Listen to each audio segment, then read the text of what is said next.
ever done seen. Fuck top 5 90s and fuck top 3. I'm the number 1 90, don't fuck with me. Fuck any of the 90s, since they better than Ravine. Cause I'm 85 years old, 85 years old, 85 years with my family on my back, so I'll outlast everybody on my fucking haters. Don't know me now, then you never know me later. Say, woo! I be in an elevator to the top, go and find your own way there. Drinking hella water, pour for me by my waiter. Not just anyone, but the hair fucking major. At the top where it means, got a green ring, give me a fucking ace. Wrapped in the show just in case I go to waste, but you never catch me, better just catch Ace.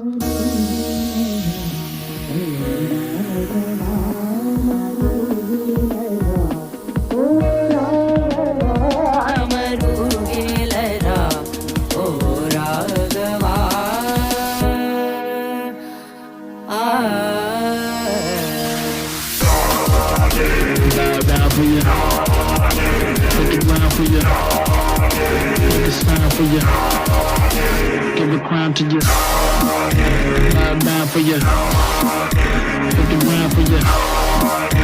Make a sound for you. This the naughty anthem, give me another band time. Weight class, walk past, and on you for ransom. Got a grandson that's handsome and handsome. Spends his income on dim sum to fill time. You talking retention. Me, I'm talking expansion. Got the whole squad here, keep them in detention. And I'm not in the princess, I'm taking no tension. So, gather round now, celebrate me. I'm your boss, I'm your fucking honey. Got the doctorate, bitch, so don't fucking try me. Don't need a nano, cause I'm living my J. Kitty my J. Run this whole city like a rummy on things. They sending people up, I'm seeing the shot. If you see me in the streets, What's going on, everybody? I hope everyone's having a fantastic evening, afternoon, pre-noon, no matter where you are in the world. I'm Hasan Piker. This is the HasanAbi Broadcast coming to you live from New York City, New York. Ladies and gentlemen, boys, girls, and MBs, it's a beautiful day here in New York, New York. We're live, we're alive, and I hope everyone's having a fantastic one because it's a particularly windy day here in New York City, New York, ladies and gentlemen. And we're live, we're alive, and I hope everyone's having a fantastic one. It's November 4th, 2025. And the winds that we're feeling that are outside when you were walking around and you're doing your last get out the vote initiatives, or maybe you're going down to your polling station here in Manhattan or any of the 5 boroughs in New York City. When you are feeling those winds, those are winds of change, ladies and gentlemen. That's right. Those aren't just winds that are blowing your hair away. Those are winds of change. I hope in my heart I feel those winds of change as well.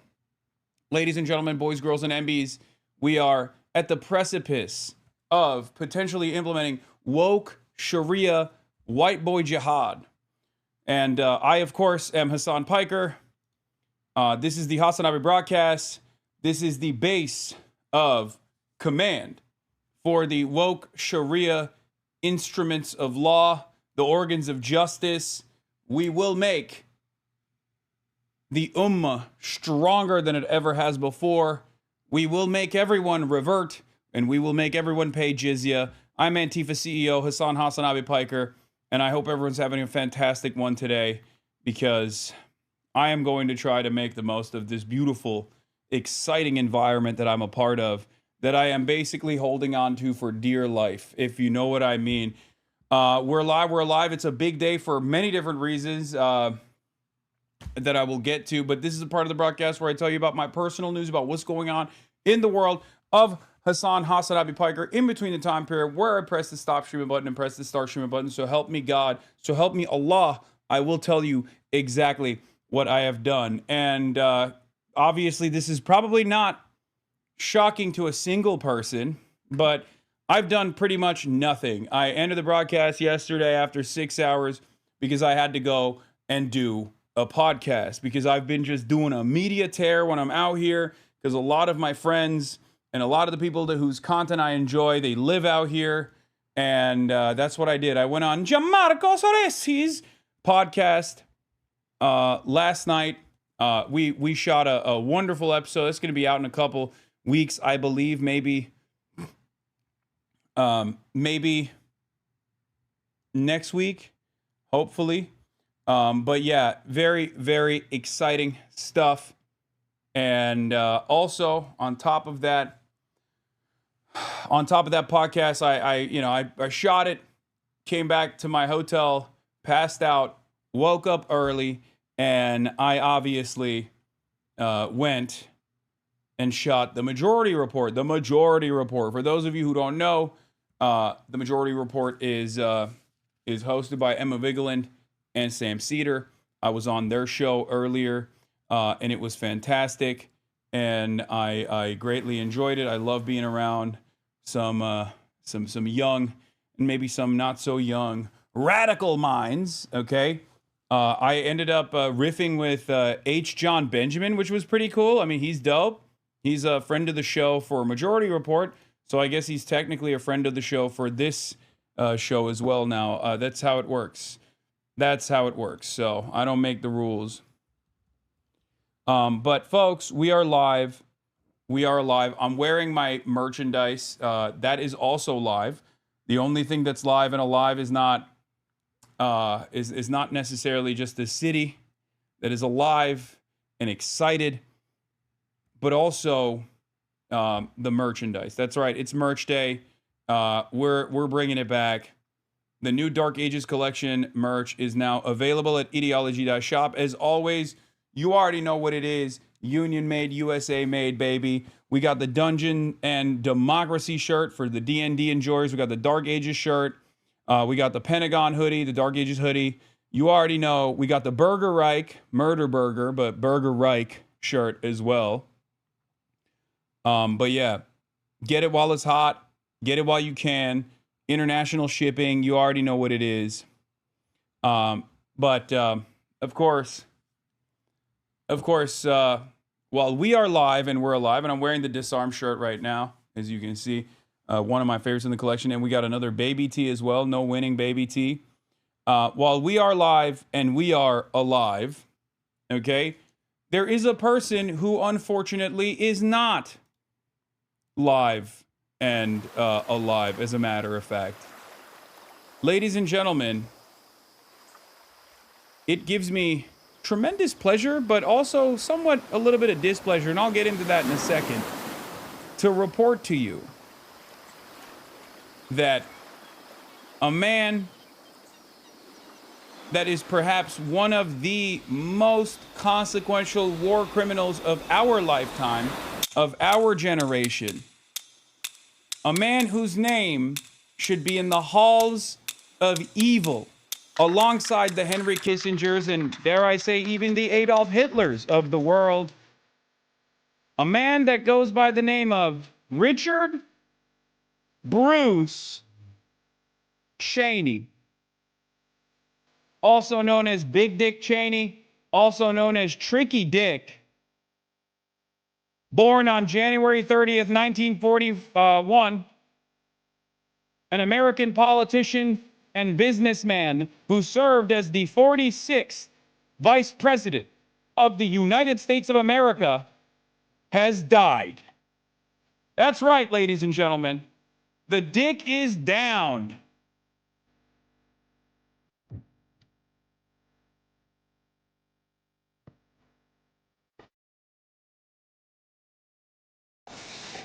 Packwatch, R.I.P. Bozo, get fucked, fuck you, Dick fucking Cheney, flaccid dick.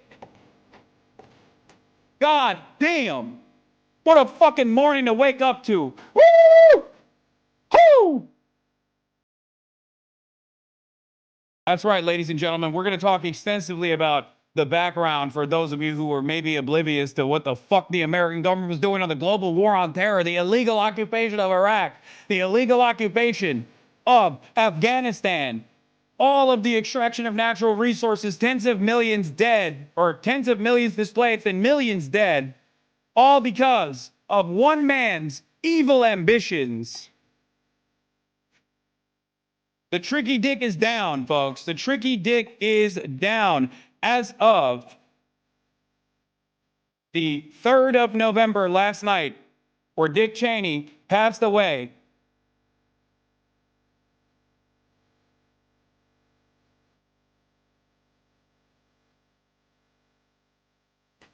I mean, what can you say?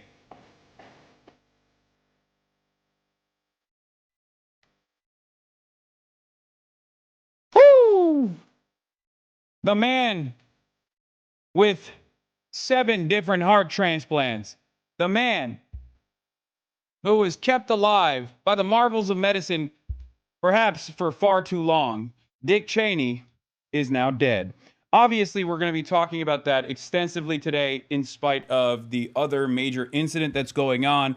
I wanted to start the broadcast with some fun. Your IG story comment was heartbreaking. What is my IG story comment?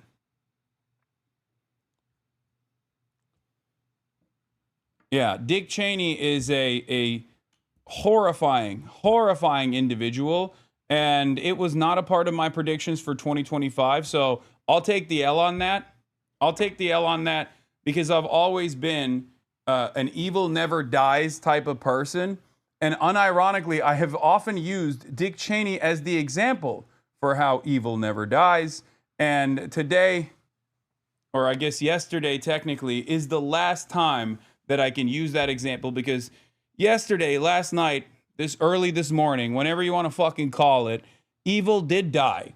Except evil didn't die in the way that it deserved to, rotting away in the basement of The Hague or wherever, supermax security style prison you normally would put an evil war criminal such as Dick Cheney for the metric ton of crimes that he engaged in. Unfortunately, for all of those who enjoy real justice, he passed away, I suspect, surrounded by his friends and family. A pleasure that, or a right, really, that he took away from millions of people. Now, you guys know I'm not Mr. Single Man Theory. I don't believe in the great man theory at all. I don't usually lay the blame or responsibility of the actions of empire gently on the shoulders of one man.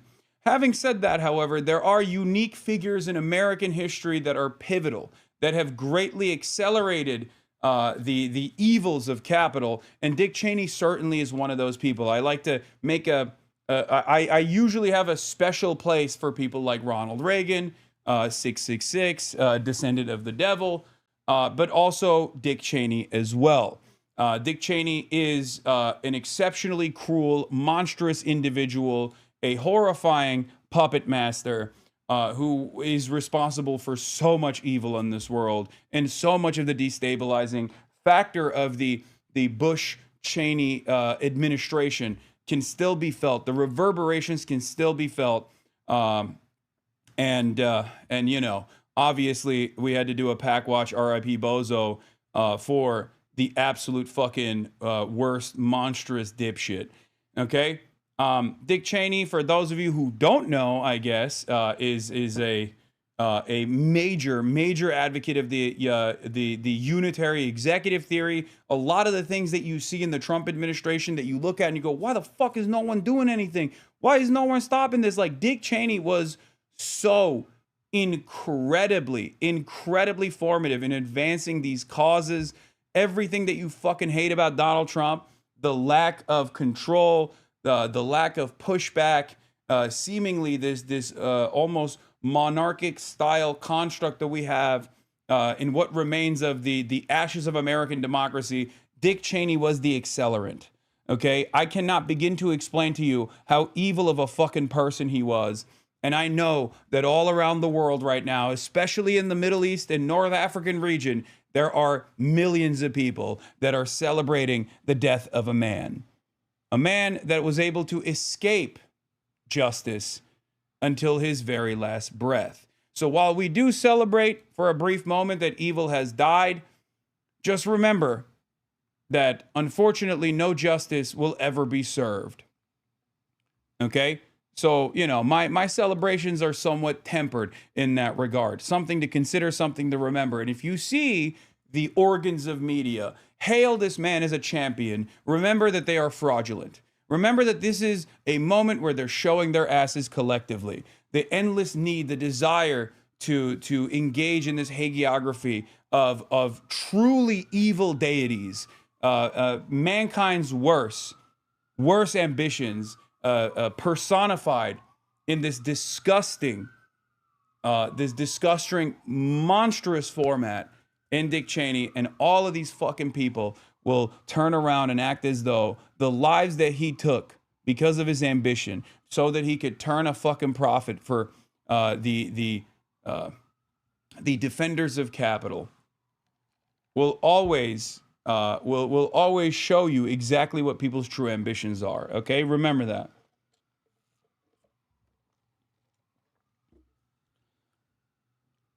But he endorsed Kamala before he died. Yeah, I don't give a fuck, dummy. That's worse for Kamala Harris than it is a savior for Dick Cheney. That is the level of evil that he is. It's like saying Adolf Hitler endorsed Kamala Harris. Okay, would that mean that Adolf Hitler is good, or does that mean Kamala Harris is bad? Because there is a threshold of evil that once you go beyond, you are somewhat irredeemable. Okay, who gives a shit? In any case, we'll get to all of that and more, obviously, as always.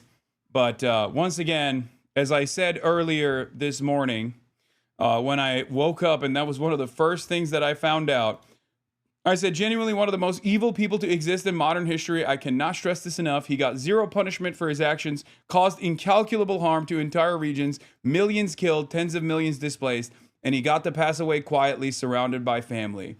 Something that he forcibly took away from millions, tens of millions, okay? Just remember that. 50 bones, check the user. Hold on. I will be checking the user for the 50 bones. Open presents, thank you for the, I think 50 or maybe more than that. I don't know. I can't see. There's too much going on right now. There are too many gifters for me to see. Open presents with 100 bones. Are you going to move to New York City? I'm pro Midwest HasanAbi ARC personally. I'm not moving anywhere. I'm going to probably stay in the protectorate of the gruesome governor, Gavin Newsom. But we shall see. We shall see what happens today. We shall see. Things change, okay? Things change. I am but a mere observer of the passage of time. Dick Cheney's oil money with the 50 bones. Thank you, Dick Cheney's oil money, for the 50 gifted subs. In any case, what a glorious day regardless. What a glorious day regardless. Hopefully, we started off with Tricky Dick's passing with some good news in the morning, and it will continue on for the rest of the day. Is the movie Vice accurate depiction of him, or is it kind of dressed up? No, it is a fairly accurate depiction of Dick Cheney. As a matter of fact, one of the first people I texted this morning was Adam McKay. Literally, I woke up, I saw the news, and he was one of the first people that I directly texted. I was like, oh my God, Dick Cheney died. Vice is one of my favorite movies. I have shown bits and pieces of Vice on this broadcast on numerous occasions. It's, I think, a very good work to understand exactly the evils of Dick Cheney, but it's also one of the formative works to understand, like, the global war on terror, how we got here. It's fantastic. Yes, I do know Adam McKay. He is a friend of the show. So, and his movie I'm talking about, for those of you who don't know, is Vice. And it was an incredible movie, an incredible work that I think scratches the surface of American empire. I think Sam Cedar said it was too forgiving. I would say that, yes, if anything, it's a good way to basically lean Americans into understanding the evil doings of American empire. But there is definitely, I mean, he is so fucking evil. He is so evil that it is hard to put to text. It is hard to show in this kind of format when you have a start point and an end point, and you have to, like, make this ambitious work. You have to make this entertaining. It is virtually impossible to describe it without engaging in some kind of like surrealist structure to show the metric ton of awfulness that Dick Cheney brought about the world. It is not whitewashing Dick Cheney. I don't think Vice was whitewashing Dick Cheney, but I will say that it's a good starting point to understand how evil he truly was. Did you ever see the movie Vice with Christian Bale as Dick Cheney? Brother, that is precisely what I'm talking about right now. I literally just said that I texted the person who made the movie this morning. It was the first person I texted when I found out that Dick Cheney died. So yes, I am very familiar. It's one of my favorite movies, and I think it's great. It doesn't show the full vision, the grand design, but it does. It's a good starting point for many Americans to help you understand some of the domestic, some of the awfulness of the things that you experience on a daily basis that cause you harm, that cause you stress, where you go, why is this the way that this government operates? Why is there no one who is reasonable who can fucking put an end to any of this madness? When you look at all the shit that Donald Trump is doing on a daily fucking basis, you must remember that the Bush-Cheney administration, mostly shepherded by Dick Cheney, because Bush was more so a puppet figure, is quite literally responsible for it. Like it's Ronald Reagan, and then it's George W. Bush and Dick Cheney, more so Dick Cheney than even George W. Bush. This is not I'm not trying to abdicate any responsibility. I'm not trying to take away any of the responsibility and the blame from George W. Bush. But I will say that Dick Cheney was the mastermind behind a lot of these initiatives. He was the brain behind the operations, because George W. Bush certainly did not have many brains. But in any case, obviously we'll talk about all of that and more, and we'll get into it as well.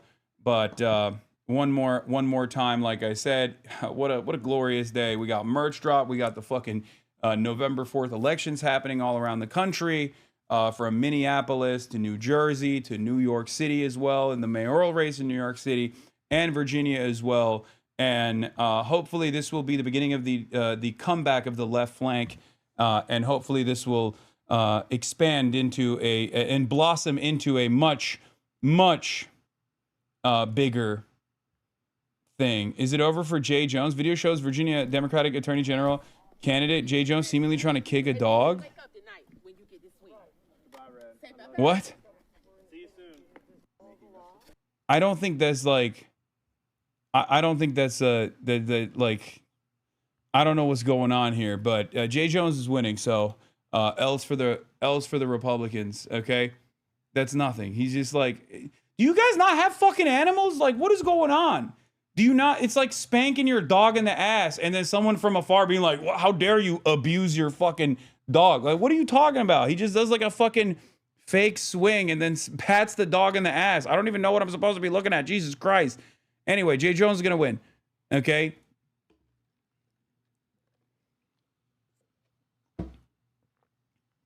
You can see he clearly tried shocking the dog too. Yeah, he was probably trying to do dog abuse. Meanwhile, Chris, I'm literally fucking domed a dog. Jesus Christ. All right. In any case, developmental experts have been out on spanking for decades. For dogs, we're talking about dogs, not children. Okay.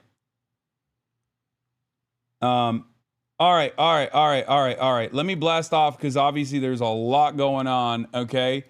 There is a lot going on in the world, and there's so much to talk about.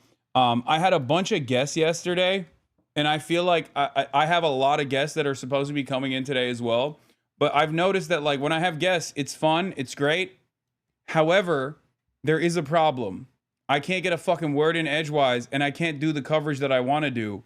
And I've realized that, like, I realized that that's like, it kind of gets in the way. There was a lot of back and forth and crosstalk taking place, as I had, in the words of Kayla, Hasan having different men in his hotel room every hour.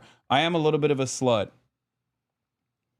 Okay. I am a little bit of a slut. You already know it. And, we're going to get into all of that. Bro, watch that crazy Lizzie anti-ZOHRAN girl crash out on the streets in New York City. It's so beautiful, man. We're going to get so much good content. Okay, don't count your chips when you're sitting at the table. Okay, there'll be time enough for counting when the dealing is done. Just hold on. I don't want to run around and celebrate just yet. I'm celebrating other shit right now. There will be time for celebrations, hopefully, inshallah, when the time comes. But do not just go out and vote right now. Okay, I'm sorry if you think I'm superstitious. I am superstitious. I'm not fucking doing it until I see it in writing, okay?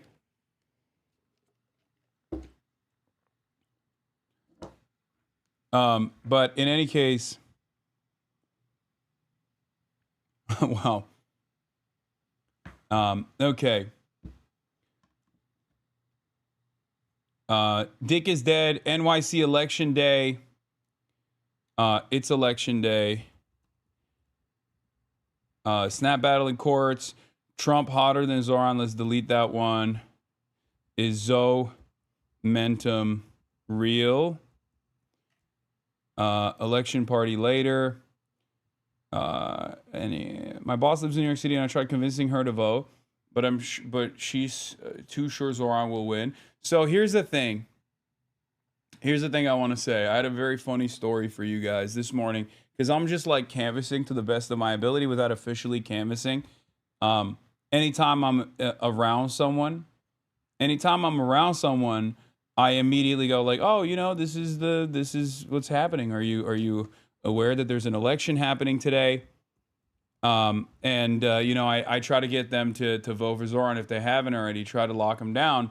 And I had a very interesting Uber journey this morning, and I wonder if like I wonder if the Uber drivers' children are actually HasanAbi heads, because I found the most interesting New York voter. I'm gonna get into it in a second. Anyway, Dick is dead. It's election day. Snap battle in courts. Is Zohmentum real?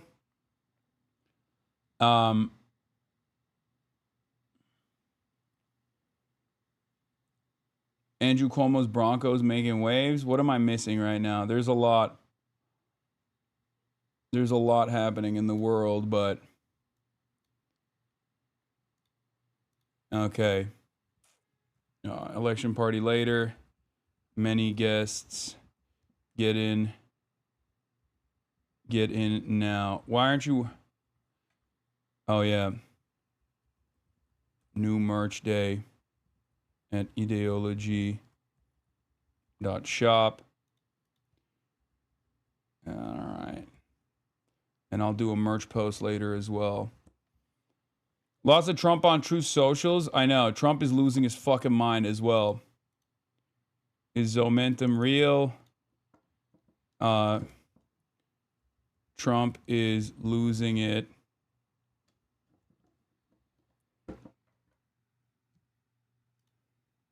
How many times did you vote today? Illegally? Legally once. Illegally around 12 times. In general, Americans are so fucking lazy and comfortable in their privileges, it doesn't take much for them to just bet on other people doing the voting for them. Lamau. I know. And most people are just like utterly oblivious to what's going on. But let's start. Let's start here. I get in the Uber, and I'm traveling to the Gowanus Canal, in the industrially ravaged Gowanus Canal in the heartland of America, downtown Brooklyn, New York. Okay? I'm on my way. I'm on a journey. I'm on my way to go to the Majority Report. Scene. I start talking to my Uber driver, as I do every single time I'm around an individual that is living in New York City. I say, hey, man, do you live in New York? That's how I started off, because sometimes people live in New Jersey, right? Because the city is unfortunately too unaffordable. Okay? He says, yes. This is a 55-year-old Asian man. And I ask him, oh, did you know that there's an election taking place today, a New York mayoral election? He says, yes, of course I know. I say, oh, if you don't mind, who are you voting for? And he says to me he's voting for Andrew Cuomo. Stops me dead in my tracks. This is the first time I've encountered someone thus far that said he's not locked in on Zohran Mamdani. But the story doesn't end there. What I thought was even more interesting is the fact that he goes, I actually voted for Zohran Mamdani in the fucking primary. He tells me that he is a lifelong, solid, reliable D voter. And I saw this as an opportunity to convert a potential Cuomo vote back to Zohran Mamdani. Okay, he went for Zohran in the primary, and now he's in the general going for Cuomo. I was like, what does that mean? He tells me that Zohran Mamdani has a lot of pie-in-the-sky ideals, and that it is far too costly, and that he'll never be able to pay for it. And I told him, well, did you know? And I asked him, like, what do you mean? What are some of these? What are some of these issues? Like, what are some of the policy promises that you think are impossible? Right? Impossible to do, impossible to pull off.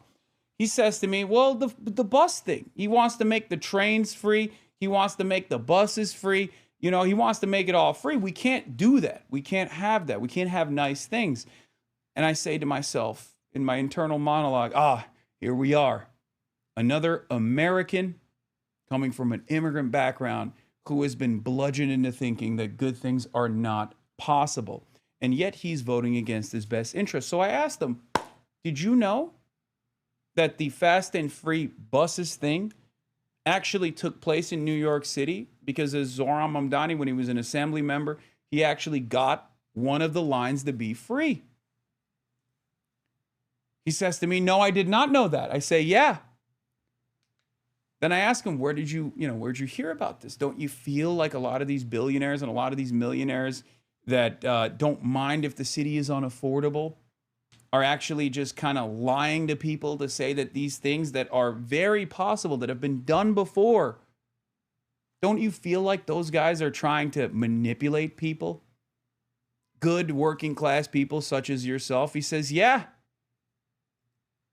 He says, you know, you're starting to convince me. He tells me his children are voting for Zohran. His children are actually pie-in-the-sky idealists, that they actually convinced them to vote for Zohran in the primary, and yet in the general there is a difference in opinion. That's when I was like, I wonder if his kids are actually fans of mine, but couldn't convince their dad. So I don't know if any of you guys in here, if you have if you had a similar situation with your parents. They went for Zohran in the primary, and then in the general, they kind of wanted to move in the direction of Cuomo. Just, speak out, okay? You got to push your parents a little bit more, guys. Have conversations with them.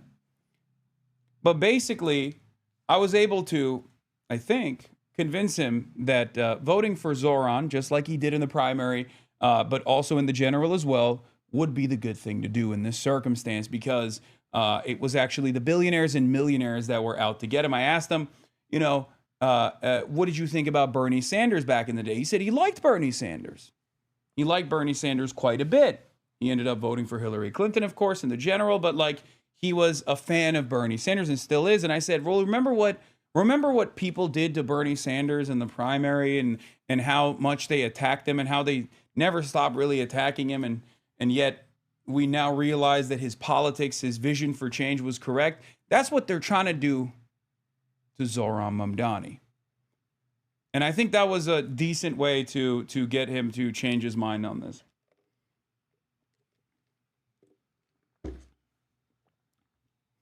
But once again, I will never feel satiated. I will never feel as though it is a given. I have been hurt too many times before, and I too, as a lifelong leftist, am always going to wait until the very last moment. I'm going to wait until the very last moment. I'm not going to celebrate ahead of time. I'm going to be steadfast in my support, but I will still, of course, wait until the very last moment for celebration.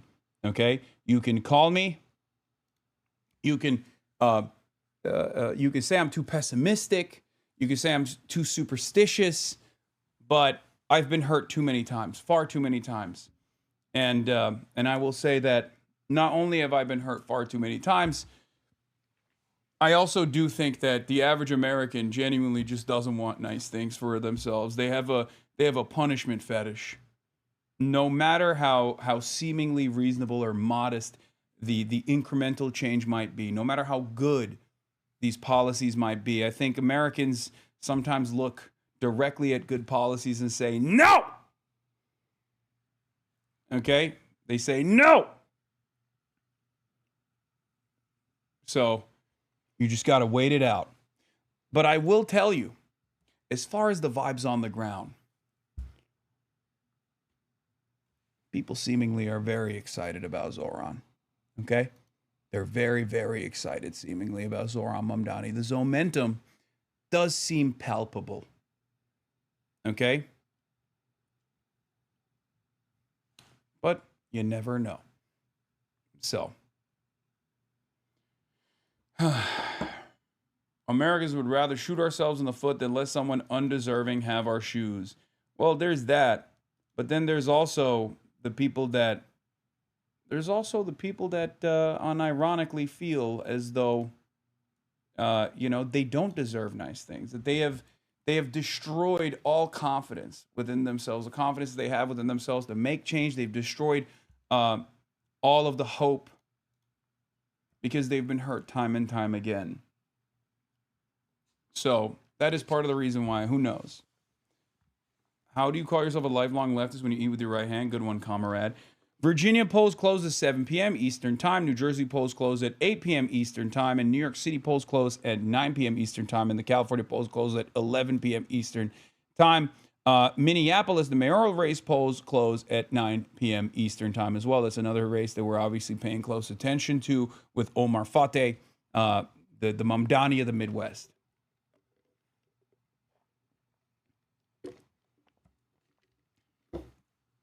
Shirt is way too small, bro, but where can I cop? It's a large. I'm wearing a large. I'm wearing a size large shirt. I am obviously, unfortunately, very brolic, perhaps a little too brolic for this large shirt that I'm currently wearing, but you can purchase it at ideology.shop. That's right. That's ideology.shop. American made, union made. The new Dark Ages collection has been released. Yeah, titties are on lock. Titties are on point today. Okay. All right. In any case, do you think anyone that could get the same kind of momentum as ZOHRAN in the 2026 midterms? Yes, there are some, and we shall see. Do you deliver to Lebanon? It's a worldwide shipping. Of course, part of the reason why this is fucking stupid and Americans are purposefully propagandized against and are kept stupid is because of the likes of dipshits like Elon Musk, who is literally using his fucking platform that he purchased to basically manipulate people, to make them crazier. And we're going to talk about that as well. The New York City ballot form is a scam. He says no ID is required. Other mayoral candidates appear twice. Cuomo's lame is last in the bottom right. One of the most insane things I've ever seen. It's like, remember how I told you that Republicans, by and large, have this very interesting and very sinister method of looking at something that is a normal part of the process, knowing full well that the average American is uninitiated with this normal part of the process, and then describing it in this sinister way, describing this in this scary, creepy way, right? Example I always use is like, you could do that with anything. You could talk about surgery, for example. Like, Republicans will be like, well, transgender surgery is butchery. You're just like chopping up people's body parts. Well, technically, that's open heart surgery as well. If you want to describe it in such gruesome terms, you could. And the same thing happens here. This is a normal ballot in the state of New York, and the citywide ballot. As a matter of fact, Donald Trump, I believe, was also endorsed by two separate parties. He was on the conservative line and the Republican Party ticket. And yet, for people outside of New York, they don't know that, right? So Elon Musk is actually taking advantage of the fact that many people don't know, and maybe he's too stupid to know, right? And of course, New York City has fusion voting, so candidates can run with multiple party lines. This is a 2024 sample ballot from Rochester. Both Harris and Trump appeared twice because they had 2 ballot lines. Basic New York politics here, but anything can be a conspiracy if you want it to be, says David Weigel. Now, of course, David Weigel's correction has only gotten 96 likes because he's on the platform owned by the fucking idiotic billionaire Elon Musk. Elon Musk's idiotic statement casting a cloud of doubt over the fucking accuracy of the elections that are taking place in New York, which is, by the way, literal electioneering. This is supposed to be illegal. In a competent democracy with a competent governance, Elon would go to prison for this, or at least he would be punished for this. This is a way to freak people out. Okay? And yet Elon Musk, because he is a billionaire and endlessly powerful and endlessly fucking stupid, can just bot his own shit into oblivion, have this moronic thing get in front of 13 million eyeballs on his platform and try to engage in electioneering at the very last second. I don't know how we fight back against this stuff. I don't know how we fight back against this stuff in the absence of good governance. There has to be rules around this sort of thing. Okay? This is literal election interference.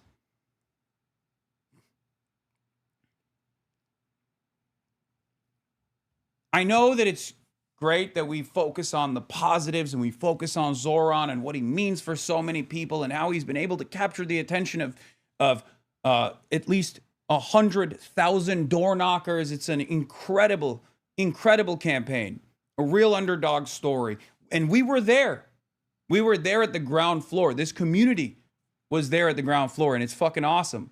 But make no mistake, the reason why I will never be comfortable until it's done is because I understand the unimaginable faucet of misinformation against this campaign, the Islamophobia that is dialed up to 11 against this campaign, with billionaires and millionaires and numerous different corporate interests getting together and actively trying to propagandize against this dude who clearly has the motion, he clearly has the momentum, he clearly has the charisma. And the reason for why they want to do that is because they don't want you to dream.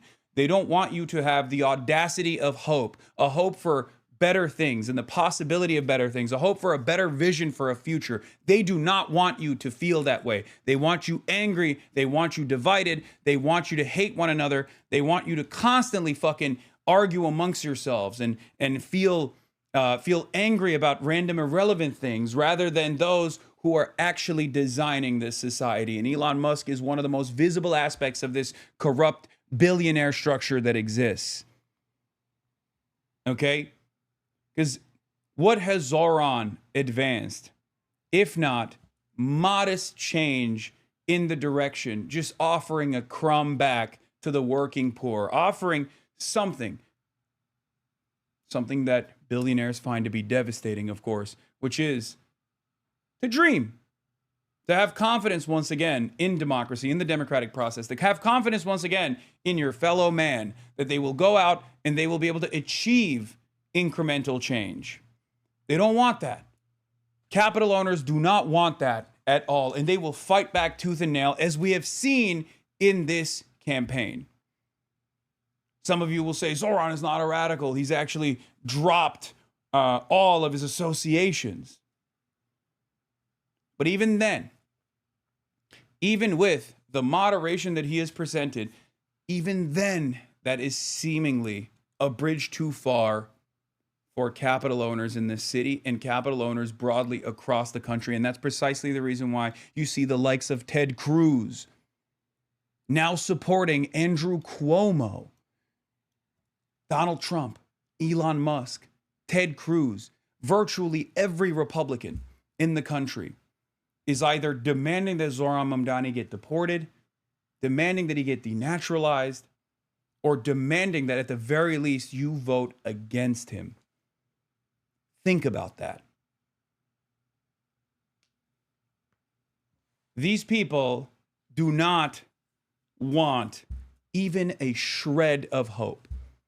They don't want you to have a speck of hope. They don't want you to recognize that united through the process of collective action or through the process of voting, that you can make changes, incremental changes, modest changes that you are deserving of. They don't want you to have that. And they're fucking terrified. They're terrified of even modest social democracy. How can you look at this and see it as anything but the uniparty, the rot, the institutional rot that exists in American politics? That is the reason why so many people refuse to get up from the couch and go out and fucking vote.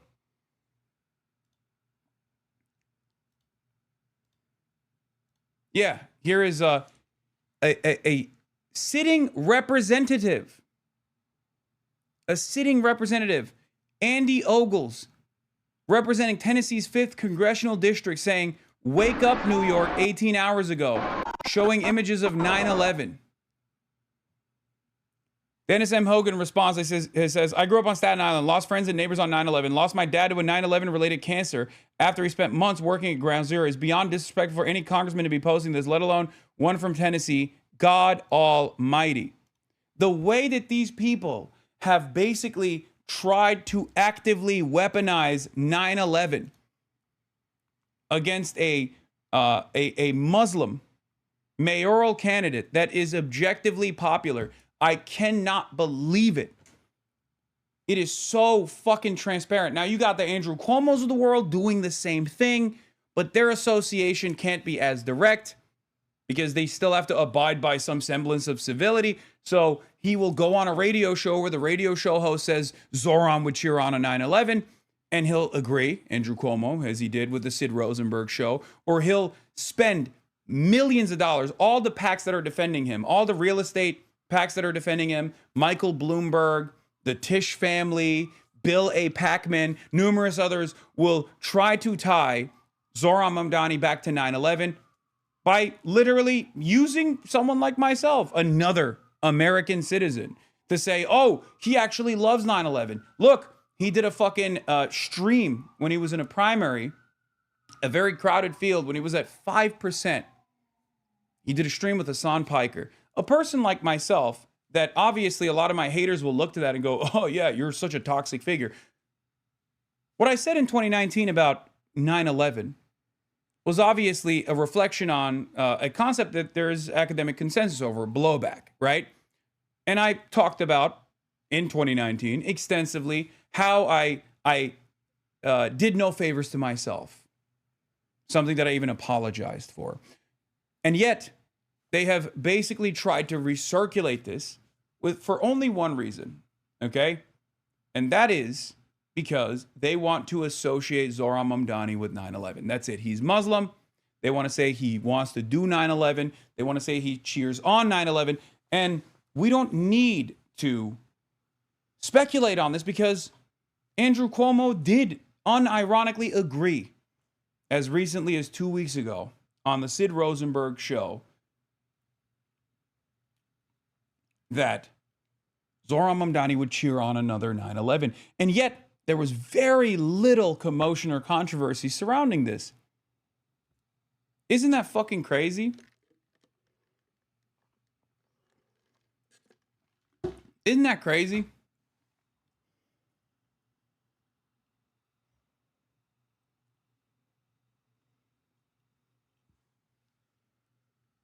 Honestly, it's so crazy that your 821 takes are coming back in this way, considering that even this community, 821 was falling off the past couple of years.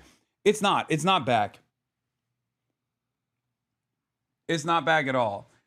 They're trying to make this a real thing, but I don't think voters necessarily care about that. Not even a little bit. I think the ones who do care about that kind of stuff already hated Zohran Mamdani. And they hated him because he's Muslim, or they hated him because he's an anti-Zionist. That's it.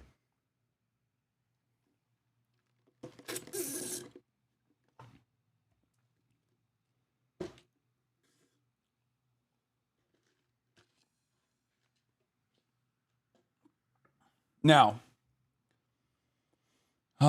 so much to talk about, so much to cover in this day You touched on it on Majority Report, but the messing mania is clear.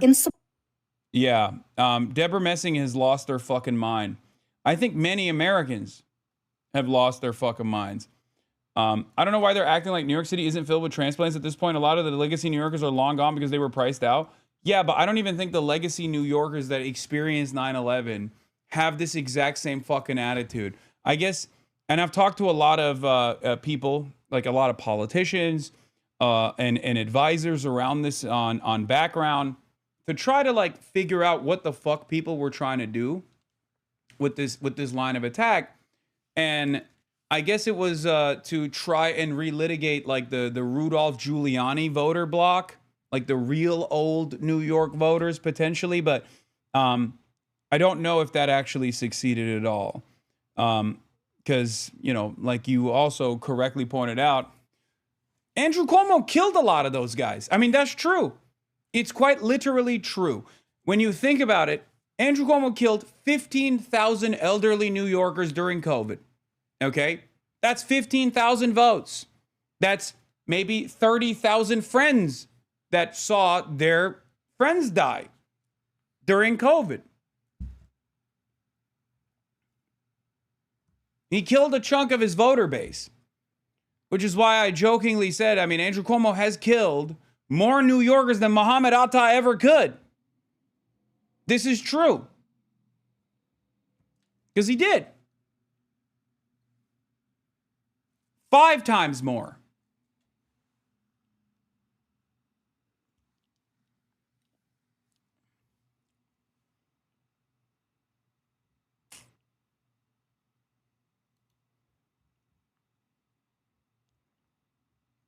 Anyway, this was a funny moment too.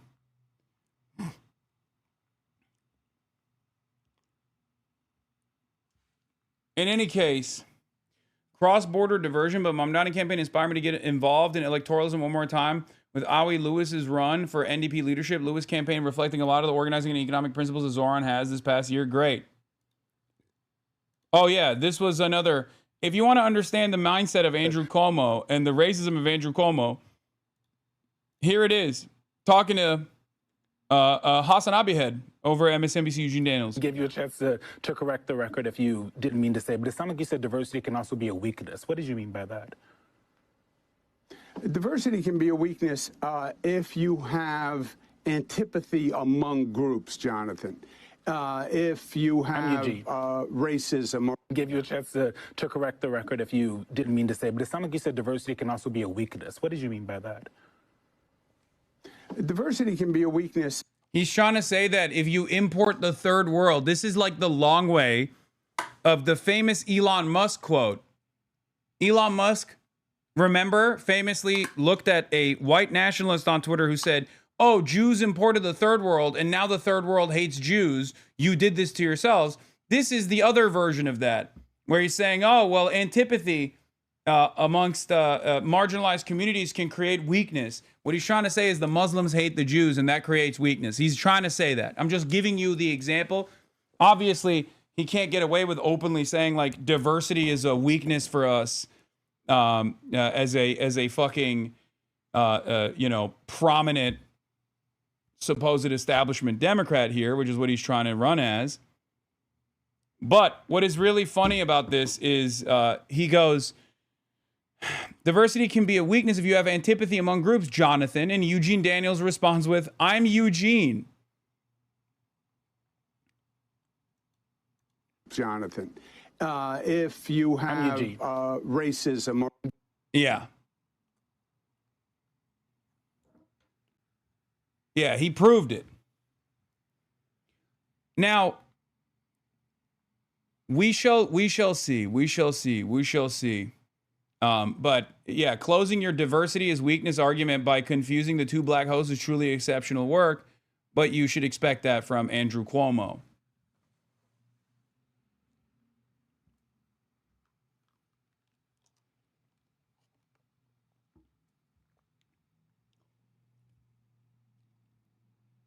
In any case,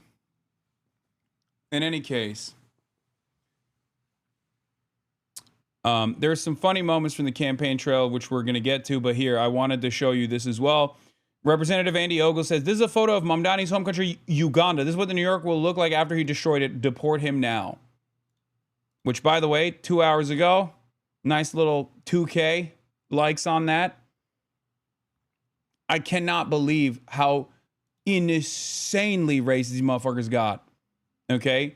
I cannot believe it, dude. This is beyond the pale. Okay? This is utterly beyond the pale. I mean, even this, an actual communist jihadist, a literal Karl Marx quoting America-hating jihadist. This is some straightforward David Duke shit, and this is precisely the reason why I was saying, if left unrestrained, the permissibility of Islamophobia is going to make these motherfuckers go crazy. And that's where we're at, Democrats. Wake the fuck up. I know many Democrats in positions of power don't give a shit about this because they care more about cashing Israeli checks more than they do about, like, creating some sense of cohesion as a unit in this fucking country. But god damn, dude, what do you think will happen? And we're watching this this fissure implode on the right anyway. These guys, for the longest time, have said that diversity is a weakness, diversity is bad. And many conservative Jewish broadcasters have played along with this idea. The great replacement is here, it's happening. And now they're experiencing the backlash of it, whether it be the conservative Indian commentators like Dinesh D'Souza going, where did all this racism come from? I don't know, motherfucker. Have you looked around?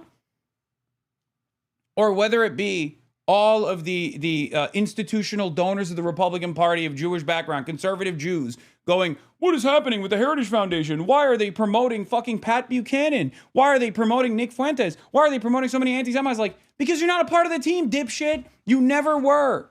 You're a fucking idiot. You're a fucking moron, okay? Good luck. All of this kind of bigotry it plays a formative role in exploding bigotry of every sort, because people ask the same question where they go, okay, Randy Fine gets to talk about Zohran Mamdani or Ilhan Omar in this way, so why can't we say that about Jews then? Why can't we say that about Randy Fine then? That's a question that many Americans have asked themselves, okay? And what is the fucking expectation? What is the fucking expectation? Sorry, Trump can hate all he wants. I'm not going anywhere, says Ilhan Omar. And Randy Fine says, my goal is to not give you a choice. If an American congressperson can speak like this about another Muslim hijabi congressperson, why is it that, like, people can't say that about Jewish people? Like, why do you think you will be protected from the exact same level of open bigotry and intolerance? It's a twofer because it's rapey, you know? That's the other thing. When he's done molesting his McDonald's hamburger, he wants to, you know, to also push this fucking rape culture ass take.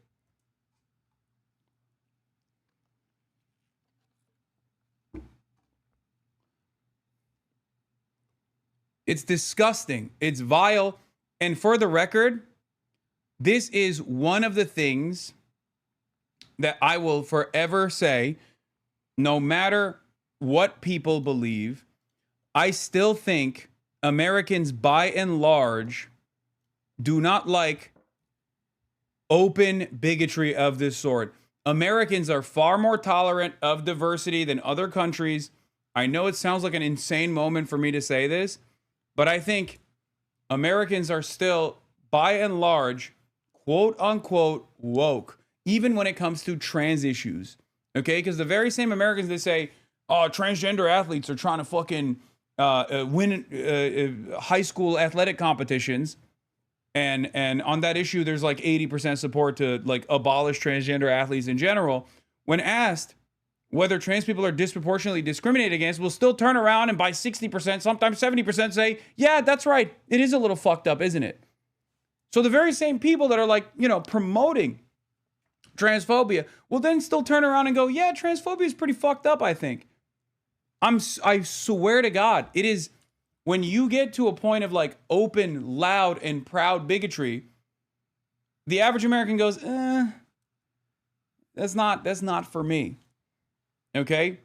Obviously, the threshold of bigotry is different for different marginalized communities. Obviously, for Muslims, it's like way, way out there. But I do think that you're talking about cities, not rural America. They don't see colored people every day. No.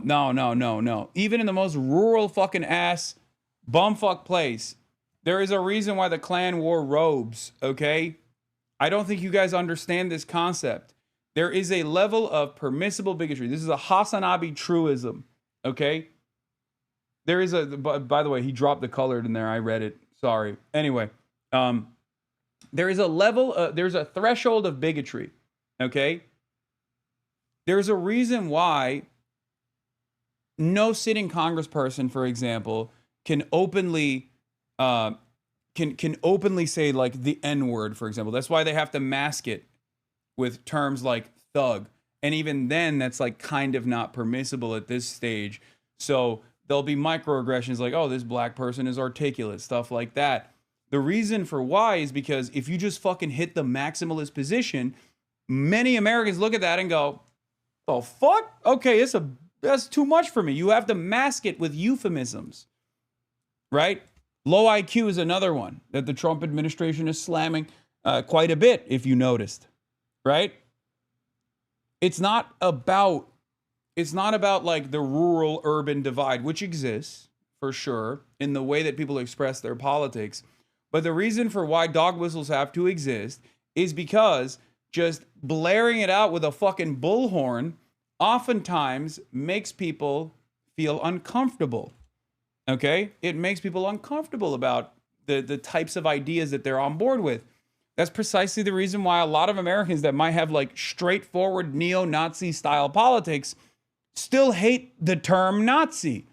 They hate it. They've been programmed into hating this term. There's a reason why prominent neo-Nazis can't openly say they're neo-Nazis or openly say that they're fascists, because Americans look at that and go, ugh, I was with you when you were talking about, you know, white people being replaced. But then when you're starting to talk about like the genetic purity and the white superiority, all of a sudden, and you say you're a Nazi, I'm not there with you, right?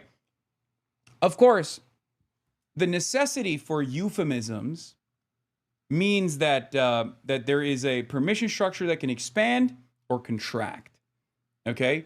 And the more you fling around bigotry of all different sorts, the more people feel a sense of comfort saying the quiet part out loud. So just remember, it works in both directions, okay? It does work in both directions, which is why I have been so aggressive and so angry about the ways in which people have been so openly and so transparently bigoted towards Muslims, especially highlighted in the aftermath of these two different interests converging: a popular Muslim socialist candidate in the finance capital of America, but also with Israel falling off the map in terms of popularity, where very clearly they can't win back support for Israel, but what they can do is identify the enemies of Israel and present the enemies of Israel as this scary, intolerant, barbaric hordes of Muslims that are trying to destroy Western society from within. And they've seen great success with this, and that's the reason why you're seeing these sorts of attitudes heighten.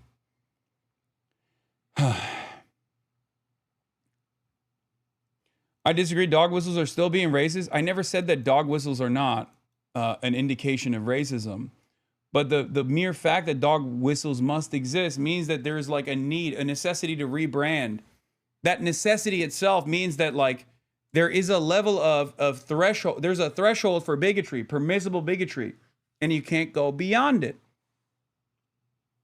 With the current threshold of bigotry being so high, when the pendulum inevitably swings back to mega woke, what do you anticipate will happen in terms of consequences of these racist fucks? I am not so sure that pendulum is a natural thing. I don't think that pendulum swing happens as a law of nature. I think you need to push for it. And I think in the absence of people pushing for it, we will not see it happening. And there's not a lot of fucking allies in this battle. Let's be real. right? There's not a lot of allies in that battle. I don't think we'll go back to mega woke in general, but we will. I think the pendulum will swing back. At least I will try to swing it back to the best of my ability, and I know you will too, to try to correct people's behavior here in the nicest ways that you possibly can. But in any case, let's get to the news stories of the day. Okay? I've already covered the ZOHRAN stuff a little bit, and I will continue to cover the ZOHRAN stuff. I don't know if I should get into the Dick Cheney shit right now or continue along with the ZOHRAN, the Zomentum that's taking place. But it's Donald Trump also has become increasingly manic as the end of this campaign nears. You see more and more insanity from the people who from the people who weren't paying close attention. If you noticed,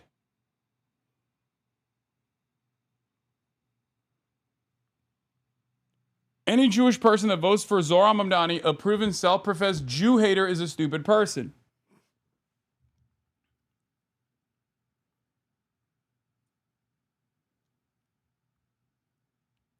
Now, obviously, you're saying 11 likes, he fell off, but this is like an immediate screen grab. Okay, calm down.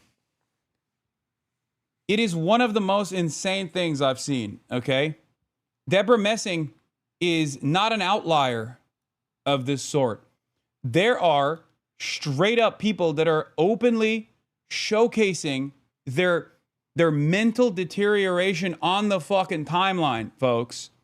It is one of the most insane things I've ever seen. People are so shameless in the absence of any sort of social mechanism, in the absence of people saying, hey, man, maybe you shouldn't say that. You should think before you post. In this day and age where that kind of mental illness is rewarded, okay? In the absence of that kind of like social stigma, this kind of like social pushback, you're seeing more and more people openly showcase their mental illness on the timeline. One of the people that I think clocked this from afar is Mike Isaac. I talked about this. I talked about this on the Majority Report. Okay, Mike Isaac, a New York Times tech reporter, friend of the show, Mike Isaac, tweeted something about New York Post last night. He's just watching this stuff unfold from afar, right? And as someone in San Francisco that's watching this stuff unfold from afar, he said, as a California resident experiencing the Post Twitter coverage of this race over the past 6 months, it has been like watching a social media manager slowly descend into mania. Okay? He said this yesterday after the New York Post came out with their incredible reporting. Okay, a real banger, another banger. This is sure to do it. How Zohran Mamdani's aloof wife, Rama Dawaji, quietly steered his campaign from behind the scenes. What the fuck are we doing? They're just fucking openly leaning into like mania. And I think it's genuine. I'm not even kidding. I think Zohran is straight up breaking the brains of a lot of people who were obviously receptive to having their minds break. That's some weak shit, dog. Guys, you don't understand. What I'm talking about is not necessarily that this is a successful line of attack. What I'm talking about is the fact that the New York Post thinks this is a successful line of attack. That is where the fucking insanity comes from. Do you not understand?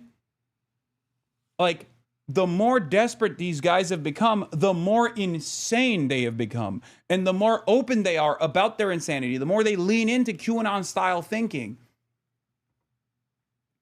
Do you not understand? Like the very fact that Michael Bloomberg spent $3.5 million posterizing your boy, okay, as though I was like responsible for fucking 9/11 or some shit. in the last week leading up to this fucking election is insanity. $3.5 million from Michael Bloomberg on that ad slot that runs more than like Capital One ads on television. An ad slot that is not even determined to be successful. An ad slot that is just so insane because it makes people go, who the fuck is this guy? Who the fuck is this guy?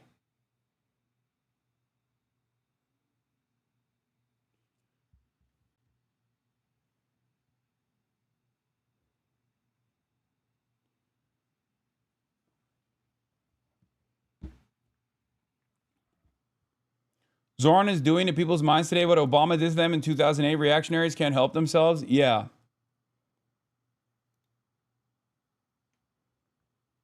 This is a funny take on the New York Post piece from Jessica Burbank. It says, they saw one of the most successful campaigns in history and thought a woman must have done this. Very woke. Thank you, New York Post.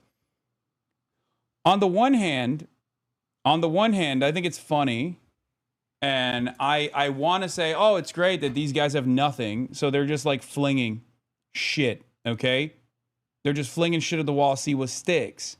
But also on the other hand, the very fact that this is like even remotely successful in actually getting the attention of like average American voters is terrifying, okay?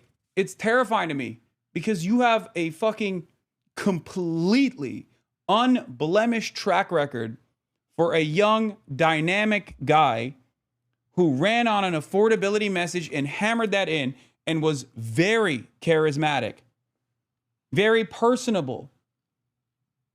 A person that everyone has been waiting for, right? A person that like everyone from New York City all the way to fucking California, where liberal voters are like, that's the guy, that's what we needed. And yet there are still going to be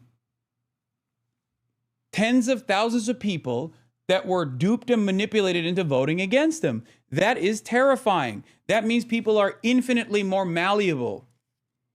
Okay?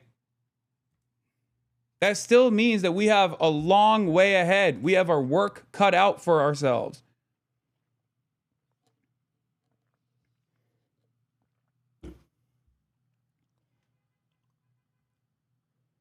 Have you been asked for comment by any media outlets? And if so, have you intentionally held back to keep from feeding the bullshit? No.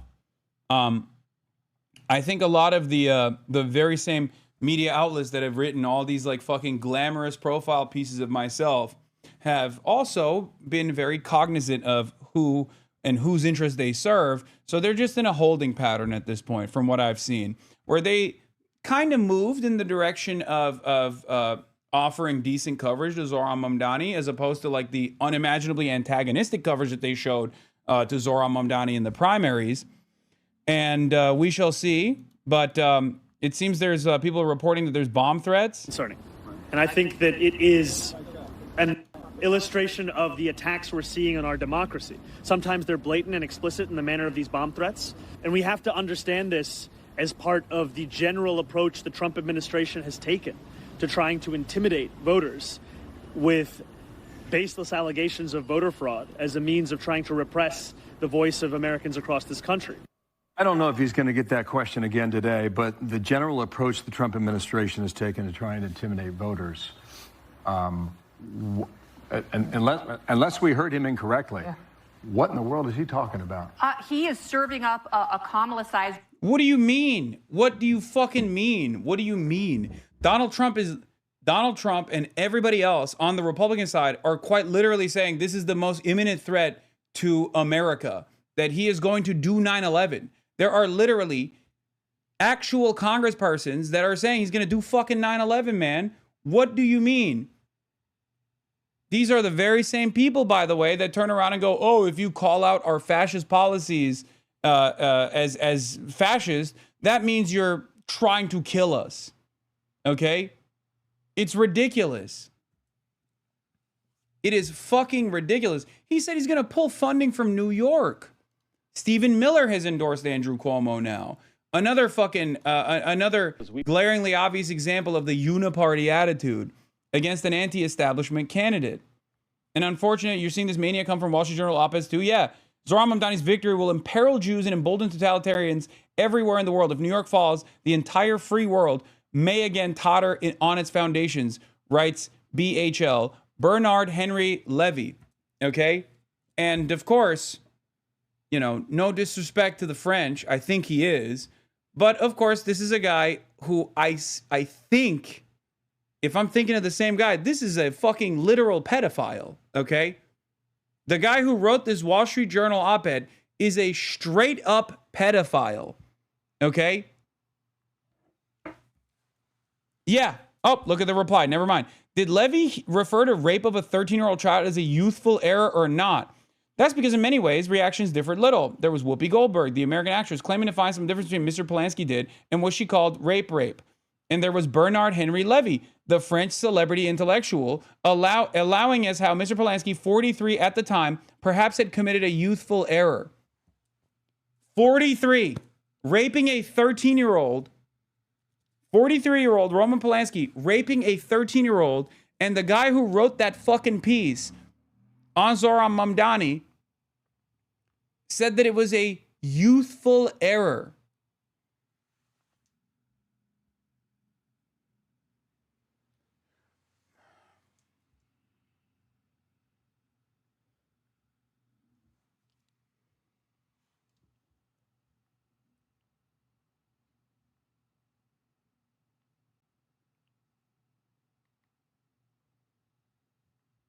Anyway, here's Stephen Miller endorsing.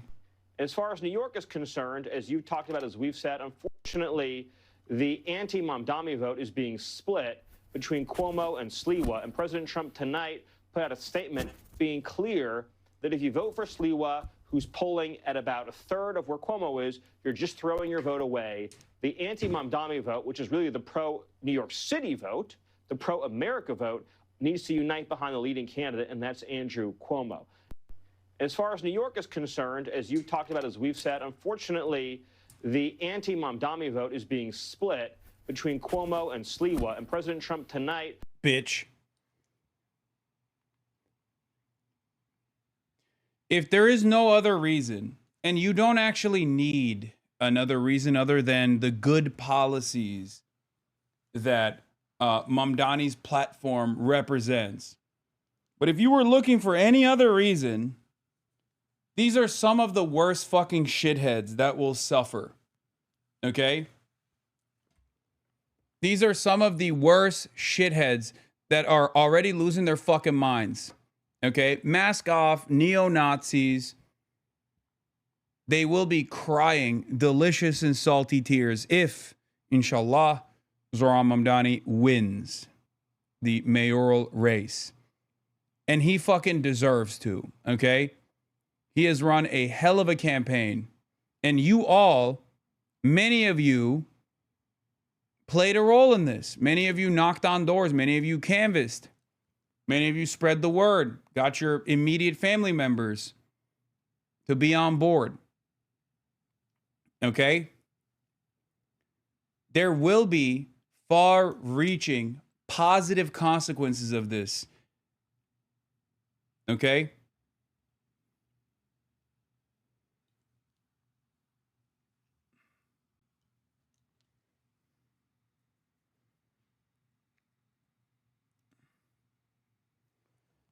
Michael Land says, with each passing second, I'm more bullish on Zohran Mamdani exceeding 55%. That was my lock. Manhattan and Brooklyn continue to turn out in droves with lines reported across base neighborhoods. We're pacing for a record number of votes. The vibes are screaming landslide.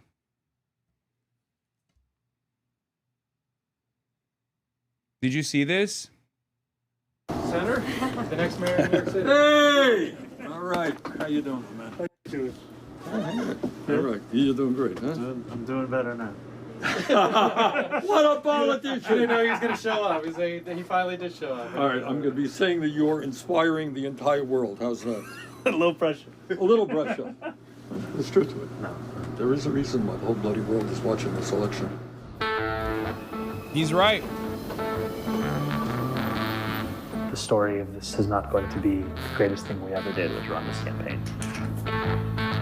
This is why, listen, this is why, in spite, This is why, in spite of my criticisms for many on the left flank, okay, of the American Democratic Party, like, the reality of the matter is these guys, they've shown up. They've given people the audacity of hope, okay? And that is the reason why people are so fucking terrified. That's the reason why so many capital owners are losing their fucking minds, okay? That's it. I know these guys are not, implementing the Marxist vanguard, the Marxist-Leninist vanguard that you believe is imminent, but you have to remember, these things take time, okay? Coalition building, movement building, it takes time. And it has to reflect the broader consciousness of the population.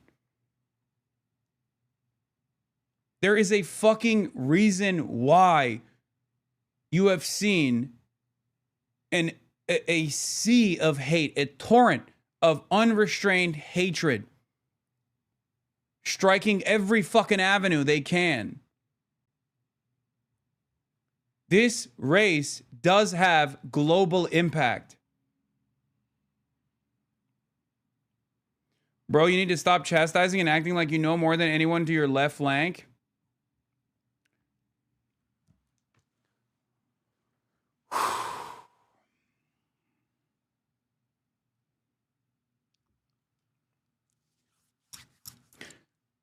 Today is a day of excitement, so I will not be hearing from any of you. Okay? Oh my God, just cover the election, you liberal. I'm not. It's hard. It's hard to shake my confidence, at least for the time being. And it's going to be what we did after we won.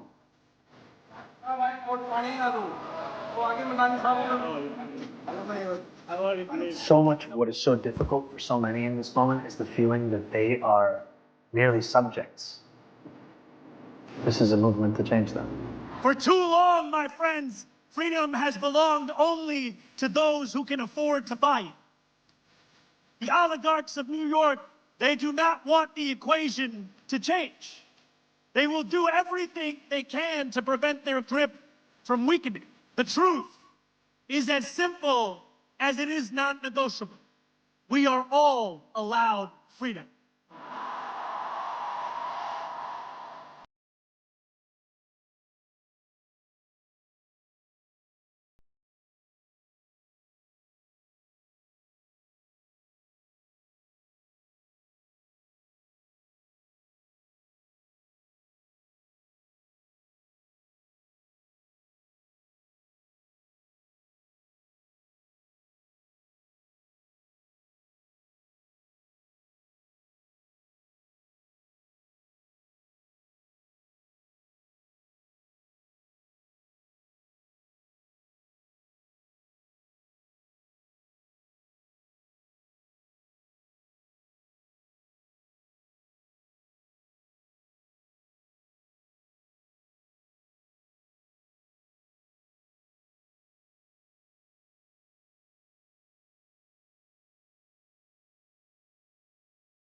And as someone who has experienced so much failure of this sort,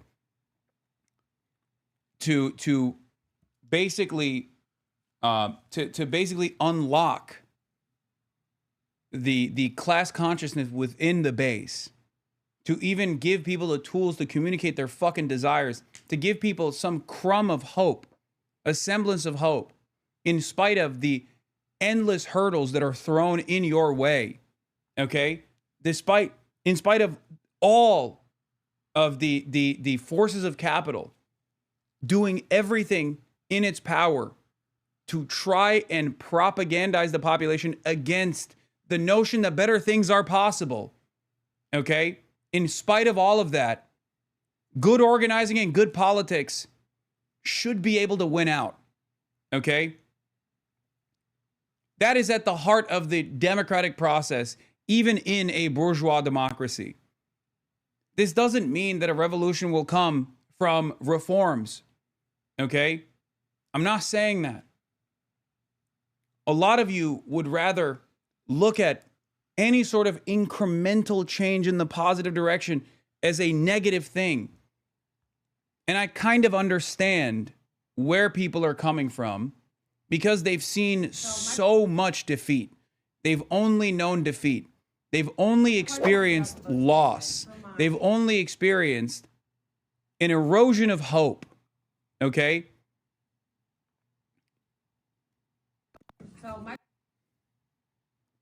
I understand where you're coming from. But what do I always say? You cannot succumb to nihilism. You have to maintain revolutionary optimism. And a part of that is taking a disciplined approach and then taking in the victories that you get along the way instead of casting them aside and saying, this doesn't matter. This doesn't mean anything. If it didn't mean anything, if it did not mean anything, why do you think all of the forces of capital are using every fucking social tool they have at their disposal, eroding what remains of their political capital to fucking go against this dude? They understand the danger of giving the working class a crumb of fucking hope, but you don't. You think you're going to magically create the revolutionary vanguard in a country that is antagonistic to working class movements, that it has no class consciousness whatsoever. So stop. Okay? Take a deep breath. I understand why people are cynical. I get it. Okay? That is the reason why I'm restrained and not running around and you know, claiming victory before it happens.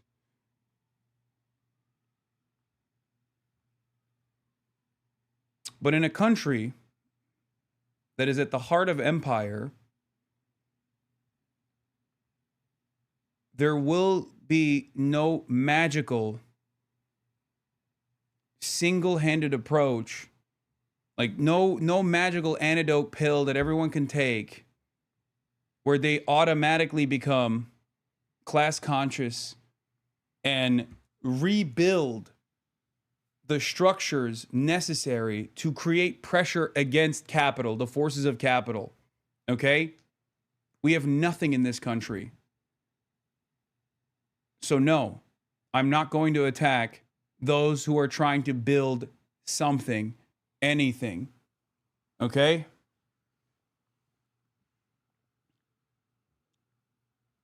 And I hope that you guys will understand my position eventually. Hard to forget out the vote today is for my leftist friends who think that voting and participating in electoral politics, even on the local level, is a waste of time. Why is it important? And that have said, oh, you can't do anything because you've got to work with the Albany.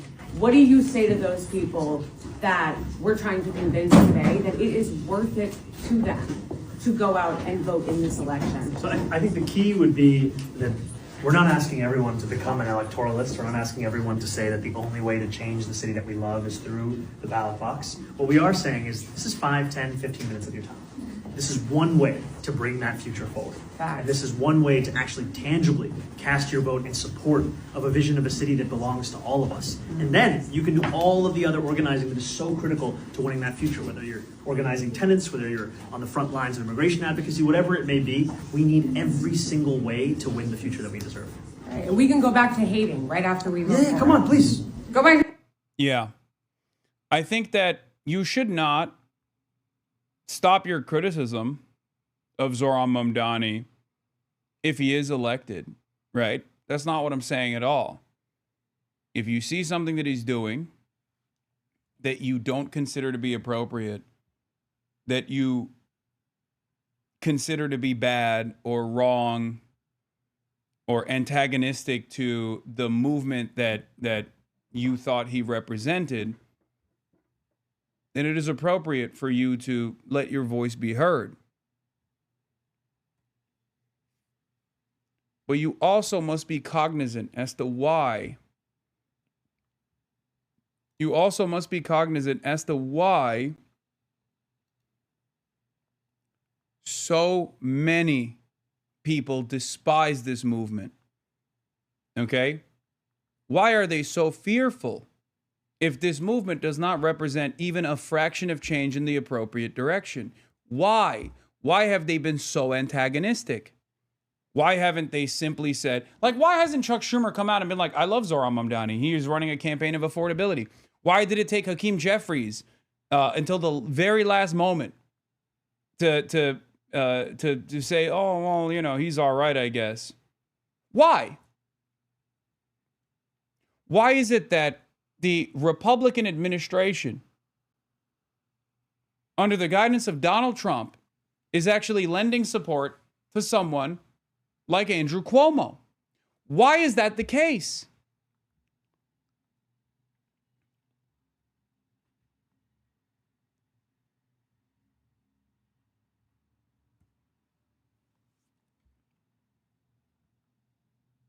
We have to be more disciplined.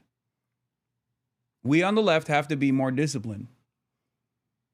And if you can't find yourself to believe that someone is sincerely advancing the causes that you hold near and dear, then you can at the very least understand why those that are antagonistic are so loud in their response to someone like Zohran Mamdani, who I always say is basically just trying to do modest expansion of pre-existing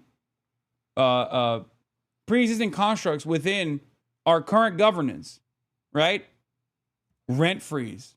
It's happened before. Fast and free buses. Zohran himself has been able to advance this cause. Why is it that they're so mad about even just a modicum of change in the in the direction of the working class, like alleviating some of the pains that they experience? Why? Think for a moment. Why they did this to Bernie Sanders? After all, Bernie Sanders is a social fascist, right? Bernie Sanders is a Zionist. He's a social fascist. He doesn't represent change at all. Or at best, he wants to take the super profits that we are extracting from the global south and redistribute it back to the labor aristocracy, you might say. So why is it that there was a faucet, a torrent, an unlimited torrent of hatred launched against him? Perhaps it is because, especially since the Reagan era, but this predates the Reagan era as well, but especially since the Reagan era, the hegemonic neoliberalism has been able to so effectively destroy what remained of a semblance of hope for a better future for the working class, was so effectively silenced, so effectively quashed, destroyed, that even the most modest advancements, even the most marginal advancements in the positive direction for the working class, a campaign on pure affordability alone, receiving any sort of positive coverage, receiving any sort of success is considered terrifying. I have a lot of guests today. I haven't brought them on because I want to do my coverage. Okay, there are a lot of people that I was supposed to have on, but the reason why I haven't brought them on is because I want to be able to do the coverage, and it's hard to do it when I have guests here. Okay, so calm down.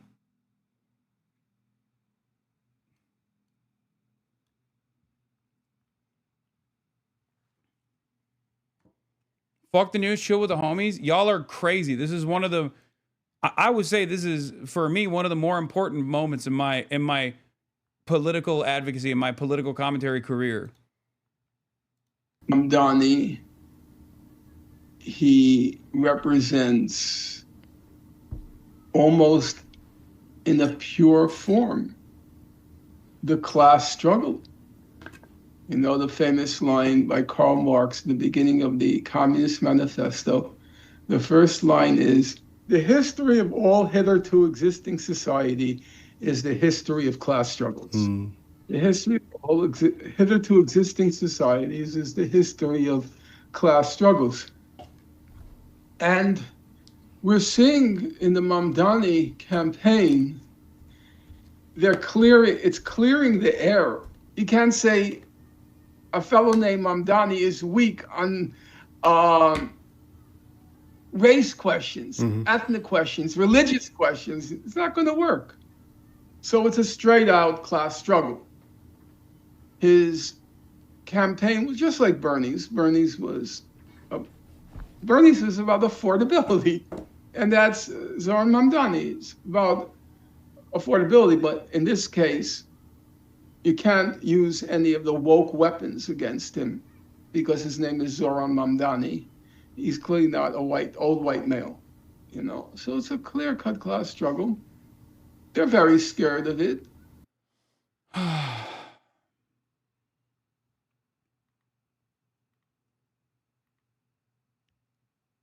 All right.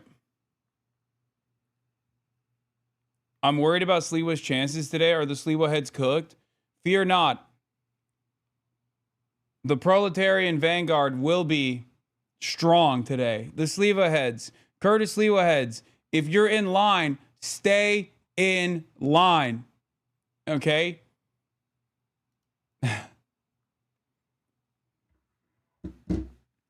Sliwa sweep is imminent.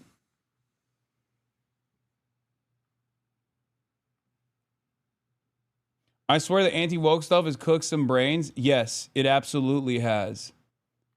Curtis Sliwa will be the cat czar. Do not worry. Here is a thread of Deborah Messing's insane racist crash out over Mamdani on Instagram.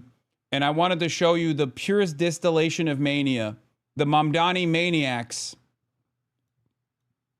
that have lost their fucking mind. Speaking of which, you better have cast your ballot for Prop 50. I did. Before leaving Los Angeles, I did.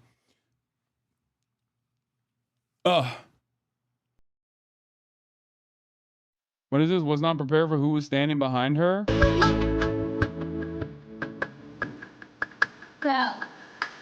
Me. I can tell who it is from over here.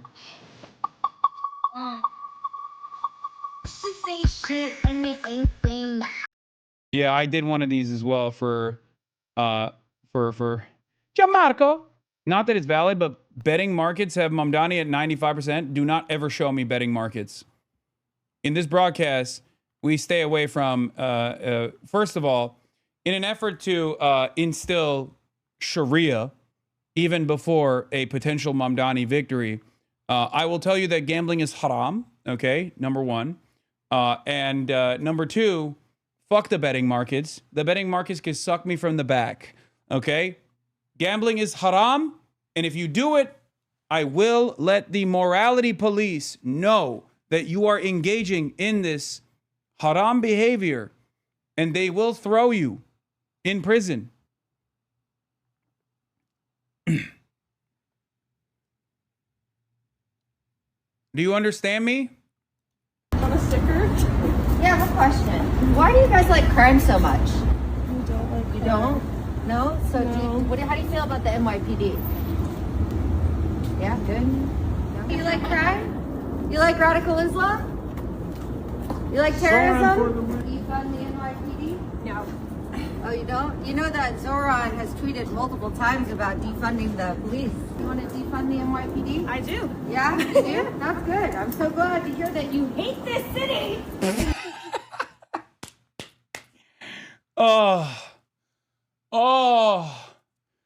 Oh my God. Amazing. Bro got the slightest whiff of power and went all authoritarian. Who's that? Me? Who we talking about? Saving New York City from socialism? Oh. He's gonna bankrupt this city. Good luck. You too. Have a fabulous day. Oh, so awesome. So awesome. So amazing. All right, we'll get to Dick Cheney in a little bit. Let's continue with the Zomentum. Voters at the polls nationwide across the country. Let's take a look, ladies and gentlemen. This morning, New York City may be on the cusp of choosing a 34-year-old self-described Democratic socialist with little political experience as its 111th mayor. Zohran Mamdani is facing off against independent and former Governor Andrew Cuomo and Republican Curtis Sliwa. While his opponents see nothing but fault, Zohran Mamdani's focus on affordability and a savvy social media-driven campaign striking a chord with voters looking for a change. We stand on the verge of ushering in a new day for our city. Mamdani tried to show a common touch, more like New Yorkers than their politicians. Happy Jews, how we doing? Visiting a club. Let's go Knicks! Let's go Knicks! Watching the Knicks from the nosebleeds, a contrast to his chief rival, Andrew Cuomo, who sat with the current mayor courtside. Cuomo, lagging in the polls, is accusing Mamdani of trying to turn the home of capitalism socialist. My opponent is a socialist and wants to make New York City a socialist city, and socialism has not worked anywhere on the globe. At the 11th hour, an endorsement for Cuomo from President Trump, who posted, "You must vote for him and hope he does a fantastic job," and threatening to withhold federal funds from the city if Mamdani wins. Overnight, Cuomo trying to distance himself from Trump's endorsement. He's not endorsing me. He's opposing Mamdani. Mamdani calling Cuomo the president's puppet. They share the same small vision. They share the same sense of impunity. Trump called in to campaign events for Republican candidates in Virginia and New Jersey, where a bitter race between Republican Jack Ciattarelli and Democrat Mikey Sherrill is barreling toward the finish line. You need to go out and vote for Jack Ciattarelli, who's a great guy, a friend of mine. The Trump-backed Ciattarelli hitting the trail with his son, who returned from serving overseas. I could not be more excited. The energy up and down the state has been off the charts. While Sherrill's trying to turn out key Democratic voters. I believe that with all of you, New Jersey will continue to be a beacon of light and hope for people across the country, across the world, but certainly for people across New Jersey. A year from the midterm elections, the elections today are an early test of what the country thinks of President Trump and his agenda. They're also a test, guys, for the Democratic Party and whether its future looks more like a moderate Mikey Sherrill or more like Zohran Mamdani. Guys? Okay, Aaron, thanks. Here in our Washington Bureau Chief Rick Klein, also our Chief White House Correspondent Mary Bruce. I need you guys to understand something. Like, obviously, whoa, the fuck? I'm getting blasted in the face. Although Zohran has not won yet, and hopefully, inshallah, he will, understand that there are those who are watching closely exactly what the margins will look like. And I can predict with absolute certainty exactly what the messaging is going to look like in the aftermath of this. They've already started. The centrist establishment Democrats have already started talking about, here, yeah, I'll let in the light of the divine, the heaven's mandate into this room. Centrist Democrats have already started talking about how, like, oh, Spanberger has a higher margin of victory than Zohran Mamdani, all this stuff. And they are going to make idiotic comparisons as though we haven't been paying close attention. And many people have not been paying close attention to what's going on in this race. So they have no idea the metric ton of shit that the Mamdani campaign had to deal with, and the very fact that there was a spoiler with a dynastic name still, right, that was running as a real Democrat, even though he was running as an independent. Central Committee says, my official prediction was 56% yesterday with a range of 52 to 60. Reports on the ground reflected the polls missed again, and I think we may be entering landslide territory, but we need to see the early votes before we relax too much. I've read the Michael Lang analysis. I understand where people are coming from. I will not say anything. I already gave you my prediction. I said somewhere in the 55 range, and that the surprising vote would be from the 55 plus category that a lot of people think is supposed to go in Cuomo's direction. But then again, we shall see. I am not going to say anything. I am just saying I'm hoping and I'm praying. There's never been... I'm not exactly a very spiritual person, but I will say that I have been praying to whatever deity is out there. Okay? That's it. I have not... This shit got me praying to gods, hoping that anyone will listen. Okay? Oh my God. Have you been this emotionally invested in a campaign in years? I haven't. Last time I felt this, I don't want to bring it up. I don't even want to talk about it, but I mean, both Bernie campaigns, especially the moment of hope and optimism that I felt, that I know many of your favorite content creators and podcasters and activists and advocates alike felt in the aftermath of Bernie Sanders' upset victory. That wasn't really an upset if you actually saw the reality on the ground in 2020 in Vegas. But once again, what came after that was something that we all know very well, which is precisely the reason why I will stay the course. I will stay the course, and I will be restrained until the very last moment. Okay? That's it. That's it. That's it. That's it. That's all I'm going to say. But yeah, as far as analysis goes, you will see some of the absolute worst, some of the most annoying centrist analysis coming out in the aftermath of this, whichever direction it goes. Okay? God forbid there is a defeat here. They will greatly overemphasize how resounding the voters denied the socialist momentum. If there is a victory, no matter what the margin is, if the margin is above 60%, right? Unlikely, but let's say it's 60% territory, they will say, oh, it's New York. Of course they voted for a socialist. If it's anything, if it's anything in the 5-point range, they will say, look at the tiny sliver that ZOHRAN got. He does not have the popular mandate, that he barely eked out a victory here. He barely squeezed a victory here. They will deny the unlimited money that was dumped into this campaign and the electioneering that took place. Okay? I'm just letting you guys know ahead of time. I have thought of all of the alternatives and I have seen it. They will say, they will try to match what ZOHRAN's election looks like with Omar Fateh. They will make comparisons, even though these are not comparable in the same way, right? Depending on whichever way the Minneapolis vote goes for mayor. And they will do everything they can. They'll tell you what works in New York won't work everywhere else, okay? They will say that.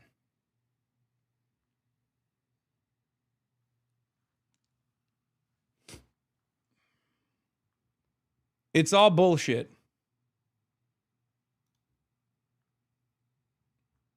Yeah, Edward Isaac Dover, by the way, did this already.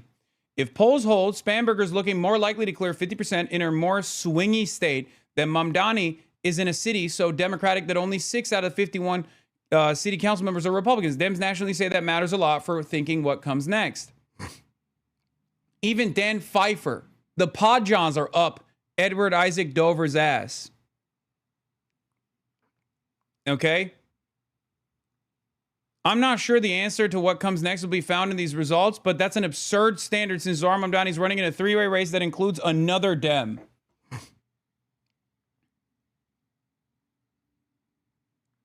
They've already started. They've already started with the sinister bullshit. Okay? And we haven't even seen the results yet. And they've already started with this fucking nonsensical bullshit. Michael Lange, with each passing second, I'm more bullish on Zohran Mamdani exceeding 55%. Inshallah, inshallah, inshallah. Manhattan. Allah Nazardan Sak, listen. Manhattan and Brooklyn continue to turn out in droves with lines reported across base neighborhoods. We're pacing a record number of votes.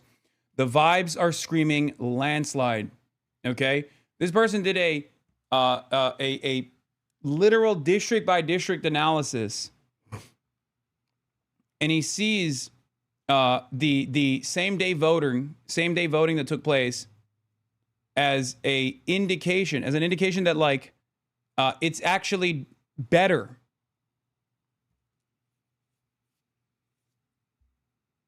than his predicted results. He did a block by block voter analysis, and his initial predictions showed 52% for Zohran. And it seems it might even outperform that.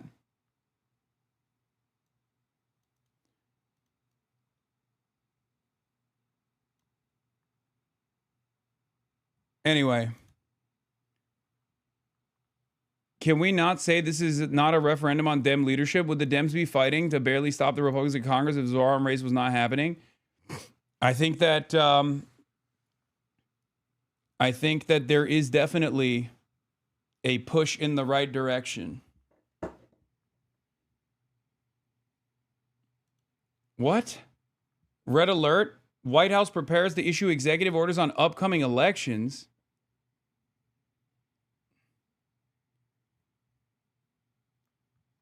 I think we should care about the person with the highest percentage. Michelle Wu, momentum. Let's go. I don't know what the fuck that means. And let me tell you, I'm not excited to find out. Oh.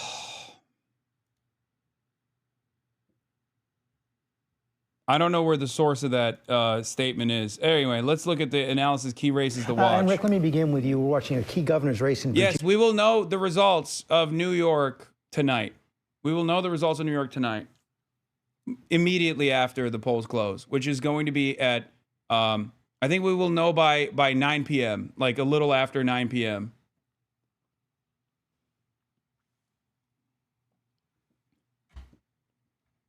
My time, 9 p.m. In the next 4 hours or so, less than 4 hours, 3 hours and 30 minutes. Hannity et al. Has been talking all day about Zohran being listed twice on the ballot, Cuomo being low, early voting, etc. They're calling for mass reform. Oh, Trump threatens legal action against mail voting in California redistricting election. Nice. Of course. Of course he's doing that. All right, let's continue. Voting in California, also key race in New Jersey. Yeah, good morning, George. The only other state other than New Jersey that is electing a governor this year is Virginia. Polls show the Democrat Abigail Spanberger leading the Republican Lieutenant Governor Winsome Earl-Sears consistently. Sorry, 4 hours and 30 minutes. 4 hours and 30 minutes. A Democratic win there would not be a surprise. Virginia's been trending blue, and in governor's races, the state almost always votes against the party in the White House. Guys? All right, but let's talk about California, what we're seeing there on the ballot is the issue of congressional districts. What can you say about that? Yeah, that's right, Robin. Voters in California are being asked to approve a new map for congressional districts. This is the latest in what's become an unusual redistricting war. Are you going to cover the Zohran watch party, or are you covering it all here in your room? I will. I will be going to the Zohran election party. I will be going there, and I will be live streaming it.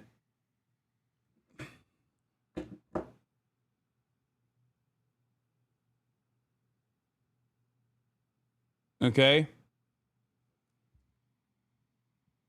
Why don't you talk about Virginia and New Jersey? I will. I've talked about Virginia, not so much about New Jersey, but I will be talking about them right now. Right here in the middle of the decade, Governor Gavin Newsom pushed a plan to squeeze as many as 5 additional Democratic seats out of the state, and this could be the result, a House map that is bluer than ever. Now, Newsom has cast this as an answer to what Trump and Republicans have been doing for months now. These are the states that are either trying to pass or have already passed new congressional maps this year. The dark red ones are the ones where Republicans have already put new maps into effect. And even if California's law passes today, Republicans are likely to end up with a few more seats out of these new districts when all is said and done, going into a year where the balance of power in Congress could hardly be tighter. No question about it, Mary. That California race, of course, matters to President Trump. The Democrats in Virginia and New Jersey have also made him the central issue.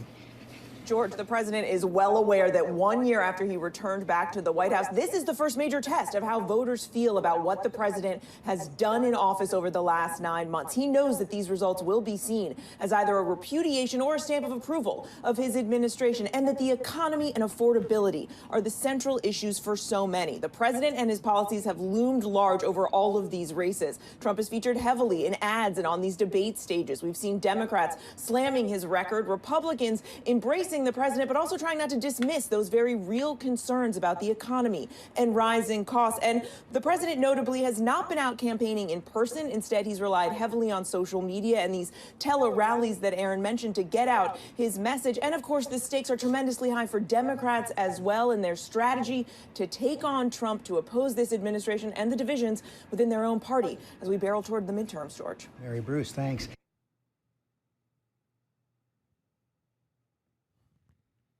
And let's turn to our man at the big board here, NBC News chief data analyst Steve Kornacki. Political nerds love this off-year election. It's our first glimpse potentially at how the electorate is feeling.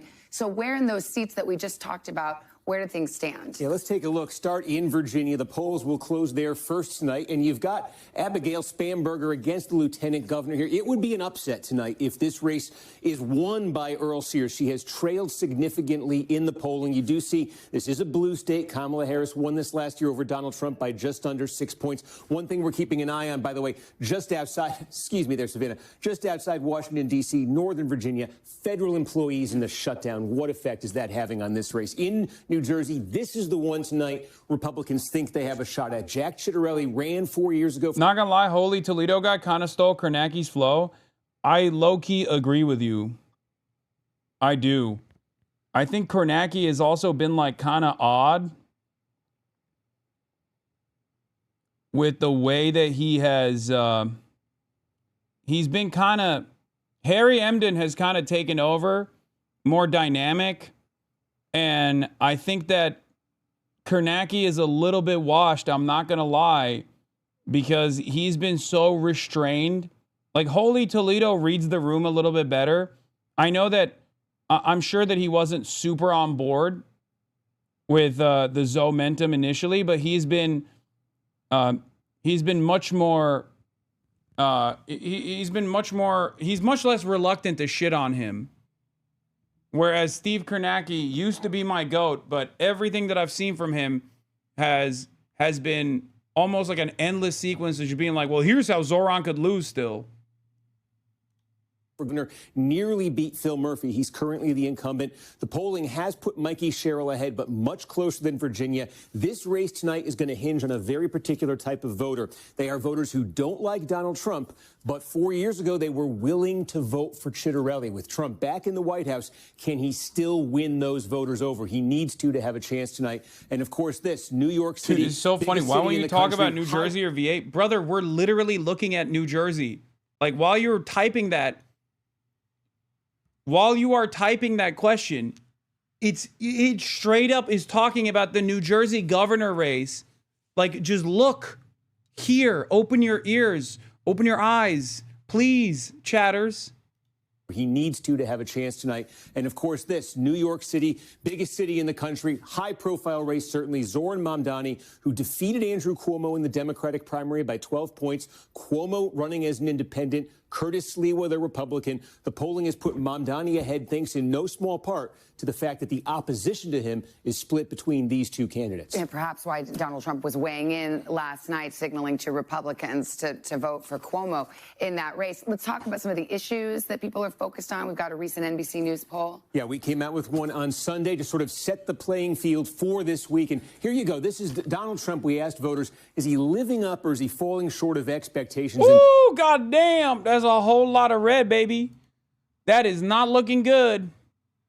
Not looking good at all. Where does this movement go? A movement that has no popular base.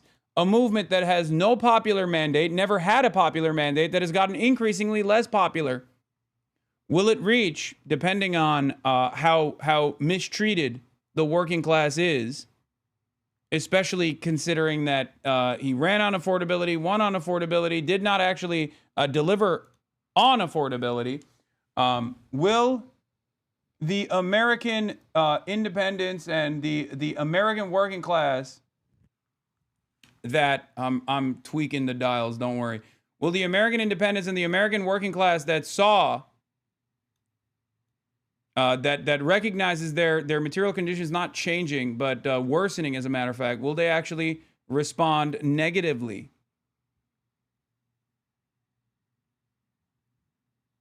We shall see. I am from Germany. This election means so much to me. The leftist world is watching. Yes. Yes. Guys, one of the most the people don't understand this, okay? There is, or we must build international solidarity. Okay? We must build international solidarity. This is something that I recognize. This is something that I understand. This is something that I advocate for. It is crucial. Okay? It is crucial to build a working class movement. And that is the reason why I travel the world and I go and I talk to people that do represent similar values in their respective nations. Okay? Whether it be France on Boud, or whether it be the Green Party, or even your party as well, Corbyn. Like, whether it be working with groups like Progressive International. Like, there are people all around the world, including in Western liberal capitalist democracies, that recognize that liberalism is failing, and they look to the United States of America, the heart of empire, and the heart of capitalism, which is where the financial capital of the world is. And they look at this race and they want to be excited. They want to hold on to hope that change might be coming. Some kind of change might be coming. Now, it might not be the most consequential change. And God knows it's going to be quite difficult to implement even the most modest of reforms. But yes, this is an inspirational candidacy. This is an inspirational campaign for so many people. There are probably more chatters from all around the world watching today than ever before. And a lot of Americans, I think, refuse to recognize that. And it's like almost, it feels like it's almost selfish, where you're just like looking at this moment of hope. And you just go, it's not good enough for me. It's like, it blows my mind. It blows my mind, really. In any case, let's continue with the fucking horrifying numbers of Donald Trump.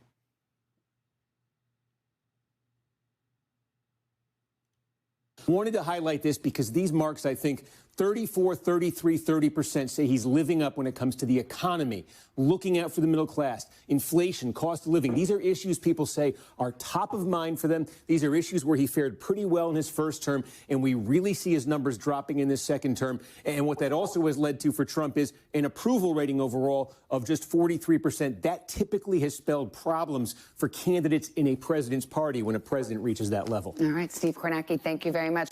Hey, thanks for watching. And don't forget, you can catch the Today Show every morning on NBC or take Today. New Yorkers are spending a lot of their time talking about one man. Who are you voting for? Definitely for Mamdani. Yeah, Mamdani. And you're excited about him? Yes, absolutely. Everybody excited. Well, not everyone. He's a radical. He's a radical leftist. He's a radical leftist. It's just fear mongering. So who is he? Socialism. This is my brother. This is my favorite. This is that guy that you just saw is like, he's a radical. He's a socialist. That is my fucking favorite type of guy. Okay. There are so many guys like that, man. Oh, God. It's just so fucking funny that you got so many insane hogs out in the fucking wild, and we really unleashed them. We are leaning into our hog-like tendencies, man. A self-declared democratic socialist who has stormed into the lead in the race to become New York mayor, using viral... I'm not saying you're single-handedly responsible for Zohran being elected, but how do you feel about the possibility your interview with him early on was a small, highly consequential domino that led to this point? We all play a role in this. You all play a role in this.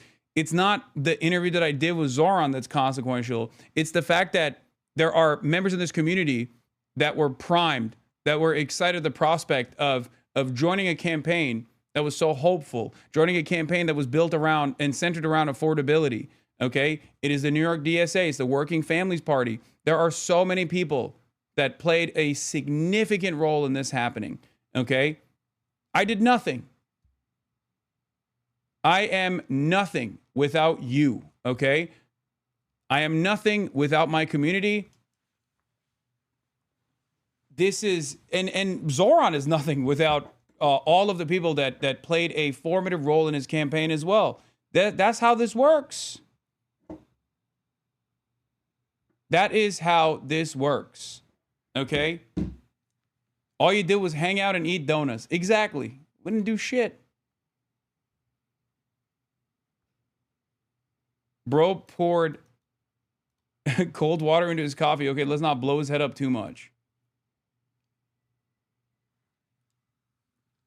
I wouldn't have been a leftist if it weren't for Hasan, and I was a Zohran canvasser back in the primary. Exactly, but once again, you did it, okay? You did it. Because if it wasn't for all of you that actually go out and take the things that we're talking about, the things that we're communicating, and put it into motion, then we go nowhere. Then I'm just a fucking random dickhead who is yelling into the void. Okay? That's it.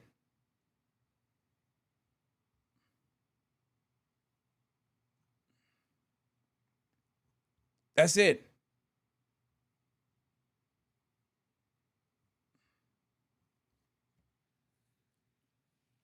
That's why I can't fucking believe the amount of attention that I've gotten from all of the haters and losers, the billionaires and the millionaires that have put the crosshairs on your boy. Because I'm inconsequential. You know, I am utterly inconsequential. I'm nothing. There will be someone else who will fill this void one day. It is the momentum. It is the people. That's what makes the difference. It's the people who dream of a better future and say, you know what, fuck it. I'm going to do it. I'm going to do it. I'm going to take a shot in the dark. Because the reality of the matter is, nobody thought, even Zohran himself did not think that he would get to this point, I don't think. I mean, obviously that was the goal, but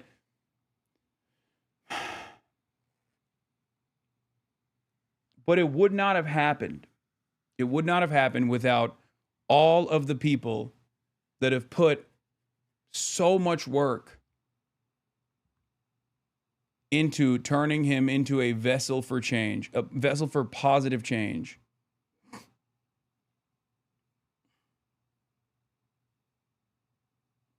The bullet that shoots down capitalism would not fire if every grain of gunpowder did not do its part. Yes.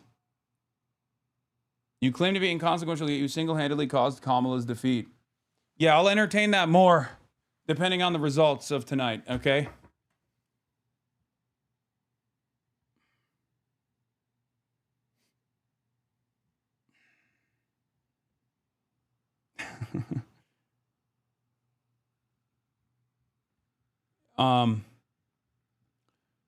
I don't like other people telling me what's anti-Semitic. Zach Cady, 37, who brought his 2 children to vote when he cast his vote for Zohran Mamdani outside the Met on Saturday. As a Jewish family, I find Cuomo's position offensive and patronizing, he said. Criticism of Israel is not anti-Semitic. Whoo! Smoke them.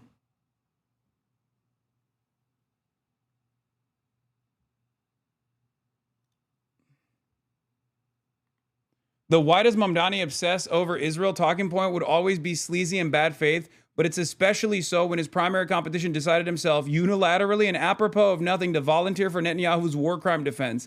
Like either it's a thing or it's not. Yeah, I can't believe that they tried to do that, by the way. You say you're nothing, but thanks to you, I'm even more annoying than I was before. I didn't think that was possible. I mean, I'm just a regular ass dude, okay? I'm an immensely fortunate, immensely privileged person who recognizes their privilege, who tries to do the most with the crumb of fucking influence that I have. But I always stress this importance to all of you. I always tell you, what do I always say? If it wasn't for this community, if you guys weren't in here right now, a terrorist. Yes, exactly. I'm just a modest terrorist, okay? But if it wasn't for all of you that go out and knock on doors, if it wasn't for all of you that go out and unionize your workplace, if it wasn't for all of you that go out and organize in your communities, then I would just be one guy yelling into the fucking void regardless. I'd be yelling about this.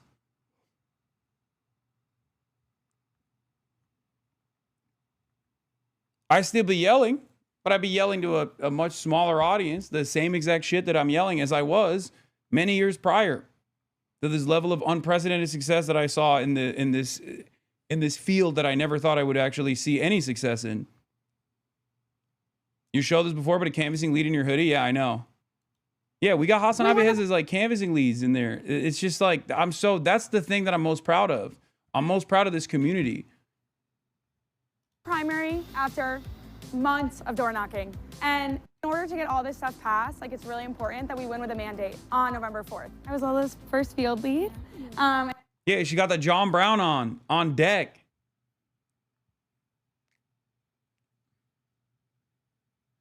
And have gotten to watch her grow from being like a canvasser to becoming a lead, and have watched her get her GED and have been so proud of her. Oh, this is my first time canvassing, so. Awesome. Do you have a Zetro card? I don't, thank you. I grew up in rent-stabilized housing. A private equity firm bought up the community that I called home for 18 years. I'm a psychiatrist. I want the city to be safe and affordable for me and for my patients. My labor organizer grandfather was like, your shoes aren't on the pavement. What are you doing? Let's go. Born in Jerusalem. My grandparents are Holocaust survivors. It's been super frustrating to watch people attack Zohran with a lot of Islamophobia, supposedly on my behalf. Election's coming up November 4th, so I owe it to him to come out here and canvass to help combat the mythology here. The Upper East Side is often like classified as a place only for the wealthy. People thought this was like a Cuomo heavy stronghold. There's a lot of support up here, and this is what's going to make the difference. I'm retired. I used to work as an investment manager. I've lived in the city for 45 years, so this is home to me, and I want to see changes. At all, I don't think we would have met naturally at all. Yeah. Outside of the campaign, I don't live on the Upper East Side. I live in Harlem, and I'm very much looking forward to having a Department of Community Safety. To get to watch her go to college next year will be like an amazing thing. Zohran's campaign is all around affordability and how we can have a city that's for everyone.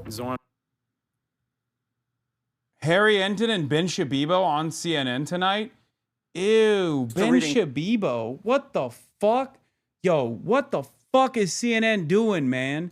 What the fuck is CNN doing, brother? What the heliante?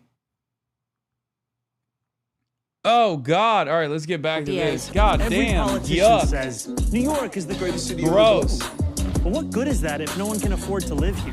And the ability to speak 5 languages, to woo minority voters, and heading out clubbing last weekend to reach the young. As New York City woke up this polling day, the prospect of Mayor Mamdani was upsetting old-school Democrats and Donald Trump. I'd prefer not to have a communist mayor of New York City.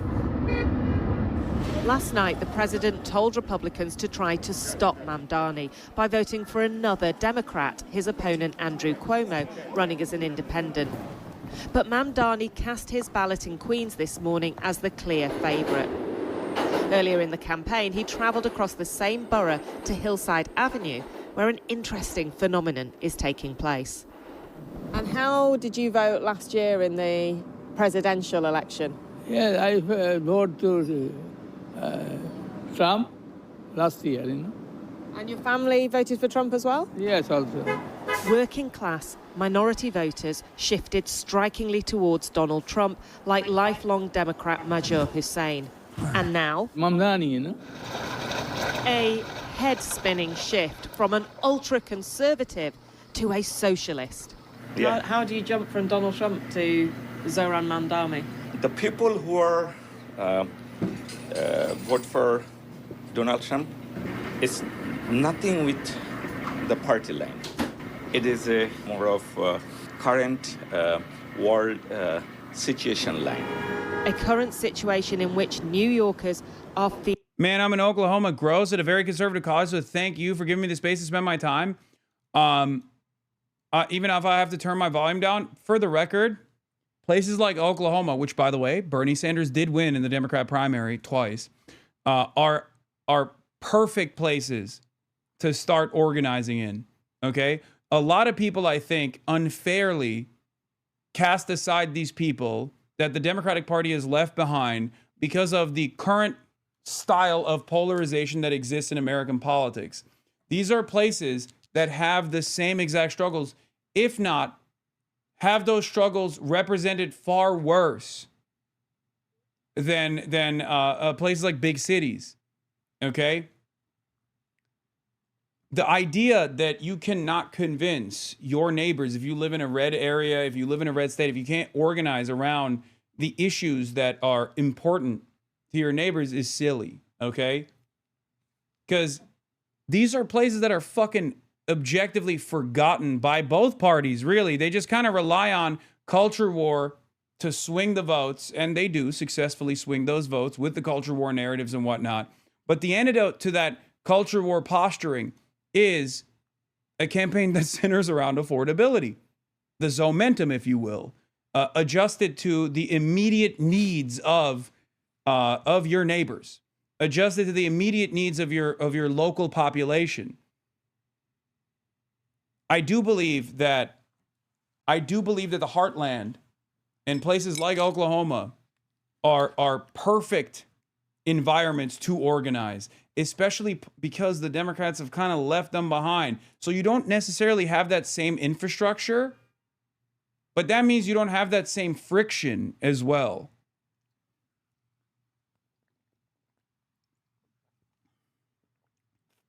When affordability or material issues are never called into question, when they're never a prominent part of either campaign, whether it be the Democrats or the Republicans, then yes, of course, people just lean into their reactionary feelings, their fears, and end up voting alongside the culture war narratives. Democrats will always lose on the culture war.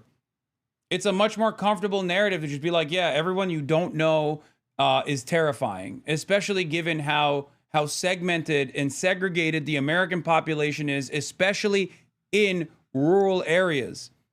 Okay? People fear what they do not know. There's a reason why it doesn't work the same in urban environments, because you are literally slammed with diversity everywhere you go. So you kind of realize that, you know, a black person or a brown person is no different than you, right? That's the reason why cities, big cities, are oftentimes blue, because they're like, well, yeah, these guys are running on fucking racism, and I know what my neighbor is like. He's awesome, right?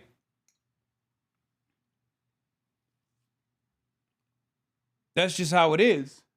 Oh, fuck. I just realized I have another light that I can turn on in here. Feeling the pain of economic insecurity. Hold on. ZOHRAN Mamdani. Mamdani? Mamdani. Why? Tell me why. because the city right now is a mess, and the food price is going up. Zohran Mamdani's victory in the primary election stunned New York. He appeared to come out of nowhere and defeat the state's former governor, Andrew Cuomo. But Cuomo didn't go quietly. He came back and he is now taking on Mamdani as an independent in a... Does it look better? It looks better, right? It looks much better now with the light on.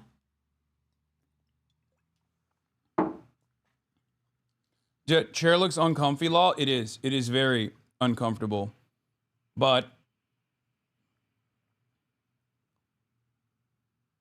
I want it. This is the most Wes Anderson I've ever looked, I realize.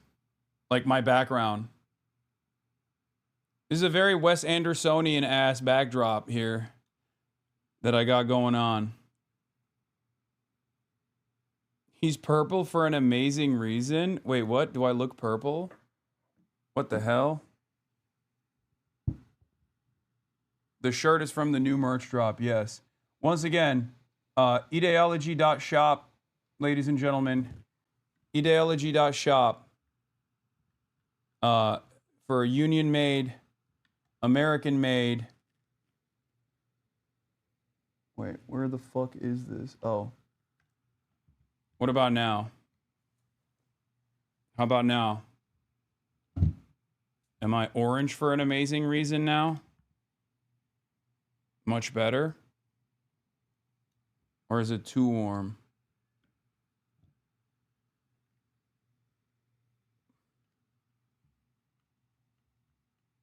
Oof.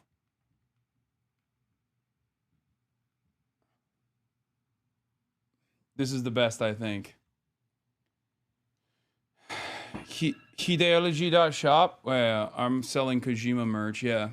That embodies a struggle taking place inside the Democratic Party.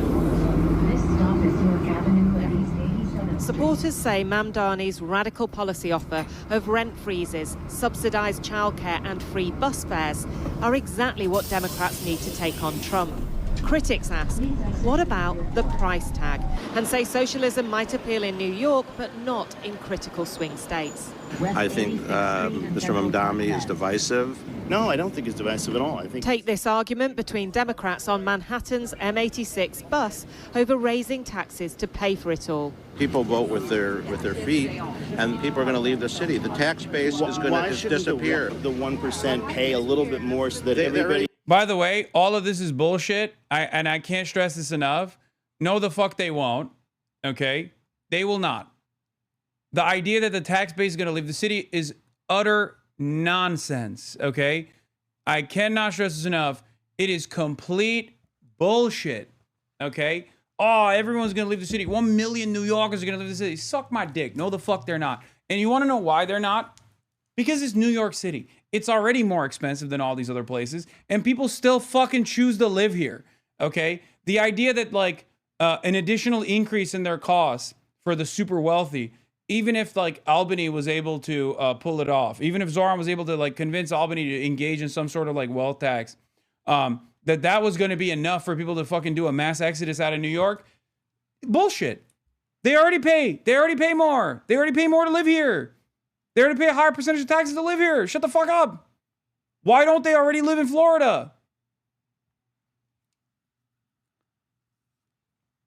If anything, this will unironically make New York better overall for even the wealthiest people, because now you can actually have the proper workers necessary to keep the city ticking, okay?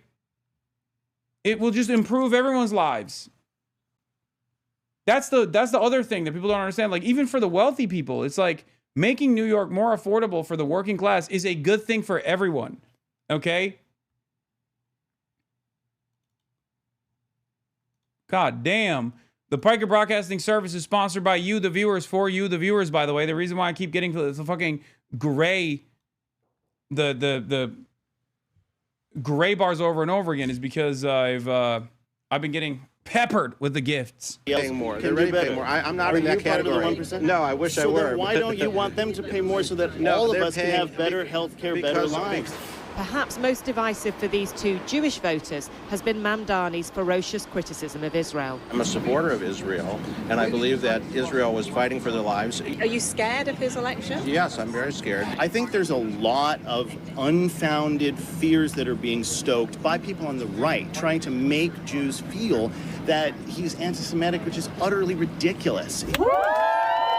On the eve of the election, Trump threatened to withhold federal funds from New York if Mamdani is elected. I will address that threat for what it is. It is a threat. It is not the law.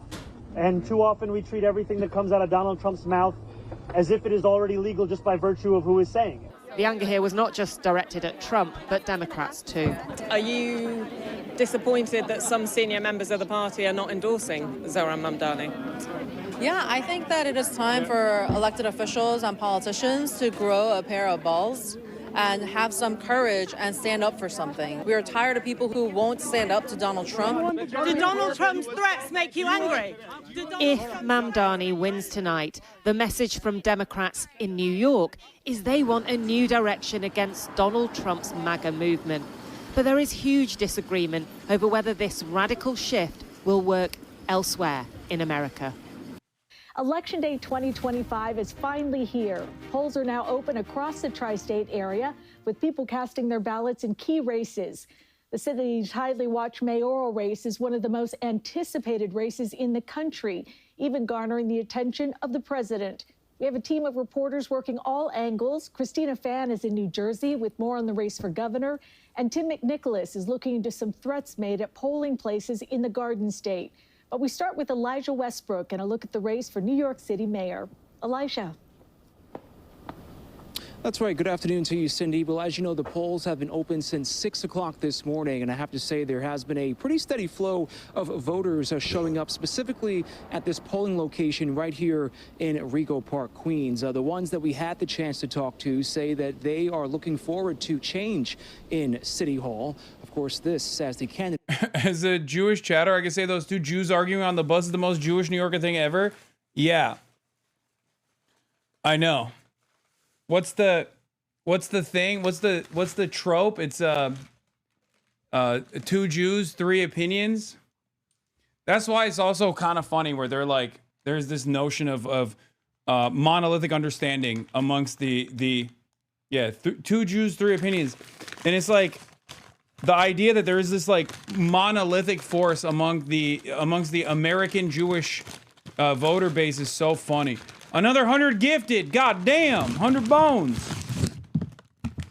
Listen, as I always like to say, if Jews were a fucking monolith, okay, there wouldn't be need for an endless amount of propaganda.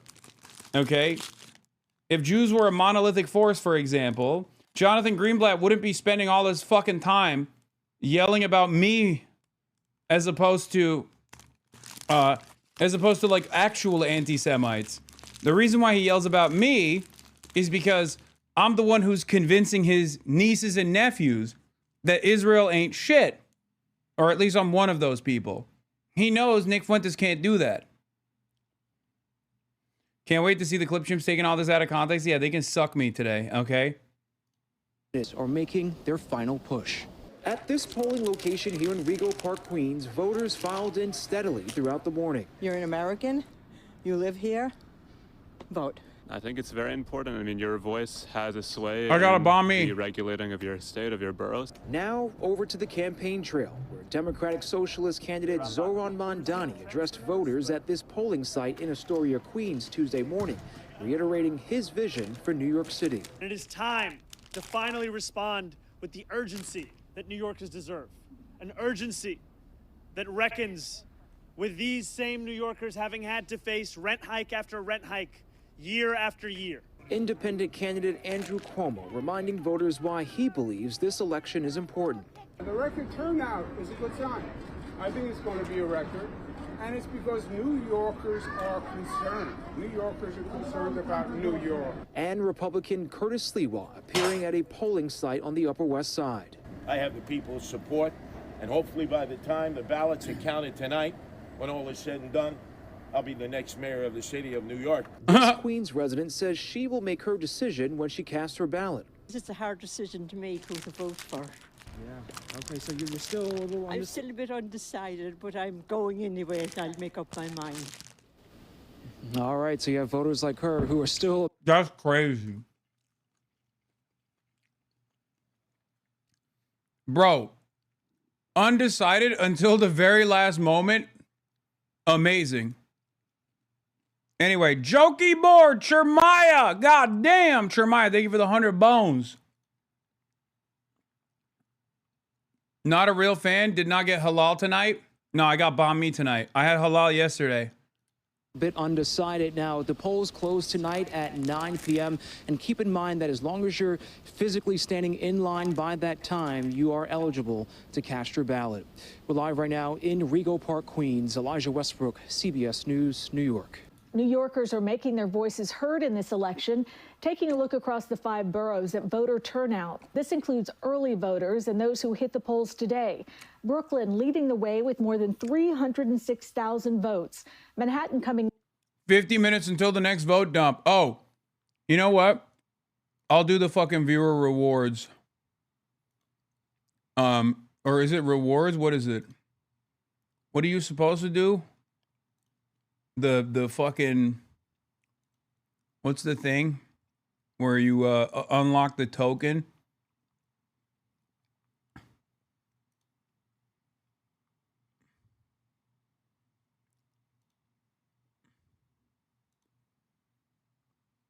For gifted?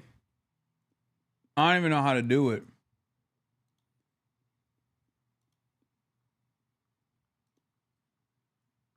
The discount token.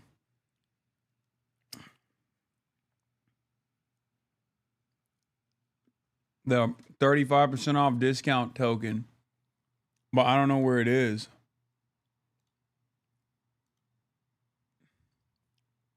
Oh, here, I got it. I will do it for the next 4 hours.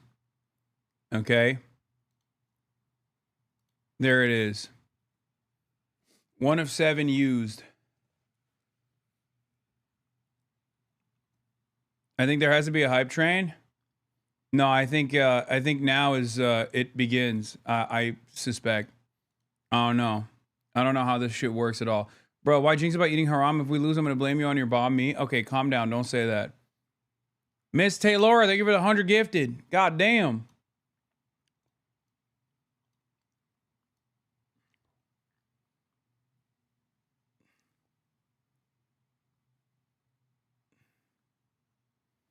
Yeah, I'm eating my last non-halal food before Shakira law is in effect. with more than 265,000 votes, and Queens not too far behind with more than 210,000 ballots cast. The Bronx showing up with over 79,000 voters, and Staten Island rounding it out with more than 64,000 votes so far. Polls are open tonight until 9 p.m. President Trump endorsing Andrew Cuomo in the New York City mayor's race, just posting on social media this. He says, whether you personally like Andrew Cuomo or not, you really have no choice. You must vote for him and hope he does a fantastic job. He is capable of it. Mamdani is not. Well, out front now, ZOHRAN Mamdani, the candidate for New York City mayor. And so President Trump making it very clear here, there's no beating around the bush here. You really have no choice. You must vote for him, Andrew Cuomo. What do you say to that?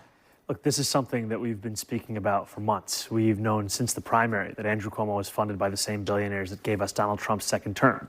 He denied that then. He had a phone call with President Trump trying to coordinate to stop our campaign. He then denied that. And even just until these final days, he denied that he was Donald Trump's preferred candidate. But now it's written out for the entire world to see. This is the man that Donald Trump wants to be the next mayor of New York City. And not because he'll be good for New Yorkers, but because he'll be good for Donald Trump. And New Yorkers are exhausted of this agenda in Washington. They don't want to see a mimic of it come here to City Hall. Do you think it will help?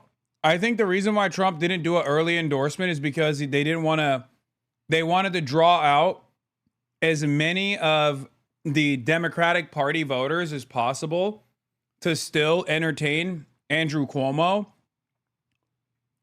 because there are still like a lot of boomers who fucking despise Donald Trump, but like think Andrew Cuomo is a real Democrat, all this shit, right? And if Donald Trump had come out of the gate swinging like, oh, I'm in the tank for Cuomo, Andrew Cuomo's numbers would look much worse.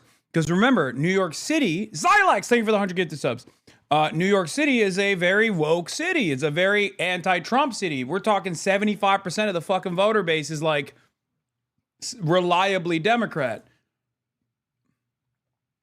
That's precisely the reason why Andrew Cuomo denied the rumors over and over again that the Trump train was going choo-choo for Cuomo, right? Yeah, people are apparently finding out about the endorsement as they're voting. I just talked to a volunteer for ZOHRAN and told me that this morning 2 voters of the polling site were undecided, and she told them Cuomo had been endorsed by Donald Trump, and they said, well, that decides I'm voting for ZOHRAN. Thank you, Donald Trump.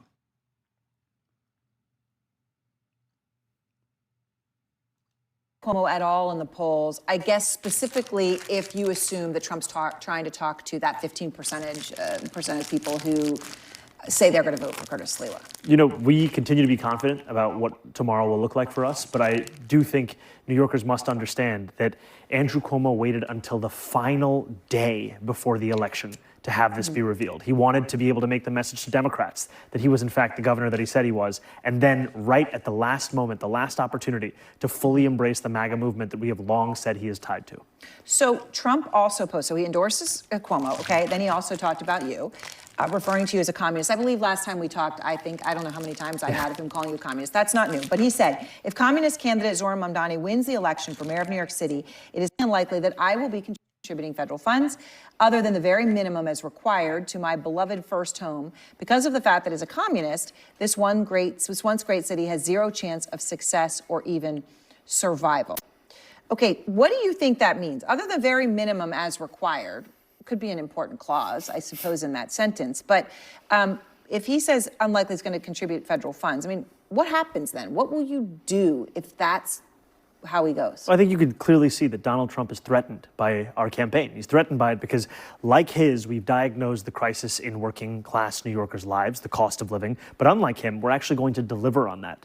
And that is a contrast that he can't bear to see. Because while he is spending $300 million remodeling a White House ballroom, the same amount of money that could provide SNAP benefits for 100,000 New Yorkers, he's trying to make it harder for Americans across the country to actually afford groceries. And this money that we're talking about, it's money that New York City is owed. It's not Donald Trump's to decide which city or state will get what money. This is the money that New Yorkers are owed, and this is the money that we're going to fight for. Okay, so Trump is not the only one talking about you tonight. Elon Musk is actually talking about you. What a pair. And obviously Musk had supported him, was crucial to his election victory. They had their falling out, but they're back together again. Elon posts about you, remember to vote tomorrow in New York. Bear in mind that a vote for Curtis, referring to Curtis Sliwa, whom I just mentioned, is really a vote for Mum Dummy, or whatever his name is, vote Cuomo. All right. Why do you think he's speaking out against you? And obviously the personal insult is in there as well, Mum Dummy. Look, I think this is one of the more expensive endorsements that Andrew Cuomo has ever gotten because it took $959 million in tax breaks that he gave Elon Musk for Elon Musk's pet projects back when Cuomo was the governor. And we're seeing the two twin architects of this second term of Donald Trump's presidency in the president himself and Elon Musk saying clearly to New Yorkers that their candidate is Andrew Cuomo. And they've picked Andrew Cuomo because they know that he will be the puppet that they want right here in New York City. And he's showing himself to not just be that, but also to be their parrot in the language that he's using to close out this election. Okay. Yep.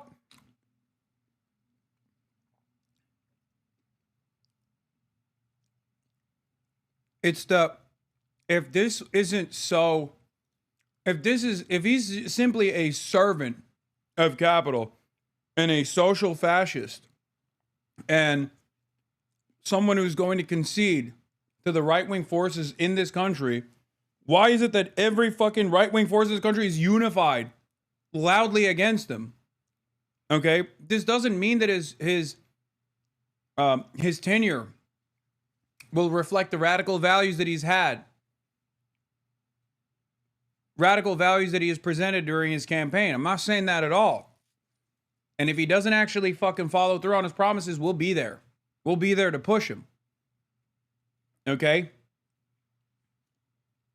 But you have to understand there's a reason why right-wingers are always on the fucking ball and liberals and leftists are delusional. Okay? They obviously see this as a danger. They see it as a danger. And they're trying to do everything they can to stop it. It's because the establishment is unified.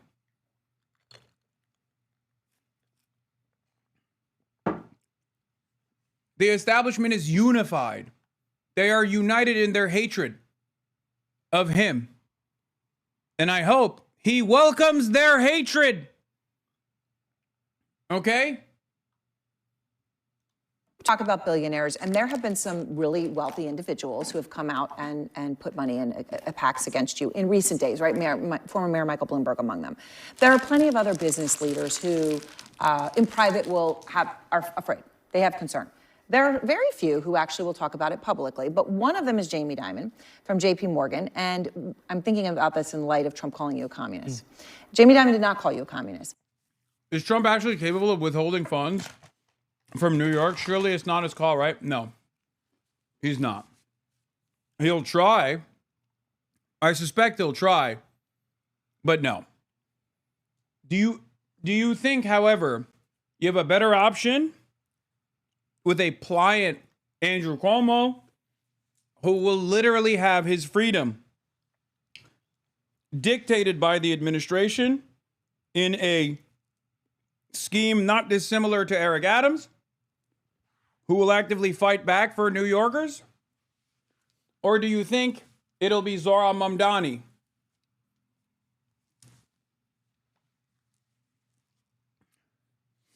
It's that simple.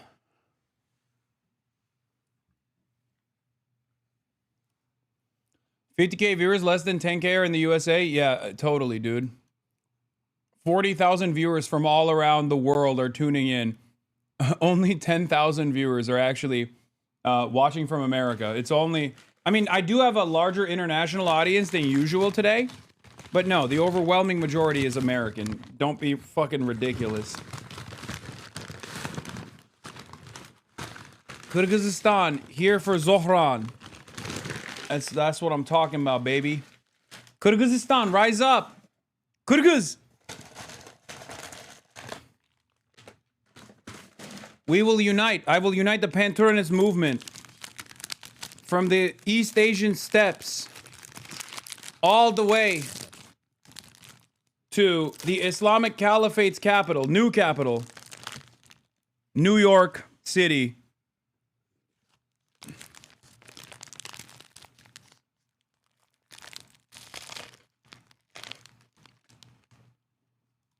He was more intellectual about it. He said, what does he really think? You know, he was part of that socialist democratic thing, which literally is more Marxist than socialist.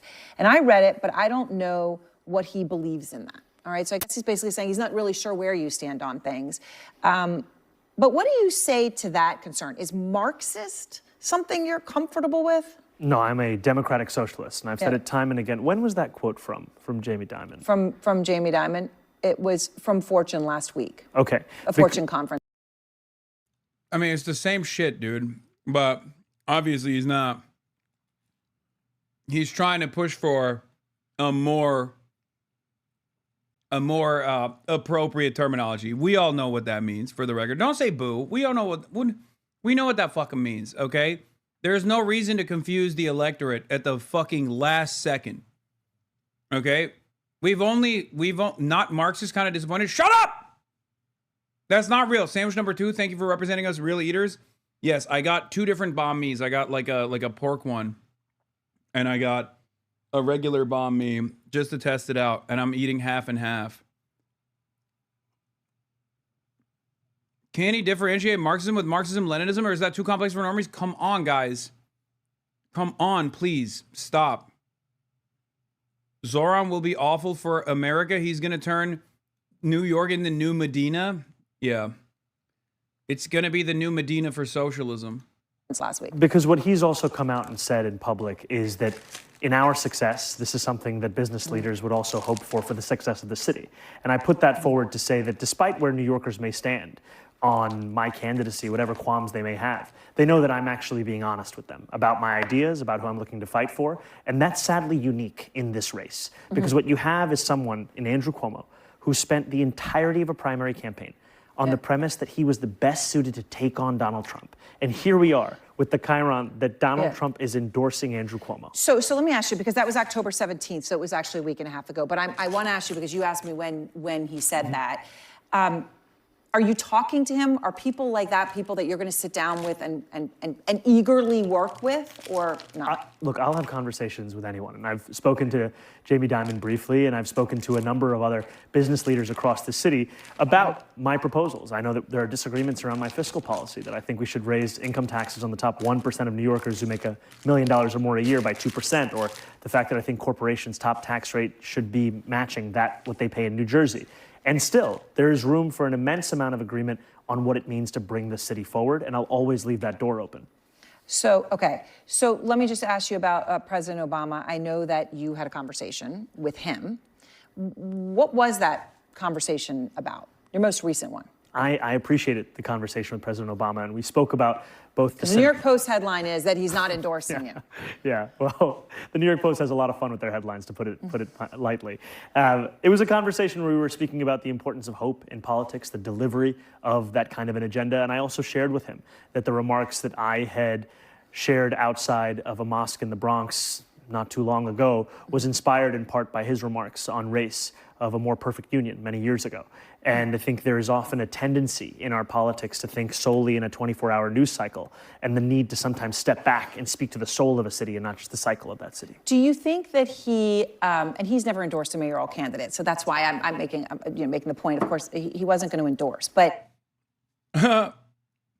chatters,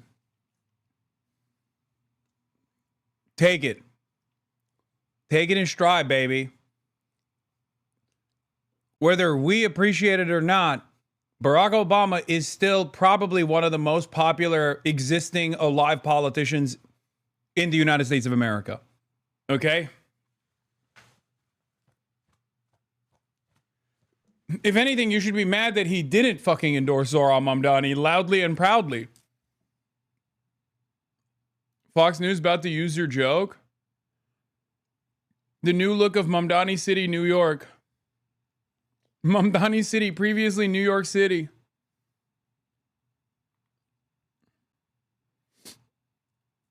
Kiss of death? No, fuck no. Barack Obama endorsing Zohran Mamdani would not be a kiss of death. That's Hillary Clinton you're thinking of.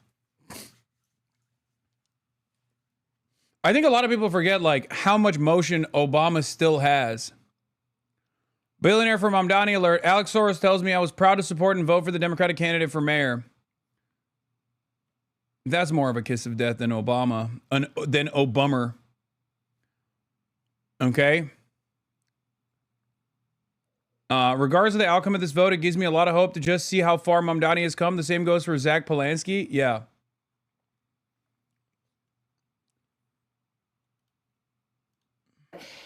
do you feel that he has your back? That because there are plenty in the Democratic Party who are scared of you too, and they don't know whether you're going to succeed if they're going to sit back and watch. Do you think he's someone who's going to be in there, you know, in it with you? Well, I appreciated the president offering to be a sounding board, and that's exactly what we see as what the future of these next few weeks and months look like. It looks like speaking to those who've been in these very kinds of positions and putting together a team that reflects the best and the brightest that this city and this country has to offer, and then delivering on this agenda. And that's what actually terrifies Donald Trump and Elon Musk and even Andrew Cuomo the most.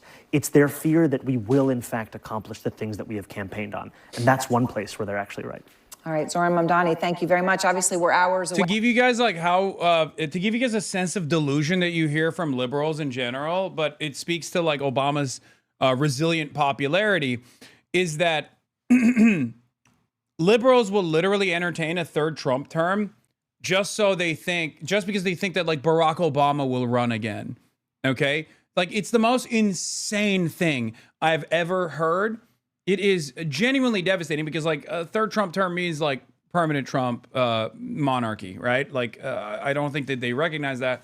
And also Barack Obama obviously is most likely not even invested in like doing it all over again. Having said that, like that's how much liberals fucking ride for Obama. They ride for Obama so much that they wanted Michelle to run. Okay? So that is part of the reason why I do think that Obama has a tremendous amount of influence still over the Democratic Party, and he does not wield it in a positive direction. I would go so far as to say that his pod johns are much more in tune with the way that the base is moving than the way that Barack Obama himself is actually moving. And I obviously, you guys know this. I'm doing Crooked Con. I'm going to Washington, D.C. after this. This part of the reason why I came here was because of because I was already going to be on the East Coast regardless. So, you know, there is, I think Barack Obama should be doing a lot more right now. If he actually does care about fucking defending democracy. Oh yeah, this was funny. This leaking 48 hours after the Hillary non-endorsement shows that the actual Democratic primary you'll never escape is 2008 and not 2016. Barack Obama called Zohran Mamdani today, praising the campaign he's run and offering to be a sounding board in the future. Your campaign has been impressive to watch, Obama told him. Okay. Hillary Clinton also refused to endorse Zohran Mamdani and then even turned around and said that maybe it's terrifying for the Jews if Zohran wins.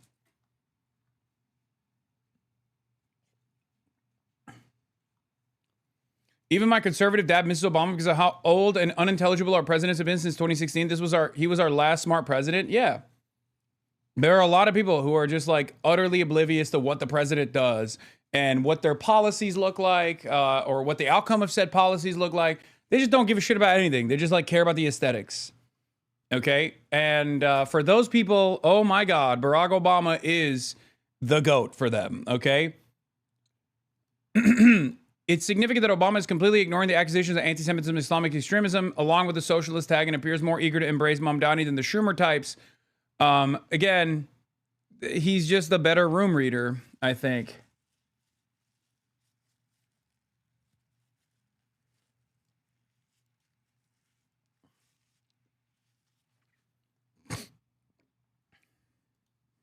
Yes. Hours away here. Are you ready? Do you expect it's going to be a big night for you? I'm hopeful. I'm confident, but I'll never be complacent. But look, if people want to vote for Donald Trump and Elon Musk, they should vote for Andrew Cuomo. If people want to vote for change, they should vote for me. All right, Zohran Mamdani, thank you very much. I appreciate it.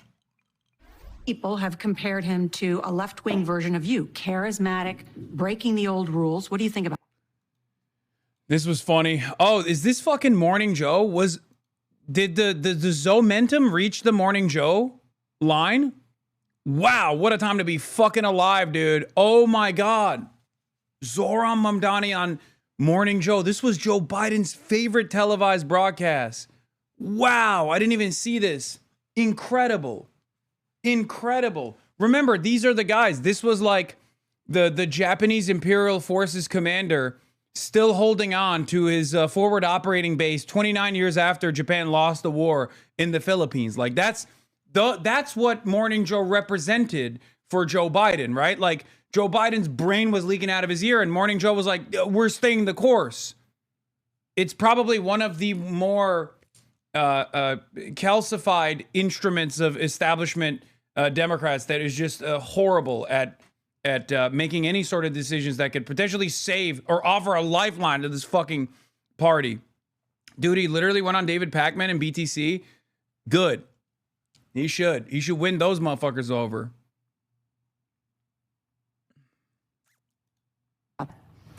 Well, I think I'm a much better looking person than him, right? But what if Mamdani becomes mayor? It's going to be hard for me as the president to give a lot of money to New York. Because if you have a communist running New York, all you're doing is wasting the money you're sending there. So I don't know that he's won, and I'm not a fan of Cuomo one way or the other, but if it's going to be between a bad Democrat and a communist, I'm going to pick the bad Democrat all the time, to be honest with you. All right. Hey, Willie, is Stalin a write-in candidate? You said we got a communist? Yeah. Well, yeah. Check the paperwork. President Trump on 60 Minutes this past Sunday threatening to withhold federal funding from New York City in a last-ditch effort to prevent Democratic candidate Zohran Mamdani from winning today's New York City mayoral election. Trump also threw his backing behind independent candidate Andrew Cuomo.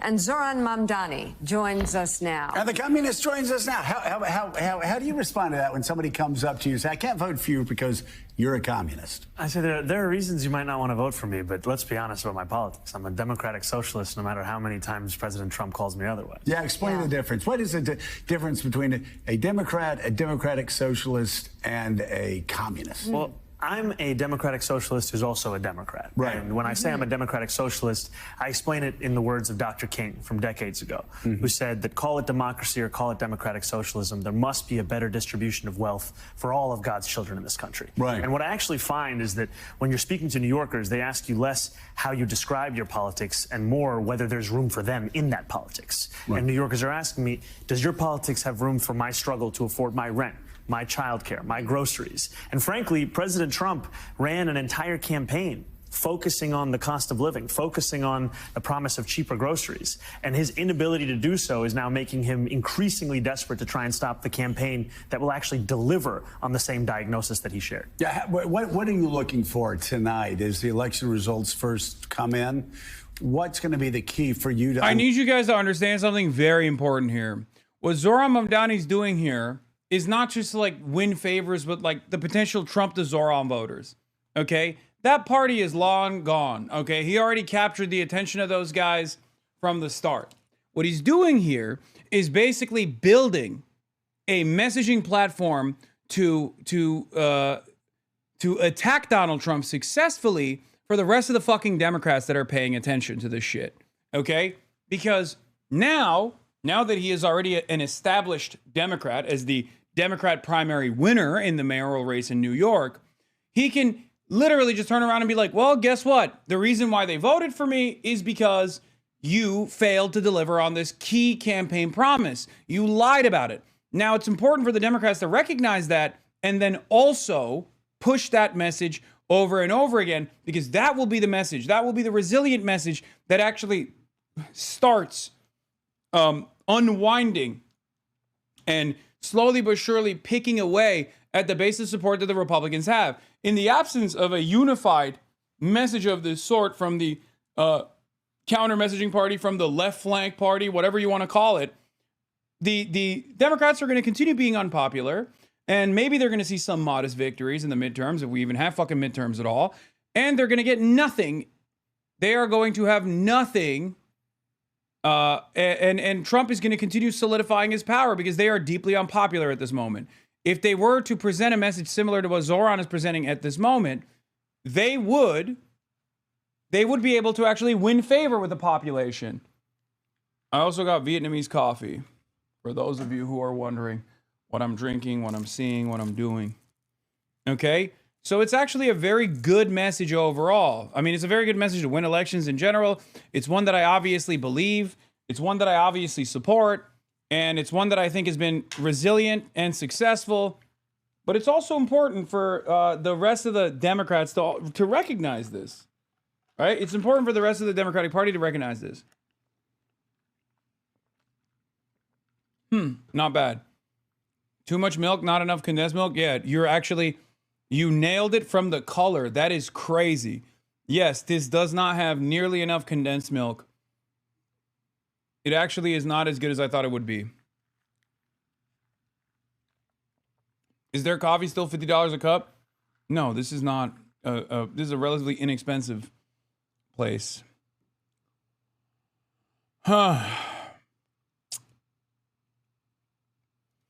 Your thesis being reflected in polling data as well.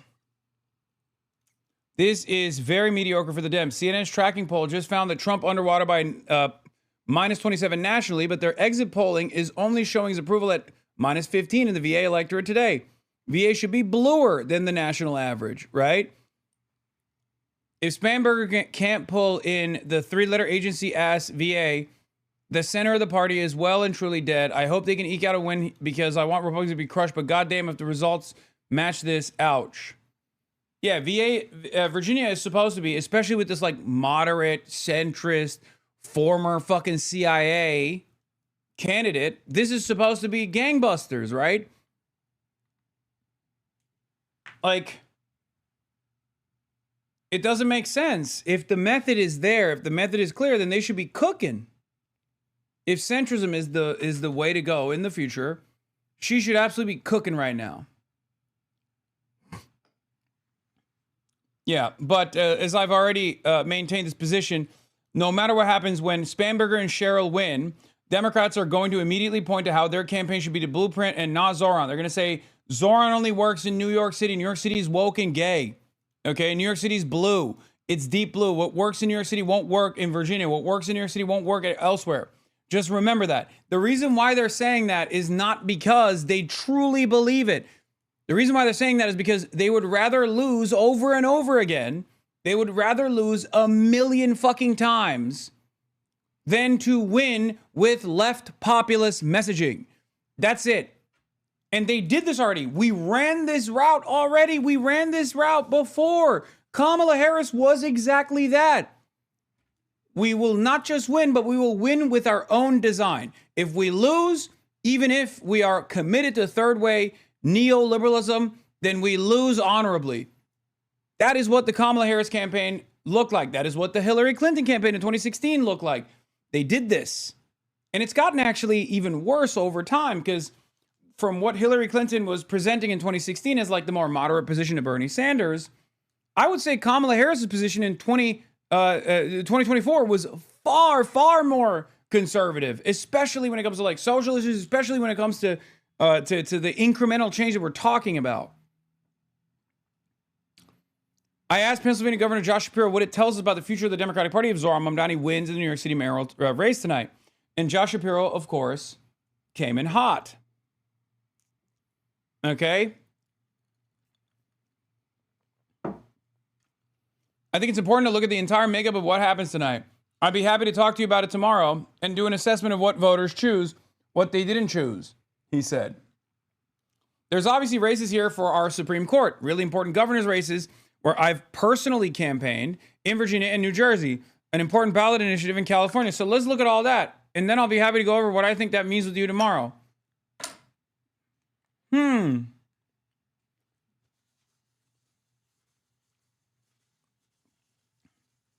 They're already gearing up. Mate Feed Art, thank you for the 100 donuts. What's up? Why? What are you doing? Oh, you're just fucking bored? You're just showing up, dude? What the hell? What's good? Well, I mean, how much longer? I feel like it's gonna be. What do you mean, bro? It's fucking it's 6. Results come at 9. Oh my god, are you wearing fucking sexy ass? Are you wearing Erica Kirk pants right now? Chat.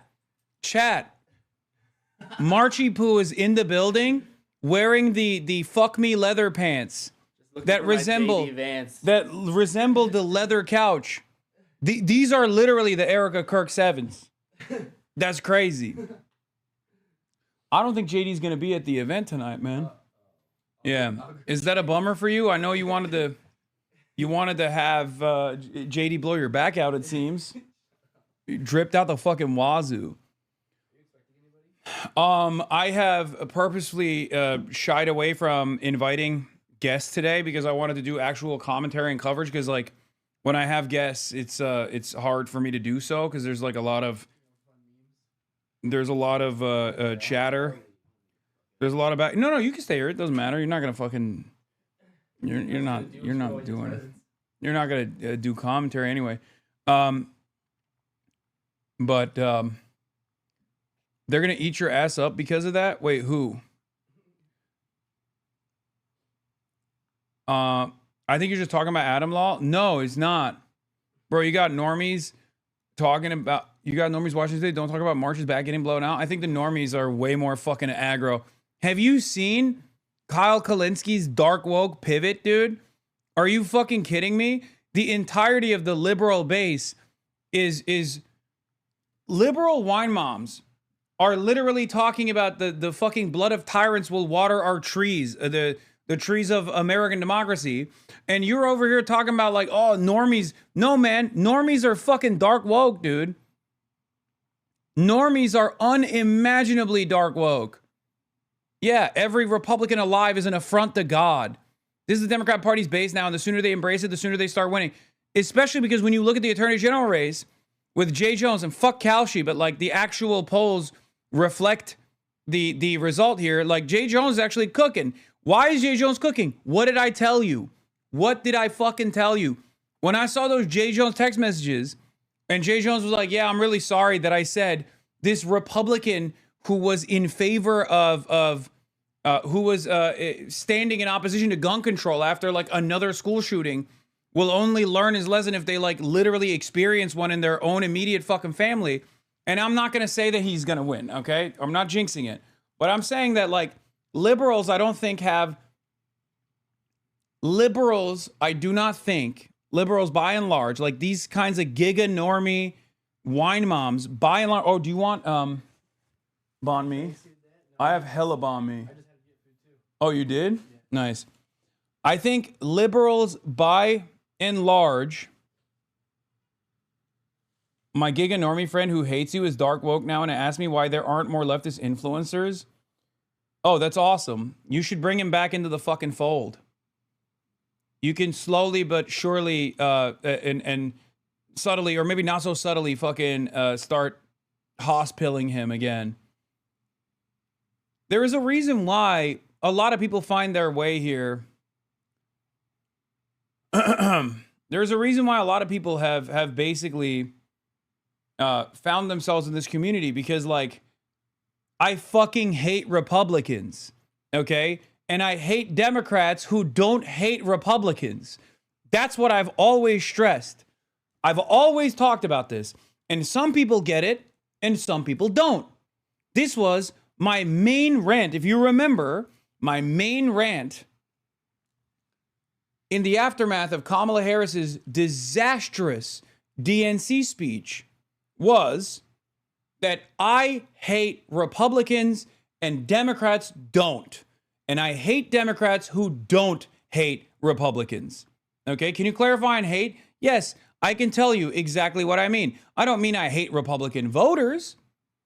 I mean I hate Republican politicians who traffic in hate, who traffic in bigotry, who spread divisive rhetoric with the express purpose of dividing the working class and constantly stand as a hurdle towards any sort of modest progressive change in the direction of alleviating some of the stresses that the American working class experiences. I hate them for that reason, because they are servants of capital, okay?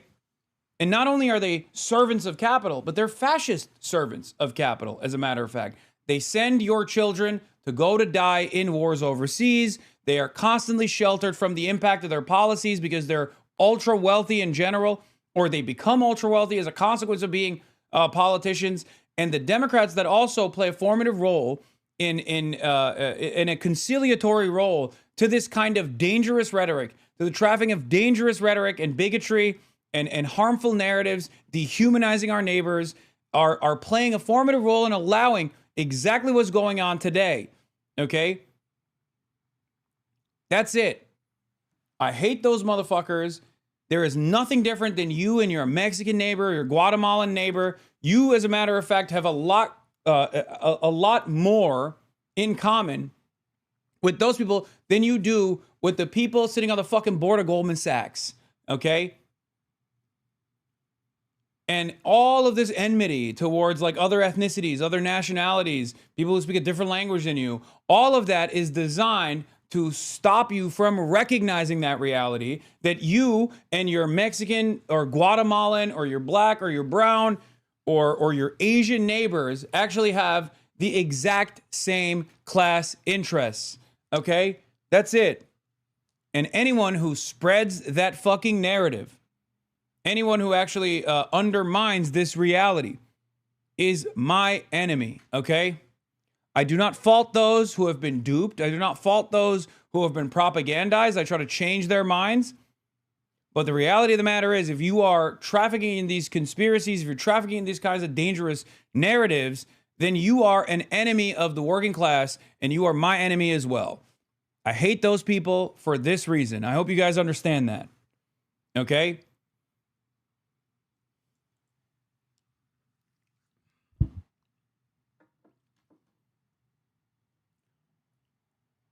Huh.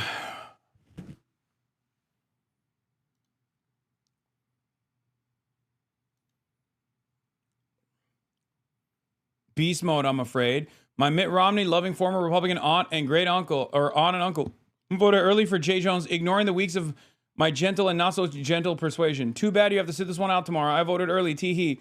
How'd it feel to vote for someone who wants your grandchildren and grandniece and nephew dead? Would you invite him to piss on their graves? Walter and I both did. Newsflash. None of my 5 grandchildren have been threatened, but thanks. He said he wants to kill Republicans and their children so he can piss on their graves because that is the only way to enact policy change. And you were like, ooh, that sounds great. Sign me up for that. Oh no, I had no idea. Oh well, that is crazy, okay? That is crazy. And this is what I mean. Like, Kyle Kalinski's going beast mode on this shit. Like, the ultimate tell here is Erica Kirk dressing up like a leather couch. Like, they don't give a fuck. They've run out of fucks to give. And it makes sense. It makes sense. Like, we play this fucking song and dance about civility politics over and over again. And it's nothing but L's for the Democrats.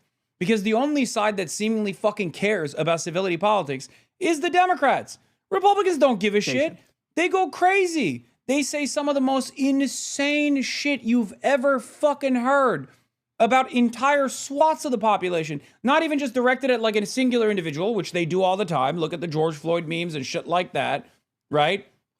But even outside of that, they literally will design messaging around entire swaths of the population. Every trans person and every gay person is a groomer pedophile. Like, what are we doing here? That's a fucking insane thing to say. Every black person is aggressive and violent. That's a fucking insanely violent and dehumanizing thing to say.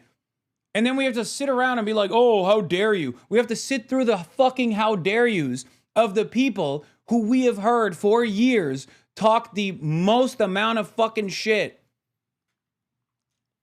I mean, look no further than all of the Republican influencers who think the death of woke is here so they can just do blackface. What the fuck have black people done to you? That you just, in this moment, in this very moment, you still turn around and you go, I'm going to do blackface. I'm going to remind people of some of the darkest chapters of American history. I'm going to restore the racial pecking order or remind people of the white supremacist racial pecking order. Why the fuck are you doing that? Other than cruelty for the fucking sake of cruelty, vice signaling. And then we have to sit around, we have to fucking sit around and act like these are sincere people that are genuinely offended. Yeah, okay, boo fucking who? Suck my dick. That's why I don't have an issue with the dark woke liberalism that we are seeing, as long as it's paired up with actual economic populism from the left, okay? Real policies. Dark woke doesn't mean that, you know, Republicans don't get to have health care. Okay? It means that they do get to have health care, right? They do. Everybody should have health care. That's how it works. But as far as like how we arrive at that position, or as far as the back and forth and the civility politics around this thing, it's just so frustrating to see Republicans who I have seen over and over again say the most insane stuff about like Michelle Obama being a man, only to turn around and be like, who has been more graceful? What first family has received more grace than the Obamas? Like, are you fucking joking, dude? We were there when you kept saying Michelle Obama's a man. What are you talking about? That Barack Obama is a Kenyan Muslim. Yeah, this was my favorite Kyle Kalinske dark woke tweet. Secular Talk says fake grieving widow grifter costume. How would the media respond to this post had Charlie Kirk been a Democrat? To which he responded with, shut your snowflake bitch ass up. Edgy jokes are fine for you, but not for leftists. Based Mike Lee in air quotes votes for endless war and stealing healthcare from 17 million people. But I'm the problem. Fuck you. Retire, you cunt. And then he slapped on the Nightmare on Wall Street tweet that Mike Lee posted.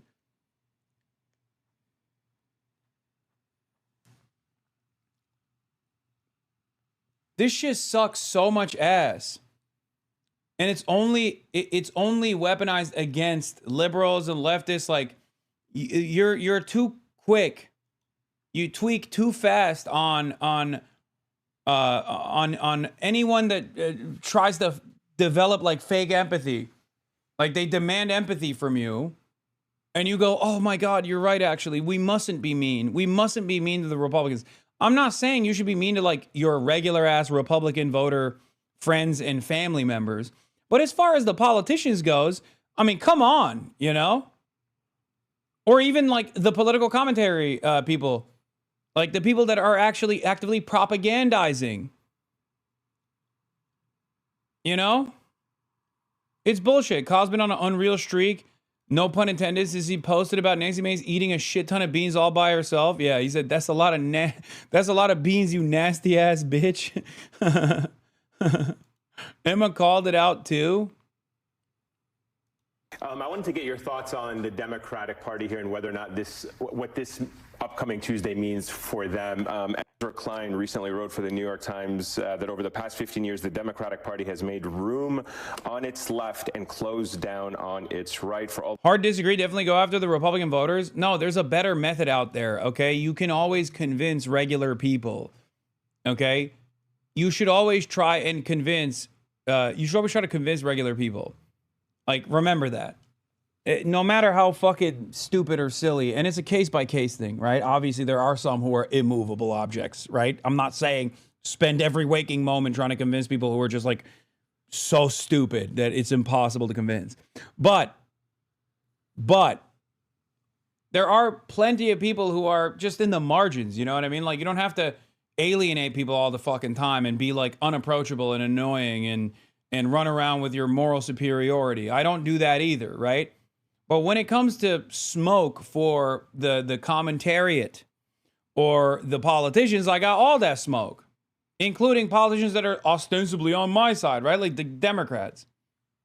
The talk of what the Democratic Party should learn from Bernie Sanders and Zohran Mamdani, there should be at least as much talk of what they should learn from Manchin or Golden or Marie Perez or Sarah McBride. The party should be seeking more, not less, internal disagreement. Do you agree with that stance? No. I mean, I don't know what reality Ezra Klein is living in. The fact that the Democratic Party has tacked to its left in what universe? Yeah. The coalescing around Joe Biden in the 2020 primary, the besmirching of Bernie Sanders supporters, the eschewing of that movement in 2016, and even in this current moment with Zohran Mamdani, who has been a shot in the arm for the Democratic Party, you still have Chuck Schumer refusing to endorse him, and Hakeem Jeffries' endorsement is lukewarm at best. There is a fight right now within the Democratic Party, and Ezra Klein is representing a floundering corporatist centrist flank that is increasingly irrelevant in the party, and he's trying to carry water for them in the Times. I mean, I think it's a lucrative thing to do, but it's not necessarily matching the reality. I love it. I'm so excited to disagree with you. I do, because I could not disagree more. The point Ezra's trying to make is that it takes two wings to fly. That he's trying to say Democrats need to build a Big Ten. And he's not saying you got to choose between Zohran Mamdani and Bernie Sanders and the centrist wing. He's saying Democrats need to compete in more places. You raised a stat earlier that I think is the key one. Why, when Donald Trump's numbers are plummeting among independent voters, he's got 48% strong disapproval. How come the Democratic Party's approval rating is lower as a brand than the Democratic Party? That I was just trying to elucidate. So you believe it's because they're not far left enough? No, I believe that there needs to be a different approach to politics here. Not building a tent and saying we don't necessarily stand for anything, including Ezra advocating for saying that we should run anti-abortion Democrats in red states. So let's throw trans people under the bus. Let's throw women under the bus. Let's just do anything except reorienting territory, though. No, I think he's talking about being practical and trying and trying to expand the map. That's what needs to happen here. Is if Democrats are going, how do you expand the map? Is you win in Ohio and you win in Pennsylvania and you win in West Virginia. As much as Democrats hate Joe Manchin, he was the only Democrat who could win statewide. People always forget that, like, West Virginia had a fucking solid left base, like, throughout its history when there was some semblance of fucking labor unions, okay? This shit makes me so mad.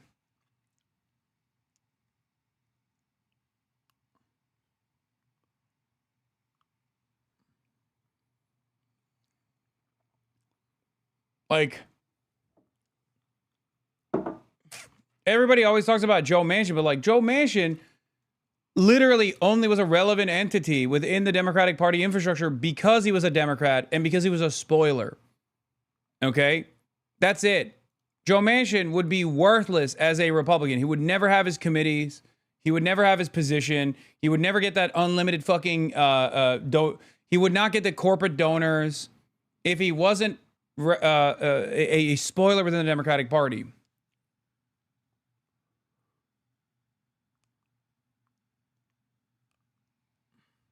It's bullshit. I'm sorry, but Joe Manchin helped kill the child tax credit, which is the reason the Democrats are lagging behind in affordability right now. But would it have been better if there were a Republican in that seat? If the Democrats want to orient themselves behind a working class coalition and use that as the base, that is how you build a durable coalition, not the one that has lost to Trump multiple times. But if you look at the track record of like Sunrise and Justice Dems and these other, more populist progressive groups, the base wasn't there. Now the base is there. The base is currently behind it. They have not gained a single seat. Because of the institutional pushback from the Democratic Party. And because right now of the voters. The voters are part of it. That's bullshit. They are fucking yelling at her because she's saying the truth. Yeah, dude. West Virginian voters actually live in this totally unique space, chatters, where they are utterly devoid of a need for healthcare. Famously, West Virginians actually don't need adequate housing. They don't need healthcare. They don't need affordability is not a prescient issue for them. Except Donald Trump did sweep with maybe not healthcare, but certainly tackling the affordability agenda, consistently talk about affordability as being a very important part of his campaign promises. And yet, for some reason, we still act as though, like, no, these are not the people. Like, no one is saying go to fucking West Virginia and talk to, like, former coal miners who have had no jobs or no job prospects in the last, like, 2 decades and be like, we are going in to protect our trans neighbors, okay? We are going in exclusively so that undocumented migrants can come in here and take over whatever jobs that even remain. No. Talk to them about a fucking federal jobs guarantee. Talk to them about how you're going to build goddamn houses, okay? Racist people need to live in houses. Transphobic people still need shelter, okay? Someone has to build the fucking houses so that the transphobic and racist people can live in those houses. They still need healthcare, okay? I fucking hate this shit. No one is saying run on a fucking trans-first narrative in goddamn plus 35 West Virginia. People are just simply saying that run on an issue that they care about, okay? And then say, yeah, of course, trans people are also getting the same things that you're getting as well. So what difference does it fucking make? Stop complaining, right?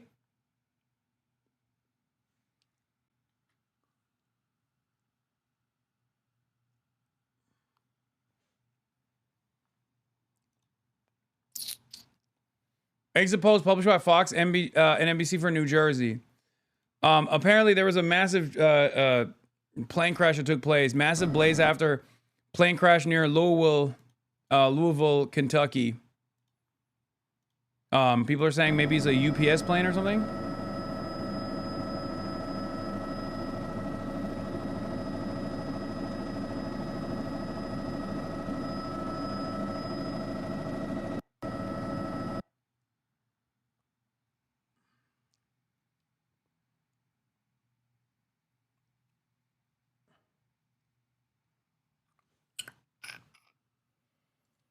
That is where I live. Okay, well, be safe, chatter. I don't know what the fuck's going on here.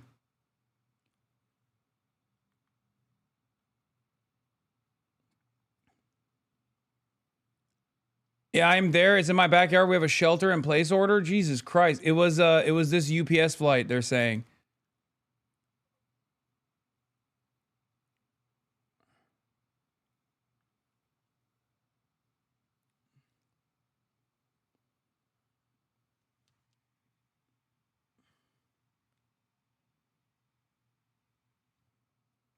Yeah, if it was a UPS plane that was about to fly all the way to fucking Honolulu, it was probably filled to the brim with fuel, with jet fuel.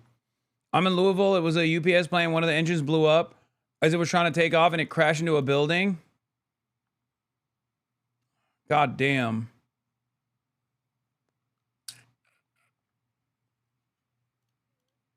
New video from the explosion. Jesus Christ. Ay, pinga. Corre para atrás, papi. ¿Viste? Te lo estoy diciendo. Dios mío. Ay, pinga. Ay, Dios mío. Pero qué pinga. Vamos a ver. Papi, cuidado. Espérate. Ay, Dios mío, señor. Venga, hacer. Cojones. Mira la cantidad de gente cogiendo candela, papi. That is terrifying, dude. Hot off the presses, vote dump. General election day, check-in as of 6 p.m. New total vote check-ins is at 1.7 million.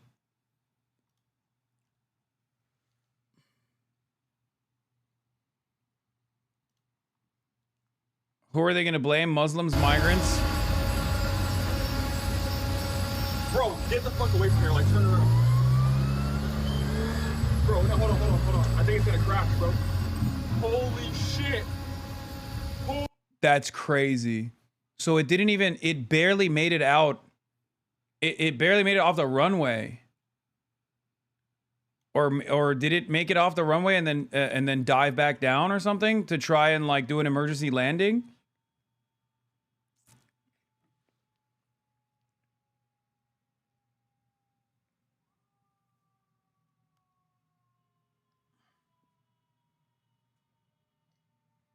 Jesus Christ, dude.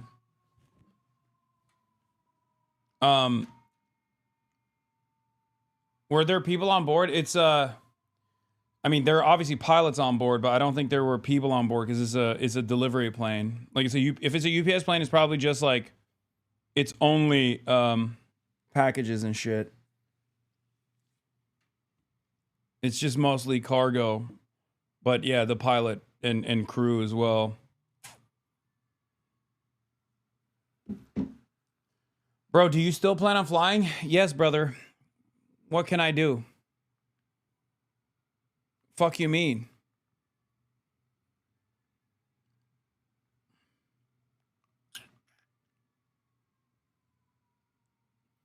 I suspect that there might be casualties in like the area that the area of impact as well.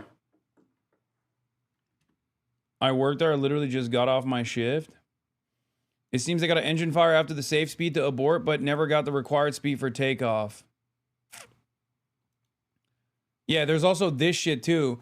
The Department of Transportation might be forced to shut down airspace in certain parts of the country. The government shutdown continues into the next week, Transportation Secretary Sean Duffy said on Tuesday.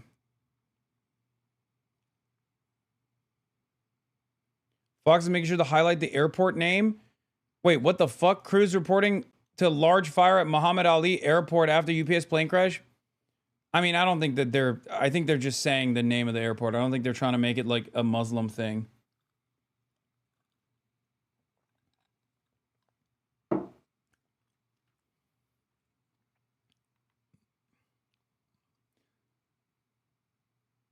How do you deal with flight anxiety is a question that people asked. And the answer that I have for you is that I don't really have a lot of flight anxiety. All right, let's get back to, I don't know how we got to the wine moms and where the wine moms are at. But let's get back to ZOHRAN on Morning Joe. And early in the evening, how you're doing against Andrew Cuomo. Well, I think the key thing is actually through 9 p.m. because we know that there will be so many New Yorkers who are casting their ballots today. And just as important is we will have thousands, tens of thousands of volunteers who are going to be canvassing today throughout the 5 boroughs. And the reason that I'm sitting in front of you as the Democratic nominee is because this more than 100,000 strong team has been knocking on doors, has been making phone calls, has been making the case to New Yorkers that they don't actually have to continue to live in the most expensive city in the United States of America. We can make this place affordable. Yeah, and Willie, a lot of endorsements, strange endorsements for Andrew Cuomo, lifelong Democrat, have been sort of rolling in over the past 12 to 24 hours. Led by President Trump, Elon Musk yesterday also endorsing Andrew Cuomo. And you just told us Stephen Miller has endorsed Andrew Cuomo here at the 11th hour as well. There's no question affordability in this city. Living here is top of everyone's mind. It has gotten obscenely expensive to live here, to do anything here. So you're proposing free grocery stores, free buses, $30 minimum wage, all of which sounds incredible. Cheaper groceries, not free groceries. Excuse me, cheaper groceries.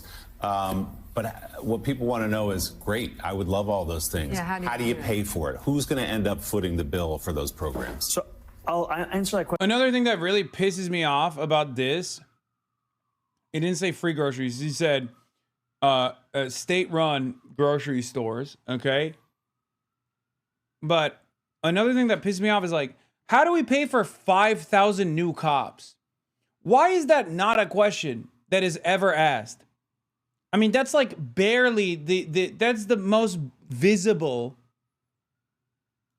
campaign promise of Andrew Cuomo, right? Like, he has made no promises at all, really, other than the fact that he has O.J. Simpson's Bronco, but it's not actually O.J. Simpson's Bronco, right?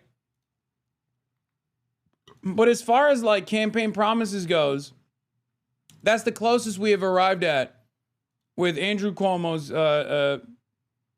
campaign messages, right? Why does nobody ever ask, like, how the fuck do we pay for 5,000 new heads? 5,000 new cops, man. You understand? 5,000 new cops is like $200K a year per cop. That's before like significant hazard pay. That's before we talk about all of the lawsuits that we're going to have to do payouts on. All the fucking lawsuits that we have to do payouts on when they inevitably crack heads, you know? All this shit. Nobody ever asked that. They only ask throughout my career as a political commentator, I have only heard people ask the question, how are we going to pay for it? Not when it's about endless militarism, okay? Endless military incursions around the globe. Not when it's about the domestic military force that is police and constantly giving them more and more money, but only when it's about helping the working poor. How are we going to pay for it? That's it. That's the only time people ever ask this question. How are we going to pay for this? That's how you fucking know someone has a solid approach to politics in America. Okay? There was one fucking question from the moderators against Andrew Cuomo's 5,000 cop policy. One time they asked.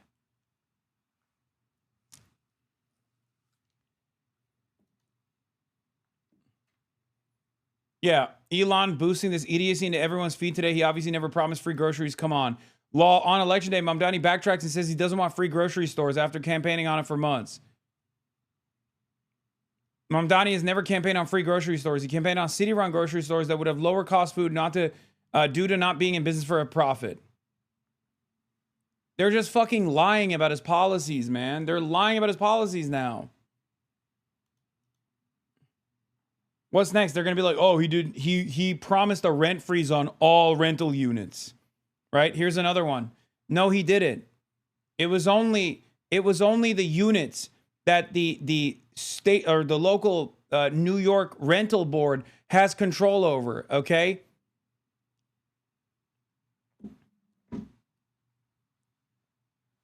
Yeah, just take it one step further. Be like, oh, ZOHRAN promised free rent. No, it's just rent stabilized units only.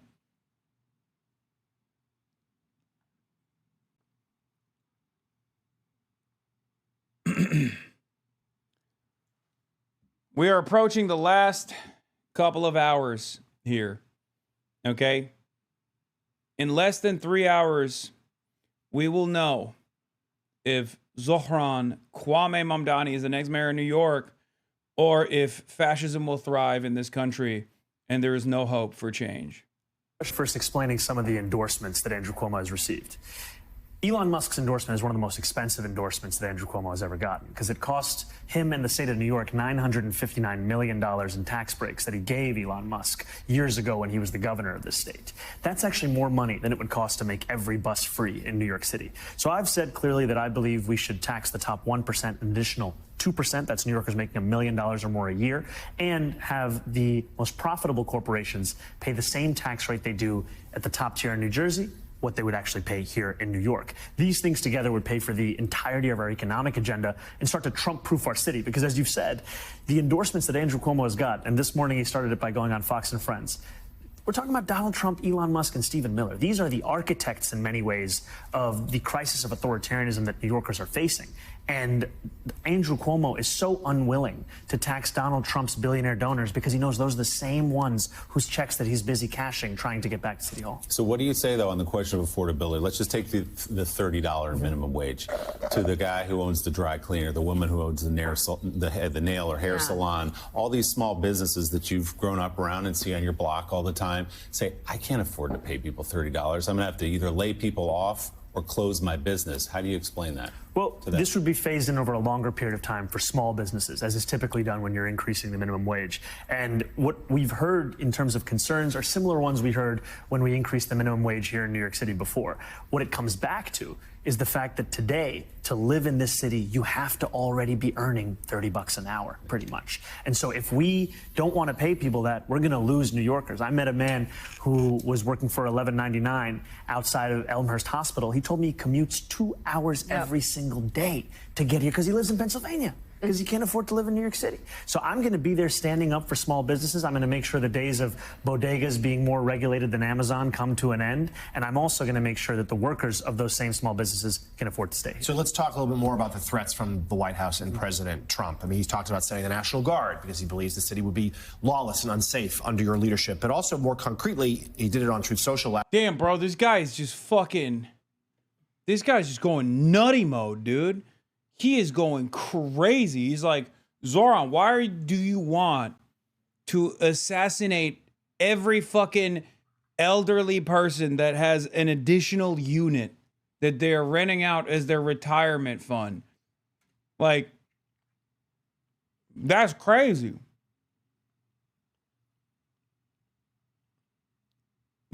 What the fuck? This is MSNBC. Last night as well, beyond the 60 Minutes post, threatening to withhold federal funds. We know he's already slashed the funding for that railway tunnel to New Jersey. What would be the recourse here? We know that is it not a fair question? The way that you ask questions like this differ greatly, okay? Like, the appropriate way to ask this is just like, what is your plan? Like, it's very obvious that Trump is trying to change the outcome of this election. Like, what is your plan to go after Donald Trump if he tries to cut funding to New York City? And he's framing it as like, why should people vote for you? Because Donald Trump's going to cut the funding if you become the mayor, right? And before that, he literally was like, why do you want small businesses to fall apart by raising minimum wage to $30 an hour when everybody knows that that is going to kill small businesses? Why do you want to take a gun out and shoot every fucking laundromat owner in the city?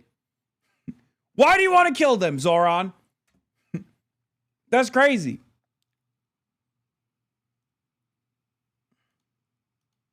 Any city is dependent, in large part on federal dollars. What would you be able to do at City Hall to combat that? We have to stop treating everything that Donald Trump says as if it is law just by virtue of the fact that he's saying it.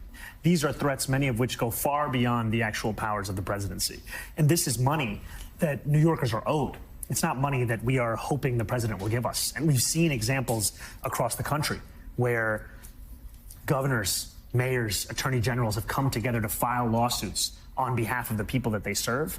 And in California, the attorney general there estimated that for every dollar they put in legal fees, they recovered more than $30,000 in federal funds that would have otherwise been stripped of them. So we're going to use the courts, we're going to use the bully pulpit, we're going to use every tool at our disposal to stand up for the people of the city. Right. If you are successful and poll. He's not being that aggravated with the questions. He's talking for the money people so Zohran can speak to their concerns. Brother, this is MSNBC. Okay? That's the problem. That's my point. Okay?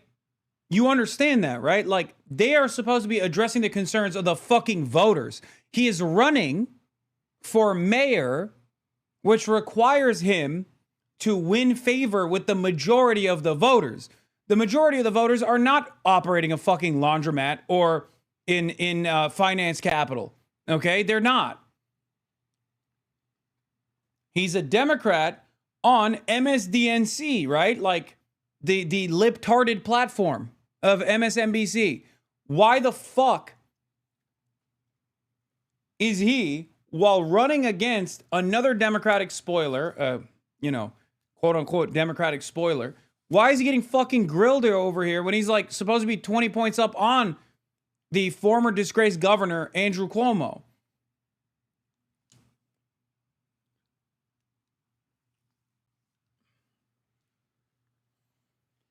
I just got confirmation from my near 90-year-old great-great-grand aunt who survived the Holocaust and was a hidden child voted for Mamdani. We are talking about legacy New Yorkers, but she has always hung out in the village, so we knew she was cool. Hell yeah.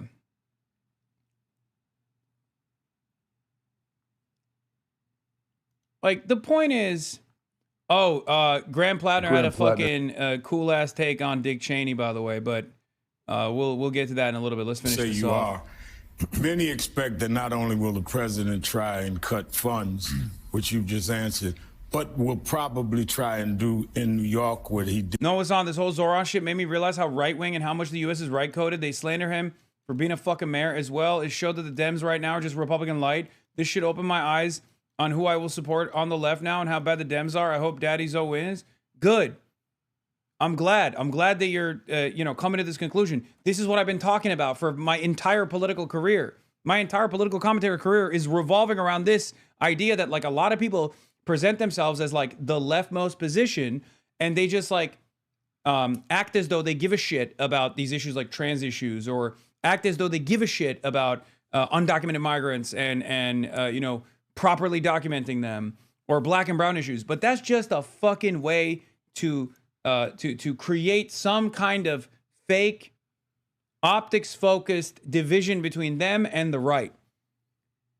Their tendency, the establishment Democrats' tendency to drop those issues on a whim and still lose, and only to further advocate to drop those issues even more, should show you that these guys don't even care about these things that they claim to care about. They only care about maintaining the status quo. Okay? And this is what they actually care about. Making sure that moneyed interests continue to dominate our lives.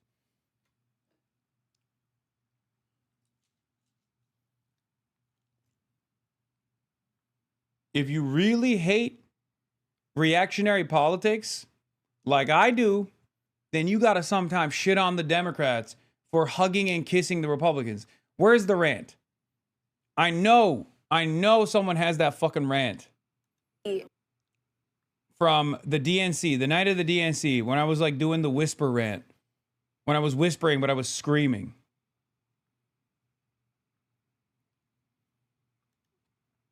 NBC exit poll, Israel position was important. Cuomo's policies are not realistic, 48%. He doesn't even have any policies. Realistic, 46%. Mamdani's policies are not realistic, 53%. Realistic, 43%. President Trump approval, 69% disapprove, 29% approve.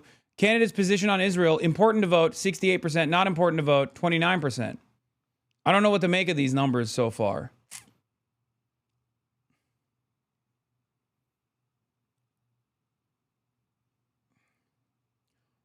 Why are you in your hotel room? Go out and vote. I already voted illegally. Here. The only motherfucker that actually hates Republicans.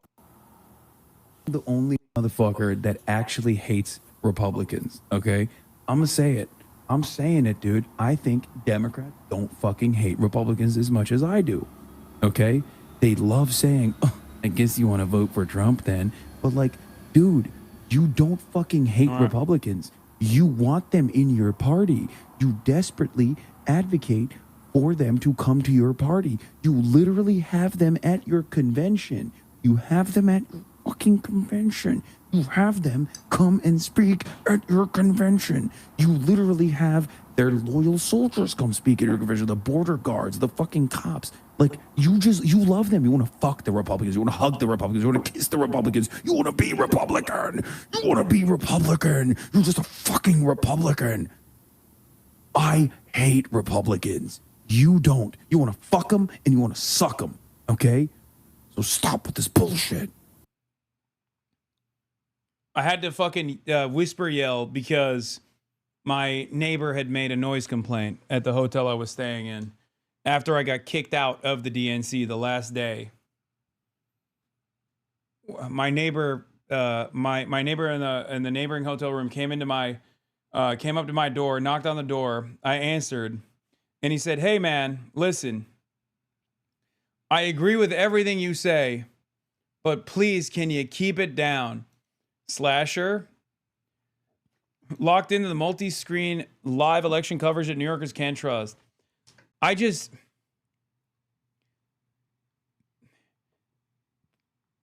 don't know what to say about this. I don't even personally like this, the being mentioned in the same light as some of these other guys. I'm sorry. They are utterly oblivious. They're not knowledgeable. I think it's important to have not only like a clear-cut agenda, but also like a vision for a better future, but also at least like be, bare minimum knowledgeable about the things you speak on. It's just so, like, I think it betrays what I do or what I try to do. I know Slasher's just joking.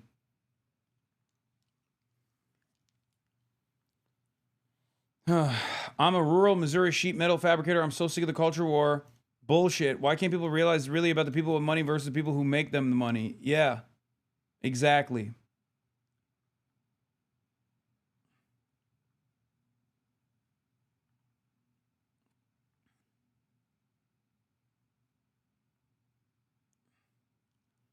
I love how Kamala Harris, after this incident and the blowback from the disastrous convention, says she wanted a Republican in the cabinet. Truly one of the worst campaigns of all time.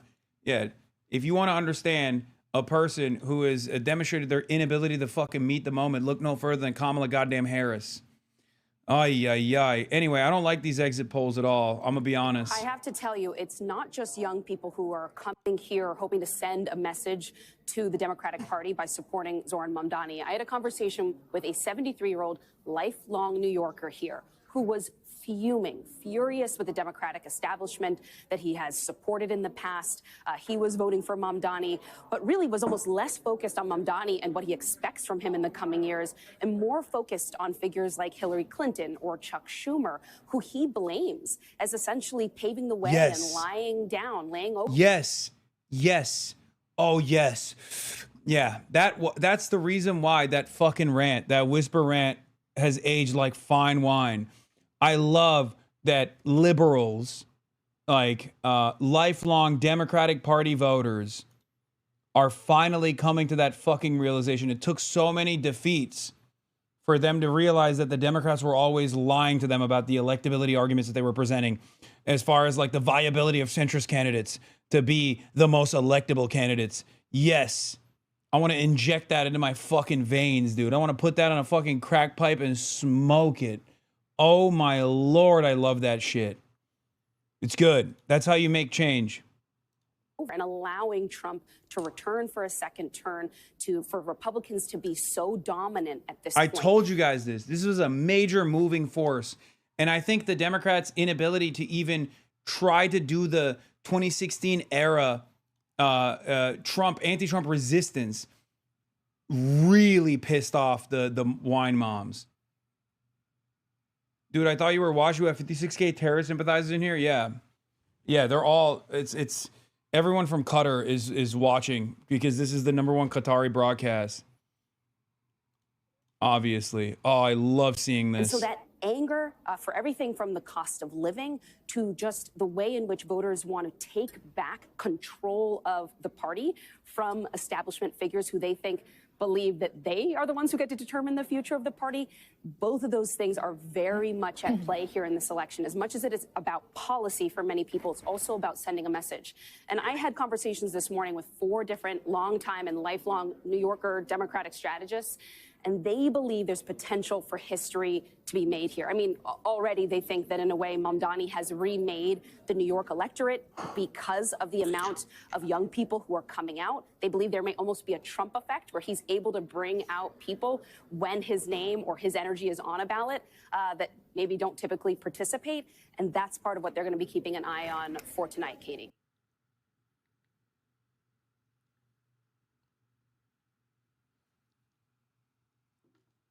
Are you going to go to a watch event? I'm going to go to the main election event. Just voted for Cuomo 10 times from Canada. Nice. Why did you say the exit polls were worrisome? I didn't like the exit polls, but exit polls are unreliable because they, like what, a majority of exit pollers that were polled said that they don't think Zohran Mamdani's promises are realistic. That doesn't mean that they didn't vote for him, but it's crazy that they said that that's unrealistic. That's not a promising sign. But exit polls are often utterly meaningless. In LA, Chicago, and want to have a confrontation with you because obviously he wants to use your image toward the midterm elections. How will you handle that without playing into him, but at the same time standing up for the rights of those that are legally here? And how do you unite the people in the city that may or may not have supported you, faith leaders and others, to be part of defending the rights of the city without playing into a confrontation? Secondly, how do you deal with those that are concerned about public safety? You have said that you would keep police commissioner in her place. And how do you, and I don't know if she's responded or not, but how do you let people understand progressivism does not mean that we're not going to have law and order and safety in the city? You know, I appreciate these questions, Rev, because what they speak to is the fact that New Yorkers deserve safety and justice. They don't have to pick one or the other. And that's what we're going to deliver. We have Commissioner Tisch, who Eric Adams, when he appointed her, he had embedded the upper echelons of the NYPD with corruption and incompetence. And she started to root that out, lowered crime across the 5 boroughs. That'll continue under Mamdani administration, alongside the creation of a Department of Community Safety that will actually be responsible for taking on the mental health crisis and the homelessness crisis. Because when you speak to New Yorkers, these are things that are top of mind. And politicians make us feel as if these are natural parts of living in this city. These are political choices. It was a political choice when Andrew Cuomo cut the funding for a homelessness program when he was the governor. It's a political choice for us to continue having more than 4,200 New Yorkers sleeping on our subway platforms and in our parks. And I look forward to working with the commissioner because, as she said, we do not need the National Guard here.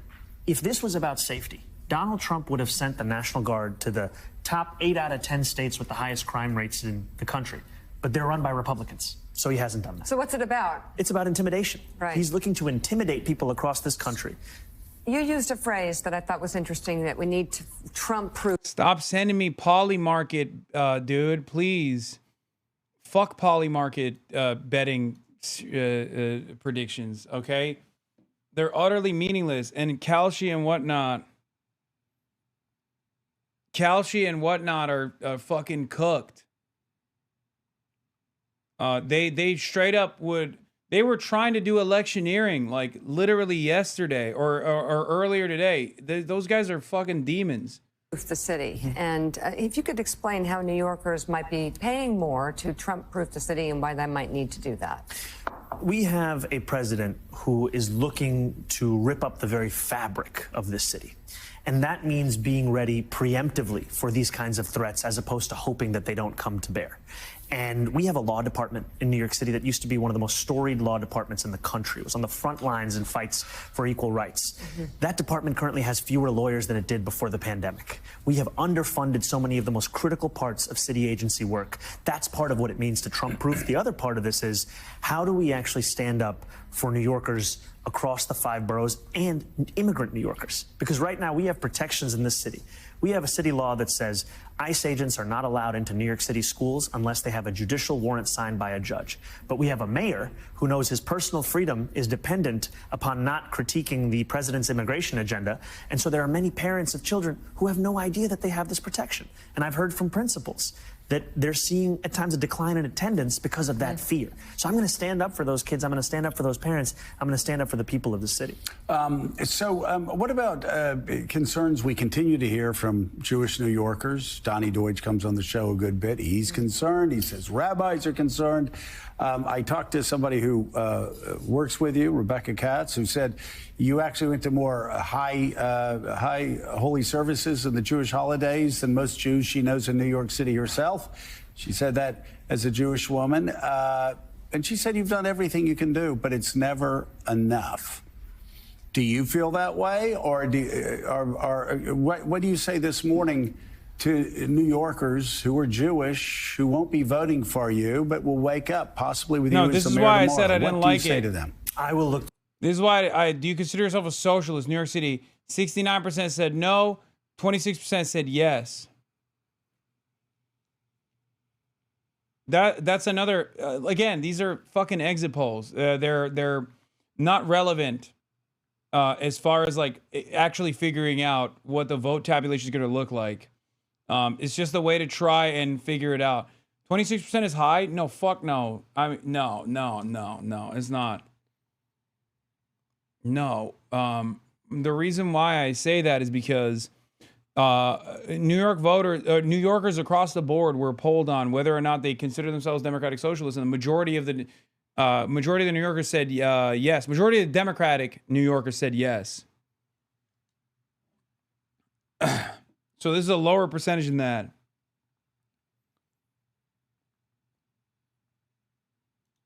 To their mayor as well. I will look to be the mayor for every Jewish New Yorker, every New Yorker, no matter how they vote, who they vote for, or if they vote, because I'm looking to lead a city of 8.5 million people. And I think it's time that we have a politics that puts the people first, as opposed to a politics that put the self.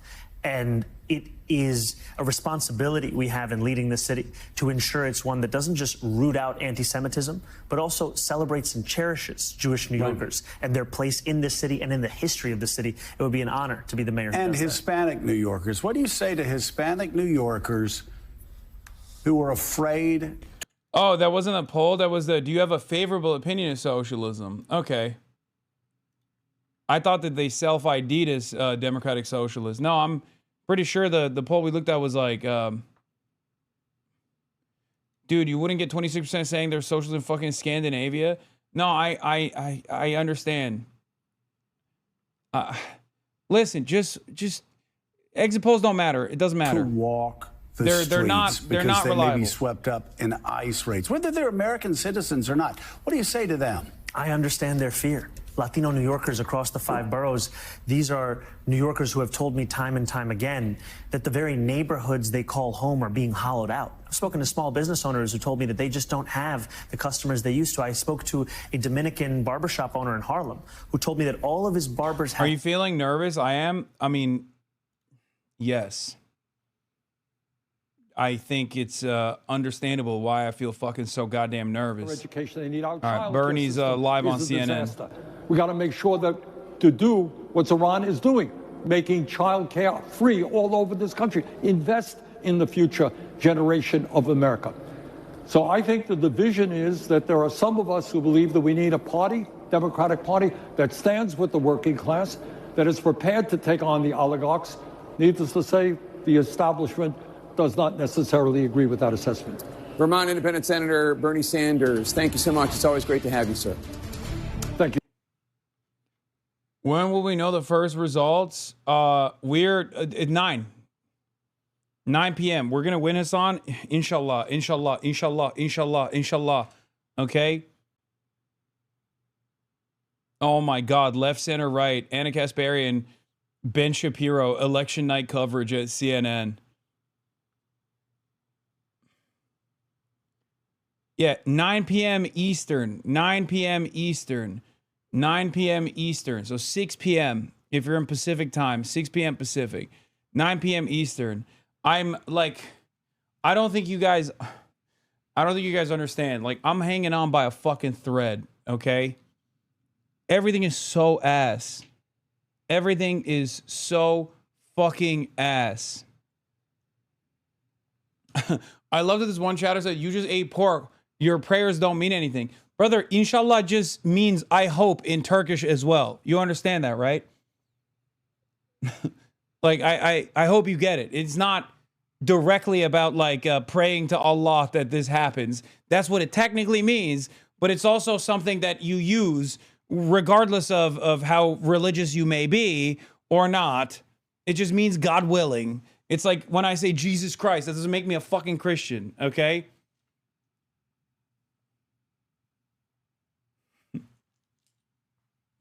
when someone says God bless you, we joke and we say, no, you have to say science bless you. We're not being sincere. Oh. Is there any chance you're meeting fans tonight, or is the event private? I mean, there will probably be a fuck ton of fans that are at the venue. But yeah, no, it is a closed event. There are a shit ton of different watch parties all around the city. Bro, you have 50K viewers. You'll have people tapping in right now, asking you something you answered 1,000 times already. I mean, that's the same when I have a fucking 30,000 viewers as well. Let's be real. That's just the common thing that happens in this community. I could have 1,000 people. I could have, when I first start the broadcast, I have like around 10,000 people as viewers are trickling in. And I answer the same question 1,000 times.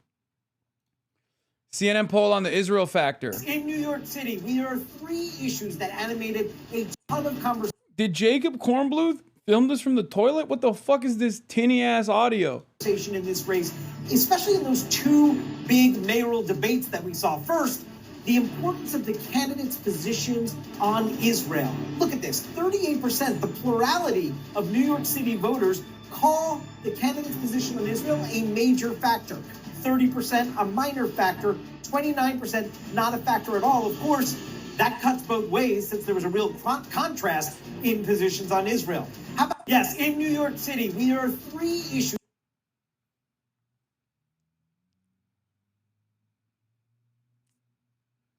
March, where the fuck are you? March said Jizreel.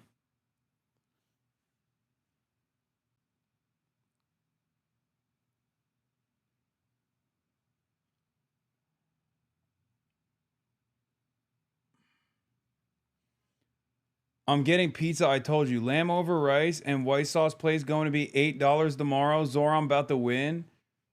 Oh my God. Again, inshallah, inshallah, inshallah, inshallah, inshallah.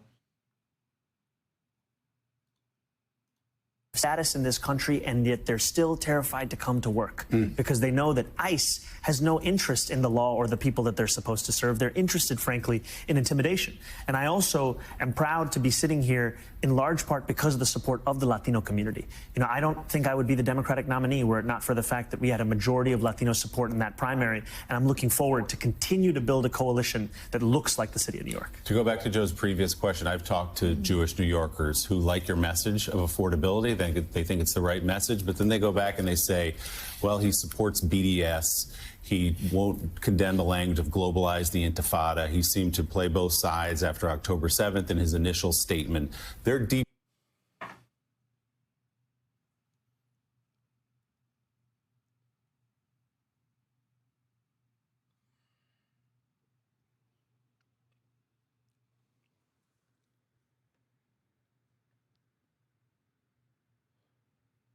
Oh, brother, this guy stinks. Deeply worried that you have some animosity for Jewish people and for the state of Israel. How do you respond to that? Look, I think critiques of the state of Israel are critiques of a government, as opposed to critiques of a people and of a faith. And my job is to represent every single New Yorker, and I will do so no matter their thoughts and opinions on Israel and Palestine, of which millions of New Yorkers have very strong views, and I'm one of them. Would BDS be the policy of your administration as mayor? I've said that I would support and have supported nonviolent movements to bring about compliance with international law. And where this mayor has violated and looked to violate that kind of law, I would bring us back.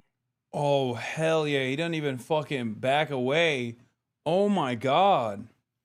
Oh God! In the last moment too. To compliance. So yes. No, I'm talking about compliance. Okay. Right? And I've said that I support BDS because this is a movement that is looking for that kind of compliance. We haven't seen it. So there's a crisis in this country, particularly since the pandemic, in education. In teaching young people. New York City public school system is over 1 million kids, which is bigger than most cities in the United States, although it has dropped somewhat in recent years, which in itself is a concern. There have been mayors, both Republican, Bloomberg, and Democrat, de Blasio and others, who have fought for mayoral control. The city would run the school, the mayor would run the schools. But you have said you're not necessarily in support of that. Why? Why give that up? So I've been critical of the way in which the Adams administration especially has used mayoral control, critical because of the way that it has pushed parents and educators and students out of a deliberative process. I think that the mayor has to be accountable, but what I've heard from too many is that they go to a hearing about the future of a school that their children go to. 8 hours of testimony, child after child, parent after parent, teacher after teacher. Meanwhile, the decision was actually made weeks and months prior, and this is just a mere formality. So my vision is to build a school system that's not only providing excellent quality education that is the envy of the country, but also one where parents and teachers and students see themselves more in the system as opposed to just being subjects of that system.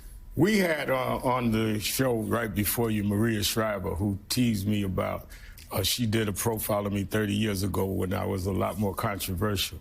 And it made me... Yeah, when... a lot of people don't know. A lot of people don't know the good Reverend's background, okay? People forget. He was profiled by, let's just say, his background was so unique that he was profiled by Louis Theroux. Okay? I remember. As I've looked at I think he was cooler back then, though. Like, straight up. I think Al Sharpton in the fucking 90s was far, far cooler. Even though, you know, people say FBI informant, stuff like that, but... during this campaign, they've used statements you said, videos that may have been edited. Are there any things you would like to clarify or apologize for? I've had to live and say I was wrong to say that. I didn't mean that. Is there anything you'd like to clear up before people finish voting today? And secondly, can you commit to doing something about the mice? We almost lost Mika this morning. I know. About a mouse. Oh, my God. There was one in here or something. No, I don't think there was. You know, the days of government considering a problem too small, those days are coming to an end. Yeah, There's you no promise? problem too small, no crisis too large, because we deserve a city hall that actually cares about every issue that New Yorkers are concerned with. And, you know, I was at Tom's Diner on 112th and Broadway not too long ago, which is right around where I grew up. And as I walked in, a man looked at me from his booth and he said, "You know how I know you're doing well?" I said, "How?" He said, "Because they're lying about you on TV." Yeah. And, you know, these more than $40 million in attack ads, you can smear and slander me as much as you want, but New Yorkers are also smart enough to see through that. Right. And I'm also proud to say that, you know, much has been made of my age. I think with youth comes two things. One is the arrogance of an innate sense of possibility that I think too often we are losing in our politics. And the other is the humility that you do not know everything. And you must actually surround yourself with those who are experts in the fields that you're looking to deliver on. I think for too long, we've had a sense of leadership that pretends as if it is all-knowing, when in fact, what a leader is supposed to do is to empower those around them to deliver on the agenda that they ran on. I'm looking forward to being that. So any statements or any like defunding the police, you obviously don't believe that anymore, right? Yes, I've said that very clearly. Said that time and again, right? That we're not... Anything to clarify. I mean, I'm not saying you said or did it, but clarify or say maybe I've learned how to be more careful. By the way, we do this to Rev every time he's on the show, and then Rev will do it to me. Right. And we're both apologizing for things we said years ago. No, I think I've said that you know, the tweets that I wrote in 2020 around defunding the police, that's not the position that I hold, and I'm running for mayor to deliver public safety in... Shut up, guy. You guys are so dumb. You guys are so dumb. You guys are so dumb. His policy is literally just... I can just say it openly now because the fucking polls are about to close. You're so stupid. His literal policy is verbatim defund the police, dummies. It's just spelled out instead of associating with the defund the police language that was unfortunately destroyed by the Democratic Party as well as the Republicans. He's just not using the term defund the police. Okay? Oh my God. And I did already bring this up during the election cycle as well, where I was like, no, he's just saying defund the police, but he's just describing what it is instead of saying defund the police. It's no different than when he says Israel has a right to exist, not as a Jewish state, not as an ethno state, but as a state with equal rights and equal representation for all people that live there. That is literally not a reversal from his previous position. That is a one-state solution. What is wrong with you? Just read between the fucking lines. Some of you guys are such dullards, bro. I swear to God. He's just reframing his position in a way that is more appropriate for liberal consciousness and liberal audiences. He's literally promising he won't reduce their budget at all or reduce their workforce at all. That's very clear. No, he's saying he's going to keep the same headcount and actually reduce their workload by hiring social workers.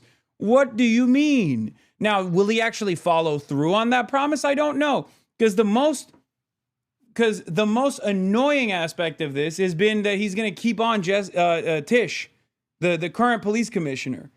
That is the actual problem here. As far as like, if you're going to be fair in your criticism, understand that. That is the most worrisome thing that he has said around NYPD and policing in general. Clear this, some of y'all. No, Marxism knows what fucking defunding the police means. Are you kidding me? He is the, I mean, look, sometimes I have disagreements with Marxism, and I lovingly call him crusty and an anarchist, but he knows better than anybody else what defund the police means, okay? Get out of here. He's literally out there on the fucking streets every goddamn day in his local communities doing the actual work that we talk about on here, okay? Put some respect on it. I might disagree with him from time to time, but it doesn't matter. I'm disagreeing with him right now, but it doesn't matter.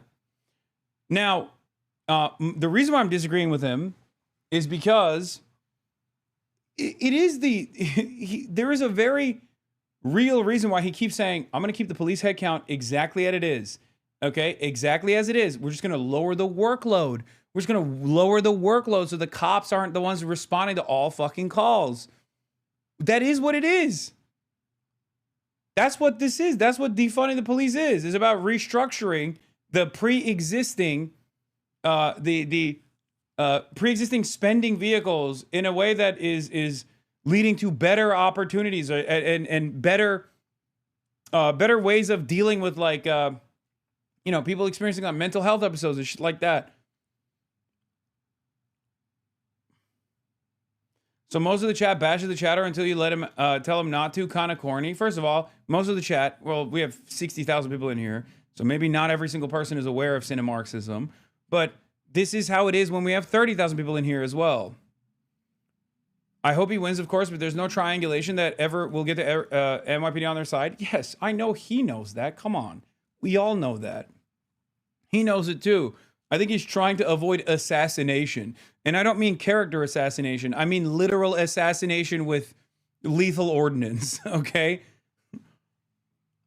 That is the scariest aspect of like being the New York City mayor, is like overseeing the unaccountable entity that is a standing military, larger than the standing military of numerous Eastern European countries combined. The NYPD has fucking submarines, okay? Yeah, he's trying to avoid a de Blasio style situation where they like arrest his wife and then dox her in the way that they did to de Blasio's trans child. I remember. They're fucking insane. The Sergeant Benevolence Association within the NYPD is one of the most like insane terror organizations, okay?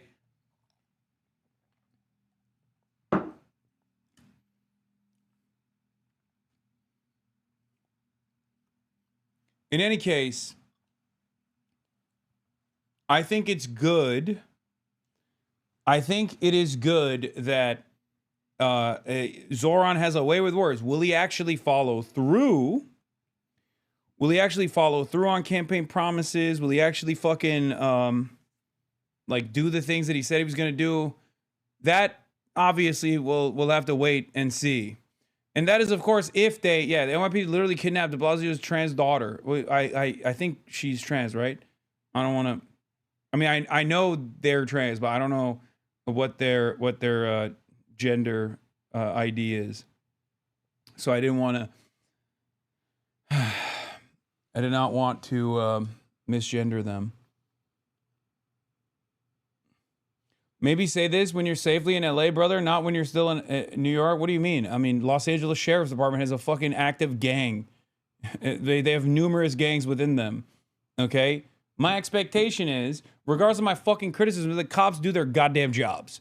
Okay? That's what I'm in favor of. I'm Mr. Do Your Fucking Job. And I know that really pisses a lot of people off. Okay? I'm not Mr. Like, I'm in favor of a complete and total police abolition. I think the cops need to do their fucking jobs. That's what I have always maintained as a position. I understand that policing under capitalism is an institution that serves the interests of capital and not the masses, not the public. That's a lie.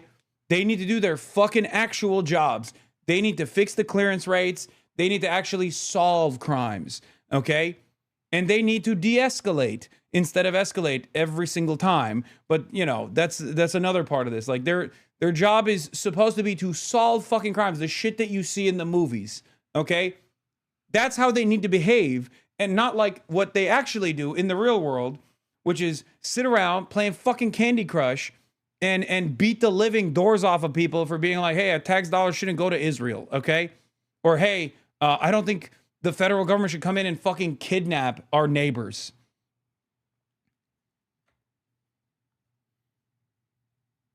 Can we please have one day for us? Have one day for us? What do you mean? I was once a normie moderate Dem. After so many failures and disappointment of Dem politicians standing up, I have fully embraced the Zohran wave. Perhaps one day we can get back to compromise and moderation, but only after fascism is fully defeated. Hell yeah. Good. I'll take it wherever I can.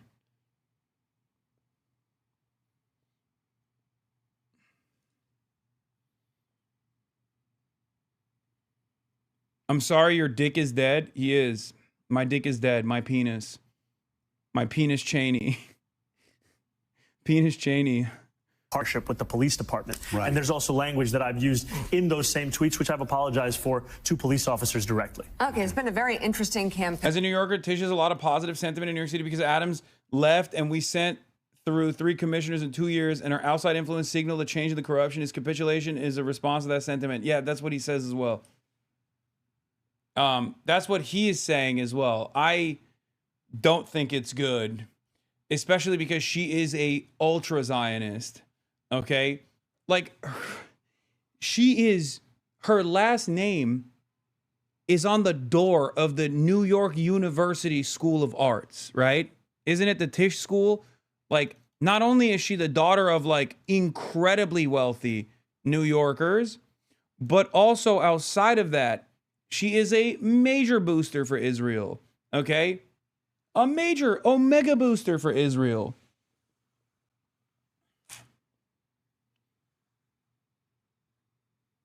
Kind of feels like he's pulling back on a lot of the rhetoric that gave him his momentum. No. There are areas where you can say that. There are areas where you can say that, okay?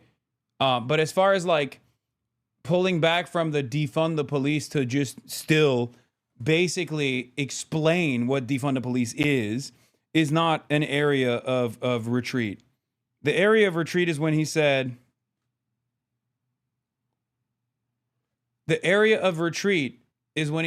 oh, globalize the intifada, I don't say it, and it's a really mean thing, when he knows it's not the fucking case, right? Yes. Closing argument, 30 seconds, go. Look, if you are happy with the Donald Trump agenda, if you want to see more of Stephen Miller's immigration agenda, if you think that it's right that the richest man in the world is dominating our democracy to the benefit of himself, then by all means, vote for Andrew Cuomo, because those are the men who have endorsed Andrew Cuomo. If you are tired of rent hikes, tired of waiting for buses that never come, tired of thinking of democracy only as an ideal and not something that can deliver on the needs of working people, then this is the campaign for you. And scene. All right, There you Democratic go. nominee All right. in the New York City mayoral race, Zohran Mamdani. It's great to have you back on the show. We'll see what happens today. Thank you so very much. much. And my apology, I apologize for mispronouncing your name for the past few weeks, but I'm getting better. Mamdani. Which camera are we looking at here? He couldn't do Andrew, it's not that hard. Let's do this. Oh, nice. Please watch this clip of voters from Jackson Heights, Queens. Oh, breakthrough news. Let's go. Is too damn high. You can't afford that and eat. So what's the option? Do you eat? Do you get cat food? I mean, you know, what are we doing here? Hey everyone, I'm Rania Kalik with Breakthrough News, and we're coming to you from New York City ahead of a historic mayoral race between Zohran Mamdani and Andrew Cuomo. These guys could not be more different. Zohran Mamdani, a 34-year-old Muslim immigrant running on a democratic socialist agenda for affordability, for housing, calling out the genocide in Gaza. VA polls are closed. He's running against Andrew Cuomo. No, you guys missed basically the status quo. So we're here at a polling station to find out who people are voting for and why. So who did you vote for today and why? What? That's a little private. I voted for Mamdani. Hopefully Zohran Mamdani winning. I went with Andrew Cuomo. I'm excited about Zohran Mamdani. He will make the city affordable, I hope. So I'm actually going for Curtis. We're New York City, Queens residents for our whole lives. And What the fuck? Yo, what the fuck? Hey, yo, bro, when I see shit like that, I'm like, that is crazy. Okay? When I see stuff like that, I'm like, how is that possible, brother? That is a Republican. Like,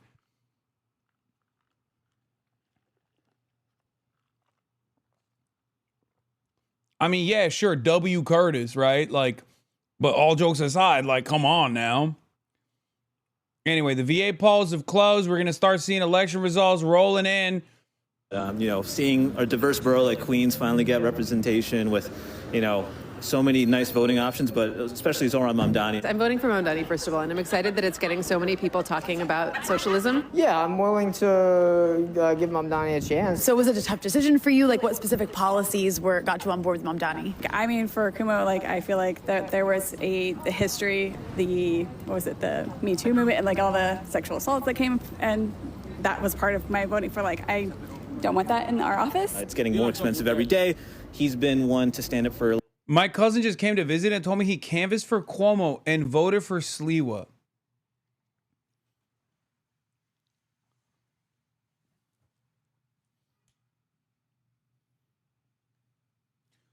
We ain't never getting healthcare, big dog. When I hear stuff like that, when I hear shit like that, I'm like, nope, it's not happening, dude.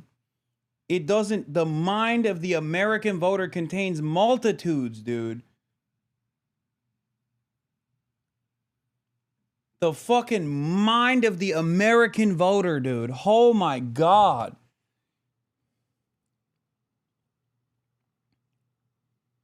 That cousin's not invited to the walk on Thanksgiving sheesh.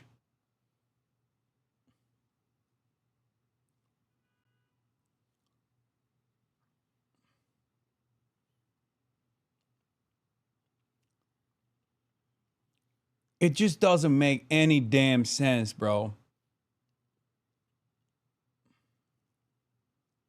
I mean, I know he probably fucking canvassed for Cuomo because he got the bag, right? So he probably did a shit job, especially if he was pro Curtis Sliwa. Because there's mad people who canvassed for Cuomo, but they were pro Zohran Mamdani, right? Why were they doing that? Because they're fucking broke, and he was paying. Having said that, however, how the fuck do you get yourself to vote for Curtis Sliwa? I don't understand. Like, you know, the people, the hardworking people in New York. And I think it's good to see a man like him who's not really... It's also pretty funny because Andrew Cuomo is running against a candidate that wants to fucking increase the minimum wage to $30 an hour. Andrew Cuomo has said that it is impossible to raise the minimum wage to $30 an hour. Meanwhile, he's paying more than $30 an hour for his fucking canvassers. This is what I mean. Like, these guys, the millionaires have spent, and the billionaires have spent more money, okay, more money attacking Zohran Mamdani to make sure he doesn't fucking win than they would if they were taxed. It's fucking so stupid. They're literally dumping boatloads, far more money from their own finances, from their own fucking wallets, which is nothing for them, by the way. It's nothing for them. But the amount that they would get taxed, the additional amount that they would get taxed is even smaller than the amount of money that they're spending to try and stop the Zomentum. Selling himself out to special interest groups, so that's, he has a lot of work to do, but I'm hopeful that he has his right intentions. It's impossible to find an apartment for less than like $2,000 in Jackson Heights. People are working 2 or 3 jobs. I mean, what are they doing with health care? What are they doing with disabilities and all these people? Now they're going to take them off SNAP? Are you going to starve your own people, Mr. Trump? Are you going to starve your own people? I'm not only a World Trade Center victim, I'm a Camp Lejeune victim as well. Okay? So I was in the Marine Corps serving this country for 5 years for all the people here to protect them. And what are you doing to me? You're starving me now. Come on, really? Thank you. Thank you very much, sir. Appreciate it. I fucking love that, dude. I mean, probably this is the last time I'm trusting a politician. I don't trust them either, but this is the last time I'm trusting Zohran Mamdani. That dude is more chemicals than man, by the way. Camp Lejeune and fucking first responder for the World Trade Center. I don't know if he's old enough, but god damn, dude. He's got asbestos to the fucking wazoo. Okay? He ate it on both ends. I mean, I don't know. Age-wise, it kind of doesn't add up, but he was just like, maybe the chemicals that he inhaled basically fucking counteracted one another, and that's why he's just like, he's cancer-free now. That makes no sense.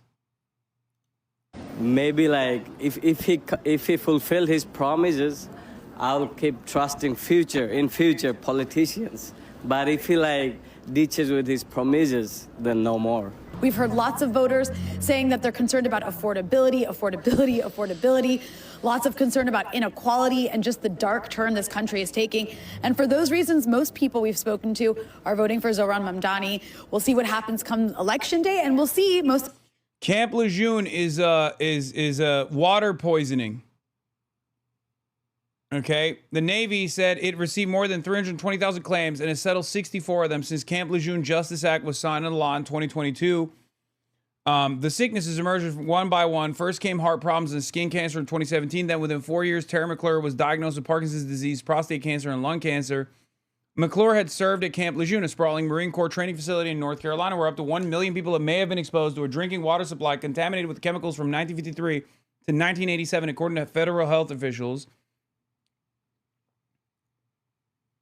Yeah.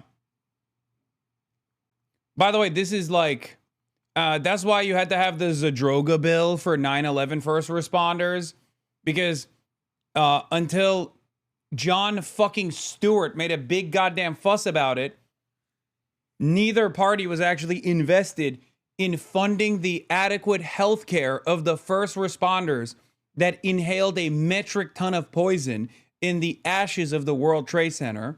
Okay? And it's the same with the Camp Lejeune shit. And that's only one of the victims. Oh, he said he was a World Trade Center victim, not a first responder. I thought he was a first responder. Yeah, and by the way, it took like 15 years for that to happen. And then you have the burn pits. God, we are such, like, that's why it makes me so mad when these fucking politicians cynically run around and hit the 9/11 button over and over again. It's like, dude, you don't give a fuck about anything. You don't give a fuck about a damn thing, dude. You don't care about a single fucking person. You don't care about the troops. You don't care about the first responders. You don't care about the victims. You don't care about their fucking families. You just want to... there's no results yet from the VA election results. You just want to use it as a fucking talking point. I hate it. It's so sinister.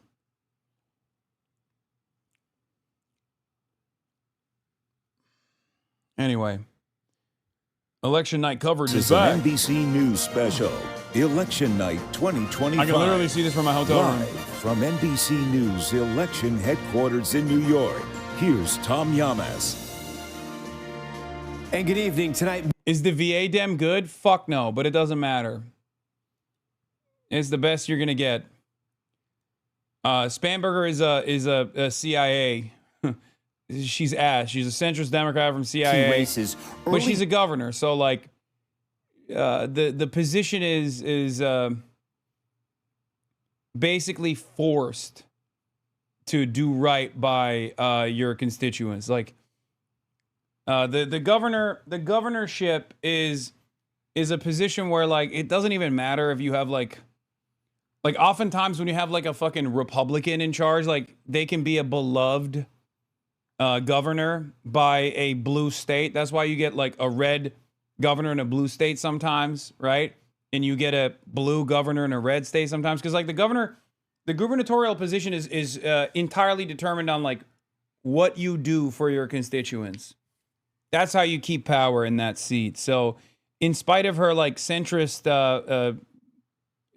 positioning and the fact that she is and the fact that she's a CIA agent, like, it doesn't really matter all that much.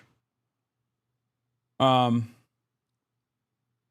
that to Ron DeSantis. He hasn't done a goddamn thing for Floridians. Yes, a governor can be horrifying as well. I'm just saying that I don't think Spanberger is going to do anything. I don't think Spanberger is going to do anything that's like that is all that. Like, she's going to play the party line. Bro, what the fuck are you talking about? Watch the news, newsman. Brother, I am literally a news commentary person, and I'm offering you commentary as the vote tabulations are coming in, and I assume people will already call it for Spanberger pretty shortly, even though there's only 1%, less than 1% of votes that have been counted in Virginia. This is fucking awesome. I care more about the Jay Jones Attorney General race than I do about Spanberger. Eric Doherty, okay, these Republican assholes are losing their fucking minds. Look at this. Pro-killing Republicans Jay Jones wins 55% of women in the Virginia Attorney General's race per preliminary CNN exit poll. Now, exit polls are not the most reliable. While Jason Miyares, the Republican, receives 43%. Men, 58% Miyares, 40% Jones. Absolutely unbelievable. Women of Virginia.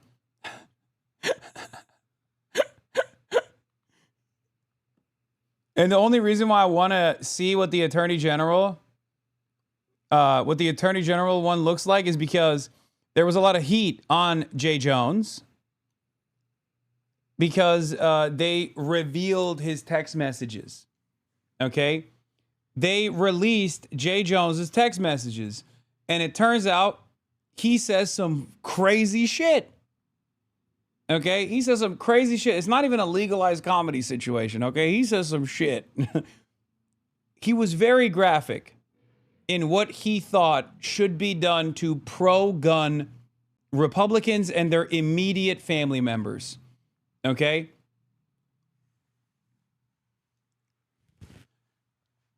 It is a test for dark woke.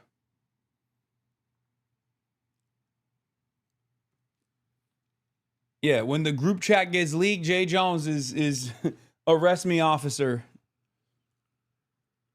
Bro, it's so fucking funny as a VA resident, lol. Yeah. Was it post Sandy Hook?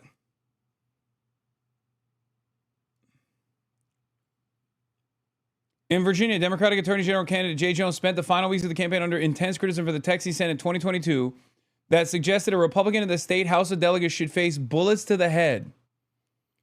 That's not the only thing he said.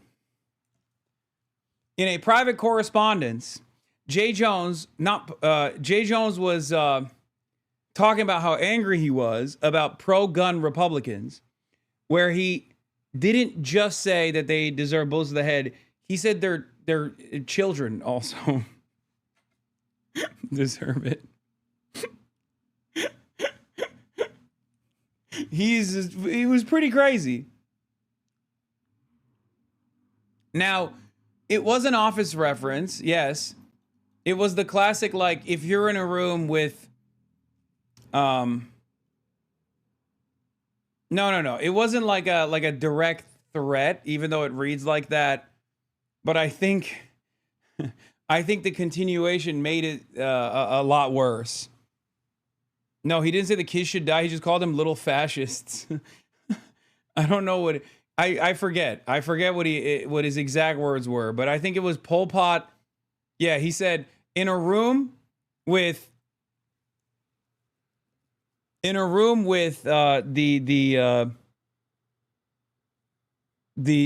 Republican of the State House delegates, whatever the guy's name was, I forget, and Pol Pot and Adolf Hitler and 2 bullets, he would put 2 bullets in the head of the Republican. I think it's really fucked up. He said that, for the record. I think I disavow, and I think that is unacceptable and inappropriate. And yes, that is an Office reference, but I disavow and I condemn. I want you to understand, I condemn. I think Hitler deserves the bullet, and so does Pol Pot.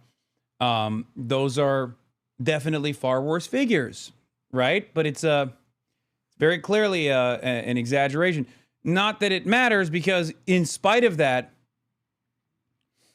I was... Yeah, Ross Douthat is listening right now. Ross Douthat is tuning into my fucking election night coverage and hearing this and going, I see? We got him. I should have grilled him harder. Arrest him, Mr. President, please. Come on, Ross. I'm just analyzing. I'm just analyzing the situation. Okay? I'm not making a moral. I don't agree with that kind of language. I disavow it. I abhor violence. Okay? Hold on now, Ross.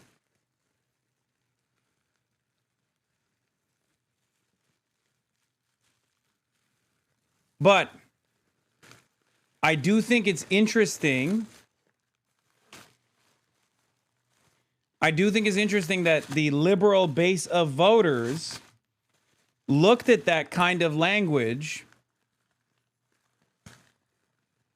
and thought, I don't care.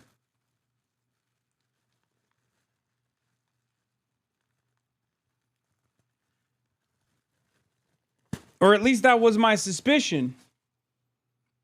Because I think it's a healthy measuring stick of where the broader liberal base, the vote blue no matter who base, is at.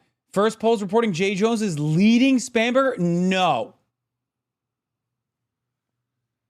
No, this is just the first. This is 1%. That doesn't mean anything, but that's crazy.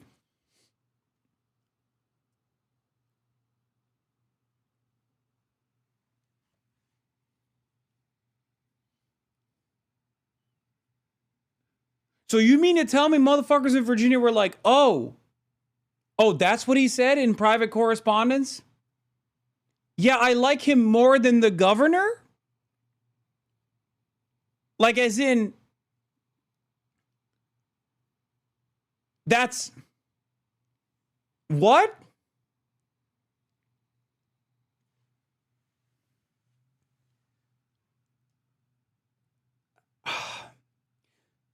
While I abhor and disavow the violent language of Jay Jones, I cannot help but reflect on where the electorate is at and how far removed the establishment Democrats are from where the average liberal is. I think depending on how things go, I mean, this is 1% of the report, man. I know. It's 1% of the report. It means nothing. But it's the same 1%. As in, it's the same voters that are being calculated, being tabulated right now that swung more for Jay Jones than they did for Abigail Spanberger.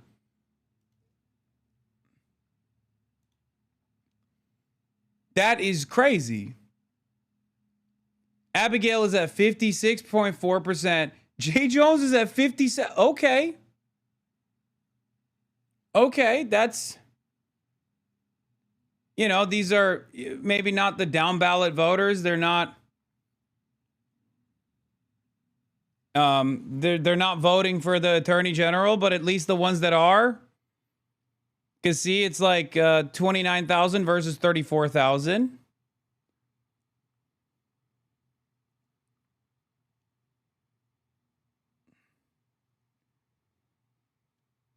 Different counties reporting? Why would it be different counties reporting? What? No, it's the same ballots. No, that's not how that works. What do you think is going on? Where they're looking at the ballot and they're closing their eyes? These are people in Norfolk that are people in Norfolk are only counting. Wait, are they counting the races separately? What? No, that's not how that. What the fuck are you? I'm getting duped by my own chat. Why am I listening to my chat? How would that work? No, it's the same ballot that they're looking at from the same counties. But the reason why the numbers are different is because not everyone that votes for the governor is going to vote down ballot. That's normal. Some people just leave it blank. Some people don't know who the fuck the attorney general is. That's it. That's the reason why the numbers are different. That's normal. That always happens. I do think it's interesting that Jay Jones, however, is getting a higher percentage of those who did vote. Like, Jay Jones is leading Spanberger in percentage.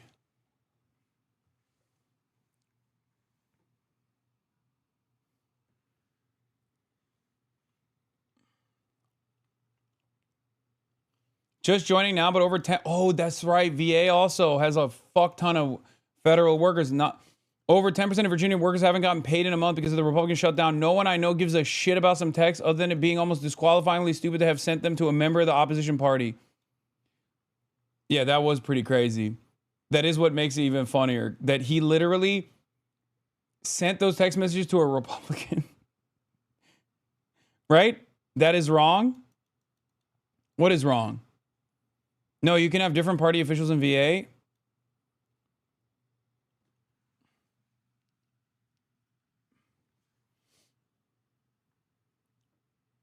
Why would the total counts between the two be so different then? The total counts between the two are different because the top of the ticket is the governor. This is a gubernatorial race. Okay? A lot of people, first of all, never try to make sense of the average American voter. Secondly, even if you were to try to make sense of the average voter, remember that some people just go in and go, okay, I'm voting for the governor, and that's it. I don't know who the fuck the attorney general is. I don't know what the fuck the attorney general does. I don't give a shit. Okay?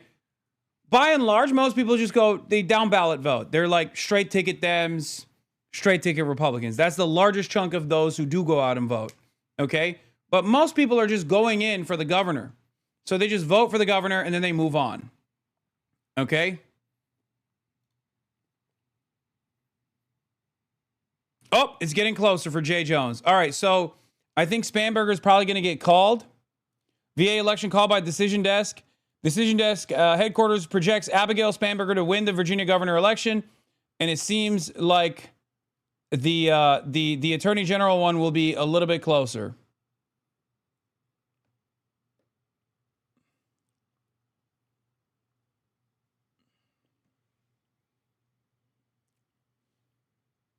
My dad doesn't know people on the ticket, and it doesn't say which party he goes by, how much he likes the name for a baby. That's awesome. Well, I'm glad he's engaging in a civic duty. Damn, they called it a 2%? Yes. Okay. We're going to run my favorite thing that we do every night of every election. Welcome back to HasanAbi Explains Projections. Okay? Now, all the votes are not going to be counted on election night. As a matter of fact, sometimes, depending on which state you're in, it takes months, okay? But in order to figure out who won, what these guys do, what the news media desks do, is projections, okay? When the decision desk, for example, calls it for Abigail Spanberger, that's actually a projected winner of the race. Now, how do they do this? Well, it's because they have voter performance, right? They have polls that they're taking a look at in the lead up to the election, and they're looking at past voter performance in every single district, right? Because the reality of the matter is, if the performance that from the 1% of votes that they've looked at is similar to past performance, then they can issue a projection. And usually they're right. Very, very rarely are they actually wrong in the projections, and they have to issue a correction, but that's not how it goes, right? I'm describing basically how statistics work, but this is how they do it. Okay?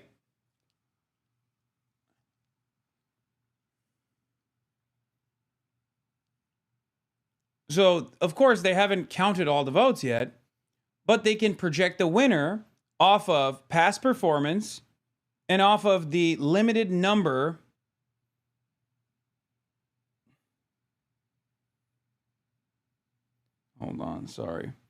off of a limited number of votes that they've counted already. What is this holy ratio?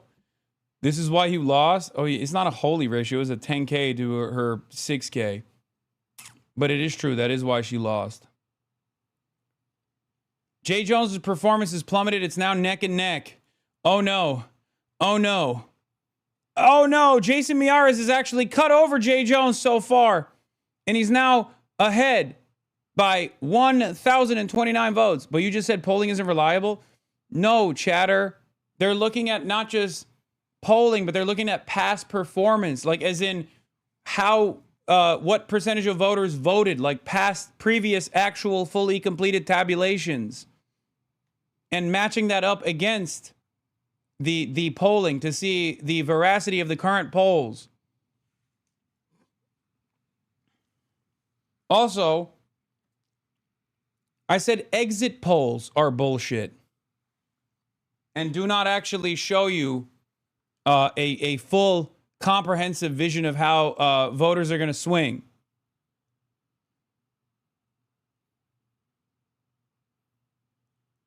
Stop the steal, I say, for the Jay Jones advocates.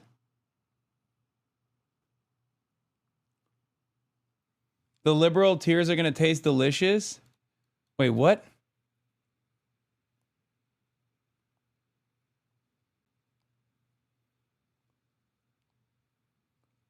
Yeah, chat doesn't understand. Exit polling is just voters who choose the yap to reporters. Actual polling uses objective data, not opt-in type A yappers as the baseline. Jay Jones school walkout tomorrow.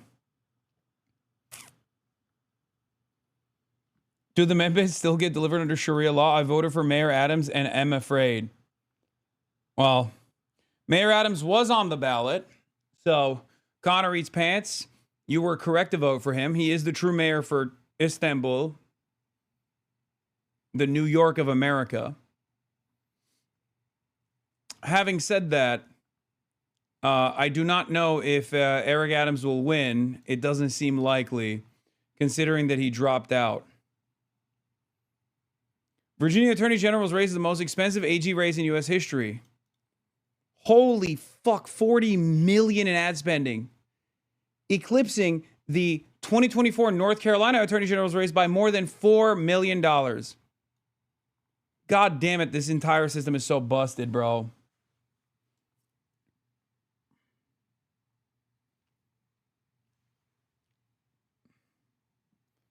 Why not use CNN in the official department?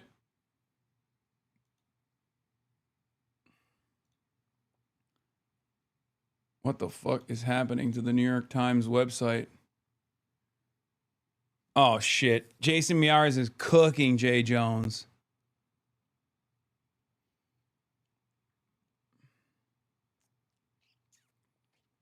Attorney General in North Carolina is always crazy because the winner of that race eventually becomes the next governor.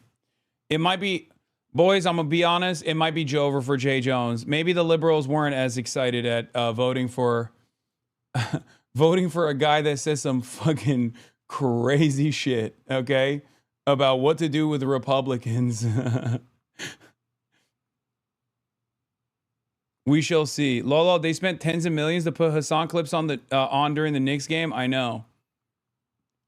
It seemingly has worked, though, because we have 63,000 people in here tonight. Maybe that was just free advertisement for the boy.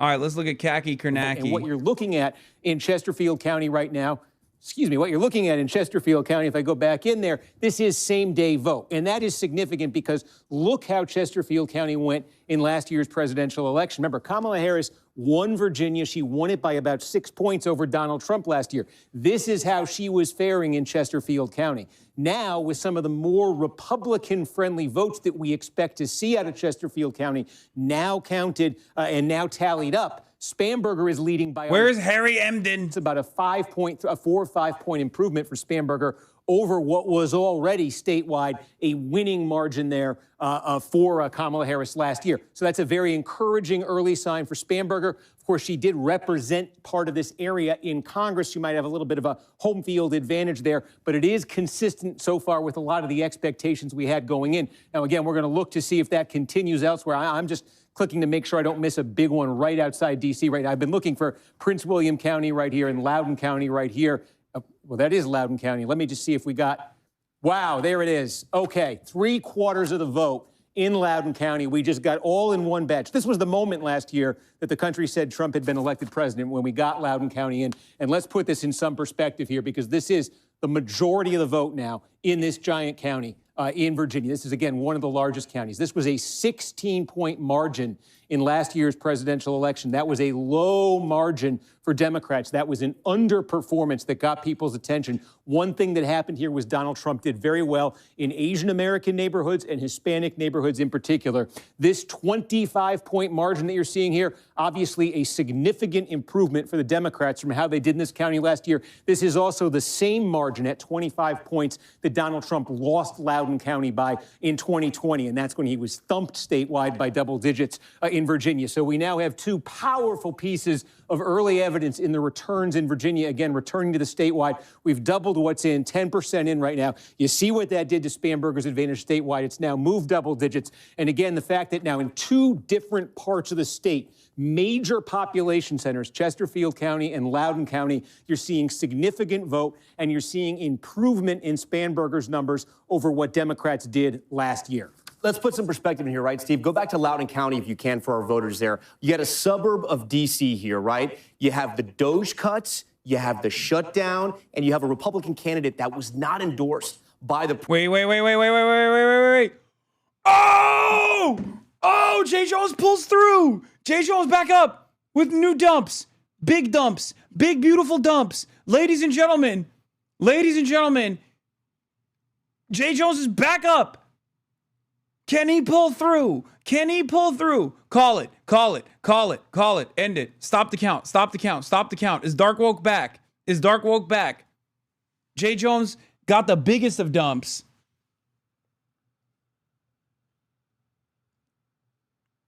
It's like watching horses race. Yeah, the 3,000 mules came through, baby. Psst, please remember to make sure and mention again that 5 or more gifted subs are 35% off, and it ends right around 9 EST when the results will be coming in and subs can rewind. True. Yes, the Piker Broadcasting Service is sponsored by you, the viewers, for you, the viewers. If you actually gift subs, 5 gifted subs and over, you get 35% off on those gifted subs if you want to give the gift of a subscription to a random chatter so they can also have the gift of being able to rewind. Lexi T, thank you for the 10 gifted subs. Election night is my Super Bowl or RuPaul Drag Race finale. We are such fucking autistic nerds, dude. Oh my God. This community is the most... It's just ridiculous. And then we fucking think that we have any understanding of what the average American feels or votes on when we're in here every fucking day in, day out. Planty Andy. God damn. I keep forgetting to promote the subscriptions. Betting markets are going crazy for Jones. I don't care about the betting markets. Fuck the betting markets. I only know that I'm a J. Jonah Jameson head. It's mainly you, dude. I leave really often, go outside. You're hot. Thank you.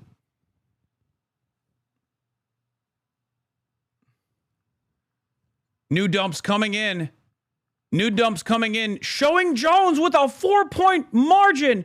Oh my Lord. Holy moly. The dumps are looking good. Big dumps. Big old dumps for Jay Jones. Ladies and gentlemen, let's take a look at Abigail Spanberger, currently trailing far ahead. Obviously has been called already. Wait, what? This doesn't fucking make sense. Did they stop? What? There's more people vote? No. Yeah, okay, this is broken. Holy Toledo, Batman. Holy Toledo, Batman. Jay Jones far ahead with a almost 10-point lead. That's an 8-point margin, by the way, 4 points above 50%. With 17% of the estimated vote total being reported in Virginia. Holy moly, holy Toledo. Jay Jones with a commanding lead. Ladies and gentlemen, boys, girls, and MBs, what the hell is going on? Are liberals invested in a guy,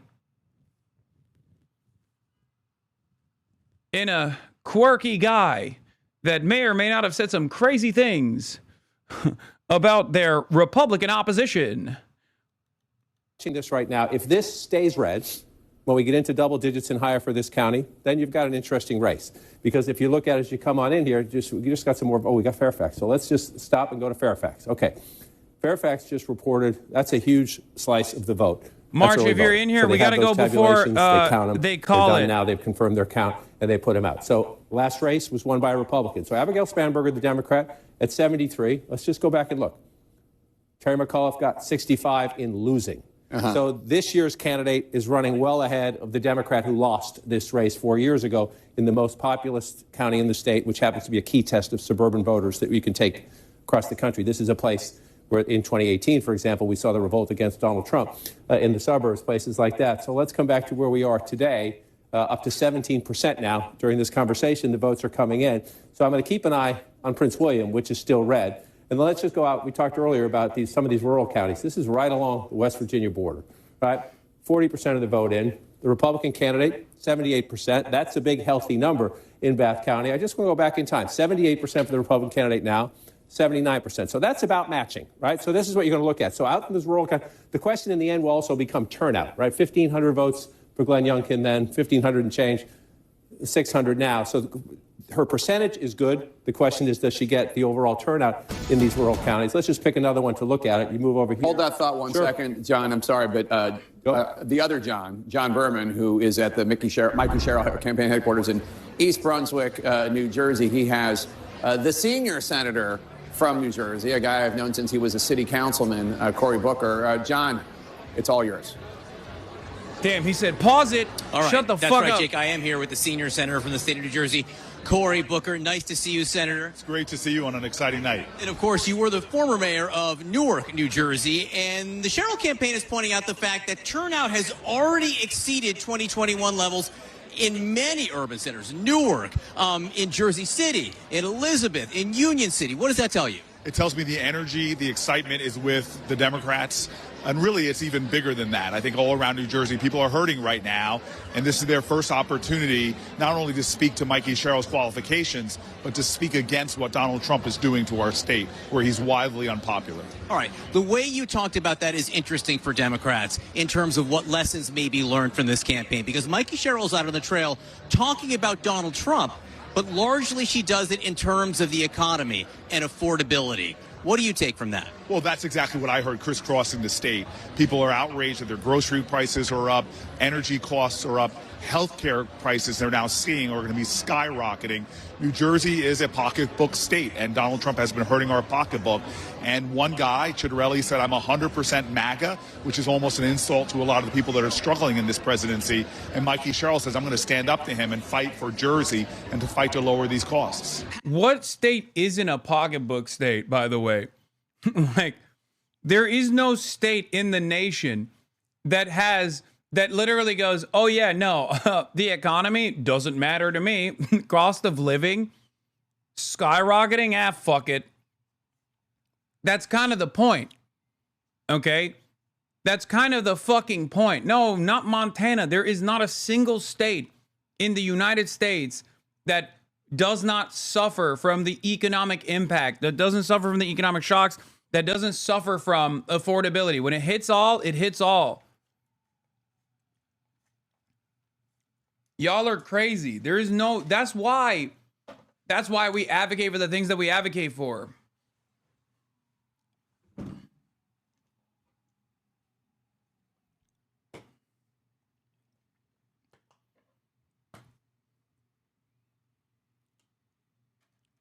Every single state in this nation has the exact same considerations, okay? That's why I always say you gotta fucking hit on affordability.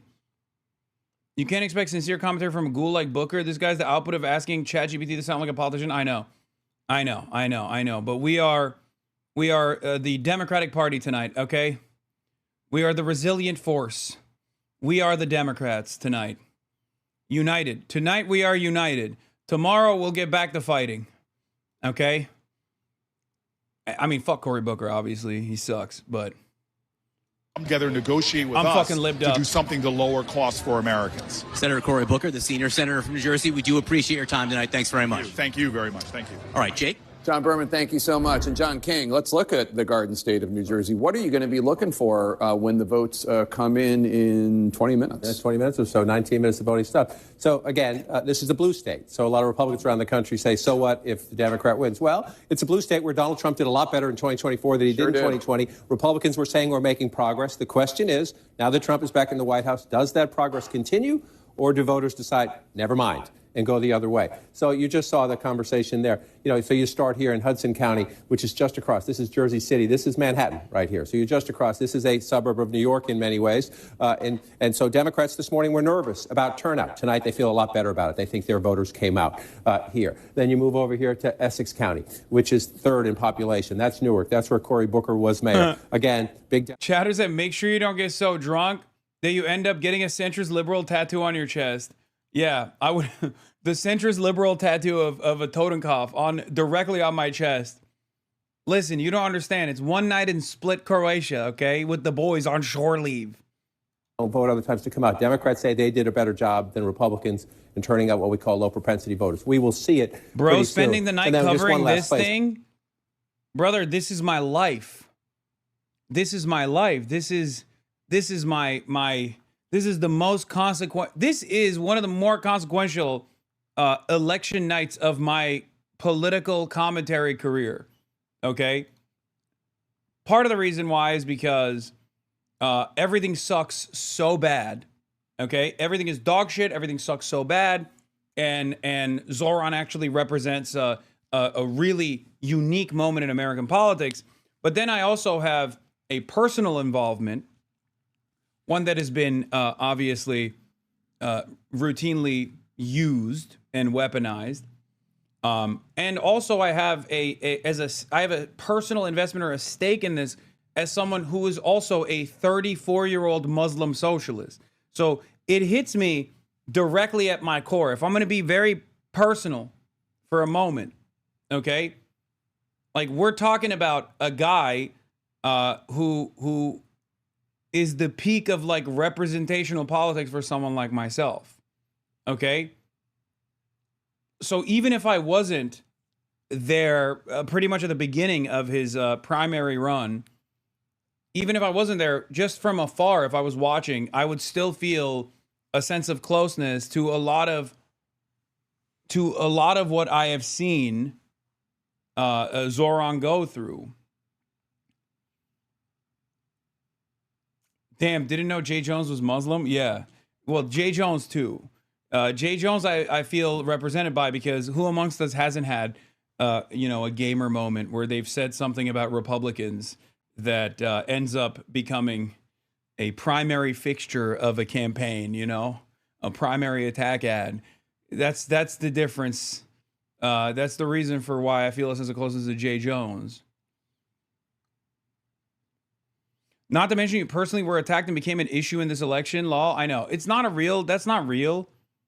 I wasn't a real issue, if we're being honest. And I should have never been an issue, if we're being real.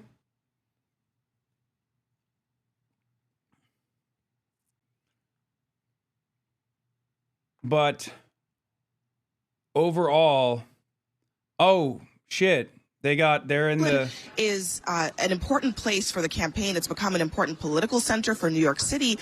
And my colleague Gloria Pazmina is here with me now, and she's got some reporting about what else is significant about Brooklyn. Gloria, this is a part of the Common city Corridor that has a lot of black voters in particular, and it was a place where Cuomo showed strength. What are the Mamdani aides looking for tonight? Yeah, this is not Mamdani's district. He represented Queens in the state assembly, but Mamdani's campaign views Brooklyn as very much Mamdani country. The reason for that is because the electorate in Brooklyn has changed so significantly over the last few years. So they're watching Brooklyn closely because the turnout has been so significantly high. More than 400,000 people in Brooklyn alone have voted. And the Mamdani campaign thinks that that is only good news for them. Now, there are parts of Brooklyn, as you said, where Andrew Cuomo, the former governor, actually performed pretty well during the primary. And part of the reason for that is because his historical base, black New Yorkers,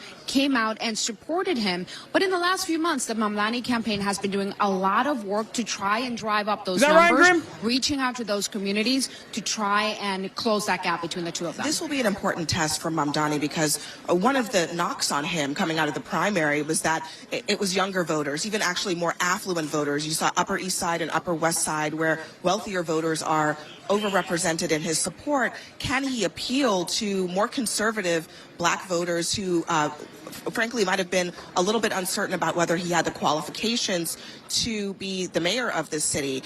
And one of the things tonight, as they are as confident as they are, it's a debate raging inside the campaign about whether or not he needs to have a mandate. And what would a mandate look like here in New York, Gloria? Absolutely. I think that there's two really important points there. And that the first one that you made is the significance of the black vote here in New York City. Never before had a primary mayoral candidate won an election without securing the entirety of the city's black vote. That is just a huge sort of change in how people are voting in New York City. And it says a lot about what New York City looks like in these past few years. We know that black families, black people, black New Yorkers have left New York City in droves in the last few years. In terms of that 50%. We got flips coming in.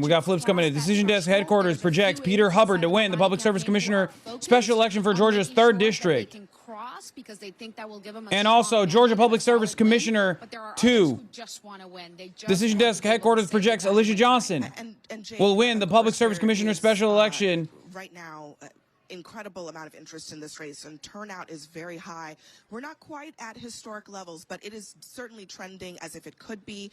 A little bit more time for New Yorkers to go to a vote, and we'll keep you updated as that goes on. 12-point shift to the left from 2024. The final countdown to polls closing in the Garden State of New Jersey. Will the Democrats hold on to the governorship?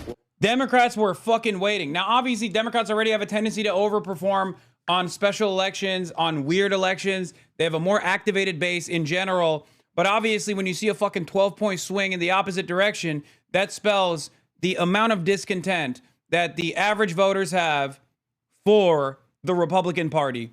Okay, this is an important assessment. Very clearly, even if it's like a fucking milquetoast Dem, it doesn't matter.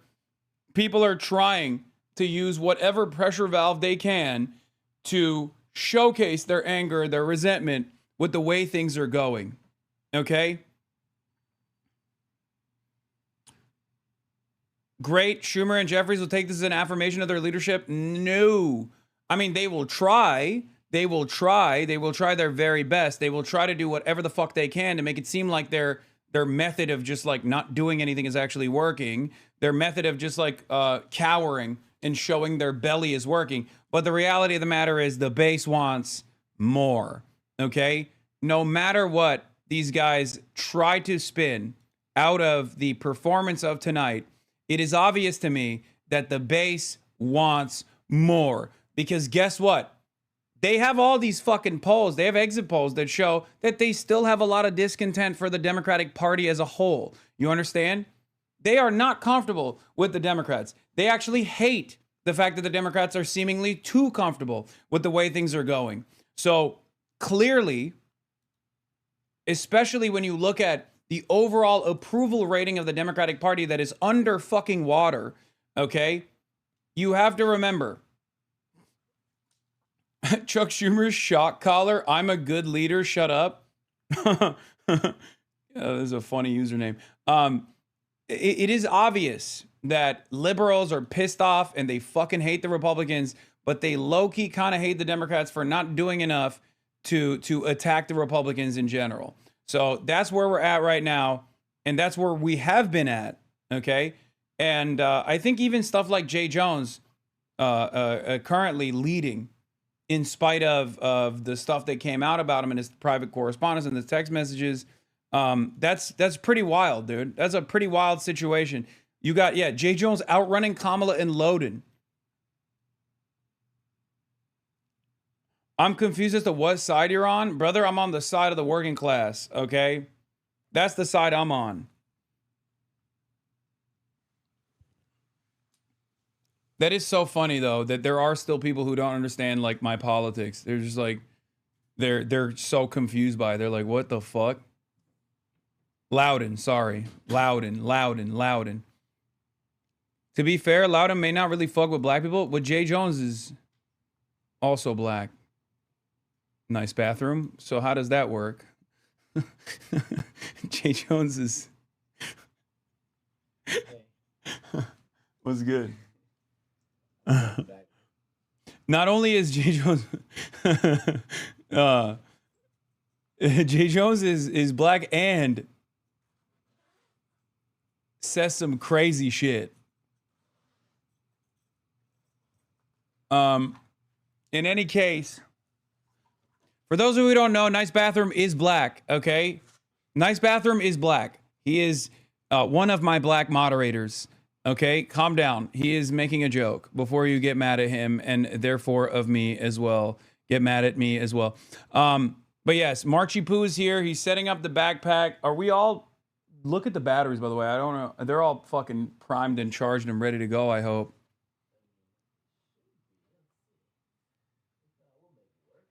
Yeah.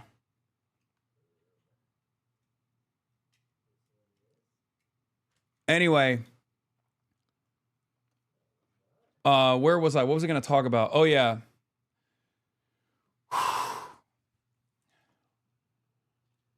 We are going to move to the election.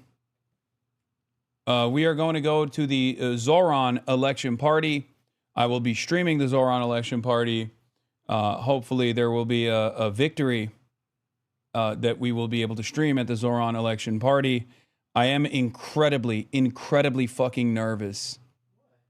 Because I'm not, dude, I've been burned. I've been burned 1,000,000 times over. What do you mean, why? That's like, it's not even a fucking question. Like, it's just, I'm not going to, dude, I have been hurt. Oh, you mean like so bad? You're scared of like Andrew Cuomo clutching it? Yes, brother. That's not even a joke. Oh, no, I feel you on that. I'm nervous too. No, that's what it is. I've been fucking burned so many times. Like, I am not going to, until I can taste the victory, I will not be confident and you know, there's no way.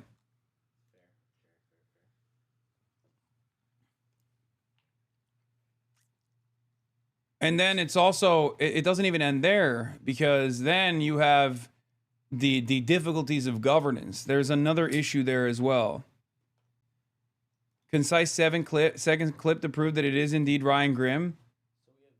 Oh, it is Ryan Grimm. Drive up those Is that Ryan numbers. Grimm? Oh my God. I scoped out that dome. God damn. That's my man right there. Oh, the third one is dead. Fuck.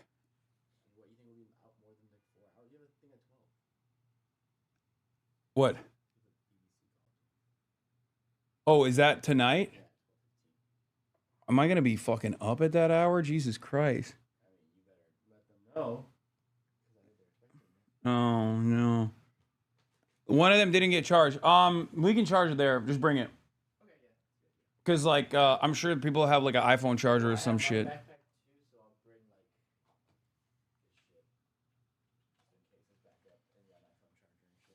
Hold on. All right. While you're prepping it, I'll just turn this on. And you need the camera Unpopular and stuff, right? he is in this state of New Jersey, as seen by the exit polls, which David Chalian has been weighing out. Given how unpopular he is, the Sherrill campaign thinks it was a mistake for the Republican to run close to the sitting president, Jake. All right, John Berman in East Brunswick, New Jersey. CNN's Arlette Saenz is in Bridgewater, New Jersey, at the Chitterelli campaign headquarters. Arlette, what are you hearing from the campaign just ahead of the polls closing in about 5 minutes? That's fine. Well, Jake, Republican nominee Jack Chitterelli and his campaign are bracing for a close race, with one GOP official telling me they expect this will be as tight as a tick. Now, what Chitterelli is hoping to do here is really eke out a win in the state after President Donald Trump made significant gains here back in 2024. One senior campaign official told me that they were really looking for a strong push in these final hours of voting tonight. They are hoping to run up Republican numbers in places like Ocean County and Monmouth County, as well as other parts of southern New Jersey. But to interrupt you, I apologize, Arlette. We can now make a major projection in the Virginia governor's race. CNN projects that former Democratic Congresswoman and CIA case officer Abigail Spanberger will We already be know, elected bro. the You're governor late. of Decision Virginia, Desk did it first. defeating the Commonwealth's sitting lieutenant governor, Republican Winsome Earl Sears.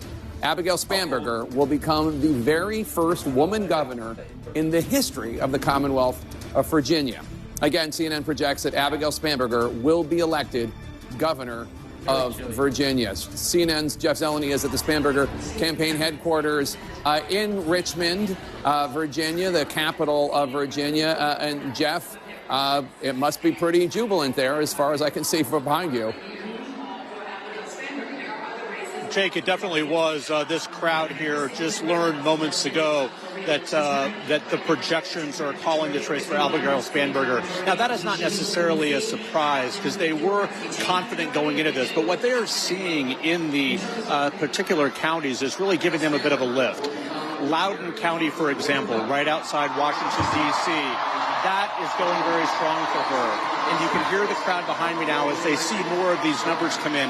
Abigail Spanberger represented the Richmond area when she was elected to Congress back in 2018. She won a red seat. She used really this moderate Democratic message, but also had some tough medicine for Democrats who she believed were... It's crazy, but it turns out, okay, when you fire when you fire a percentage of the federal government workforce with fucking Doge cuts, okay, and then you also starve them for the last month, people get really fucking pissed off and they don't want to vote for a representative that is from your party. I know, it's a really unique predicament. It's crazy. It turns out when you do shit like that, people respond negatively to your party. I know it's crazy. I know. It's a crazy expectation. Why wouldn't these guys just appreciate that we're fucking starving them? How stupid. Oh.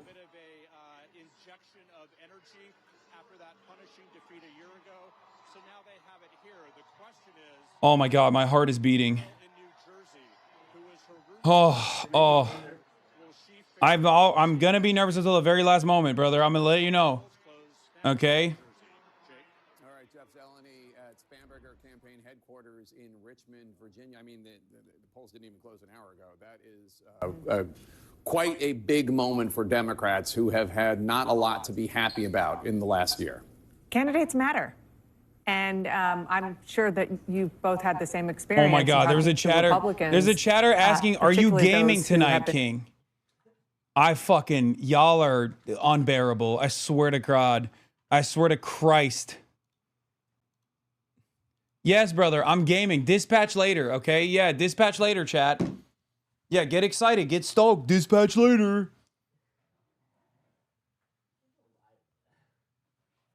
I'm just gonna fucking lie. I'm just a liar now.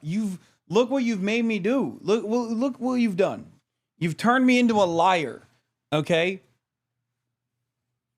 Turn me into a goddamn liar. Is that a no? You can't be sarcastic. Have your audience autistic? Yeah, Arc Raiders, bro. I'm gonna play it on my fucking laptop. Yeah, I learned to lie to my audience before the Democrats did.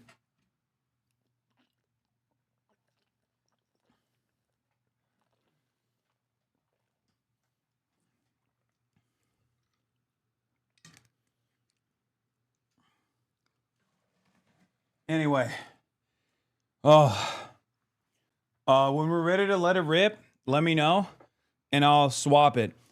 Is the thing gonna be charged off the battery of the camera? The light. Oh no. Okay. All right. It's self-sustaining. No. Well, yeah, but we'll see how long it lasts. Okay. Because we're definitely gonna need it. It's at 100% right now, and I'm not gonna juice it all the way, so it shouldn't have at least a few hours. Okay. I'm more nervous than last year's primary.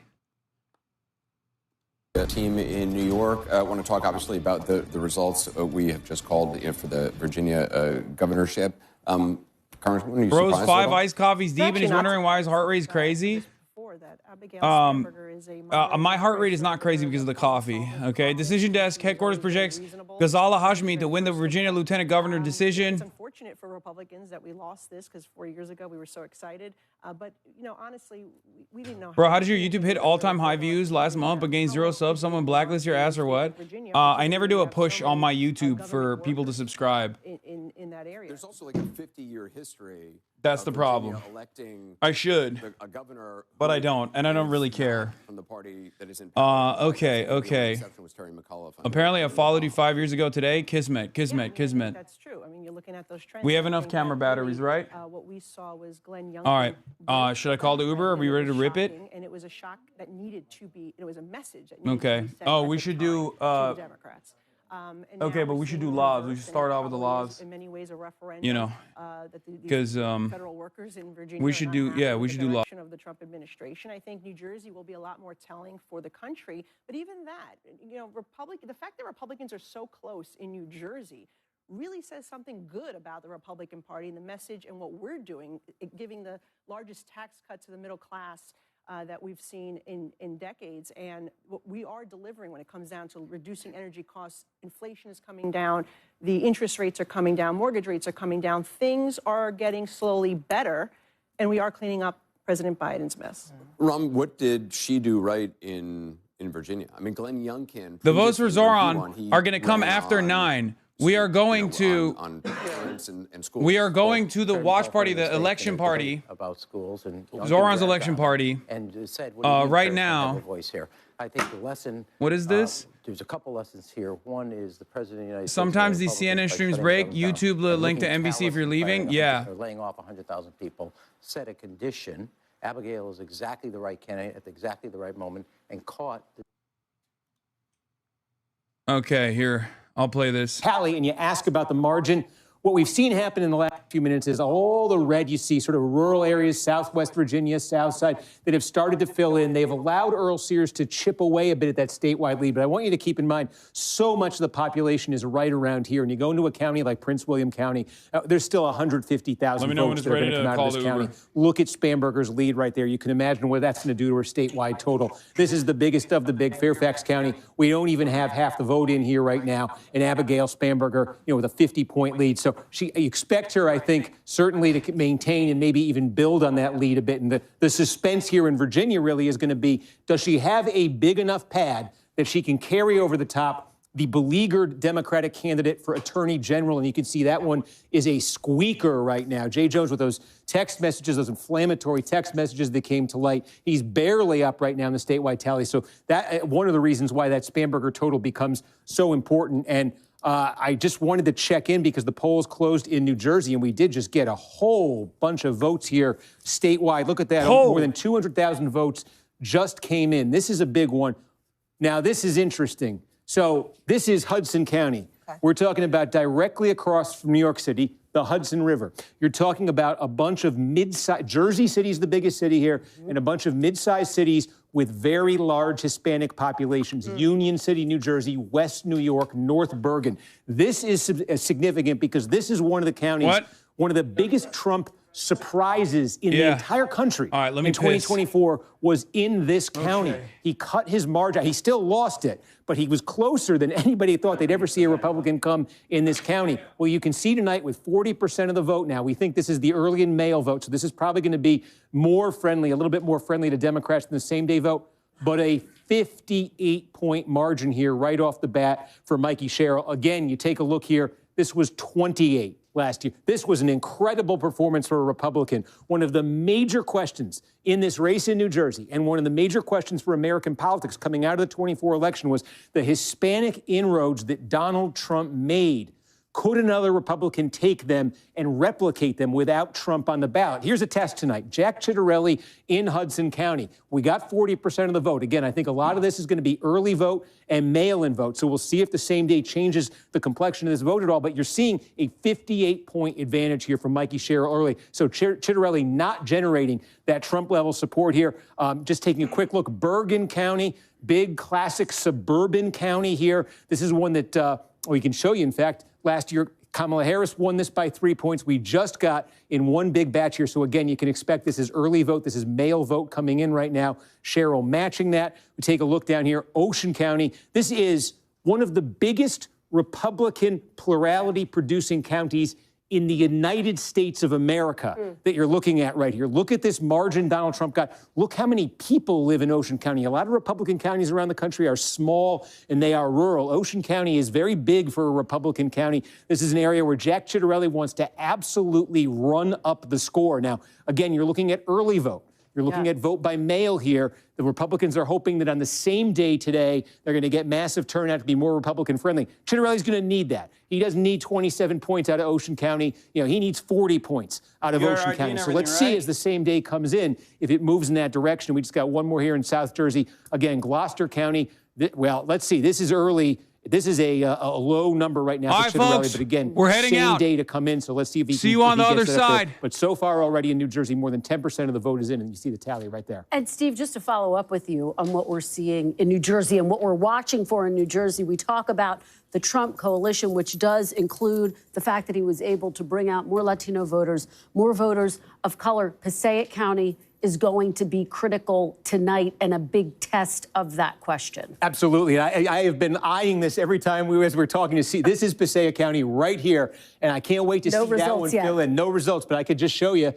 Donald Trump won this last year. You ask anyone in New Jersey if they ever thought they'd see a Republican presidential candidate carry Passaic again. This was an unthinkable result. 40% Hispanic in this county. We'll get a very interesting result when this comes in. All right. Can I just talk about exit polls, too, when it comes to this issue? Because we're seeing some interesting stuff on that front. Steve, first of all, love you, obsessed with you. It's going to be such an interesting night as we're looking at all this stuff coming in. But when you look at what we're seeing in the exit polls, again, caveat, it is early. We're going to see more of these numbers come in.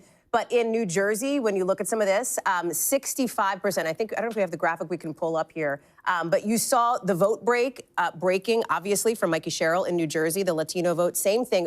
Jack Ciattarelli was sitting at about 30% on that in the early exit polls in New Jersey. So it's an interesting tell. I think the more interesting data point is going to be what happens in some of those counties you're talking about here. But when you look at this question of the Trump coalition, it's in talking with Democratic strategists who've been involved in this race and Republican strategists, low propensity voters as well. Are they showing up when Donald Trump is not officially the name on the ballot there? And it's the impact on the economy, which is still the number one issue for these voters that we're seeing in these exit We'll talk about that more too. I'm gonna do some walking here, Chris. I'm gonna walk over to that wall and talk you through it. Yeah. Walk on over. All right, while you're doing that, Hallie, let's go out to NBC's Ryan Nobles. He is at Democrat Abigail Spanberger's headquarters in Richmond, Virginia. Ryan, the celebrations must be beginning there.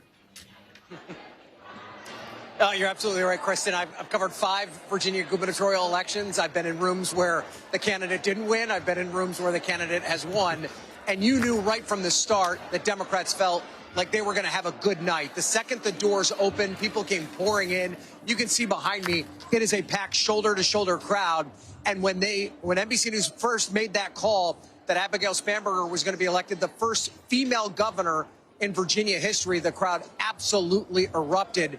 Happy to have the governor's mansion back after 4 years of Republicans being in charge here in Virginia. Now, there's a long list of reasons why Democrats believe that they were successful in Virginia. I don't know if they thought they'd be this successful. Many of the Democratic operatives I talked to believe that the call could come early. Few of them thought that it would come before 8 o'clock. So that just shows a sign of Spanberger's strengths. But over and over again, there were 2 issues that Democrats pointed to as to why they thought Spanberger was going to win here tonight. The first was that she's just a good candidate. She's someone that had a very strong personal story, a former law enforcement officer, a CIA officer, a very bipartisan and moderate member of Congress who served what was a very swing district for many years in Washington, and that she had a message, secondly, that really resonated with Virginia voters at a time where they wanted to hear it. Virginians have been very frustrated with the early days of the Trump administration, and in particular, the way that he has gone and worked to dismantle the federal government, which is acutely impactful in Virginia, which has one of the highest percentages of federal workers in the country. And it's not just direct federal workers, but it's those ancillary jobs connected to the federal government contractors, people that run diners outside of federal agencies. These were all people that were feeling the impacts, not just of the government shutdown, but the decisions made by the Trump administration to scale back the federal workforce leading into the government shutdown and the other decisions made by the Trump administration. So there are certainly some good takeaways that Democrats can take from what we saw here tonight in Virginia in terms of economic messaging, kitchen table issues, avoiding getting too far into the weeds in these cultural issues, which Spanberger's opponent, Winsome Sears Earle, really kind of made the hallmark of her campaign. But at the same time, it's not necessarily something that can be extrapolated out or duplicated across the country because of the way that Virginia is so heavily influenced by what happens with the federal government. So no doubt, though, Virginia Democrats had a plan. They executed that plan. And Kristen, tonight, they were very successful. They certainly were. We will continue to track what that final margin turns out being. Worth noting, former President Barack Obama out campaigning with Abigail Spanberger. President Trump did not endorse Winsome Earle Sears. All right, Ryan, thank you so much for that. Joining me now is Vermont Senator Bernie Sanders. He has been a big supporter of the mayoral candidate here in New York City, Zohran Mamdani, a Democratic Socialist. Senator, thank you so much for joining me on this election night. My pleasure. So let's just set the scene. Polls close in just under an hour now in New York. How are you feeling? You think that Mr. Mamdani is going to pull it out tonight? Well, as I understand it, the turnout is extraordinary. And as somebody who very much believes in democracy, worries about the future of American democracy, I am glad to see that the turnout, I think, is the largest in 30 or 40 years. So that's a good sign. My question for you, Senator, if he is, in fact, successful tonight, what, if anything, can and should Democrats nationally take from his victory? We just called Virginia for Abigail Spanberger for the governor's race. These are very similar messages in some ways on the economy, that they want to make the life more affordable for their constituents, and yet... All right, main ingest is working. Flipped it. What's up, everybody? Hi. We are currently waiting for the Uber, even though I called it ahead of time, and then there was a very weird moment where I walked up to the Uber and I said, "Is this my Uber?" And the guy said, "No," and then he started driving off, and then the Uber actually did make it seem as though they were heading to the destination, so I had to call another Uber, and currently we're waiting for the other Uber. But we are on our way. We are headed to the ZOHRAN election victory, ZOHRAN election party. Should not have used those words. I'm fucking up. Yeah, we are headed to the ZOHRAN victory party. Thank you for calling me out and keeping me accountable, March. I got you. That's it. That's what. I'm not jinxing anything. We don't know anything. We're just simply waiting for the results, and we're going to be waiting for the results while we are there, while we're at the actual event space, because I thought we are going to be. We don't know what the results are going to look like. We're just going to be waiting for the results, which are not certain. We don't know. I'm very nervous. Dude, this is the most anxious I've ever been in my life, I think. But yeah, it's gonna be called at 9 p.m. in 45 minutes. We got 69,000 people watching right now, which is nice. Nice. Nice. Where the fuck's this Uber, bro? Where the fuck is this goddamn Uber? We need fast and free Ubers as well, okay? Not just fast and free buses. Whoever the next mayor is going to be should probably have a solution for that. I'm just kidding. Yeah, that's it. That's what we're doing. And this is the culmination of a lot of events that have taken place. And Crip check. Dripped out the wazoo, actually wearing the ideology.shop. Go to ideology.shop, USA made, union made garb, protest wear, if you want to call it that. That's what I like to call it sometimes. But yeah, I'm wearing the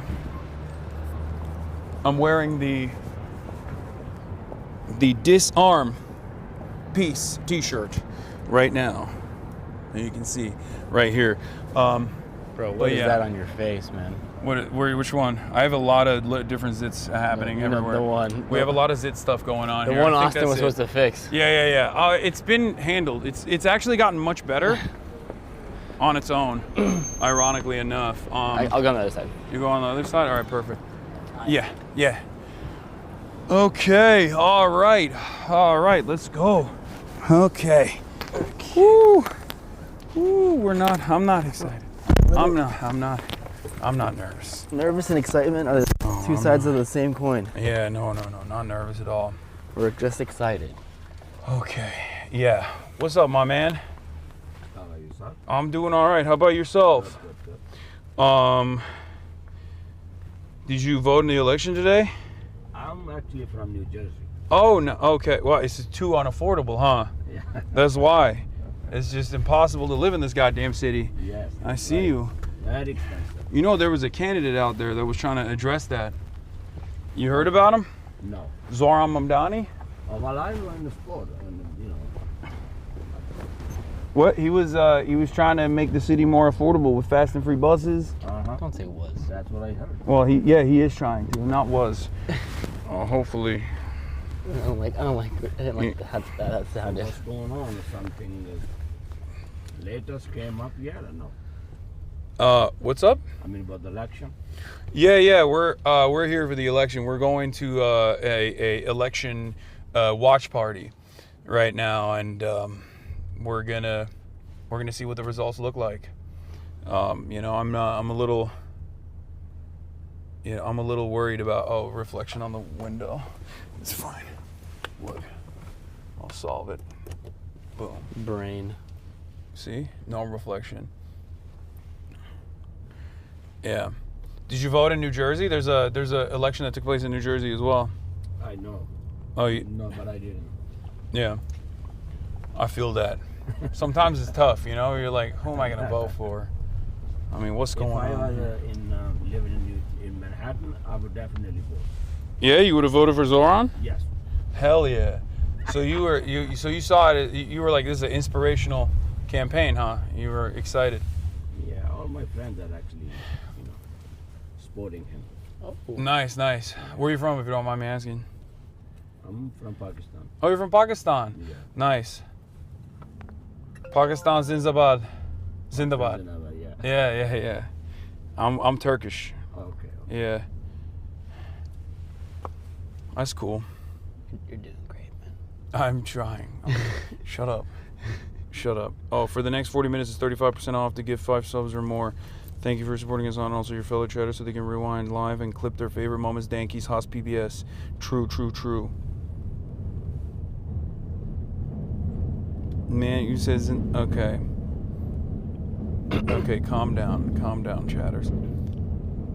I don't know what I'm saying, okay? You cannot hold me accountable for what I say right now or tonight in general, even though seemingly sometimes things that I say on the stream end up becoming part of the discourse. But in any case, okay.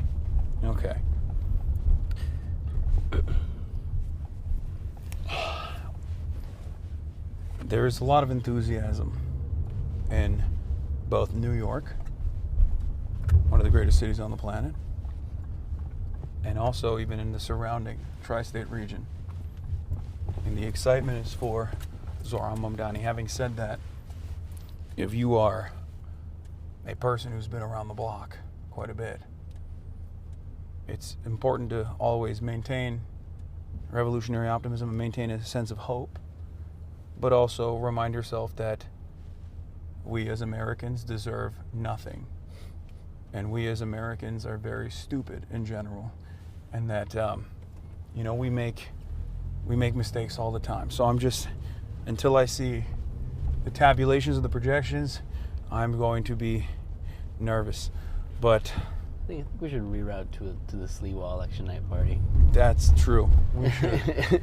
Yeah, check the vibes out there. I debated you guys actually. I told you guys a lie when I said I'm going to the ZOHRAN Mamdani election night event. That was a lie. I am, as a matter of fact, heading over to the Curtis Sliwa watch party right now. That's right. Me, my boy Curtis, and 17 cats. That's right. None of which are feral. That's right. We are actually going to the true winner's party. There is a dive bar in New York that just has a bunch of people in red berets, the Guardian Angels, watching a television, right? I assume that exists. I think at the peak, the Guardian Angels at its peak, in the 80s and 90s, I think, or maybe that wasn't its peak. I don't know. But Guardian Angels in its inception or whatever at its peak did have a shit ton of members. So, I don't know, maybe chat could help. I thought it was 18 cats. Yeah, it's 18 because I'm going to be one of his cats. I'm Curtis Sliwa's cat. I don't know what the fuck I'm saying. Cosmic Pigeons, thank you for the 10 gifted subs. Holy shit, a dive bar full of middle-aged white dudes in red berets. So the thing about Curtis Sliwa's Guardian Angels is actually it's quite diverse as a movement.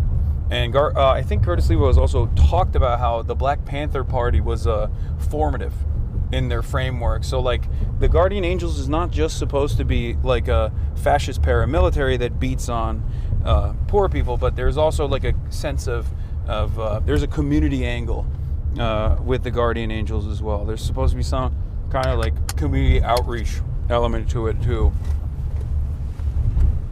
So they don't just beat on the marginalized people that are experiencing mental health episodes. You look like a nervous guy talking to his wife, giving birth. We are birthing something tonight. Yeah. Okay? It's almost like a cesarean section, if you think about it. We're birthing something from within the Democratic Party. A movement, if you will. I am nervous. Of course I'm nervous. Hello, Bees. Thank you for the 5 Tier 1 gifted subs. Yeah, that's it? Okay. Don't be rude. Just stop touching it, man. It has a name. Oh, God. It's Curtis.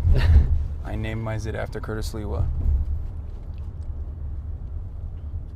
So, calm down.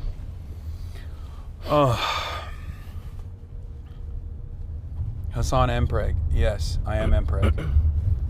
This is where you find out, chatters. I am, as a matter of fact, Mpreg. First ever, baby. All right, we're near the event space. Should I hide our location? Everybody knows where the fuck the event is, and there's probably going to be a massive crowd, I think. Do they? I don't think it's public. No. Okay, you can hide it then. Out of an abundance of caution. Why not? Yeah. I wonder what the bag situation is going to be like. Hopefully they don't give us too much shit.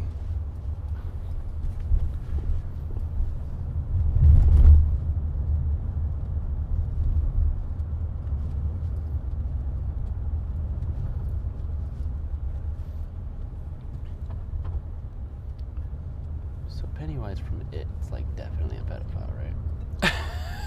That's what I was saying. That's what I don't understand. I mean, I guess technically not. Technically, no. We can still show. We're not there yet. We got some time. Okay. I will also tune in to one of the live stream broadcasts to see if there's any updates. There is a ZOHRAN Mamdani election night watch party on PBS News. That's not live yet. That's going to start. Supposed to start already, but it hasn't.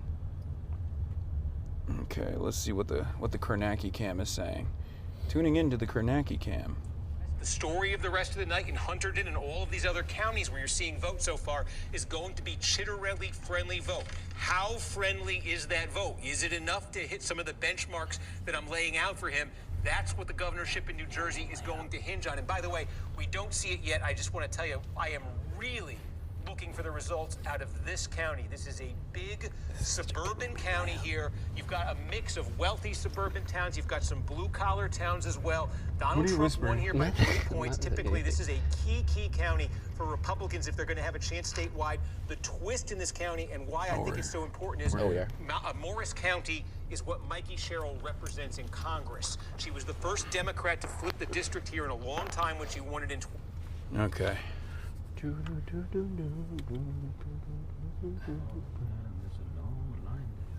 Oh. Yeah. I don't know what the fuck we're gonna do with that situation. Find a back entrance.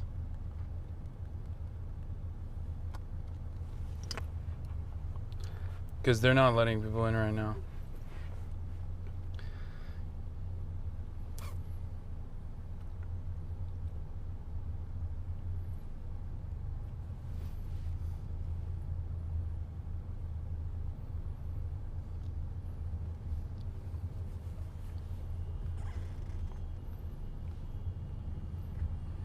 Brother. Oh, brother.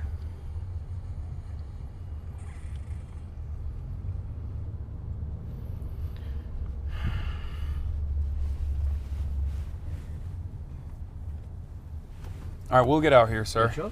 Yeah. Hold on just one second. So try to get out. Yeah, from the left side, yeah. Okay. Thank you. It's gonna be sketchy, but okay. It's fine. You push it. Yep. Okay. Okay. Oh shit. You good? Yeah, I'm good. That was a bigger drop off than I expected. Oh, I gotta sneeze. Let's see it. Oh no, you're sick. No, I'm not. Oh, red light. All right. You guys are getting chest cam for a second. What? I'm just giving them chest cam for a second. Yeah. Till we get the all clear.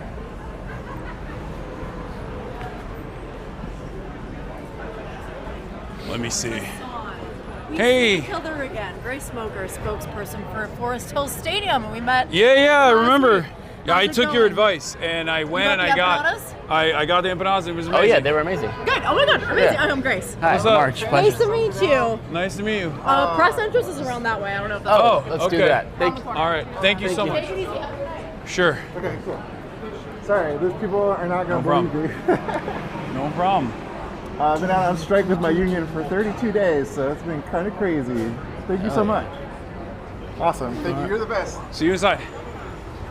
Where is it? Press entrance is on the others.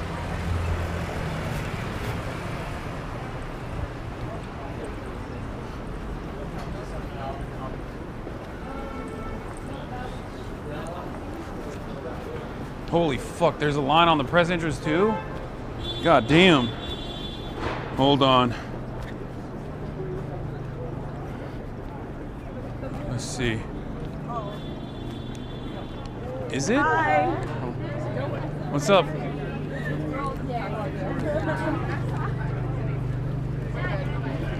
Pretty good. I don't think he wanted us to dress up anyway.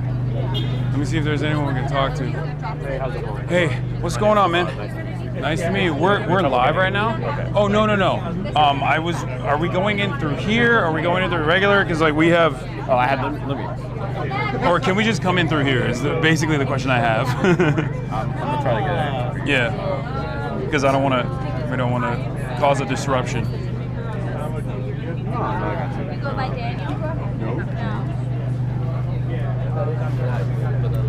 Who you been talking to? Zara. Zara? Yeah. Okay, awesome. Did you get a confirmation email? Did you get a confirmation email? No. Damn, there's mad cops here. I think that every day. What? I think that every day.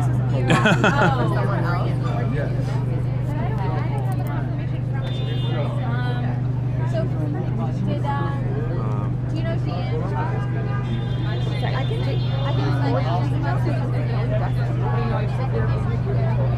Sure. Of course, no problem. Nice to meet you. Nice to meet you too. I'm Ola. I just got back from a medical maintenance house line. Oh wow. So I appreciate all the. That's amazing. Of course. Thank you for all your great work. Yeah, it's more depressing than you can imagine. Yeah. Nice to meet you as well. Amelia, how are we laying craters in? So they're not on. Of course. Yeah. All right.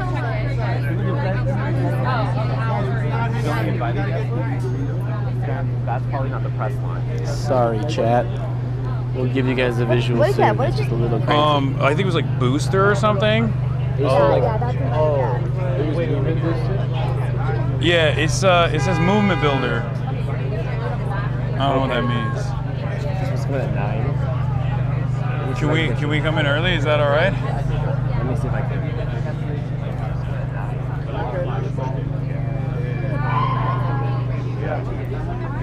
All right, ladies and gentlemen, once again, if you already got your credential, please step inside. Do not hang out in front of those doors, please. 2.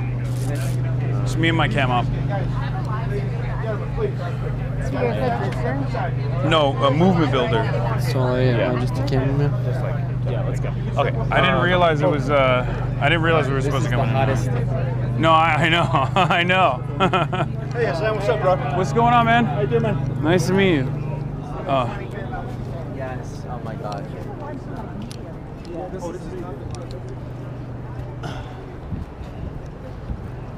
Just put it on and say you're.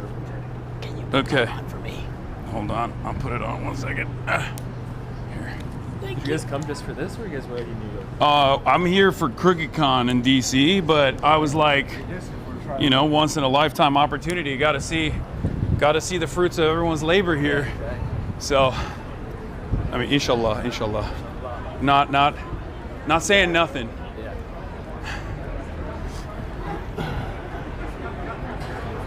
Oh, the other reason why we were saying that we wanted to come through the press is because we have the bags and stuff, so we didn't know. Because I think there's like a bag thing for the. Thank you. I don't know. I mean, here you go. Check your bag, sir. Okay. Well, this is the camera bag. Should we go through that's the reason why Yeah, sure. Oh, you have to check it. Yeah. Of course. There you go. All right, chat, you're getting checked. There you go. Thank you. Place this here. Okay, you can put the camp. Yeah, put the camp. Yeah, there we go. Hi. Yeah, where's your... It's Mike. Yeah. You want to? You can take your stuff, sir. Oh, okay, great. All right. You're good. Thank you. Here, let me take my phone out again. Yes, thank you. Just want to make sure. Hasan, don't forget your bag. Yeah, I'm gonna grab it. Hold on.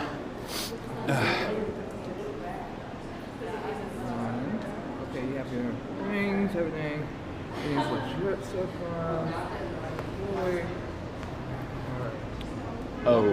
Yes. Excuse me for a moment. No, Oh. face me. Like this. Like we're dancing. Mm-hmm. Thank you. We're good. All right, thank you so much.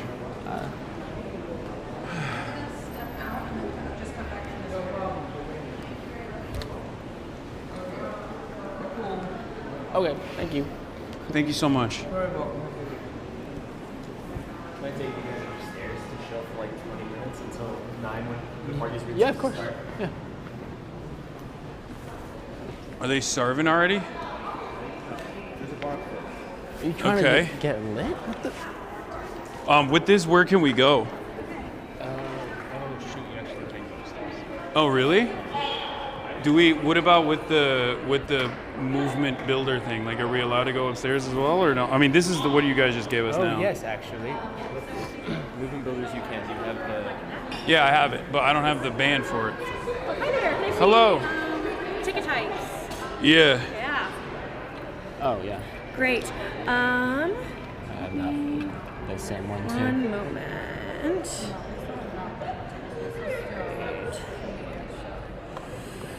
I do not have you for the upstairs list. Okay. Can I see your ticket type?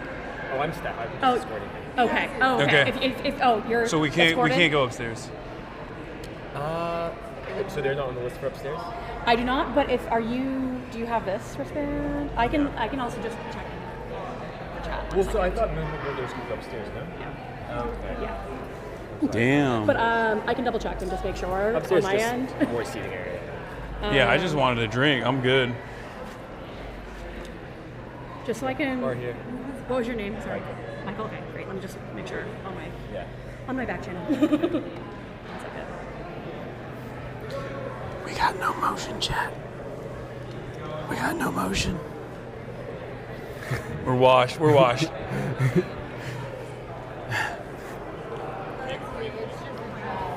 Fell off. It's okay. Stop whispering in the microphone, Marsh. They can hear you. I'm just coughing, dude. I'm just sick.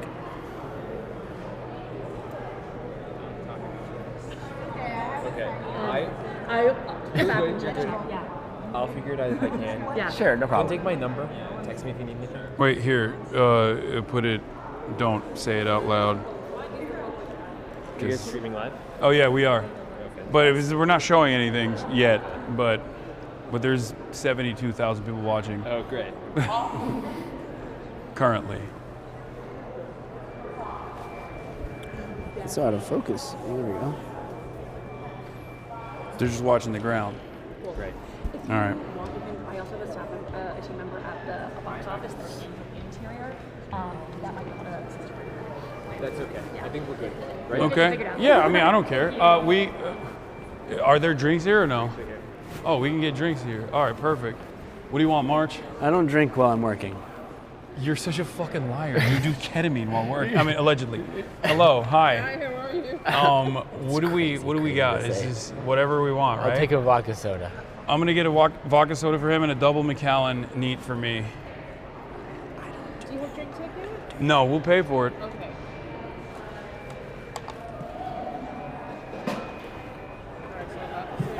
And a double Macallan 12 neat.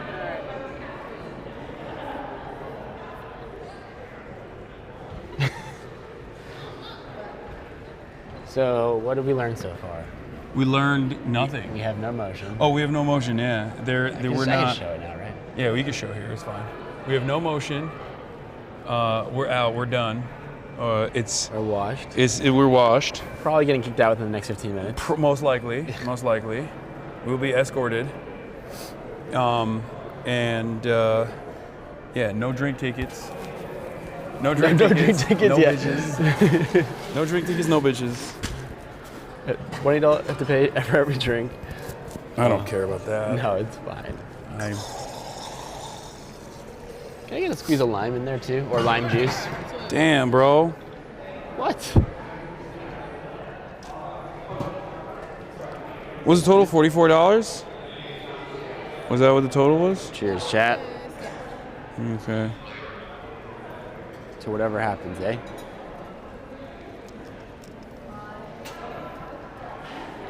Oh, who's that?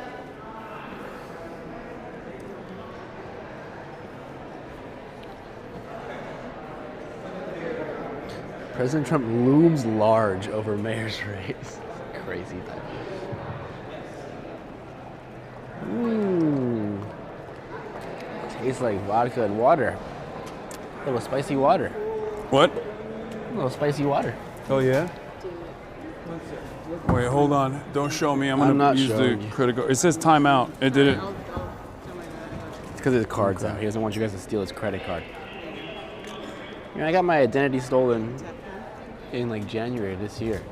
It fucking sucked. Is it me, yeah? Yeah. Card decline, yeah. No drink tickets. His Actually, you know what? his Can I card get is some ice? actively A little declining.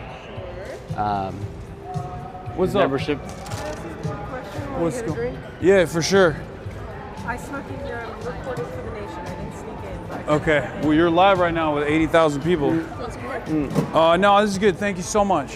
Thank you. What's up? I'm just writing a small piece about Muslim voters and what they mean for this election. Uh-huh. This guy's One thought on your really is hard to cam up two-handed. all of these songs. I've watched you talk on Hasan's show and stuff. So Yeah. just general thoughts on that.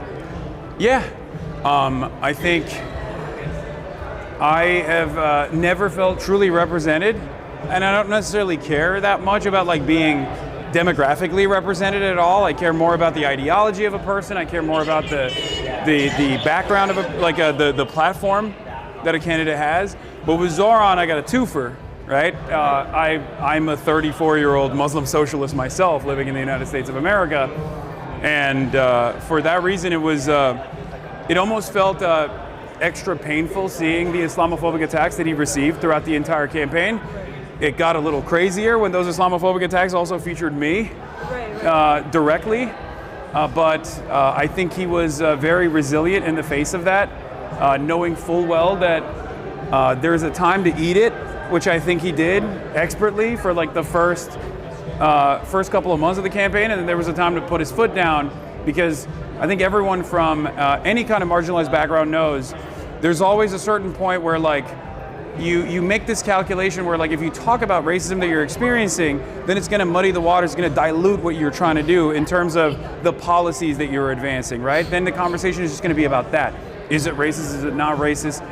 Whereas he centered his campaign entirely on affordability and entirely on what he wanted to do for voters. But there was a point at the end where I think Cuomo had no other options, and he was just simply consistently trying to tie him to like 9/11 and even with the Sid Rosenberg conversation that took place, where he actually took a stand. And I think it was important for him to take this stand to say that this kind of bigotry is not permissible. It's not allowed. So, I'm very hopeful about the outcome of tonight. How do you feel really quickly about your association in it? Like you're kind of the thing that they use to reference bad. How does that make you feel? I mean, if I was a white dude, like Bill Maher, who said actually heinous shit about 9/11 after 9/11, I don't think it would have been as big of an issue. And I still don't think it's a big issue at all. I don't think New Yorkers were going to the polls thinking like, oh, Zohran's been around this imam, or Zohran's been around this content creator that has glamour profiles in the New York Times about being the possible Joe Rogan of the left. Like they they attempted to do this thing that I don't think works in general, especially because people are making this decision not on Zohran's background. That's not a prominent part of the campaign at all. They're making this decision because of what this movement represents. They're making this decision on the potential for bringing about affordability to working class New Yorkers. Okay, thank you so much. No problem. Yo, you want to get a coat check? Oh yeah, sure. I mean, it's gonna probably get hot when people get in here and you're wearing a lot of coat. I'm wearing a heavy coat. I feel like we'll be more comfortable. You want to do coat check? Let's do it. Yeah, I think we should. No? I mean, I don't know. Do they have coat check? Are we allowed? I'm just trying to fucking work smarter, not harder. You know what I'm saying? Excuse me. We can even do a bag check here. Well, let me to grab stuff maybe on the fly. Yeah. Hello. It's probably better to carry it. Just jackets. If that's okay.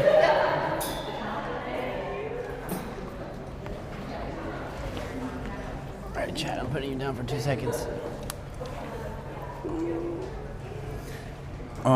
Here we go. That's one coat.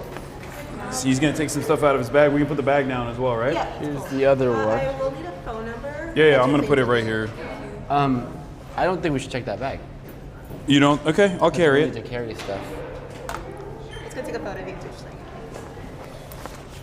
Oh, they grabbed it. No, it's larger, so I can see you. Okay. And that's all. Yeah. Thank you. I'm gonna text you those tag numbers to your phone. If you don't receive it, it's your phone number you pick up. Great. Thank you so much. Thank you. See, I feel way better already. Oops, sorry.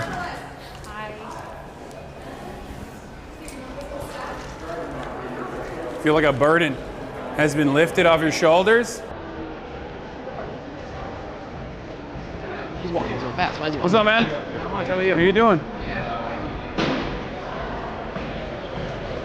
All right, we're here.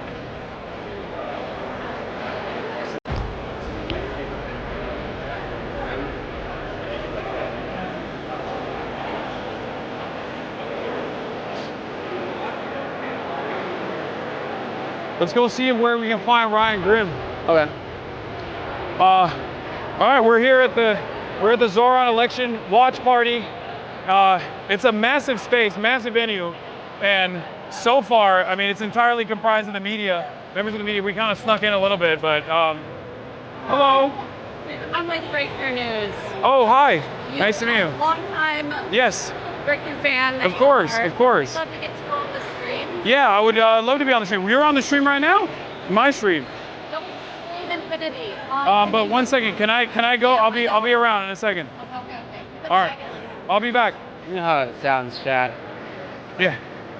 How's it going? My God. You look. Remember me? I was walking around with you. Yeah, the day that we went around the store. Yeah, that was him. Yeah. I do.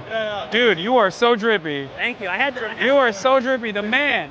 We can. I think it's election night. We can actually show. Yes, I can exist now, right? Yes. This is the man behind the camera.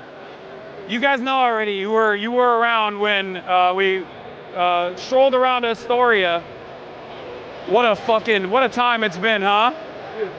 Yeah. I am very, very excited and very anxious and very nervous. I gotta get moving a second. Yeah. Sorry, Chad. I'm gonna make sure you guys can hear me. So. Yes. Everyone. Oh my gosh. Hello. I'm German press. Hi. How are you? Want you to collar fix? What? Oh, they want you to fix the back of your collar. Oh, okay. Well, that's what you guys were talking about? Sorry. I know. I don't want to. No, we're live right now, but it's fine. Are you? Yeah. Go ahead. I just wondering if I could interview you. Yeah. For which one? It's a German. My sentence is the German ethnic. Oh, okay. Cool. For sure. Where is Ryan Grimm? Oh, his collar's fucked up. You're right. What? The collar's fucked up. Which one? All right, you're good. So I'm kind of interested in like the way in which Zohran's campaign is like fitting financially and like what you're Yeah. Yeah. So So my question would be to you, Zohran, as having a run. What do you think about his campaign, what it means for the country, but also what it means for the nation? Well, I think it means a lot. There's not a lot of hope right now in the United States of America. We're in the throes of authoritarianism with the Trump administration, and I think it's very terrifying for a lot of people. There's a lot of instability, there's a lot of pain, and I think a dynamic young candidate like Zohran running on a campaign of affordability has been a glimmer of hope for a lot of people. I mean, I'm live every day, and I have an international audience today because there are people not only all around the country, but all around the world that are looking to the New York mayoral election for some sense of hope to see if America will move in a more positive direction, one that actually focuses on the working class rather than the elite capture that we've seen from American politicians on both sides up until this moment. So there is a lot of hope and a lot of positivity surrounding the campaign, and I think that's what has carried this campaign into unprecedented levels, coming from a crowded primary field with 16 other candidates, with a dynastic name like Cuomo coming into the race later on, and then this massive defeat for Cuomo. Hopefully that enthusiasm that carried into the general is something that a lot of people are paying close attention to. Both people that are looking for a sense of hope, but a lot of very wealthy, very powerful people are also paying close attention to this campaign and how it turns out, what the results look like tonight. And how do you think, what could like a German left wing learn from Zohran's campaign? Focusing on the material harms that everyday workers are struggling with should be the primary focus of any serious left candidacy, any serious left flank party, whether it be, I think it's Die Linke, right? Whether it be Die Linke or any other party, they must have an uncompromising focus on affordability. If not, we see parties like AfD and dangerous right-wing parties, reactionary parties, fascist parties actually come back into positions of power and focus on dangerous narratives surrounding immigrants and all these other issues, when in fact the reason why people are feeling a sense of anger and resentment is because their public transit is no longer the same as it was, a couple generations prior. They have no hope that they can retire at a reasonable age. Affordability is completely out of control, that people have a hard time paying rent. People have a hard time getting an honest wage that can carry an entire family. These are the real issues that people care about. And in the absence of any party making that their primary focus, you see a lot of these reactionary movements grow by hyper-focusing on the dangers of immigrants, even though immigrants and refugees, just like the local population, the domestic population, have the exact same interests around affordability. They're just trying to make ends meet. No problem. We'll throw this away super quick. I'll throw this away really quick. All right. What's going on? Let's go see where Zateo is. Finally, I have my other hand back. Contrary to popular belief. Jacob! Oh, never mind. Drinking and ham hopping is hard. Where is... Piker? Can I get an interview with New York? Sure, man. Every time I see you, you upgrade. Like, yeah, this dude, he was at Astoria with like a hand cam at the rally with the... Wait, you want me to hold it? I'm holding it. You're holding it. Okay, got it. What's up? Introduce yourself. I'm Hasan Piker. All right, spell your name. Hasan Piker. All right, Hasan Piker, thanks for talking to us at New York One. Tell us what brings you to the Zohran rally and your thoughts on the race here in New York. Well, I'm here just like everybody else. I'm here to see whether or not Zohran Mamdani pulls through and becomes the next mayor of New York. As a member of the media, that's what I'm here to do. Okay, you're a streamer. Cuomo's used you as a punching bag against Cuomo. What's your thoughts? Yeah, I think he should have probably focused on delivering a discernible platform that would help New Yorkers rather than cry about a random Twitch streamer that happened to do an interview with Zohran Mamdani in the primary when he was polling at 5%. Okay. And what are your feelings today? There's reports that there's been record turnout in this mayoral race. This mayoral race is getting international attention. We see streamers from around the world. We see international media here, local media here. What's your thoughts? I mean, I'm very hopeful. I'm very excited. I'm very nervous. I've been burned before, but it's impossible not to feel a sense of hope for a better tomorrow for the first time in a long time, especially with the way things are going with the Trump administration.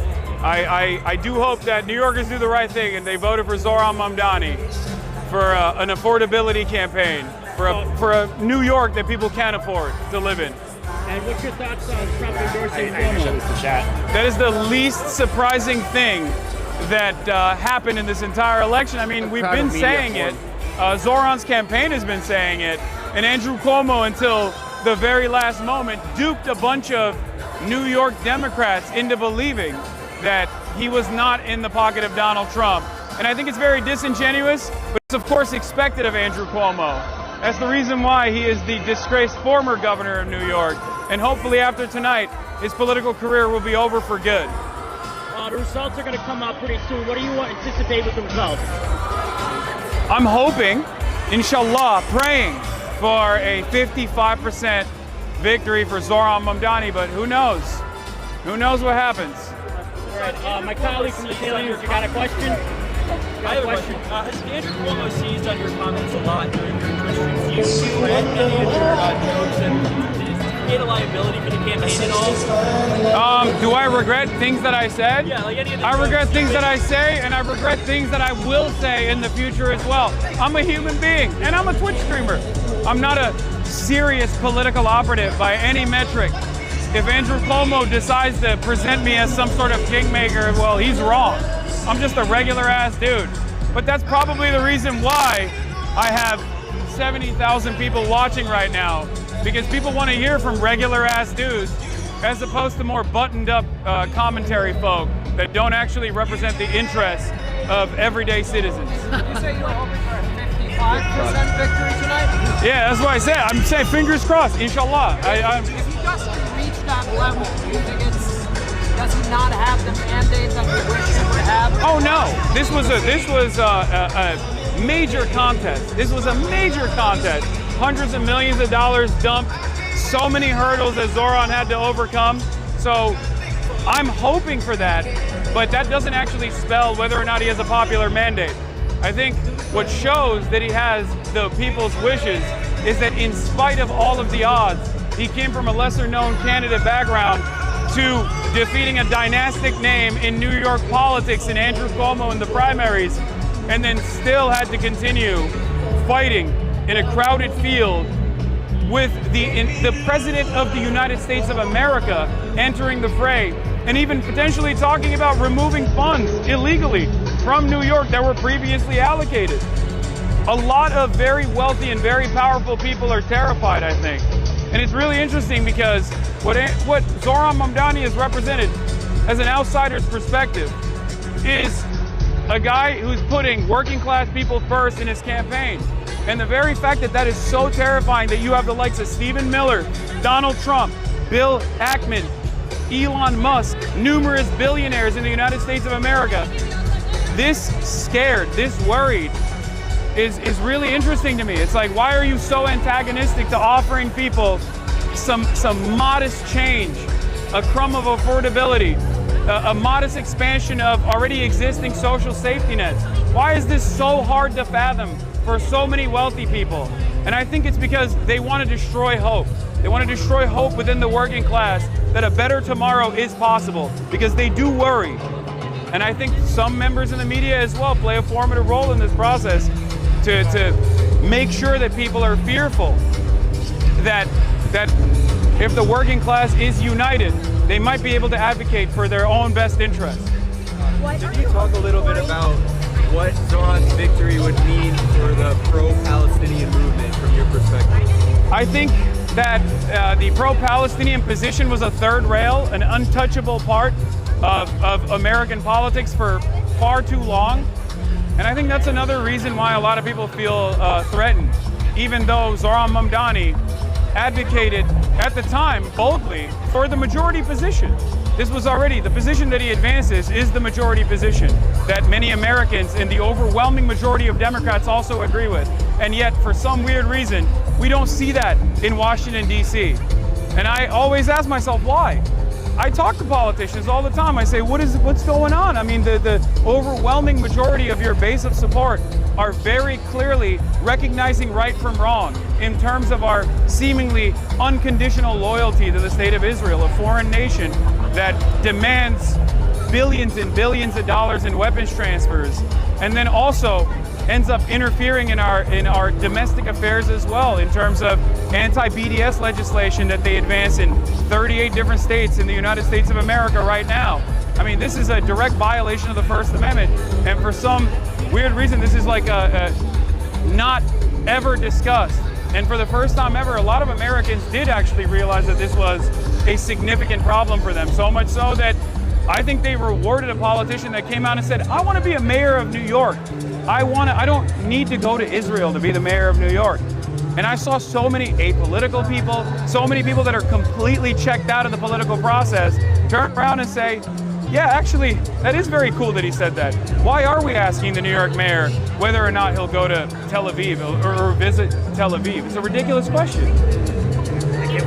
In terms of anti-Zionism, what role does it do? I'm sorry, what did you say? In terms of anti-Zionism, what policies do you want? I mean, what I want is probably very different than what I think a New York mayor can accomplish, but I'm an advocate for boycott, divestments, and sanctions from the state of Israel. It was a very successful movement against apartheid South Africa, and I think Israel is also an apartheid, and I think making sure that Israel has to follow international human rights is a pretty standard demand to make. But I'm not speaking for Zohran, obviously. I'm speaking for myself. I'm a random person with no affiliations to Zohran Mamdani whatsoever, just for the record. Beyond BDS, anything, like, tell me more.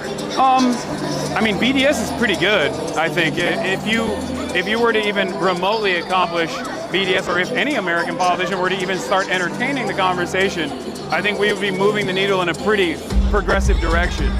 I don't want anyone to suffer. I don't want people living in Israel to suffer. But even my anti-Zionist Jewish allies in Israel tell me, look, it's getting to a point where outside pressure is an absolute necessity of this sort in order to make some significant changes here, because unfortunately it's not happening the way things are going currently. What do you think this means for the Democratic Party? Are you excited by it? Yes, I am, but we shall see. I don't know. We're about to find out what happens in a little bit. Polls just closed. The election, okay, polls are just now closed, so we're about to find out very shortly on whether or not there is some glimmer of hope for the future of American politics, or if we're entirely cooked. I think a lot of people, yourselves included in the media, because you're also of working class background, probably realize that things are not going too great for the average person. The affordability crisis has not been solved at all, in spite of the fact that Donald Trump ran on solving the affordability crisis and seemingly has done nothing. As a matter of fact, has made things worse with the tariff strategies that are indecipherable.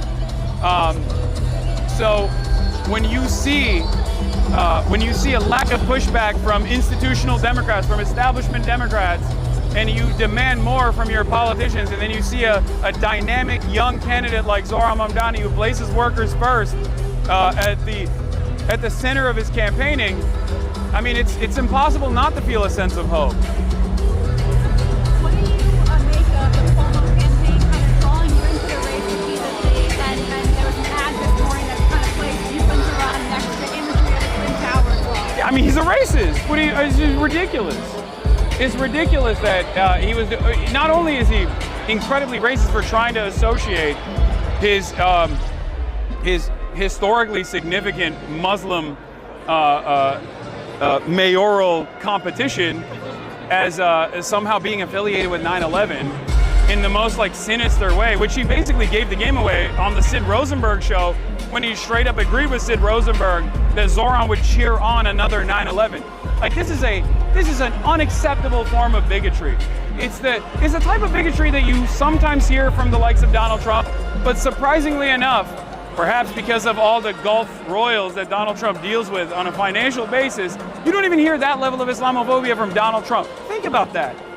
An establishment Democrat who bills himself as an establishment Democrat, outflanking the right-wing reactionary president on Islamophobia in an effort to potentially try and win a New York mayoral race. What are the implications of that for 1 in 8 New Yorkers that happen to be of Muslim background? I find it to be morally repugnant, and I find that kind of politics to be absolutely unacceptable. But it is, of course, expected from the likes of Andrew Cuomo, a disgraced former governor who had to basically drop out of being the governor due to credible sexual assault allegations and due to the fact that he may or may not have played a formative role in killing 15,000 elderly during COVID. And you see that attitude from his campaign, where he ran around demanding that he be mayor, demanding that he be ordained as mayor, instead of making an affirmative, instead of making a positive statement about what it would look like under his rulership. What would it look like if he was mayor of New York? He didn't do that at all. It was all negative. It was all relentless attacks against the Muslim candidate that he was opposing. And I hope that we can move beyond this unnecessarily dark chapter in New York electoral races.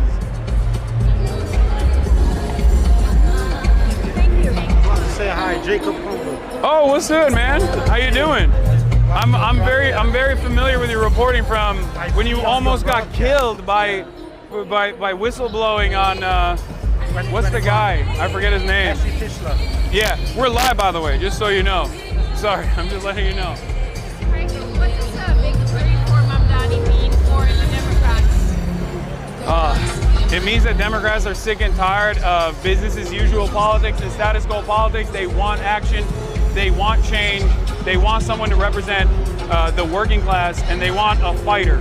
That's what they want. It's very obvious that this is something that they're demanding all around the country. This is not just for New York. This is for, I would say, every other local race, every other state race, every other senatorial run. Democratic base of support demands real fighters and demands real change. They want to stop the Trump administration from moving us towards fascism, and hopefully Zohran, if he wins, will represent that turning point in American politics. How does it feel to be here tonight? It feels electric. There's a lot of media here. I haven't seen the actual campaign volunteers yet, but okay. So far, so good on the early results.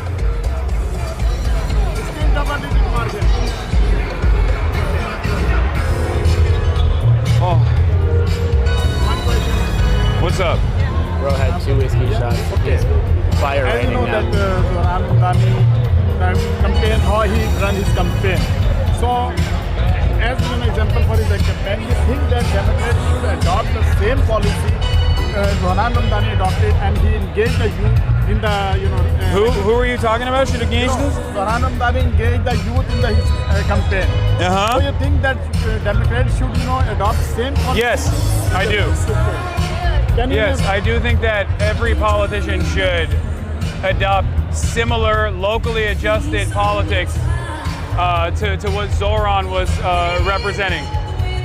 Focusing on affordability, focusing on the ailments of the working class in whichever neighborhood, whichever state, whichever locality that they're running for, and seek to address material changes that are absolute necessities for people, so that you can lift at least a little bit of the burden off of the shoulders of the working class for once. And I think it's a very successful method. And I've been screaming at the Democrats to listen to me. And in a purely selfish reason, I love what the Zohran campaign represents, because I can just point to that and say, hey, do that, rather than have to explain to them that abiding by the wishes of the majority, the working class, is a good thing to win elections. It's a successful way to win elections. What's up? Just one question. Sorry, if you, can you just say what can the Democratic Party learn from Zohran's success and like learn from his campaign? Sure. What did he do right? Have you answered that before? Okay. What can the Democratic Party learn from the Zohran Mamdani campaign? Focus on the real issues that the largest majority of voters are experiencing. And that means centering the working class, real workers, real American workers at the heart of your campaign. And immigrants as well, of course, who are also a part of the working class. Making sure that there is no need for unnecessary deviations away from an uncompromising message on affordability. I think that's what he is showing is a method for success. Right. So you were visibly affected by the assassination of Charlie Kirk earlier this year. Yeah. I wanted to hear whether you thought more political violence in this country was an inevitability with the level of polarization we're seeing at the moment. What do you think? Yes, I do think that. You think it's inevitable? Yes, unfortunately it is an inevitability, especially considering that we're a fucking powder keg. We got more guns than we have people in circulation, and we are getting increasingly crazier and crazier due to AI and due to how much our social media algorithms are tuned up to 11 to ensure hostility. So, yeah, everything is primed in the direction of more violence, unfortunately. And I really do hope that there is some reasonable governance that takes place to try and put an end to it. But it doesn't even seem like the bare minimum necessity of having people in positions of power really dial back on their rhetoric is even happening. You see Donald Trump every single day egg on over and over again and try to shift the blame over back to the left or the Antifa boogeyman. And I don't think that's actually helpful at all. I think that's very damaging to public discourse, and I think it's actually making things far worse. Do you think Democrats and Republicans both have a responsibility to tone it down? Point me to a single Democrat that is actually engaging in like seriously violent rhetoric. I'd be shocked. Maybe there are some, not that I know of. At most, you got J. Joe's in Virginia in private correspondence that was heavily publicized. But beyond that, you rarely ever see Democrats engage in this kind of rhetoric with the regular frequency that Republicans do. They entertain violent rhetoric so frequently. And it's actually mind-boggling that they have the audacity to still turn around and act as though... Oh, they did? Oh my God. So you guys just called it. Quick reaction. It's fucking awesome. I don't know what to say. Holy shit. It's great. I feel awesome. I don't know. I mean, did it actually happen? I don't know. Fuck. Thank you. What's up? I'm Phineas's friend that gave you guys that question. That you guys were like, oh, we broke all the rules for Phineas. Uh-huh. In the podcast. Yeah. Yeah, I'm Izzy. I'm the partner. Oh, you're the friend. Yeah. This is March is our producer. You're also live on Twitch right now. Oh shit. What's yeah. up, Phineas? This is Phineas's friend. I'm covering the immigration court right now in New York. Yeah. So I'm drawing. I'm the only one with eyes on the courtroom, 26th Federal Quadrant. Yeah. Yeah, I gave him that question. And anyway, thanks for breaking all the rules. Well, thanks for watching. You're amazing. Thank you. Phineas is dope. I love him. He is. Yeah, he is. He's real. Him and Billy both. They're amazing voices, and I'm so glad that there are people out there that are they're uncompromising when it comes to their values. You know. He's already got it. How do you feel? Ecstatic. What do I want to do? I don't even know. I don't even know what to say.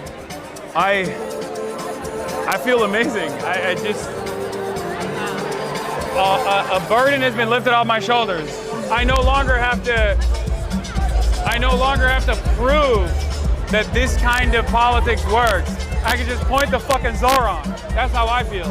Whenever Democrats come to me and they say, oh, let's do an autopsy of why this election turned south, why that election turned south, why did the Democrats keep losing? I can just go, that's why.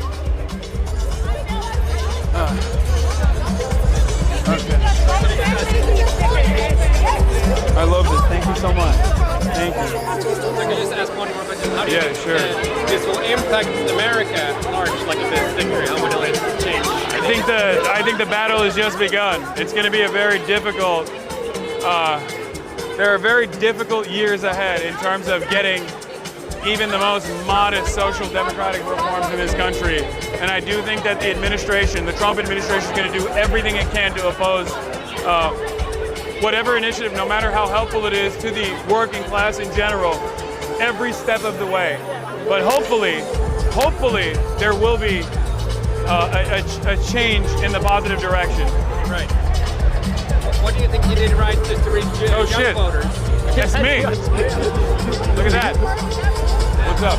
What did he do right in terms of reaching young voters, Zohran? It's not just young voters. He reached old voters too. He reached the aunties. He reached the unks.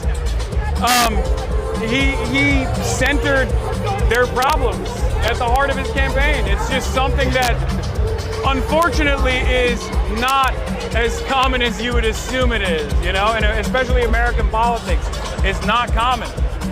It's ridiculous. Thank you. All right, no problem. Hi, Louise Taylor, Vanity Fair. Hey, what's going on? Decision Desk called Dami the winner. Yes. How are you feeling? Sir, Adam Green, good to see you again. Yeah, nice to see you again. Yeah, we met with Tank way back in the day. Yeah. Let me do this real quick. Decision Desk is called Dami the winner. How are you feeling? I feel like a big burden has been lifted off my shoulders. Maybe I was a little worried that the 9/11 stuff was sticking, you know? No, I'm kidding. I didn't care about that at all. I don't think that was actually a serious or sincere line of attack. I think it was a failure that demonstrated how extremely online a lot of advisors to Andrew Cuomo were. But the reason why I feel like a burden has been lifted off my shoulders is because now it's going to be much easier to show in a positive way the same method that I have been advocating for years and years, talking to Democrats all the time about like why people lose. Now I can just point to Zohran and say, you got to do that. Because these politicians do respond to electoral victories. And I think Zohran's was a hard-earned electoral victory. Thank you very much. No problem. What's going on, man? I'm alive right now, by the way. Yeah. Okay. Wait 1 second. Yeah. I can see you here. It's been a long time since I saw you in LA. Yeah. Where are you based now? I'm still in LA. Maybe in New York, who knows? You want to get a drink? After this, yeah, let's do it. Yeah. Wait, hold on. Let me say what up to this dude right here. We gotta celebrate. What's up, man? How you doing? Hey, good to see you as well. I got finally the What's up? Hasan. Nice to meet you. Dude, how are we feeling? This is start the movie right now. I don't know how to even interpret what has taken place. 127. But I guess they called it already, right? Right now. It's early, but it's like in the bag right now. It's what, 40%? Not bad. Yeah. It's pretty good. I wish it was a little bit more suspenseful, but this is... No. I don't want any suspense. I want zero suspense. This is exactly what I want, to blow out. And then we just party. I want Andrew Cuomo to shut the fuck up and never do politics ever again. Yeah. And I want, oh my God, Bill A. Paxman. What do you think is going to happen next, though? Do you think it's going to be like the next 4 years, like hammering him, like Fox News, all the Yes, press? they're going to nonstop fucking hit him. Yeah. They're going to nonstop hit his ass. Yeah. But hey, we'll be there. Our community will fucking be there every step of the way. And that is an invite to all the Democrats. If you actually put working class people and working class politics at the center of your campaign, and you want to advance an agenda that is overall good for the working class, I will be there with you. I will door knock for you. I will promote you, and I will make sure that you get your agenda across the finish line every step of the fucking way. I have a super PAC that I'm starting with a few people, including Linda Stewart, the pro-Palestinian. Okay, well, also you're live on camera, just so you know. Never. Yeah, sorry, I should have told you this. It's fine. Don't worry about it. All right, we're gonna go get drinks. We're gonna go get drinks. Excuse me, sorry. Hi. Oh, hi. Hasan, my guy, can I get a selfie? Yeah, for sure. We're live, brother. yeah. For sure. I love all your videos, man. Nice to meet you, man. You too, brother. Have a good one. My name is Marich. What's your name? Marich.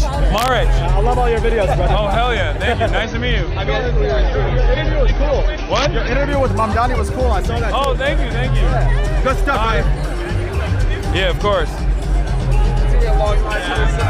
I just saw Frogan. Frogan just texted me. I saw the Frogan text us. He said you're famous. She texted me. She was like, I saw you on stream. Yeah, you're famous. You're famous. She's like famous. I don't know if you remember me, bro. I was at the Forest Hills and my student was there, and I was like, "Can my student get a pic with you?" Yeah. Yeah, Can we get one now, do you mind? Hell yeah. Yeah, of course.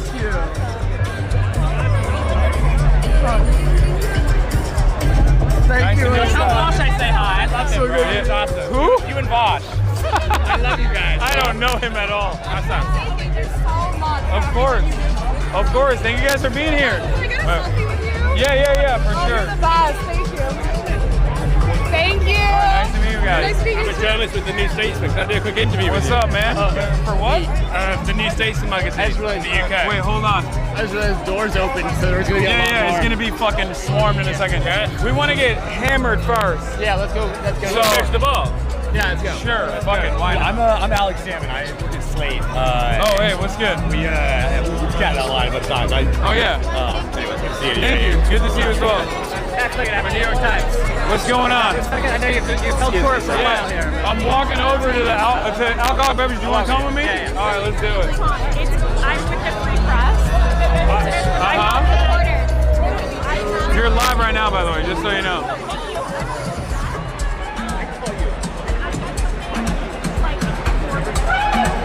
Four minutes? That's a lot of minutes. Yeah. Well, let's see. Yeah, okay. For the free pass. Oh, God. Hasan, I should remind you, you do have an interview at midnight. Yeah, that's fine. We'll be fine. What's going on, my man? Can I get Let me get a whiskey shot. Yeah, I'm gonna get, you know what? Fuck it, let's do Blue Label. Yeah, do it. Let's do Blue Label. Three Blue Labels. A good thing happened. How are you? A good thing happened. Yeah. That's crazy. That's crazy. A good thing happened. I'm actually getting a little emotional, I won't lie. I thought I was gonna cry. Yeah. Thank God I'm fucking macho man. Would never. Oh my God, what's up, man? Yo, my goat. No, come here. Yes. Look who it is, Chad. You know who he is. You know who it is. What's good, King? The rich people, they're all leaving. Yeah. Dude, 1 million. The Exodus is here, Chad. The Exodus. All the people from Arkansas and Ohio and Long Island, they're all leaving New York. Yeah. All the people from Tel Aviv. Everyone from Tel Aviv is leaving New York. Yeah, everyone from Uttar Pradesh. Everyone that lives in Tel Aviv. Everyone from Uttar Pradesh and Tel Aviv are leaving New York. At least that's what they tell me on Twitter. They're always complaining about what's going on. Oh, wait. I got it. Oh, brother, are you fucking kidding me? No, it's fine. No, it's the rule. All right, it's not for you. It's not for you. You can accidentally have it. No, I'm not going to make you fucking buy Blue Label. What are you, crazy? You can't do that. No. It's fine. I got it. Here, we'll do... I'm going to leave it here, okay? It's not a compromise of journalistic ethics. I'm not going to make you purchase Johnny Walker Blue Label. Are you fucking kidding me? On a journalist salary from the UK? Are you out of your mind? Also, we're live. And I would look very uncool if I did that. I'm trying to show the credit card, chat. Can you start telling me How are we doing, chat? Are we having fun? Yeah, what's up? You got to ask me some questions. What do you think of him? Why do you like him? Who? Zohran? Yeah. Why do I like A good Zohran? thing happened. Yeah. Can you believe that? A I fucking like him good thing because happened. he makes my life easier. In what way? Wait, hold on. I'm trying to put the custom tip in. In what way does Zohran make my life easier? I talk to Democrats all the time. I talk to politicians all the time. A good thing happened, and Yes. we were live here to witness it. Where did we go Their wrong? lives are about to be What's the problem? immaculate, I'm sure. And I have to explain to them that you haven't centered the working This is a class in crazy your politics. overlay, You haven't Haas. centered What the affordability in your politics. Oh. Donald, do you want a Johnny Walker Blue Label? And now we come on, let me get you. And now one. we sell it. Here. Oh shit! I'm Oh. so. Oh, hell yeah. Yeah, you're a piece of shit. Congratulations. You're My a real bad. piece of shit, man. That was terrible. Okay. Yeah, and he makes my life a lot easier, so I can just point to him now as a mechanism of success. What do you mean? What success? Because a lot of politicians actually respond to people winning elections. Yes, he proves that this type of politics works. We've seen a lot of hope and a lot of excitement around grassroots candidacies surrounding Bernie Sanders and numerous others, but Zohran Mamdani was a very high-profile case where you had very powerful corporate interests basically unify. Cheers. Basically unify around attacking this candidate for what it seems like is modest expansion of social safety nets, right? Yeah, I mean it's not socialism in I any wasn't supposed to European shoot that. I standard. just didn't want to carry it. Unfortunately not. No, I mean the idea that it's democratic socialism makes most everyone from London or Berlin or Paris sort of laugh. Yeah, no, but a lot of even though he does identify as a socialist himself, so surely he wants to go further than he actually sets out in his plans, right? I think I can't speak to what his mindset is, but I would hope so. I think that this is just the beginning. I would like to move way further beyond modest expansion of social safety nets, and I think that hopefully one day we can have a more egalitarian society. Yeah. But that is so far in the future, and I think a lot of people need to focus on combating fascism first. And will this help? How important is this for the opposition? Oh wait, the count's going back the other way? Stop the count? Of course it matters. Stop the steal? It matters quite a bit. Even though it's just a New York thing, that's what people would say, that you can't translate that around No, the country. I think it matters because Donald Trump won in part because of his focus on affordability. Oh my God. A promise that he actually did not follow through on at all. 6-borough Tel Aviv. So seeing someone actually come back and say, hey, where's the promise of affordability? We gotta fix these issues. He really reminds me of Trump, to be honest. He's left-wing Trump. What do you think? Not necessarily. I think that Donald Trump is a I would say he's a very charismatic figure for his own base, right? Yeah. And in that same charismatic anyway, right? It's an honor. He's funny. I mean, a lot of people don't like what he That's my represents. backpack. I mean, that's understandable. Oh shit. It's understandable that a lot of people don't consider him to be charismatic. I mean, he's he's crude. He's bold.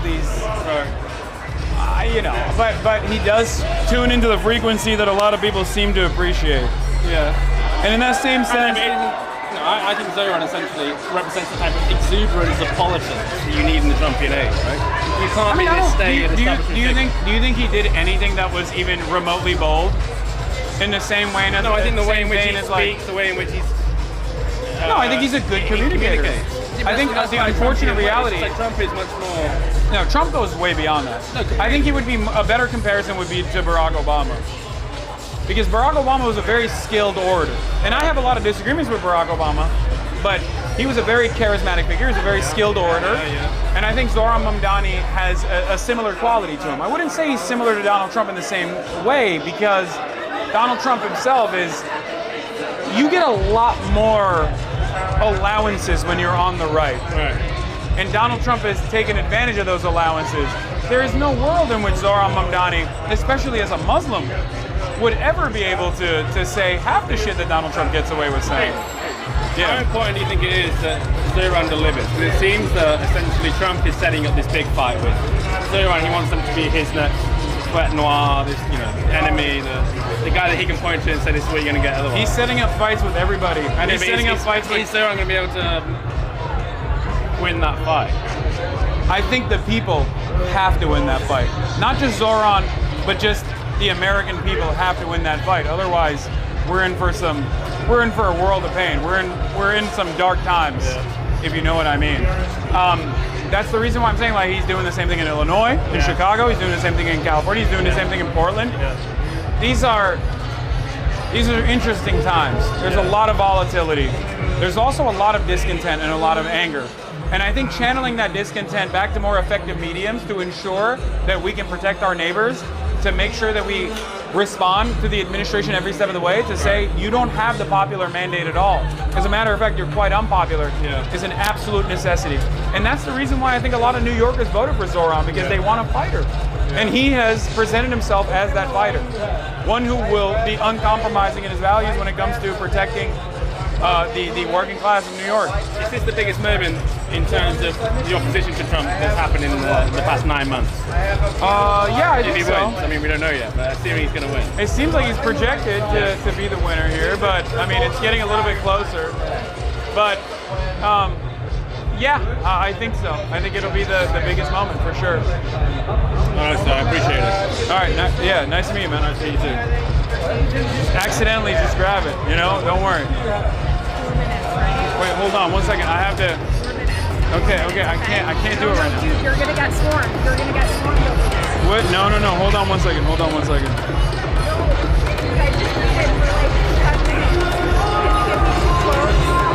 Oh yeah, I can give you quotes. 1 second.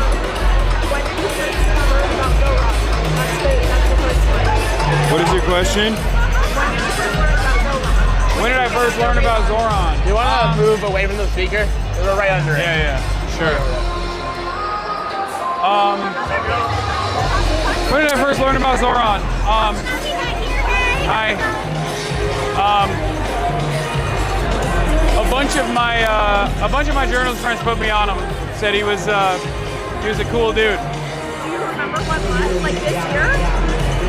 Yeah. I wasn't like super familiar with. I wasn't super tapped into his politics as an assembly member, if that's what you're asking.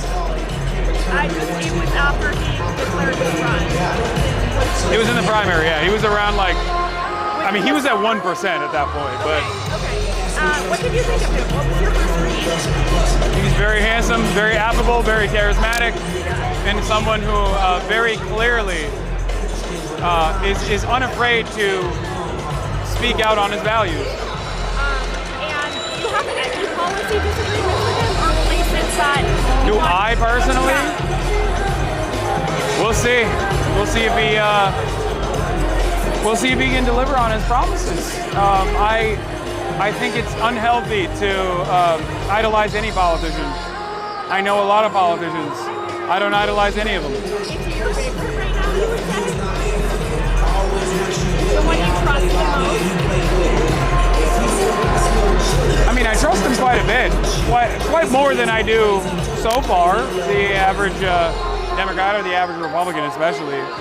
But like I said, it's all up to his performance going forward.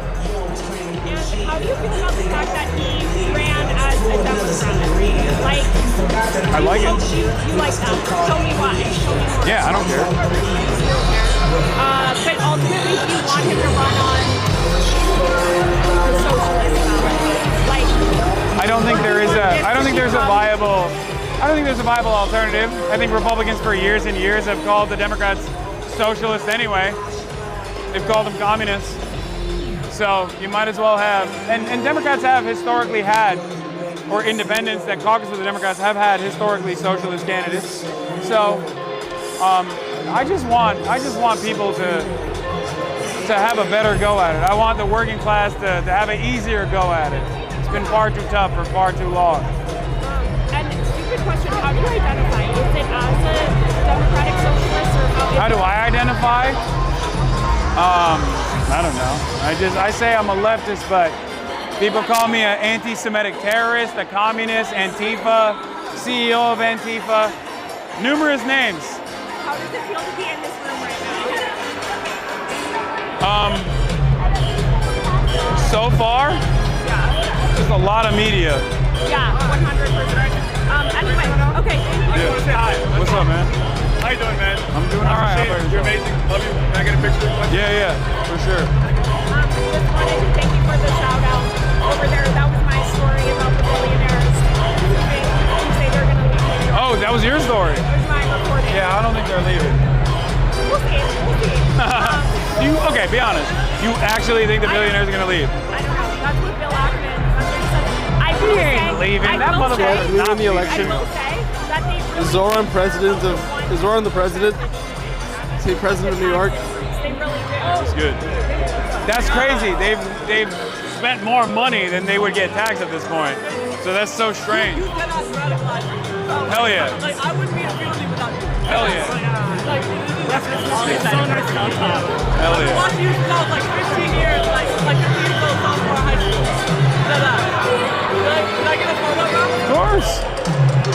I love the drip. Really? It's Thank fire. you. It's Thank fire. you. Thank you so much. No problem. Can I also get a photo? Of course. Thank you so much. Thank you so much. Yes. You already got one. Yeah, it's No, I'm kidding. I'm kidding. At the last rally. Yeah, that's true. Awesome. Thank you so much. No problem. Hi. Good to see you. Thank you. I'm out of cards. It's Olivia at the Free Press. Yeah. I know who you are. Oh, okay. I've seen your work on denying the Gaza famine. Oh, how are you doing? Not how I Hi. would describe that, but you guys. You did do that though. Okay, well, anyway, I would love to profile you. You know who I am? For the Free Press? You already have profiled me. You called me the handsome face of terror apologia. Not you, but your outlet did. Which, by the way, I did not have an issue with at all because they used a handsome photo. So it was cool. Well, anyway. I literally, I put that article on as one of my favorite articles anytime someone asks. I love how familiar you are with the Free Press. I'm a media demon. Of course I'm familiar with the Free Press. I do media. I do. No, I'm not a free presser. I do media criticism as a part of my job. So of course I'm familiar with the Free Press. What? I just heard a lot of love for the Free Press right there. Yeah, only for that one specific article. But Okay, well anyway. nice to meet you. How you doing? Is that very like the people? Yes. Yeah. I'm Andy. I'm from an outlet you probably like a little more. What is it, Zero? Oh my God! Finally. Finally. Yeah. So. What's good? What's your takeaway? I mean, the results aren't looking like it's going the way everyone expected. It's very exciting. It's a very exciting moment in American history where people can just like hold on to a shred of hope for once when things are truly awful and repulsive. Well, they might be going that way. Did they call it? You are a huge representative of the progressive movement. Obviously, this election is not happening in a silo. There are elections like this in Seattle and Albuquerque. We just had Yes. results in Minneapolis as well with Omar Fateh. What do you think this means for the future of the progressive movement? Is it are people galvanized ahead of the... I think the base of the Democratic Party has moved far beyond what the Democratic establishment represents. They want more from their candidacies. ZOHRAN is only one example, and it's a very nationally prominent example, but I'm very excited to see what the future holds, because I do think that we should be running outspoken, bold, progressive candidates that center the working class in their politics and in their policy platform in an uncompromising manner, because that is the only way that we are going to be able to build a movement necessary to make sure that this country doesn't turn fascist. I take some notes from you.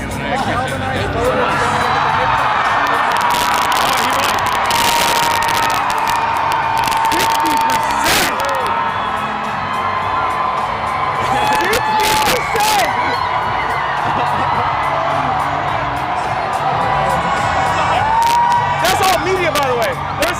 There's some campaigners, but it's mostly media that's fucking celebrating.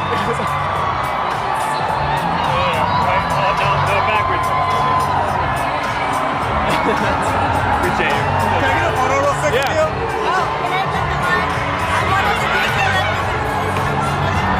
Yeah, of course.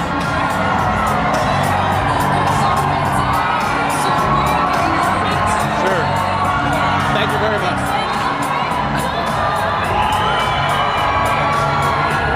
I'm a field lead for ZOHRAN on Staten Island, and it's been like fighting You through mean hell. Stalin Island? That's what we call it. After today. That's what we call it. We call it Stalin Island. Field lead. You're live on camera. Oh shit. Yeah. Yeah. All right. Nice to meet you, man. Nice Thank to you meet for everything you've done. Thank you. You're amazing. 60%. 60%? Are you fucking kidding me? How long are you talking for? I am leaving Thursday. Cool. So listen, I'm like first of all we have to catch up. Yeah, of course. Like actually. Yeah. How are you doing? Good. So I decided to go straight into the whole political so I gotta talk to you about that. Okay. Yeah, we're live right now. I know. Okay. Which I never understood that before. Okay. Many men. All right, we gotta do more.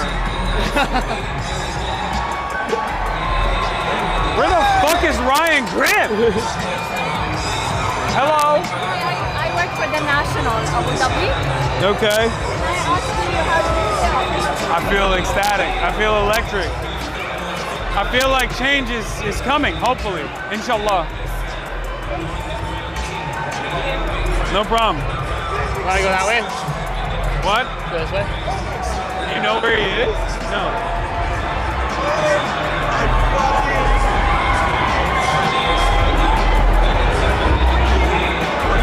Becky! This is epic, man. Dude, oh wait, are you guys live right now? Yeah. This is a guy who... This guy really helped about Nadi campaign. Oh, really? You're gonna call me out like that? Really? That's crazy. That's crazy. We're live as well, by the way. He won't condemn Hassan Piker. Remember that shit? Yeah. He won't Twice. He brought it up twice. How do you feel about a socialist mayor of New York? I feel electric. I feel amazing. I feel like being uncompromising in your values, whether it be about touching that third rail of speaking out against Israel or primarily focusing on affordability in your campaign strategy turns out very effective. It's something that I know you know. It's something that I have spoken to every fucking Democrat about. Can I curse on Zateo? I'm sorry. It's something that I've fucking talked about every Democrat. That's like, oh, why do we keep losing? I'm like, this is why. And now I can just point to Zohran and say, hey, he did it and he won. That's against all odds. You know what they called it during the Cold War? The threat of a good example. Yes. Like, they don't want him to succeed. That's yes. Right. Jamal, how worried are you that they're going to throw the kitchen sink at him now? I'm always worried about Zohran because they've been throwing everything at him already. That's why we got to be there for him, surround him, uplift him, pray for him. You're going to be in the administration? Oh, I have no idea. He's gonna start cracking skulls. Jamal, you are so big.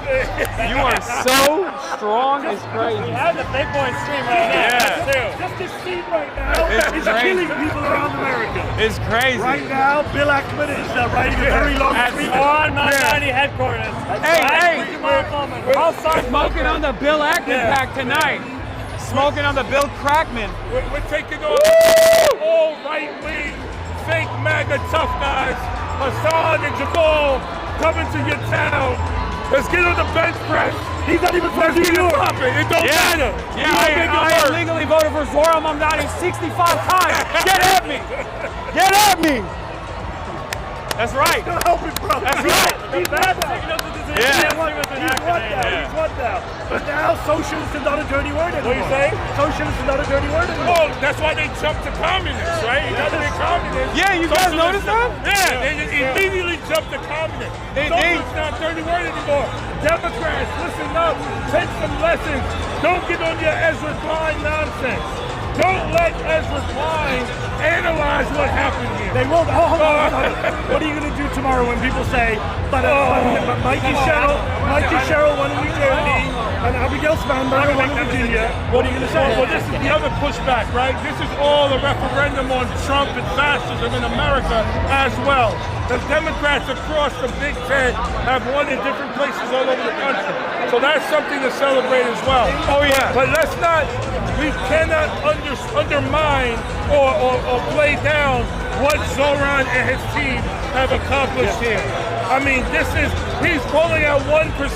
Yes. No one thought he had a chance. Not me. Okay? And he ran an excellent campaign. He's obviously an exceptional candidate. You believed in him, Jamal. I have a text from Jamal where he says, I fucking told you so. That was Zohran won the primary, yeah. Listen, hopefully this is now about a vision of a new democracy, new possibilities, hope and joy and humanity in our politics. That's what we need. On the subject of humanity, Hasan, I got to ask a question. You and I and others have been facing an explosion of Islamophobia in recent weeks. I don't know what you're talking about. I don't know, no idea. Nobody wants to deport us. Yeah. Seriously though, a Muslim is the mayor of New York City. How does that make you feel? It makes me feel pretty good. I've never really cared much about like demographic representation until I saw a 34-year-old Muslim socialist run for office, and I was like, damn, that feels pretty fucking good. And then, very quickly, I realized, oh my God, it feels pretty bad. Because when they're attacking him, it feels like they're attacking me. Yeah. And then they started attacking me. They literally did. You were involved in multiple debates. How did you react when they said to you? Oh, I knew it was gonna happen. I knew it was gonna happen because guess what?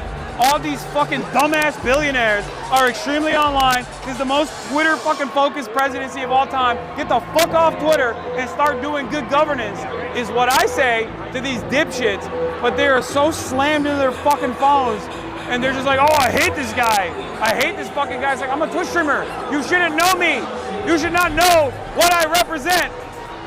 You shouldn't know what I represent. Look who it is. Look who it is. How are we going to cost the real time? Look at that. Did he want 65 times? We got. Oh, that's it. We got It's over. It's over. It's over. I gotta go.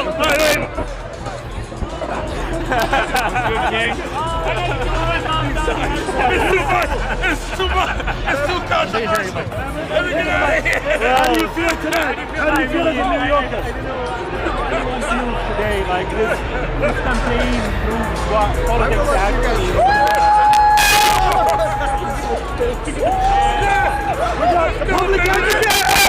Congratulations! Somebody really appreciate Sick of the world! You sick of the world! Sick of the world!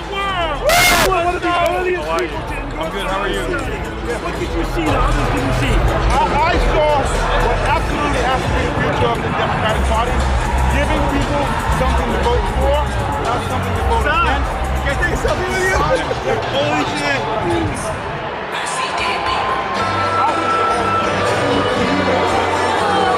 Thank you.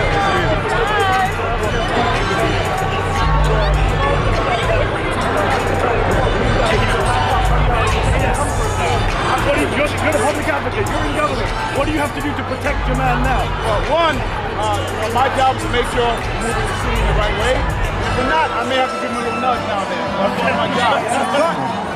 The mic is peaking. Maybe it's too loud in here. What's up, man? Thanks for everything you do, man. Appreciate it. Of course, thank you for being here. Yeah, you too.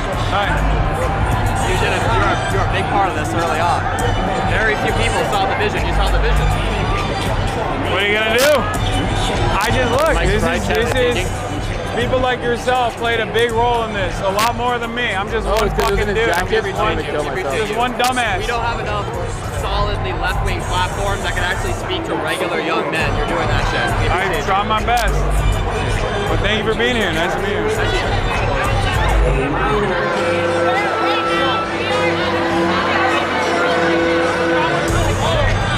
Let's go walk around. Let's go walk around. Sure. Let's go. Yeah, it's also just loud as fucking here. Maybe really is. Hi. Hello. I'm a big fan. Nice to meet you. I thought you wouldn't come with us the night of the live stream. Hey, what's good? Hey, what's up? Good to see you. I've been trying to interview you for 3 years. Oh, wow. We're live right Oh my God. You're so tall. Can you fit under this or over this? Yeah, I can do that. Yeah, come. Oh, wait. I don't think you can. Stay by it. Rama, stay here. Should I? 1 second. Hasan Piker, we've got you on Breakthrough News again. You've been a famous fixture in this election campaign. I know. How many new followers have you gotten because of Andrew Cuomo? I don't know, but all the grandparents that are furiously Googling Hasan Piker 9/11, I hope you saw all my meat pics. I posted it for you, Grandma. All the grandmas out there. Grandmas for Hasan Piker, guys. You heard That's it right. here. That's right. So you've been covering this campaign relentlessly. You've been mentioned in it. You've interviewed ZOHRAN. You've been in and out of New York during rallies. He just won. What are your thoughts? I feel ecstatic. I feel electric. I feel like I was banking way too much on this campaign because I was like holding on to it for dear life. I was like, please, something good. I'm not a praying man. I'm Muslim, but I'm not exactly a very good Muslim in general. And I was literally praying. I was like, I can't hear what he's saying. Like, also, he's live on whatever they're saying. Please, so. just a crumb of hope. The feed exists. Listen, also, you know, one thing I love about you is you're funny. Let's and get you're on the really mic, great bro. at It's streaming, so but you're low also already. smart as hell. Oh, thank you. And one thing, no, but like, I know you're gonna understand this. I think that a lot of people on the left are sitting here, they're excited, they want to be excited, but they've been hurt by people who run inside the party like this in the past. So I think that this is a moment to reflect on when the day after comes, what should people be doing once Zohran's elected to make sure his policies actually have a fighting chance? They can't just go home. I mean, look, I will use my platform to speak truth to power and to ensure that whatever agenda he has, that is, as long as it's placing the working class first, I will be by his side. I will make sure that I will mobilize to ensure that we get it done. And that same promise goes for every single Democrat.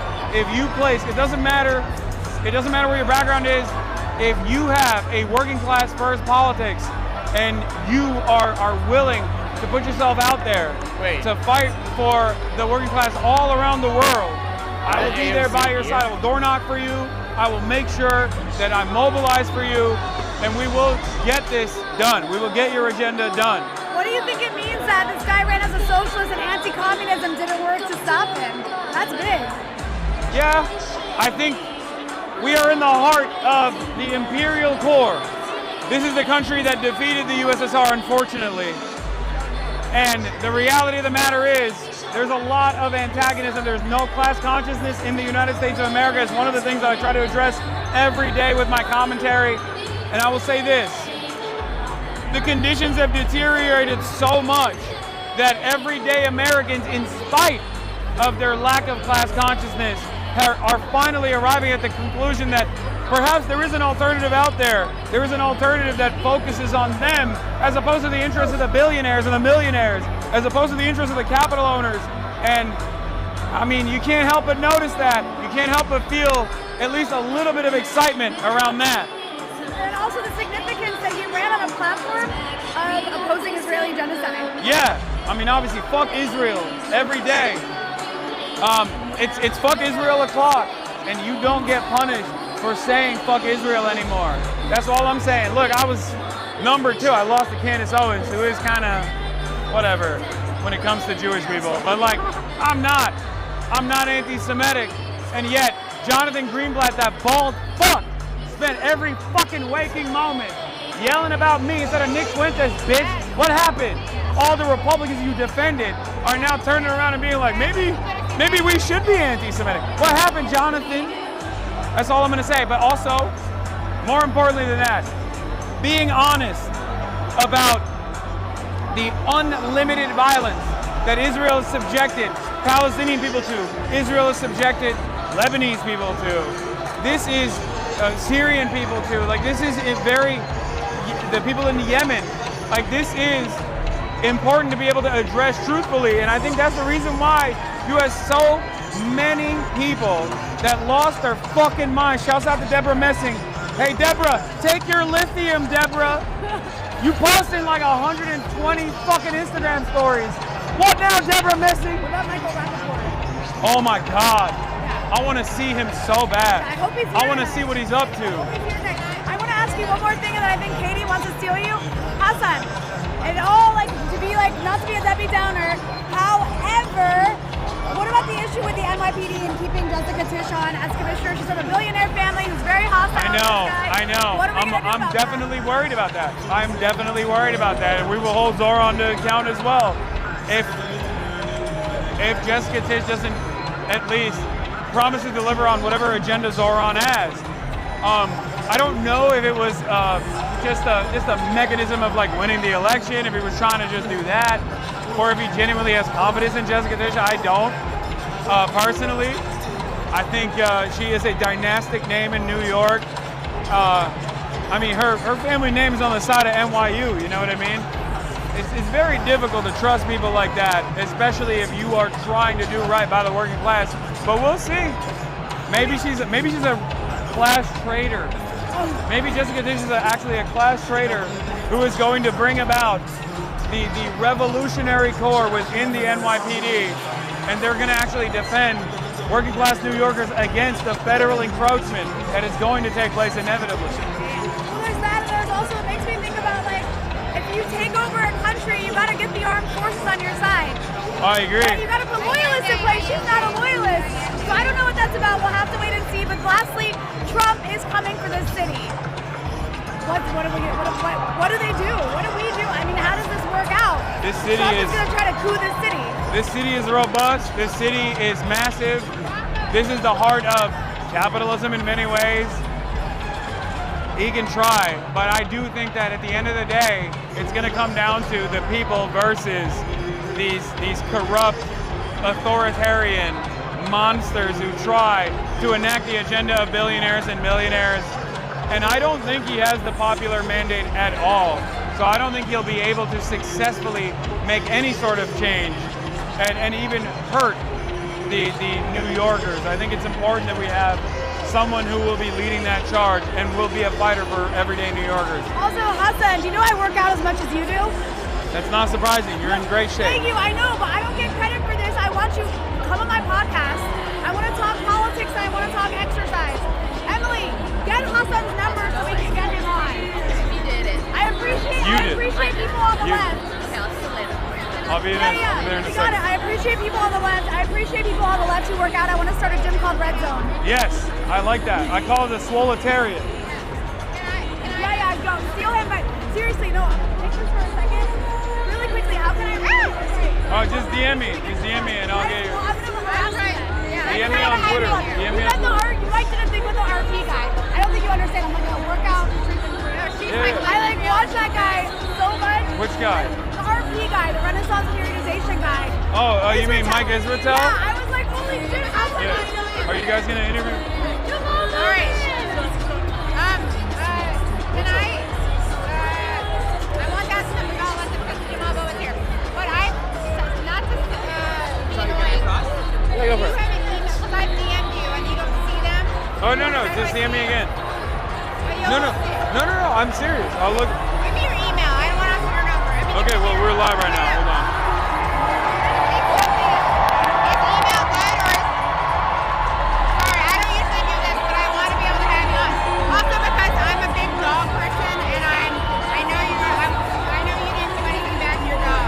Thank you. I did not. What's the best way to reach you besides DM? Number or email? No, just give me my number. Okay, you can put it in there. I want to use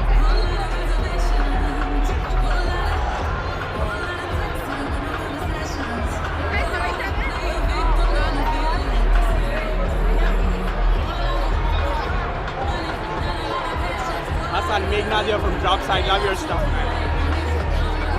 Okay, good to see you, brother. I work independently for Dropside. Hell yeah. Wait, make sure you don't show. Can I do a really quick thing with you? I'll take it off now, Yeah. Can I do a quick thing with you? Sure. Alright, I swipe these. I used to thing on it. I know I need to get one of those. But I put a, what's it called? Okay.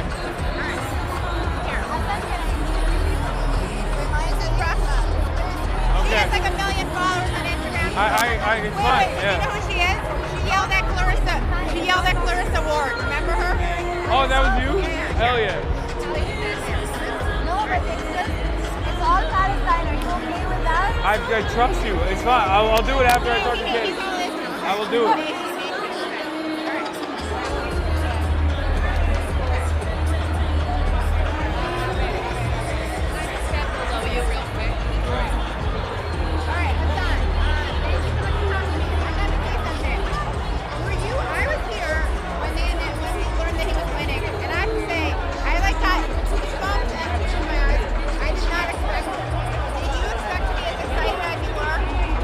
I mean, I expected him to win, yeah, but I was very anxious up until the very last moment.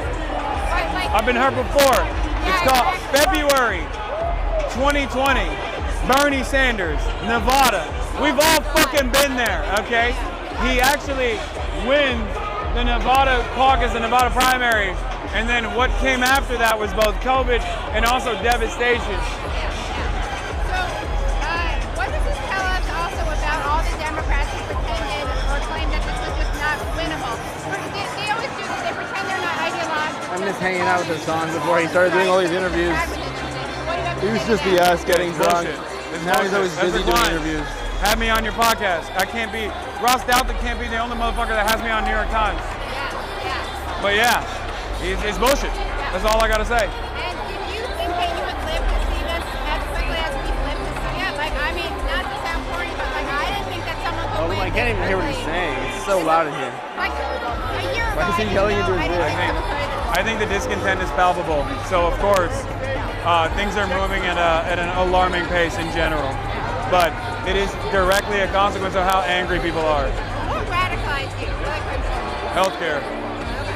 Yeah, I already hated America's actions in the Middle East. I grew up in Turkey. But healthcare was when I was like, oh, this shit's fucked up. I was just in Istanbul for the Gaza Tribunal.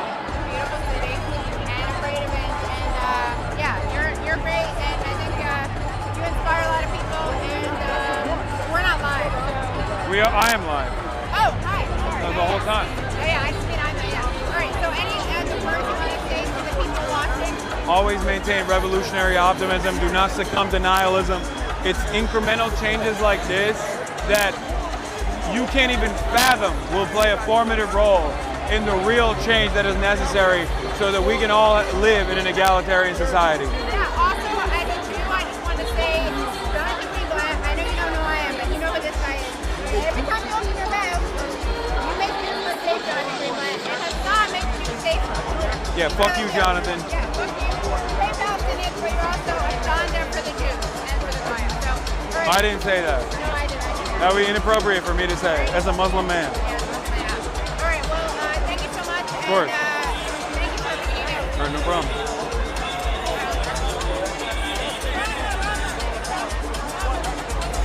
I'm gonna do it. I'm gonna do it. Is this your microphone or is it? It's hers. Mine's the microphone back? No, that's not mine. Can I interview you? What's up? Yeah. Once I get like I'm so bad at We're getting another drink after this. Yeah, let's go. Thank you. Thank you for being here. Let's do it. Let's go out there. What? I'm doing an interview with her. Do you want to go somewhere better? Fine, we can do it here. Please. Yeah. Because I'm not sure if this is Yeah, it's probably not. Because these are getting really bad too. bad as well. Yeah. Okay, Oh, is we're it gonna bad? go- Is the audio I think bad? AOC is looking for you. Oh, okay, great. Where's? Right there. All right, I'll go say what up. Me and Ryan are streaming back up there. Oh, I was looking. I was fucking looking for Ryan. I saw his haircut walking past Abby Phillips. I was like, that's Ryan Grimm. There's a dude here that looks like Ahmed Sharaf or Jelani. No disrespect. Like, I'm not on some anti-Arab shit. It could happen tonight. What's up? Yes, of course. Wait, 1 second. 1 second. I'll be there in a second. I want to do an interview with her.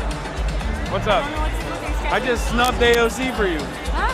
Oh, I got it. You want to go to her and then we do the interview? If it's better for you, I don't mind. What's better? It's fine. We can do it. Is that good? Are you sure? Yeah. She's probably busy. She got mad people on her. Are you sure? Yes.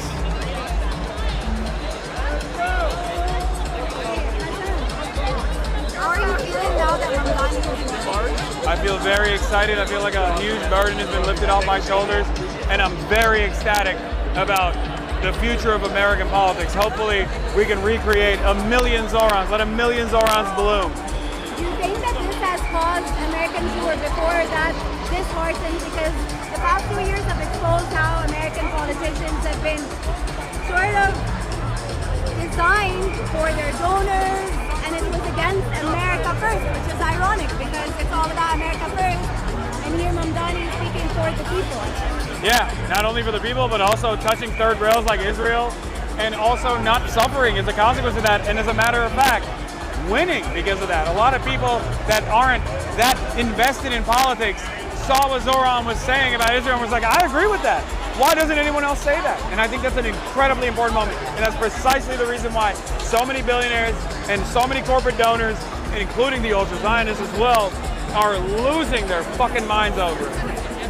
what about the kind of Islamophobia and the rhetoric that's being designed as if he's not American? Where does that stem from? You know how it is. That's just how it goes. If you're a Muslim in America, you have to always work within the confines. You always have to do your very best to ensure that you're not stepping on any toes. It is what it is, but I think Zohran did a fantastic job of running an affordability first campaign and only stepped his foot and actually took a stand against Islamophobia at the very end in order not to dilute his campaign message. And I appreciate that as a Muslim American as well. Last question. How is it going to be for him now post-election, post-win? Because that's the hardest. I mean, Trump said he would defund. I will be by his side. I will do everything in my power. We will mobilize. We will make sure that his agenda, his working class first agenda works. All right, here you go. Yeah. What's up? How are you? Good. How are you? Excuse me. Oh my God. This is insane. The amount of anxiety that has been lifted off my shoulders. I was so fucking worried. I was so worried. It felt like February in Nevada, where you're like, oh my God, is this happening? And then you're like, oh no. Yeah, is it gonna happen? Yeah, so I'm so glad. I'm so glad it happened. But listen, you know this better than anybody else. The job is only beginning. Oh yeah, this is step one.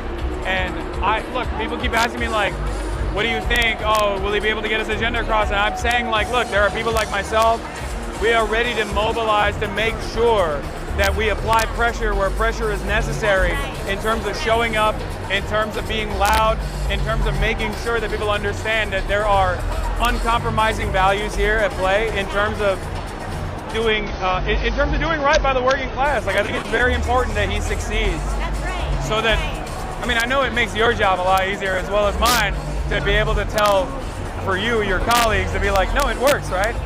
Because this is something I talked to Rashida about as well, where I was like, are politicians just like cynical or are they stupid? Do they not see that these are like very popular policies? Yeah, I mean, but we have to prove that we can overcome all of the special interests and all of the money that will pile in. I mean, it's one thing to say that these issues are popular with voters, but it's another thing to say that they are popular enough and strong enough that they can withstand billions of dollars in ads and in what Oh, yeah. put against you if you stand up for that. And so I think this moment is. I feel like the think piece is already, they're already starting. I can see it. Abigail Spanberger won, and they're gonna compare that, and that's great. Like I'm happy. Whenever a Democrat wins, like I'm the most lived up tonight that I will ever be.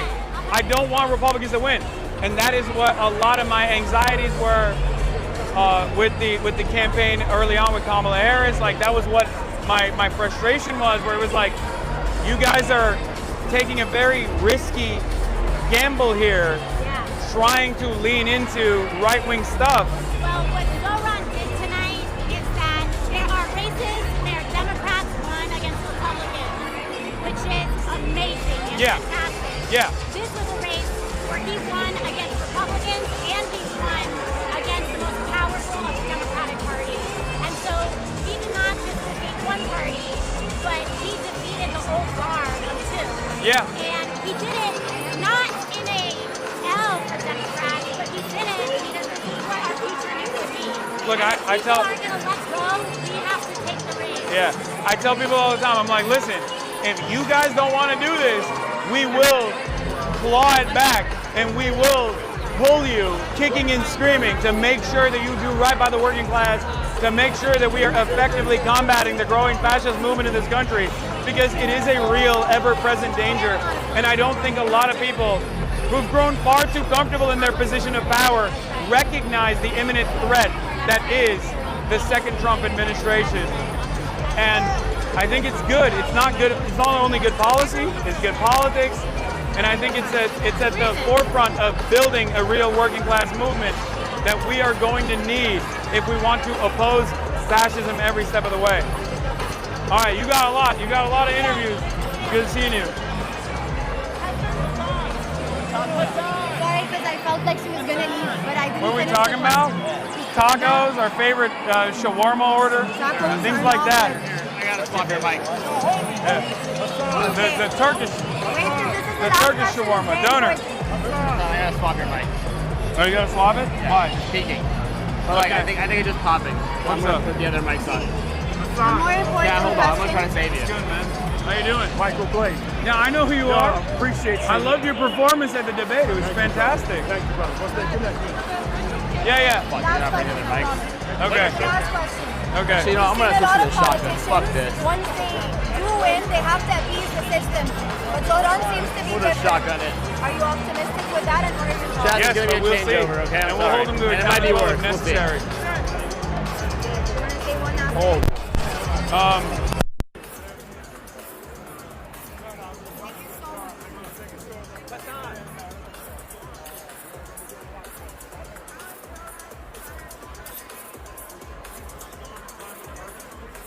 I think it's important to be unafraid to have drip. Okay? No, I mean, all jokes aside, it makes my job a lot easier. I'm so glad that I can just point to him and be like, do that. Whenever Democrats are like, why are we losing? I'll be like, because you're not doing that, right? So it lifted a ginormous burden off of my shoulders, and I'm really excited to see what he does as the mayor of New York City. Good?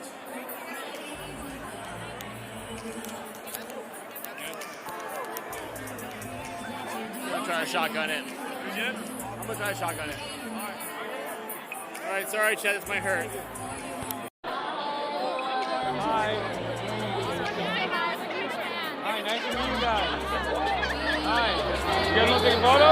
You're looking ready. All right, let's do it. If that's better, you're welcome. If we take one, I'll kill myself. Yeah. Appreciate you. In front of 80,000 people. I swear to God, I will.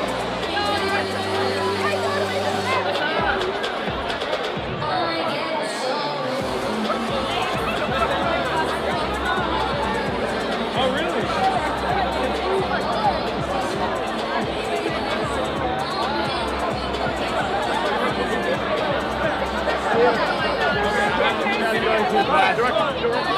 Results independent. I'm going. Why am I almost your size though? Like, oh, you got that nice lighting. Thank you for the lighting. Why am I almost your size? I don't know. I'm so confused.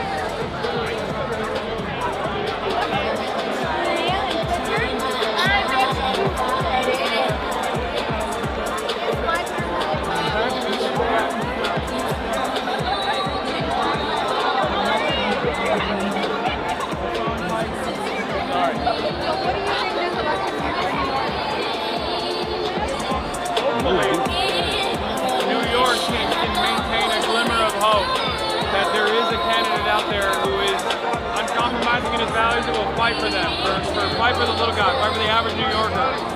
What do you think about that? What's up? What do you think I mean, he has a long background in advocacy in anti-Zionism, and I think that was rewarded in the election, where people had also recognized right from wrong, and seeing him say, I want to be a mayor for New York, is like, why do I have to go to Tel Aviv to be a mayor for New York? Is like, I think that played a big role. And not getting punished severely for taking that majority position for once. It was bold. It requires courage to be able to say something like that, even if you have the backing of the people. And it's seemingly a position that many politicians are too afraid to address.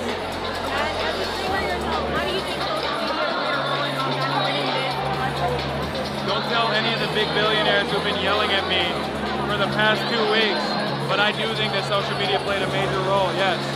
But not that big of a role. This campaign victory is entirely because of the people. The people are what made Zohran Mamdani's campaign what it is. The 100,000 door knockers, the canvassers, those are the people who believed in the message that was being presented by Zohran. And that is what made this campaign truly great. No, that'll be all. Good.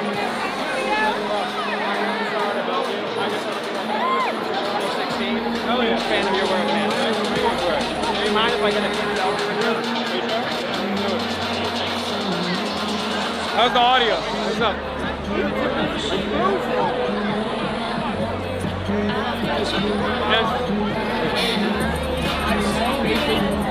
Okay. That's what I'm trying to get in front of you.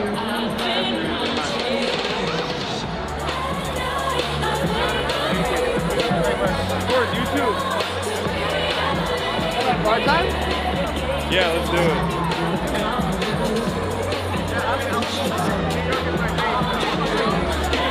Of course. Thanks for being here, guys. Let's get, yeah. All right, let's go get fucked up. What's up? Hell yeah. Thank you for being here. All right, let's go.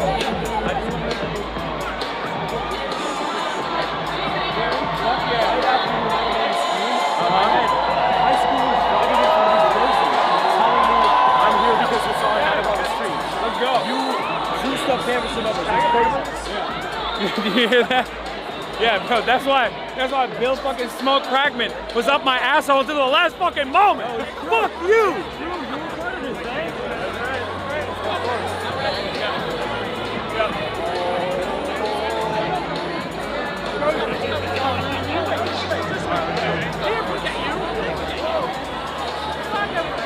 Thank you, appreciate it.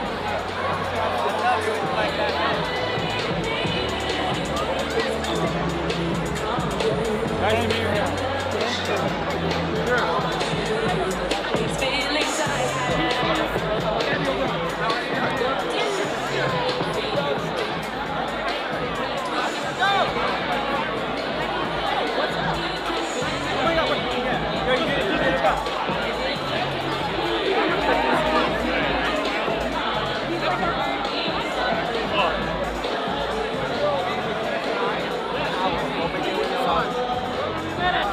What's up, man? I'm a huge fan. My name is Zach. I worked in the campaign. Oh, hell yeah. It's so great to meet you. Thank you for you as well. It's about socialism. It was you guys. I didn't do shit. No, I'll take the credit then. Fine. Yeah, you take the credit. I'll take it. But no, I mean, to have someone out there promoting socialism as well as you do, it means a lot. Of course. It means a lot that you're actually putting the fucking pedal to the metal. I'm on hour 15 today, I think. I've been up since 5, out since 6. How's it going so far? Congratulations on your victory. More than anybody else. You're like in New York? I love New York. I'm born and raised here in Brooklyn, so. I fucking love New York. You're better. Yeah. Maybe I'll come out here. Please, yeah, okay. Have a good one. I just wanted to say thanks for the work that you do. How are you doing? Good, good. I loved roasting Scott Jennings last night. Oh yeah, that was hilarious. Perfect. But thank you for everything. You're awesome. Take care. I work for the campaign. I've been looking for a picture. I don't want to see my No. What do you mean? You work for the campaign. That's all. What's up, dude? How you doing? Thank you. Thank you for your work. Excuse me. Sorry.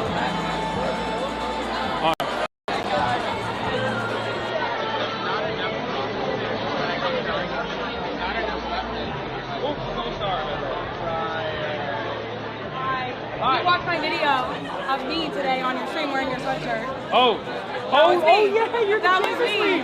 No way. I just Yo, wanna say- chat. You're live right now. I just want to say, let me have my drink. I just want to say thank you so much because. No, thank you. Shut the fuck up. No, I love you, but shut up. No, thank No. you. What do you mean? No, because I want to say, like, I remember 2 years ago, like, literally watching your stream and fucking yelling at my lived out family and being, like, so annoyed with them for not understanding politics the way they should and all this stuff. And how on board are they now? They're much more. That's what I mean. They're celebrating this win right alongside me. But Liberals are not as like, we shouldn't be as antagonistic to liberals. No, we shouldn't. They are much more radical than we give them credit, I think. Yeah. We get so deluded by like all of the awfulness of like establishment Democrats that we just assume that like that's how all liberals are. All liberals are, they identify with a lot of the values that we have. Yeah. Anyways, I just want to say thank you because Thank you. watching your stream and watching you talk about like shut the fuck up and get off your ass made me get off my ass and do this. And I've been doing this for 10 months, and you did it. You're part of that, You so. did it. Thank you. Thank you so much, Kathy. So nice to meet you. Nice to meet you guys. Love you so much. I'm gonna get drinks. All right, have fun. Good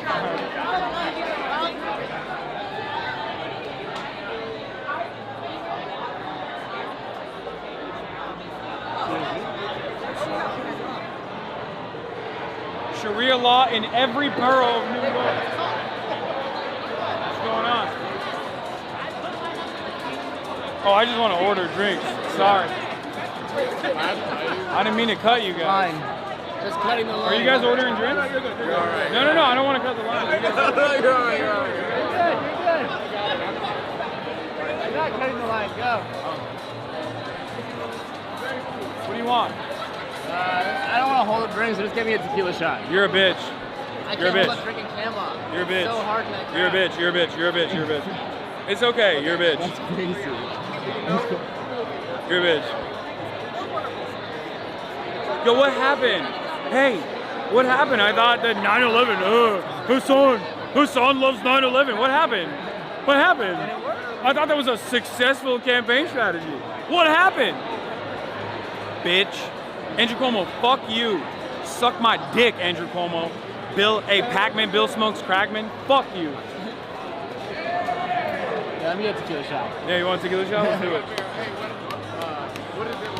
The vibes in there are immaculate, I'm not gonna lie. Oh my god, oh my god, oh. What an amazing moment. Chat's popping off. Chat, history is being made and you're getting to take part in it. You're getting to be here. Many of you probably also door knock, you canvas, and this is the fruits of your labor. It's me, the dipshit, the asshole drinking alcoholic beverages. Oh my god. All the fucking haters on like it suck my dick too. Oh my god. All the fucking slop tubers suck my dick. What's up, man? Your head's not that small. Oh, thank you. Thank you for saying the truth. You're a truth teller. I said, hey Chad, good job canvassing, good job supporting like the grassroots work. Thank you for making this happen. Hello, Marge. Oh, hi. Spread misinformation about me and watching the highest has been like I'm not insane about how insane this is. It happens. There's nothing you can do about it. Yeah, it happens. It is what it is. It is what it is. That's great. Oh, I was gonna say, can you take the battery? Oh yeah. Oh really? Unplug the camera. Unplug the camera battery the other way. Yeah. Just trying to talk to you about it. You should also transfer the. Are you gonna get it done? We'll go to the fucking Ryan Grimm area to charge the battery. Okay, we can do that. Yeah. Reach out to everyone and tell them to sign up. Yeah, you can buy the. Tell her what you want. Can I get a Order what you want. You can buy whatever you want. Yeah, that's true. And you can buy all the van IDs. Oh, interesting. Okay, yeah, I have not thought through yet what we want to turn out against. Don't worry, I'm gonna get it in a second. Thank you. Thank you for the. December. But you can just go select star and then deal with the. You got an iPhone charger, right? Like a USB charger? Or no? Okay. Yeah. So you think I should just like scrape our big query? Yeah. Okay. But I also think you should buy it. But you can all. All right, we got it. We're Can good. you get a tequila shot and then he wants Yeah, it's charging. It's at 5%, but it's charging. I just got ID'd, chat. We just got ID'd. What, you did? I think you You're did a too. baby. You're a baby. You're a child. Just turned 30. It's charging? Yeah, it's charging. It's at 5%. I got the camera batteries here. Okay, great. Wait, do we need to give ID? I do. Do I need to give ID? I don't think you do, brother. No. Oh, she said yes. Yo! I'm Young. Hey, hi, how are you doing? I'm live, by the way. Oh, great, amazing. Hi. How's it going? Good, how are you? Good. I've never met you, Alyssa. Nice to meet you. Nice to meet you. I'm March. Hello. Can I get a shot at? Yes. Yeah. Vibes are Great electric. fucking vibes. Are you out there? Wait, don't show the camera. Shot of tequila. A double Macallan 12. Alyssa, what do you want? Oh, I have a drink. She has one. You have a drink? All right. I'm hiding his ID, chat. Okay, so it seems like the audio is better. I already took. Just well is fine. Just a single. Well, I'm not gonna hold it though. Wait, down a double of tequila, brother. I don't know what we could be. All right, I'll do it.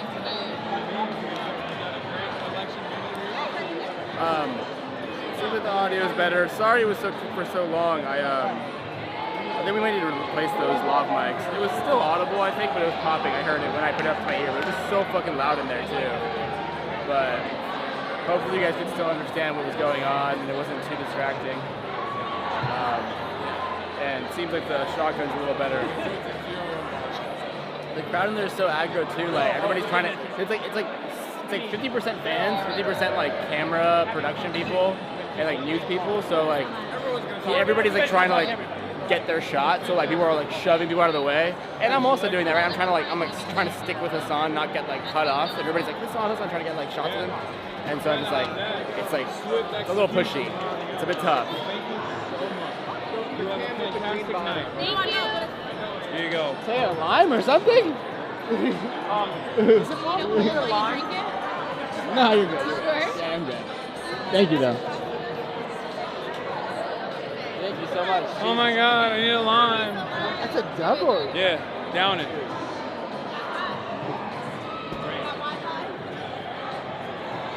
Oh. Bro, your hands are shaking. You needed that double. You needed that fucking double. Oh God. Really quick? Yes. Alright, ready? Oh God. You look good. Oh God. Yes, brother. You have so much fun. If the camera gets a little wavy, chat. What? Nothing. I'm talking to you. Oh, if the camera gets a little wavy. I feel pretty ecstatic. I feel a sense of hope for once that a better future is possible. That's how I feel. Zohran only selected once, No. right? No, because if it was Andrew Cuomo that won, God forbid, then I'd be scared of what Trump could do, because Andrew Cuomo is servile to Trump's interests. Whereas I know Zohran has the backing of the people and will fight back, and that's exactly what we need right now. Oh, I'm blasted, chat. Oh, I'm blasted. I'm not gonna lie. You can't be blasted. I'm Hello. Sarah. Nice to meet you. Do you want Hasan. to be on the DJ stage later? After the speech? Sure. Why not? Okay. Yeah. Perfect. I don't know how to fucking DJ at all. No, you're just going to be behind the Okay. dancing. And All right, having yeah, fun. I'll dance and have fun. Yes, after, yeah. When's the speech happening? Yeah, what time is I'm that? thinking about 10, Bro, you're 15 funny as minutes. fuck. I saw the TikTok you did. Oh, I asked about the free bus. Yeah. It's in 10 minutes before we get back in there. I'm gonna talk about this. Oh shit! Hold on. Yeah, we also should find a charger. No, I just we wanna don't need see- that. Up to you as a kid. Hell yeah. You're awesome. Oh, thank you. We don't need that. Wearing this jacket, or is it too radical for you? No, I can't do that right now. Hasan, wait. Oh, that's not too radical for me. The jacket's dope. Well, I can't do that right now. I gotta run. Hasan, wait. Wait. Let's go charge the. I know, but I'm gonna change lenses. No. Don't do it yet. Well, it's the same one. Like, Oh, it's okay. It's really wide. I'm sorry to bug you again. I can really wide. It's still longer. Hi. Hi, great day. Yeah, I love Too that. hectic. That's Shit. good. No. That is fucking I'm very sick. talented. Wait, can we grab a selfie? I'm so sorry. I'm sure you guys a lot. I feel bad that this is like a fifth selfie of someone air quotes famous tonight. I mean, you count. Wait. Bro, why'd you hit the air quotes when you said famous? God damn. Okay. You know, I was like, take the air quotes out. Yeah, you were like air quotes You were elected famous. officials. You just. I get. Chat, I guess I'm about to change your lens, chat, so it's gonna fuck you up. One sec. Please hold. No, it's Or true. a Miranda from Sex. You're going to the dark place right now. Oh, he's You're going to the dark place. I did. And It doesn't hurt, I'm don't more worry. Miranda than I am Yeah. Piker, so like, you know. I feel that. Who amongst us? Really. We met at Members a while ago. Okay, let's get Bye. Yeah, of course. How you doing, my guy? Good, Congratulations to everybody. Thank you. Yes, huge fucking victory. Yeah, I appreciate all the support you give to the Amazon movement. Of course, brother, of course. You. You would think I was fucking running. The way you skill. Mine. It's crazy. I'm holding 70,000 children. All right, we're good. Let's grab a photo real quick. Oh yeah, let's do it. Let's get flicked up with the Teamsters. Yeah, let's do a Teamster photo. We got the ZOHRAN for Teamster t-shirt. I love that. That's right. Fucking My man fire. Mitch's idea.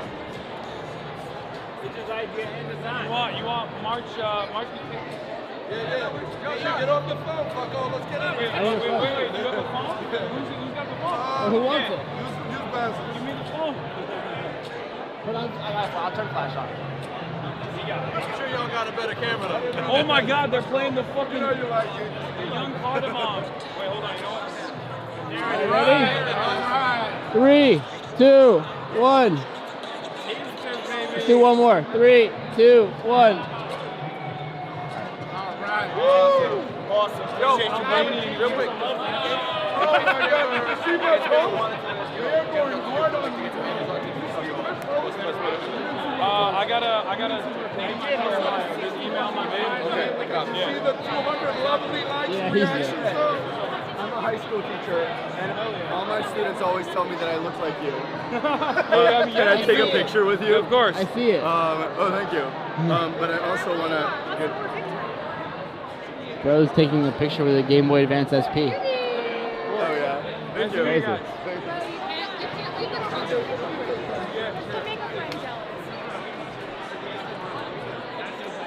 You want one too? You got crutches on. You got crutches. I can't run away from it.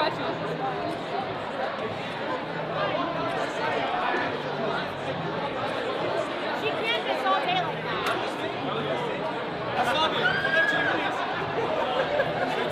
We've never met, but I'm a big fan of yours. And the work that you've done with the other specifically, particularly, because you've been just trolling motherfuckers left and right. Actually, I'm sorry, trolling motherfuckers right and right. That's what you've been doing.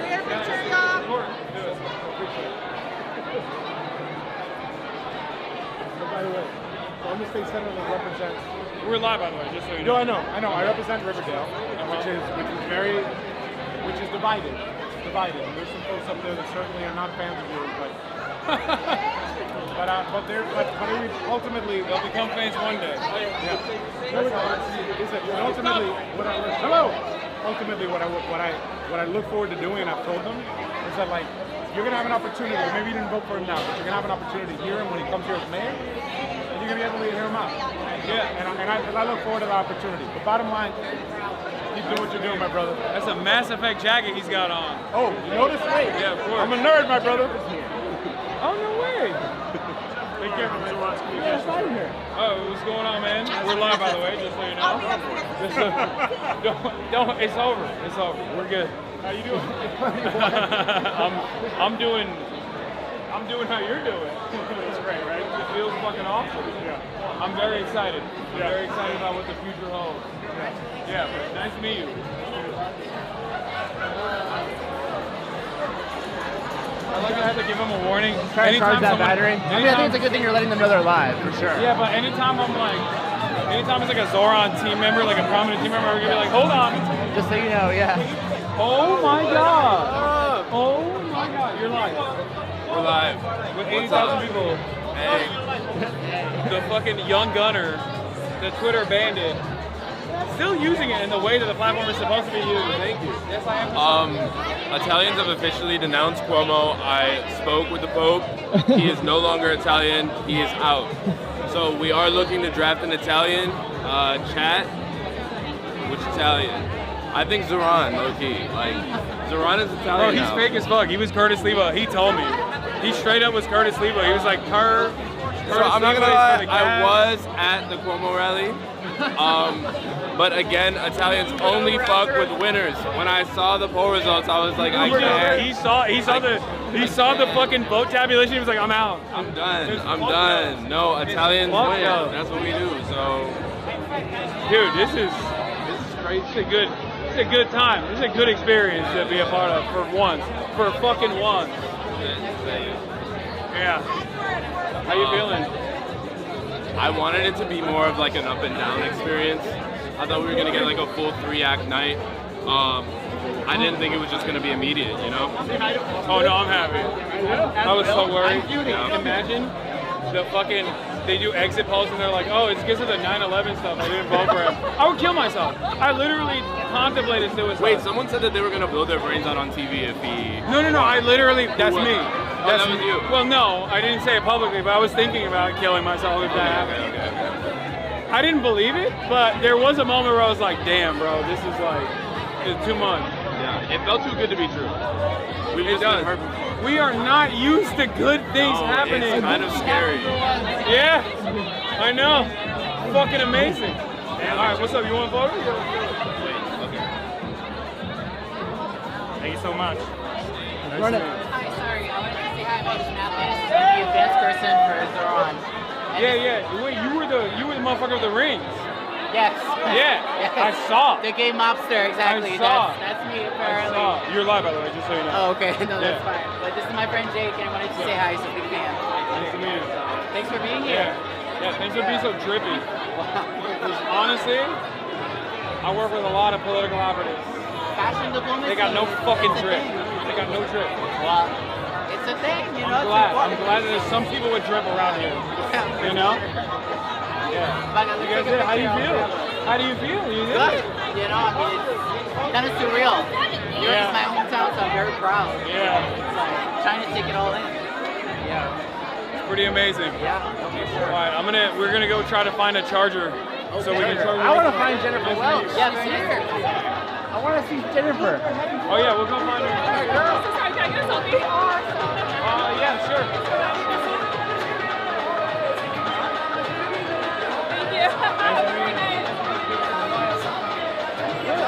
Oh, there you are. Ryan! How you doing? I'm looking for it. Good things are fucking possible. What's up, man? Hasan. Nice to meet you. What do you think?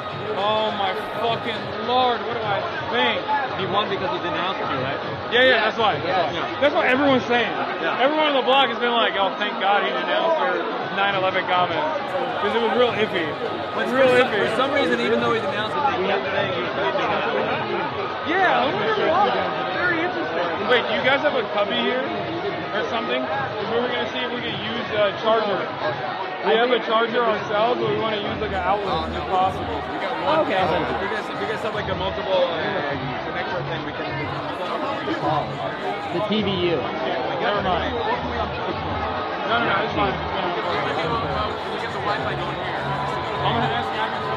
I see the one right over here if you need a plug. Yeah, we just need one plug to charge one of our batteries. I'll tell you where I saw some. Ryan, Can we use your investigative reporter Ryan Grimm. Excuse me. Former head of the DC Bureau for the Intercept, Ryan Grimm. He's using his investigative journalism skills.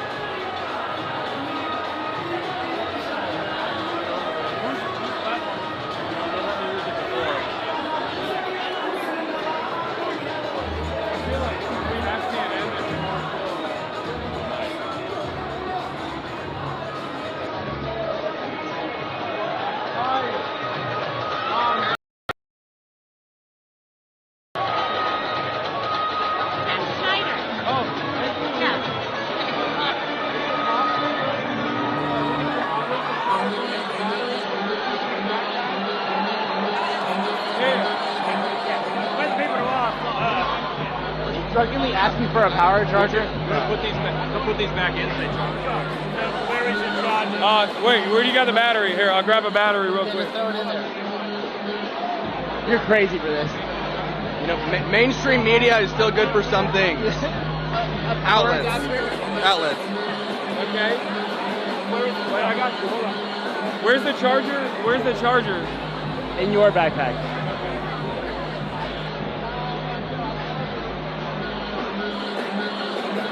If you want, I'll give you a little bit of whiskey. I wish. Come on, a little libation. Is that a martini? That would have been out of. Oh, you're a martini guy. Do you know which one it is? I got the 0 one. No, I got it.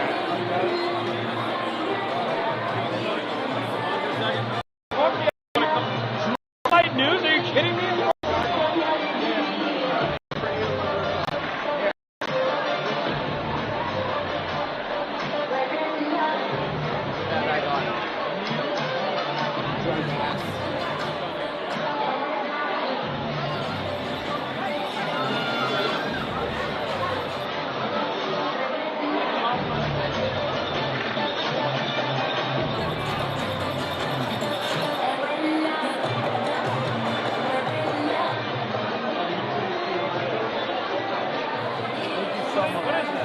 Hell yeah. Oh, we have a TVU back. You got We had this one. It's a triple prong. We got, I used to use that one. I think we have an updated version. Look at the backpack. Yeah, we got a new one. What? Here, this is it. Oh, nice. I don't know what we got some new ones here. I got that old shit. You guys got to upgrade. Legacy Media. Yeah. I don't know about the Marchi Media. You probably have the same one that we do. They don't know about Marchi Enterprises.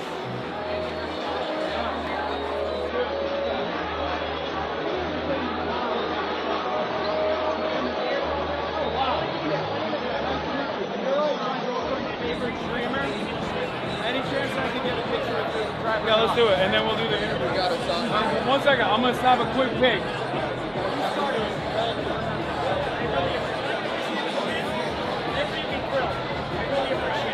Have a good one.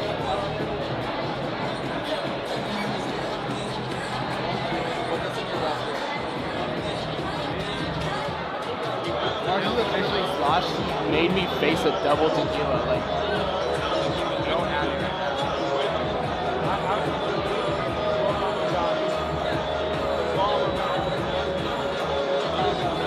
Under the UN Charter, occupied peoples have a right to be sovereign. People get so mad. Hi, Crystal.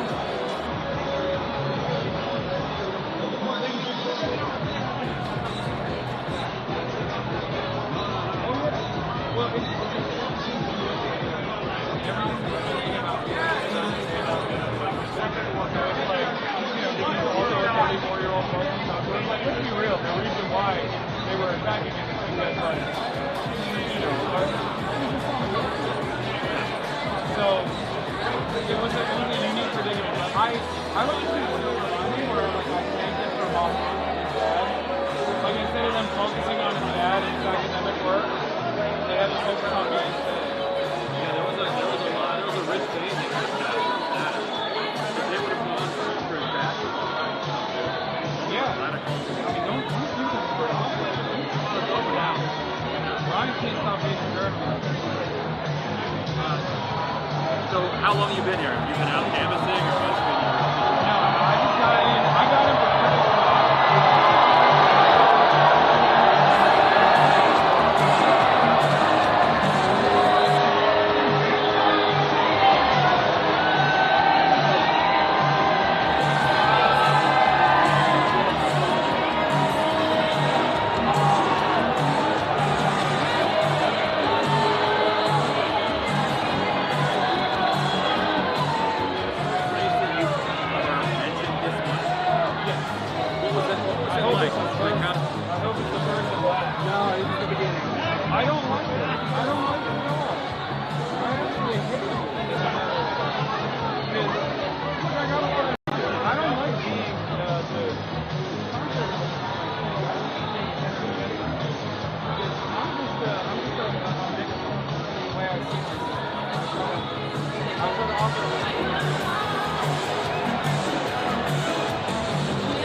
think that Zohran has the people back. This is what you can do that in a very high profile manner. It's just another battle that we have to fight. It is what it is. But unfortunately, that's what's entertaining. It's very dangerous, but we will push back. We've watched a lot of these candidates. When did you notice that he was going to do something different than what run the top of the candidates? And what did he do right that summer? I got a lot of friends in the USA out here. I got a lot of journalist friends who hit me up. I was like, this guy's a wheel. And he was at like 1%.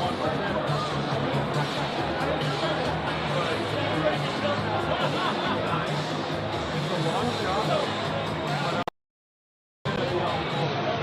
Someone is out there putting work.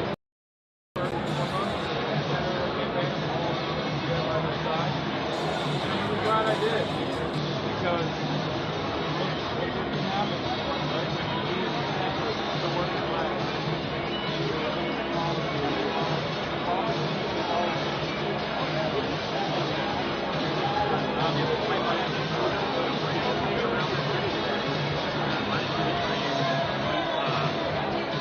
Taking in the massive size of this city and then knowing this guy is going to be the mayor of this city. That's why we're doing jihad, we're doing both Sharia, the Islamic Caliphate. Well, I guess that's more like a Sunni thing.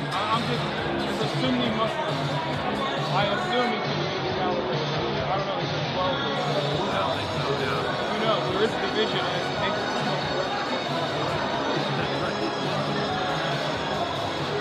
Zohran is the license. That was crazy. Maybe he's been hanging out with, what's his name? Ahmed? Oh, you're the Palestinian? No. He's been hanging out with fucking Jelani. Oh. Yeah. Well, we've got Cuomo's defeat speech right now happening.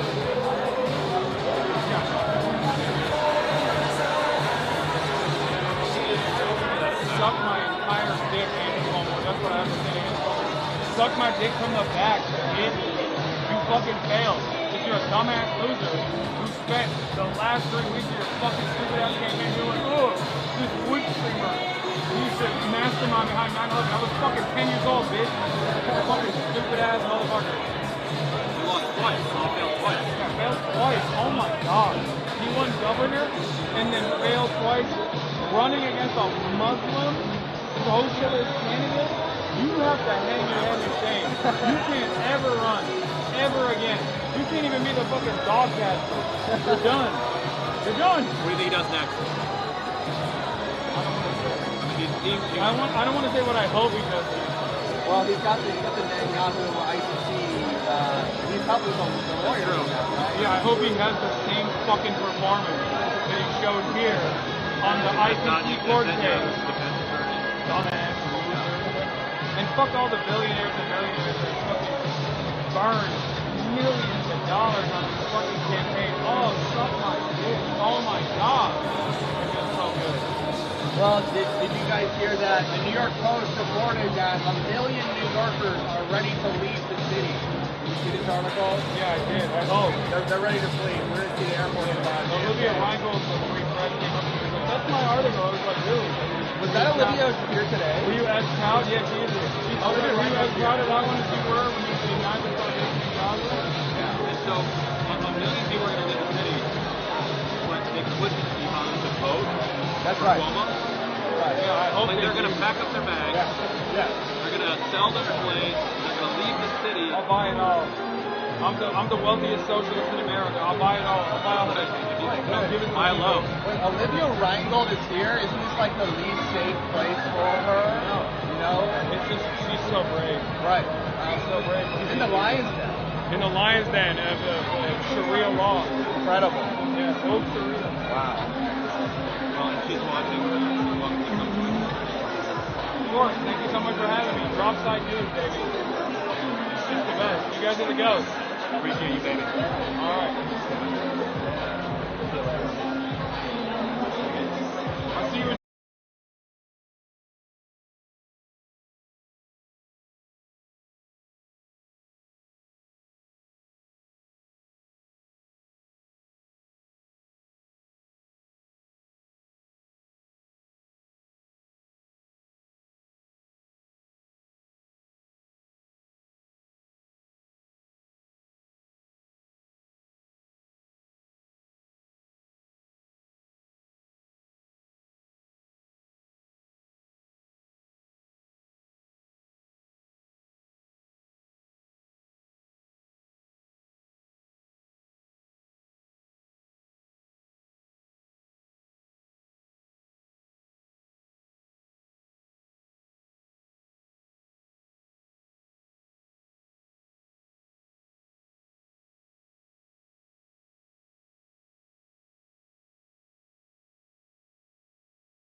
Or what? I didn't hear anything.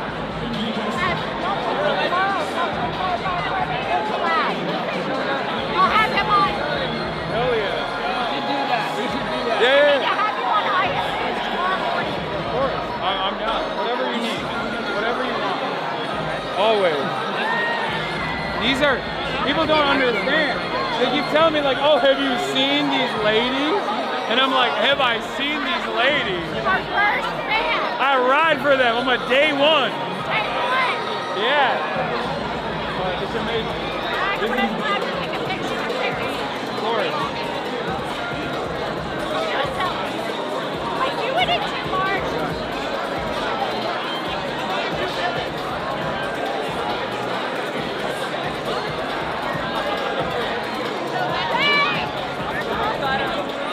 Austin is probably doing gay shit in LA. That's awesome. He's gonna be pissed. Austin's gonna be pissed he's not a part of this. Part of history in the making. Yeah. Oh, you know Walter? Oh my God, these are my favorite. Yeah, how you feeling?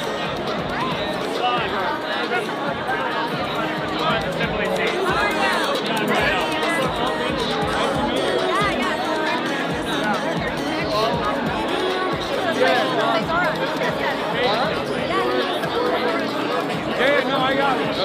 Amazing. Are you on? You're on the DSA ticket or no? Well, we're going up for endorsement next week.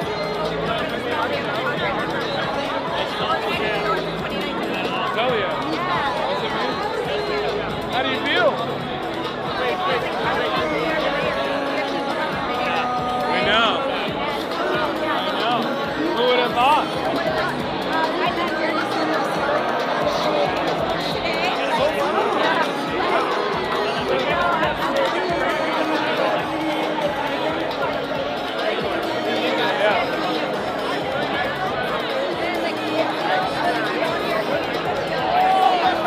That's exactly what I try to center in my commentary as well. Whenever I travel, I try to get international involvement from friends, allies overseas, because it is a united struggle, really.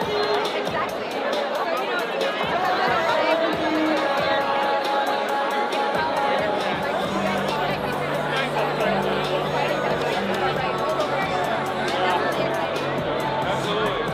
Nice to meet you. Hey man. What's up? My name is Hasan. I'm nice to meet you. I'm of all things, I'm a DDG convert. Of all things. Live on stream. What's up, Twitch chat? That's crazy. This motherfucker went from the sex fesity community to being at the ZOHRAN rally. No, I found the majority report through them. Oh, and good. also you. Good. Yeah. Like way back in like 2017, 18. Oh, hell yeah. When we were still playing right I love majority report. And then Emma's 2020 supposed to be here, but I don't know where they're at.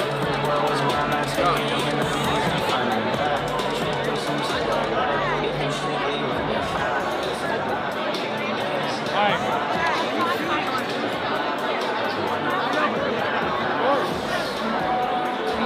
One of the few professors that's not fucking hell and living in country. I think about that sometimes as well. My parents want me to leave. Real bad. I'm stubborn. Staying here. Yeah, focus in here. You know? Someone's got to fight. Hey, you're really awesome on this side. Well, I am an advocate for a dictatorship of the proletariat. Let's be fair. I thought I'd introduce myself. I'm Piker here from the internet, but I love you doing it. Oh, yeah.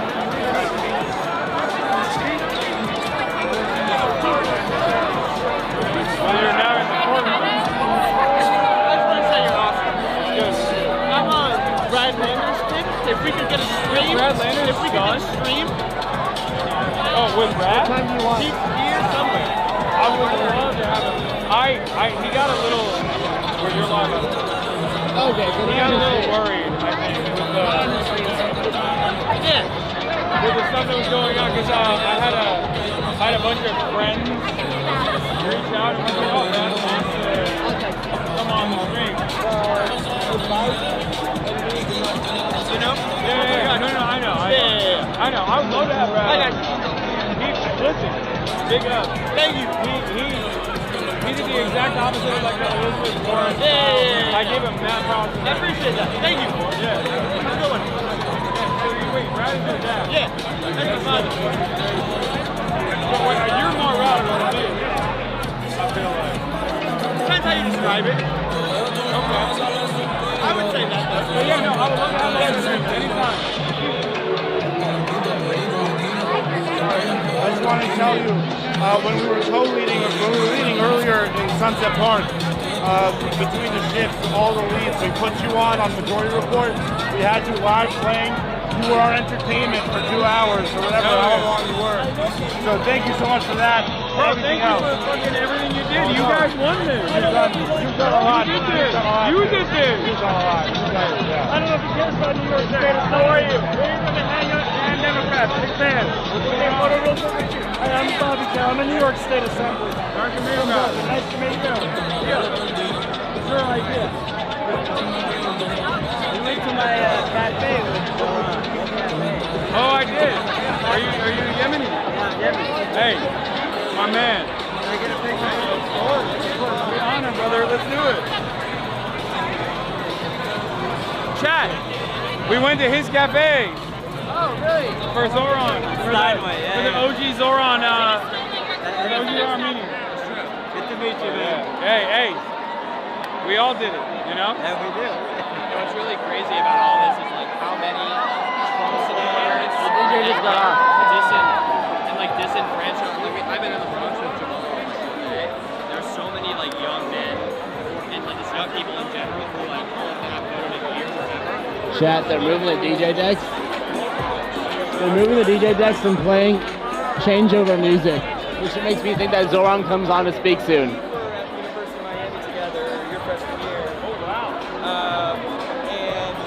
I worked in the Biden administration, resigned because of Gaza, and started a political organization to take on essentially the entrenched politics of Washington. WComs, you're welcome. Anyway, just want to give you my card. Let me know if you ever want to chat. But good to see you. All right, good to see you.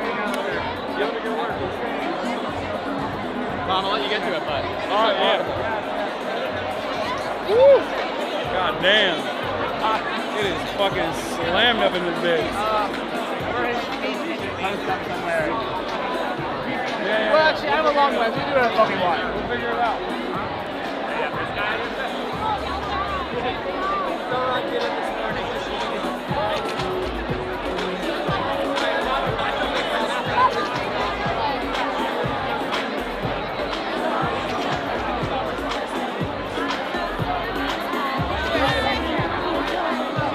Oh, dude.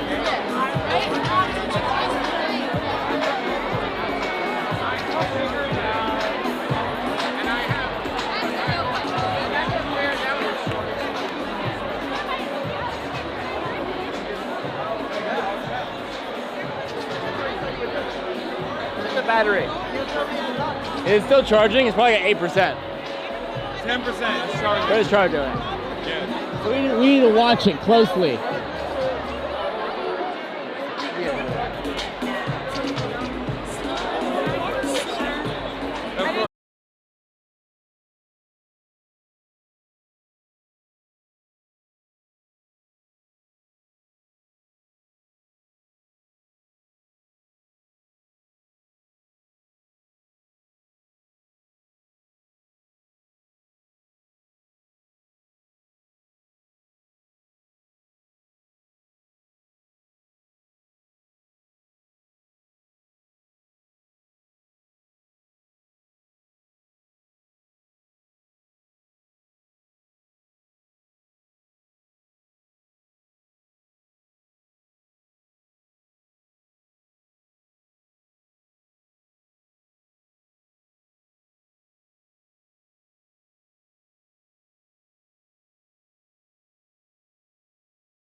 He's getting through the whole thing.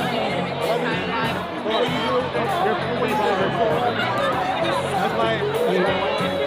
I think you got it before. Yeah. Nice to see you again. Hell yeah. Oh, yeah, you did not tell me. Brother, look at what it fucking is. Dude, are you alive? Yeah, because all the famous people are upstairs, but they wouldn't let me upstairs. We're live, brother. Yeah. I know, that's why you gotta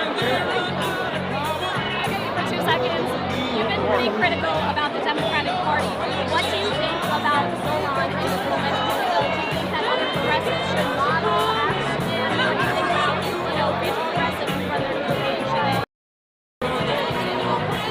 I think centering affordability at the heart of your campaign and putting workers first is something that I have been yelling at Democrats to do for almost a decade at this point.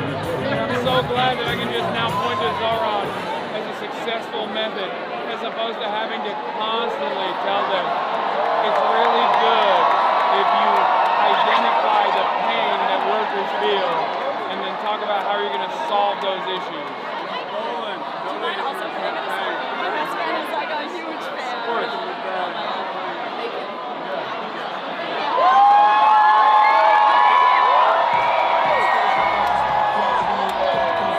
Swap it for the lens? I did. Okay, good.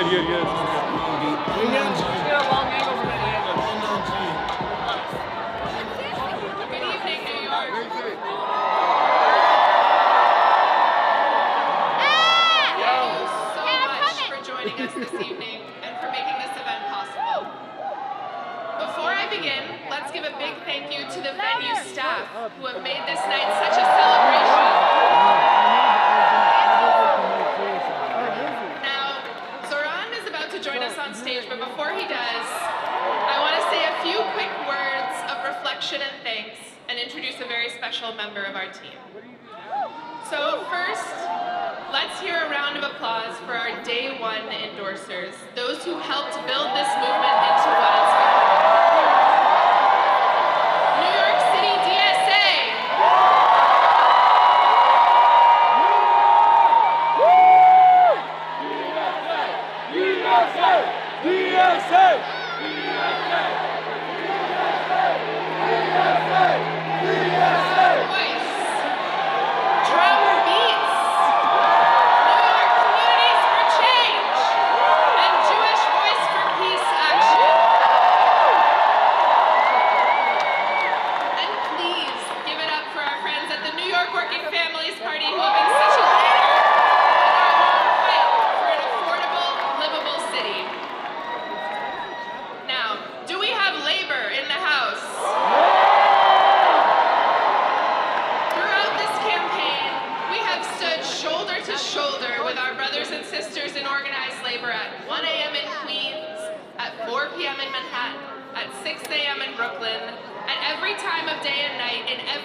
And we are so proud to be backed by dozens of elected leaders, from the local to the state to the federal level.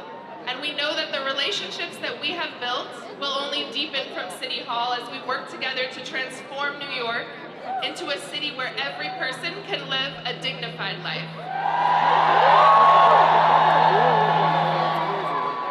Wait, don't film us, don't. Oh, my bad. I also want to thank our incredible campaign staff.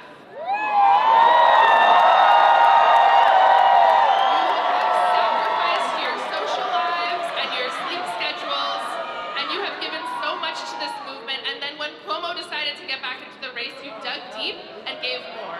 I have been so honored to work with you, learn from you, and support you as you have faced unprecedented scrutiny and at times ugliness and threats.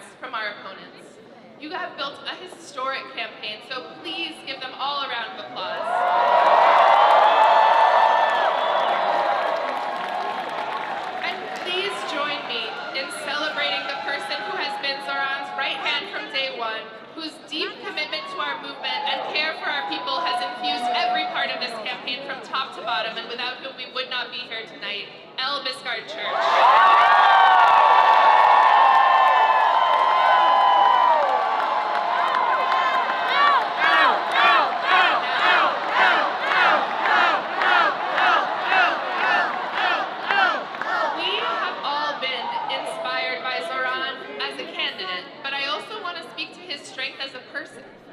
He has led our team and this movement with grace, curiosity, good humor, and thoughtfulness. And this race has been difficult. He has been the subject of attacks and threats, but he has truly risen above it all to give us hope. So please join me in giving ZOHRAN, our friend, a round of applause.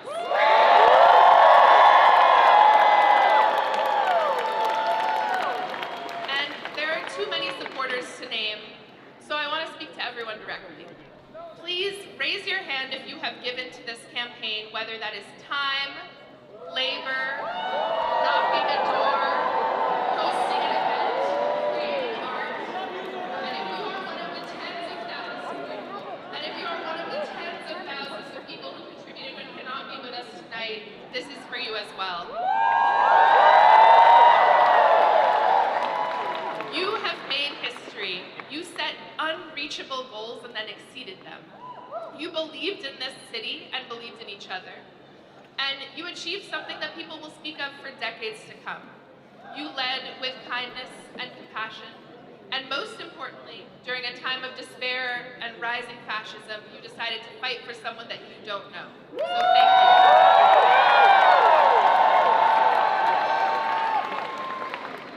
Friends, the scope of this campaign was truly unprecedented. We had hundreds of thousands of conversations with our neighbors and trained leaders who will help us deliver our agenda for the next 4 years. But this record-breaking program did not come out of nowhere. It was the product of years of organizing and leadership development by New York City DSA and so many of our movement leaders.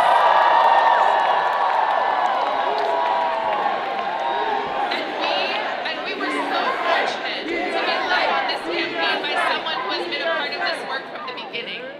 She led Julia Salazar's groundbreaking campaign in 2018. And since then has been behind the scenes in so many of our victories. If this campaign made you feel powerful, or taught you something, or showed you discipline, or brought you joy, you have this person to thank. She is caring, wise, and deeply committed to our movement. And I am sure she is backstage losing her mind at being called out like this. But I need everyone here to please join me in giving her the longest and loudest round of applause, our organizing director, Tasha.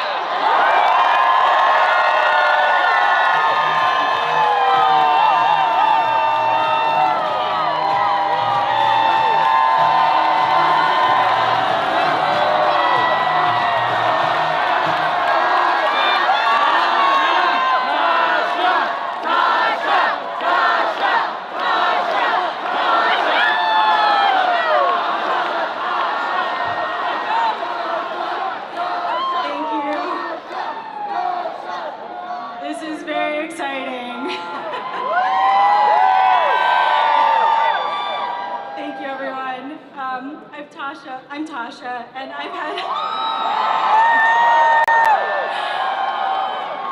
had the honor of being the field director on this campaign. I first crossed paths with ZOHRAN in 2017 on a city council campaign for Kader al-Yatim in Beirut.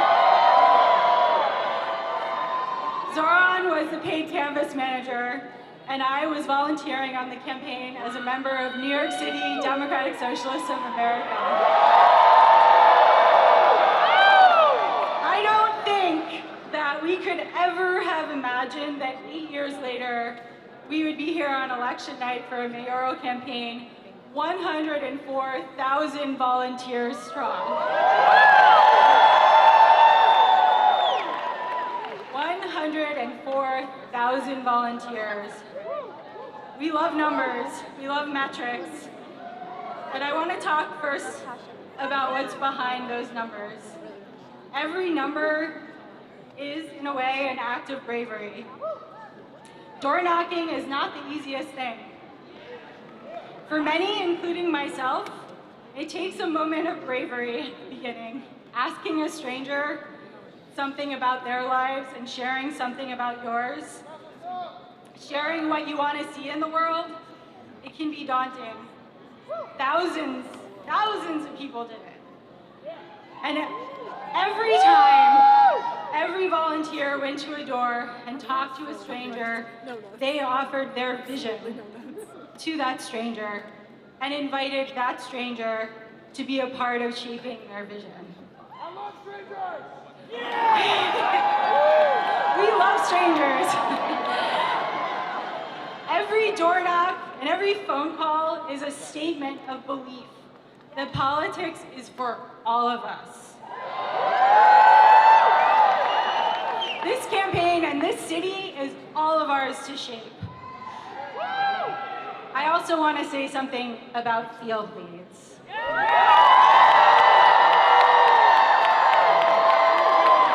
All of our canvases, for those who don't know, all of our canvases have been led by volunteers we call field leads.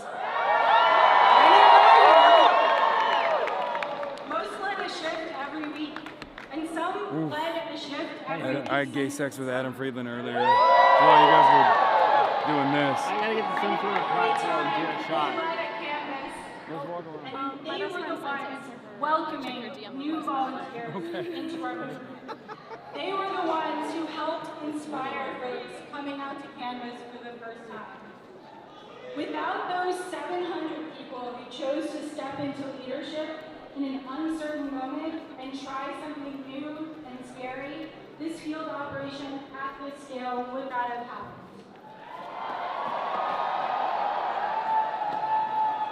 Those 700 people proved that leadership isn't about having all of the answers. It's about the willingness to step into the unknown and inspire others to imagine something better. So here are the numbers. Over 104,000 volunteers made over 4.4 million calls. You will get sworn. You will get sworn. Around noon today, I know that's what. This is the motherfucker is the reason why I did the New Yorker magazine invite party. He's the reason.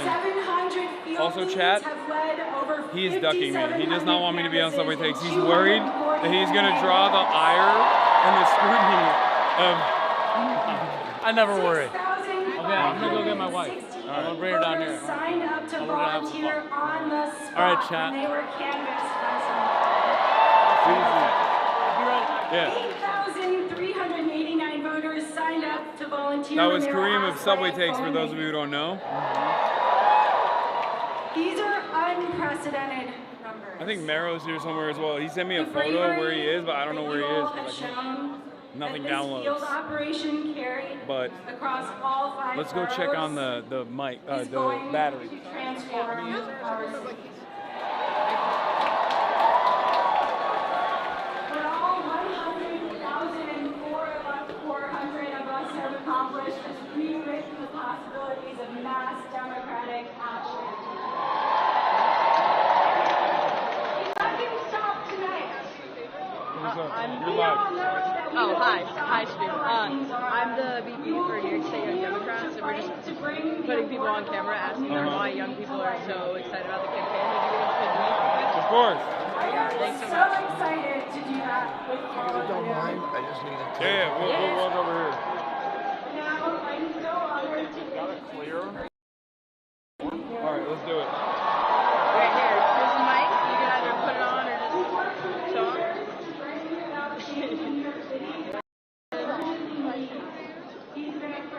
Just who you are. I'm Hasan Piker, I'm a Christian. Almost came to ZOHRAN campaign. Saying things about 9/11 6 years prior to ever meeting ZOHRAN.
of New York has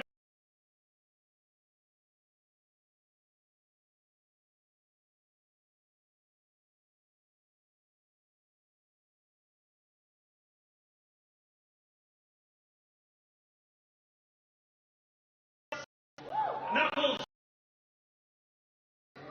These are not hands that have been allowed to hold power. And yet, for the last 12 months, you have dared to reach for something greater. Tonight, against all odds, you have grasped it. The future is in our hands. My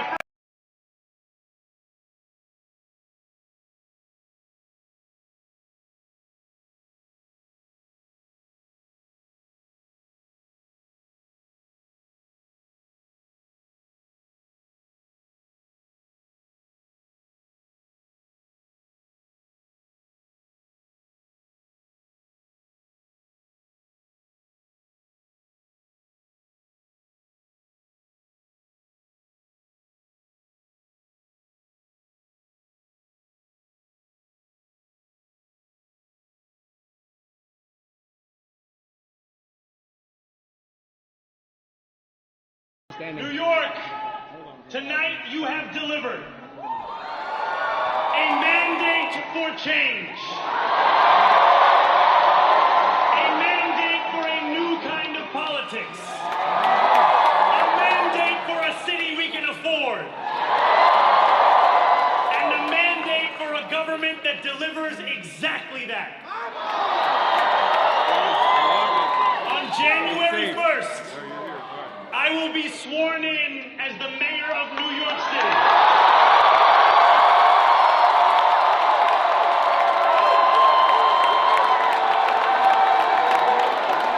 And that is because of you. So before I say anything else, I must say this. Thank you. Thank you to the next generation of New Yorkers who refused to accept that the promise of a better future was a relic of the past. You showed that when politics speaks to you without condescension, we can usher in a new era of leadership. We will fight for you because we are you. Or as we say on Steinway, ana minkum wa ilaykum.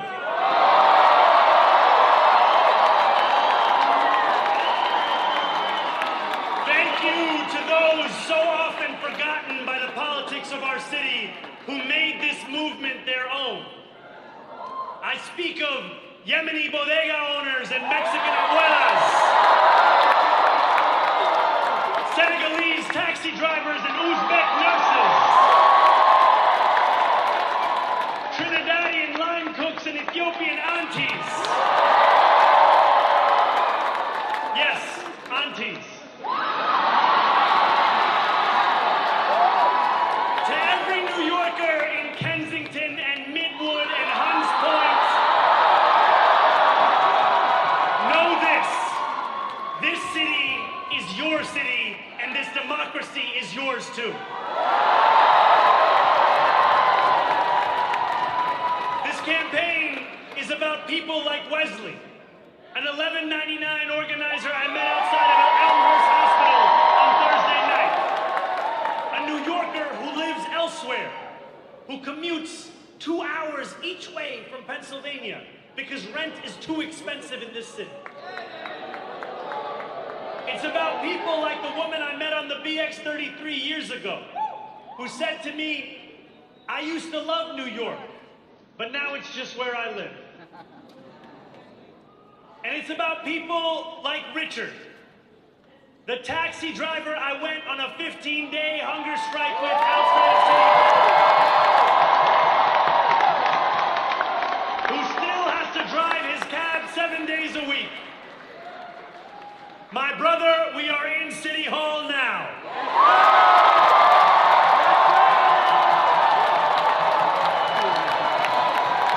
This victory for all of them.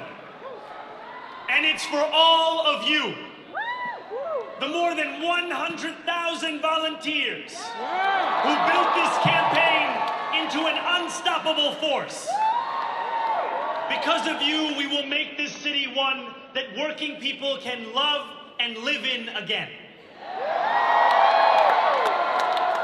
With every door knocked, every petition signature earned, and every hard-earned conversation, you eroded the cynicism that has come to define our politics.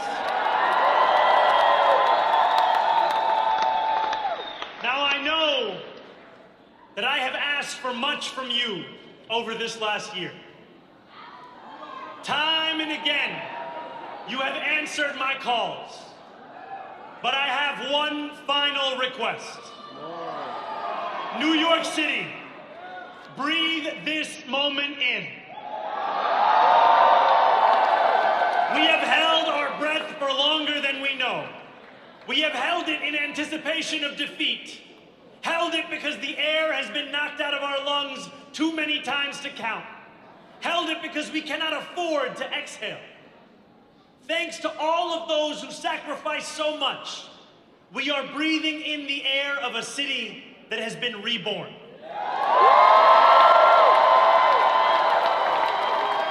To my campaign team, who believed when no one else did, and who took an electoral project and turned it into so much more, I will never be able to express the depth of my gratitude. You can sleep now. To my parents, Mama and Baba, you have made me into the man I am today. I am so proud to be your son. And to my incredible wife, Rama,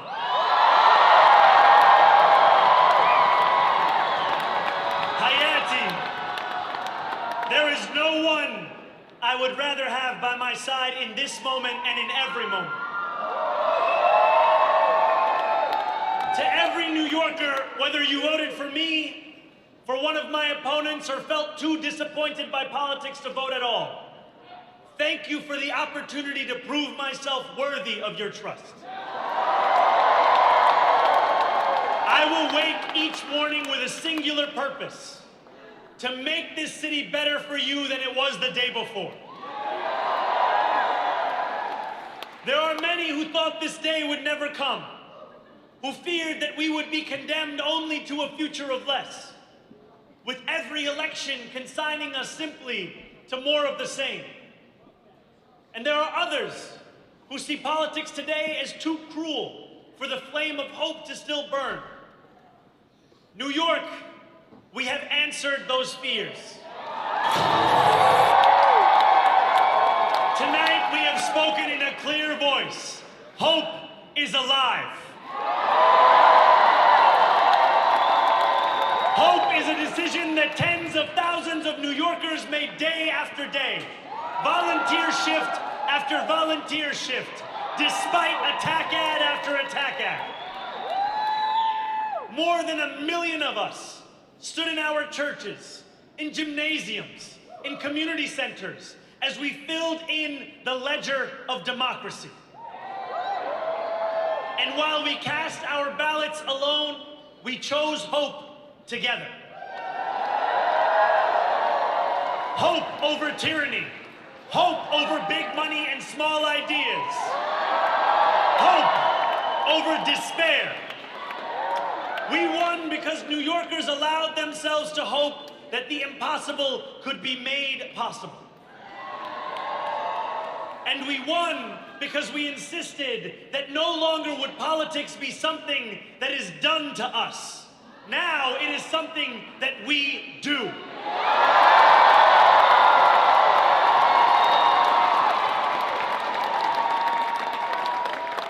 Standing before you, I think of the words of Jawaharlal Nehru.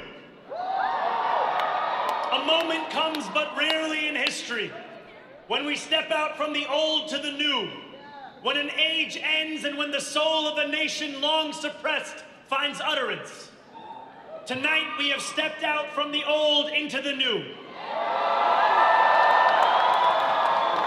So let us speak now with clarity and conviction that cannot be misunderstood about what this new age will deliver and for whom. This will be an age where New Yorkers expect from their leaders a bold vision of what we will achieve, rather than a list of excuses for what we are too timid to attempt.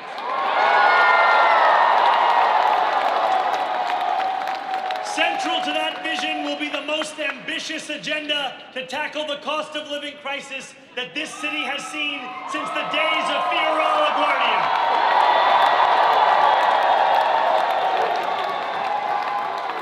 An agenda that will freeze the rents for more than 2 million rent-stabilized tenants. Make buses fast and free. And deliver universal child care across our city. Years from now, may our only regret be that this day took so long to come. This new age will be one of relentless improvement. We will hire thousands more teachers. We will cut waste from a bloated bureaucracy. We will work tirelessly to make lights shine again in the hallways of NYCHA developments where they have long flickered. Safety and justice will go hand in hand as we work with police officers to reduce crime and create a department of community safety that tackles the mental health crisis and homelessness crises head on. Excellence will become the expectation across government, not the exception. In this new age we make for ourselves, we will refuse to allow those who traffic in division and hate to pit us against one another. In this moment of political darkness, New York will be the light. Here, we believe in standing up for those we love. Whether you are an immigrant, a member of the trans community, one of the many black women that Donald Trump has fired from a federal job, a single mom still waiting for the cost of groceries to go down, or anyone else with their back against the wall, your struggle is ours too. And we will build a city hall that stands steadfast alongside Jewish New Yorkers and does not waver in the fight against the scourge of anti-Semitism. Where the more than 1 million Muslims know that they belong. Not just in the 5 boroughs of this city, but in the halls of power. No more will New York be a city where you can traffic in Islamophobia and win an election.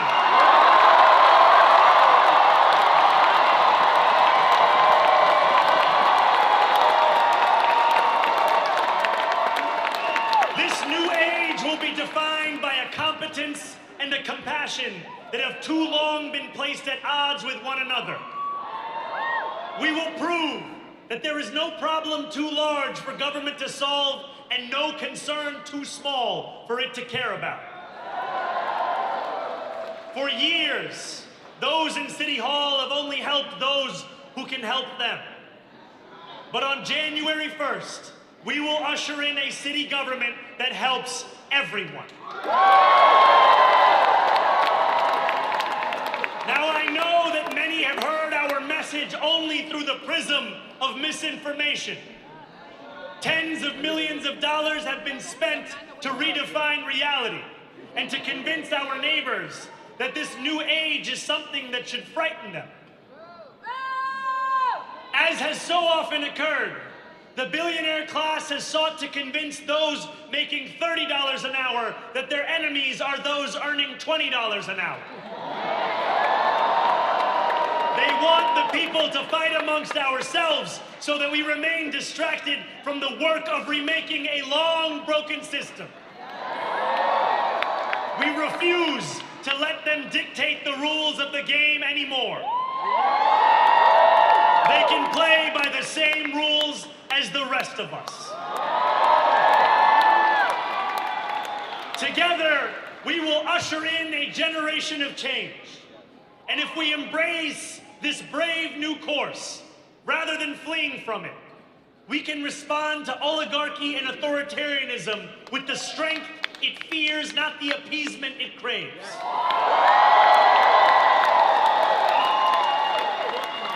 After all, if anyone can show a nation betrayed by Donald Trump how to defeat him, it is the city that gave rise to him.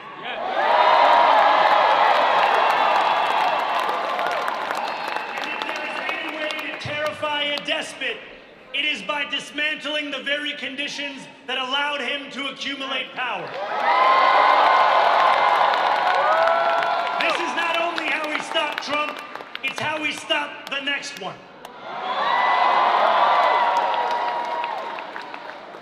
So Donald Trump, since I know you're watching, I have 4 words for you. Turn the volume up.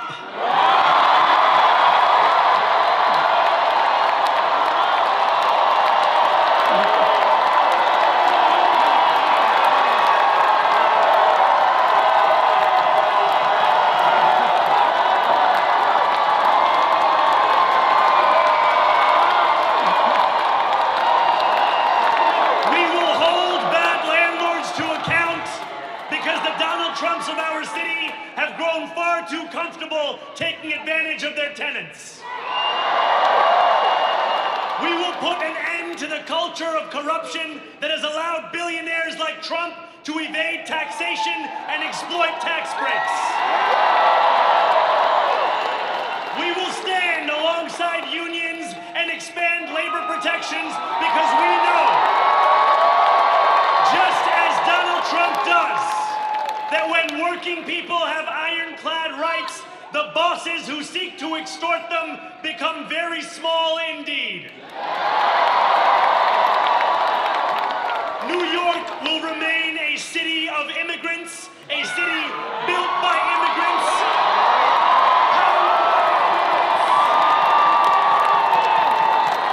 and as of tonight, led by an immigrant.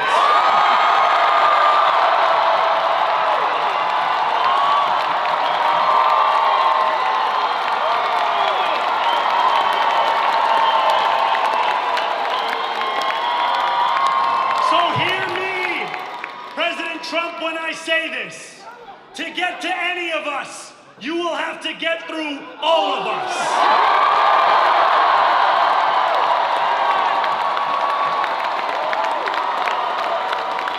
When we enter City Hall in 58 days, expectations will be high. We will meet them. A great New Yorker once said that while you campaign in poetry, you govern in prose.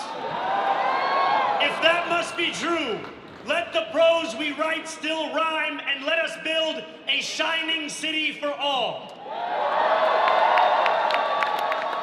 And we must chart a new path, as bold as the one we have already traveled. After all, the conventional wisdom would tell you that I am far from the perfect candidate. I am young, despite my best efforts to grow older. I am Muslim. I am a democratic socialist. And most damning of all, I refuse to apologize for any of this. And yet, if tonight teaches us anything, it is that convention has held us back. We have bowed at the altar of caution and we have paid a mighty price. Too many working people cannot recognize themselves in our party. And too many among us have turned to the right for answers to why they've been left behind. We will leave mediocrity in our past. No longer will we have to open a history book for proof that Democrats can dare to be great. Our greatness will be I love you.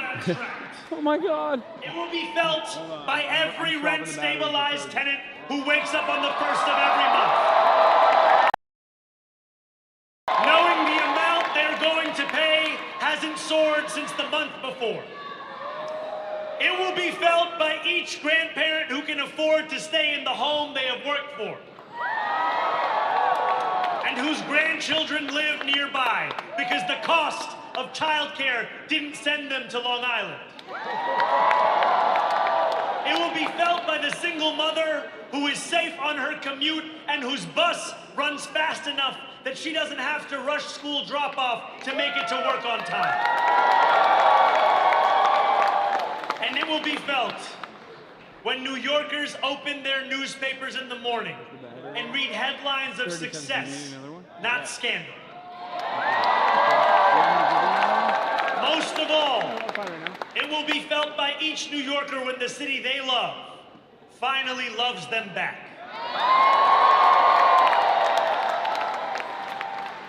Together, New York, we're going to freeze the... Together, New York, we're going to make buses fast and... Together, New York, we're going to deliver universal... Let the words we've spoken together, the dreams we've dreamt together, become the agenda we deliver together.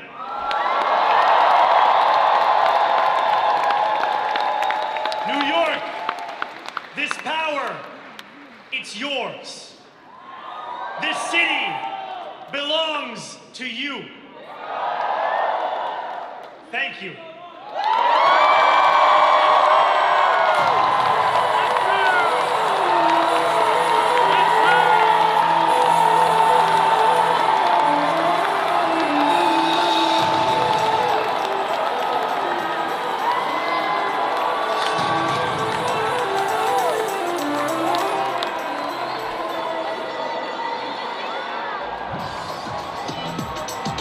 I don't know where Hasan is.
Guy.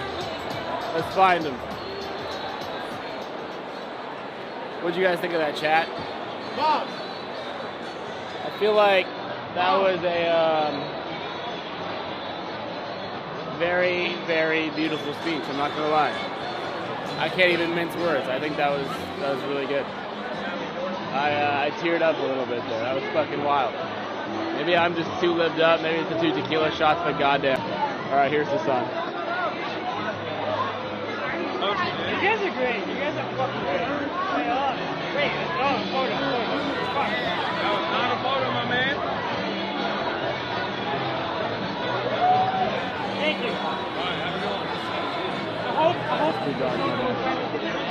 Yeah, one day, inshallah, one day. Chat, look who it is. It's a big Sam Cedar. Oh my God, of the majority report. I'm drinking. I'm having a good time. Long road. I know. I've been waiting quite a while. Hi. Nice to meet you as well. What's the move? Is it over? Oh, you're not done. Are we ready to keep going? Fucking swag I can find. Wait, did Ryan give you that? No, I just found it right here.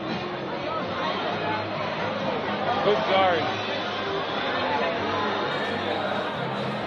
What is it? Sam, way past that.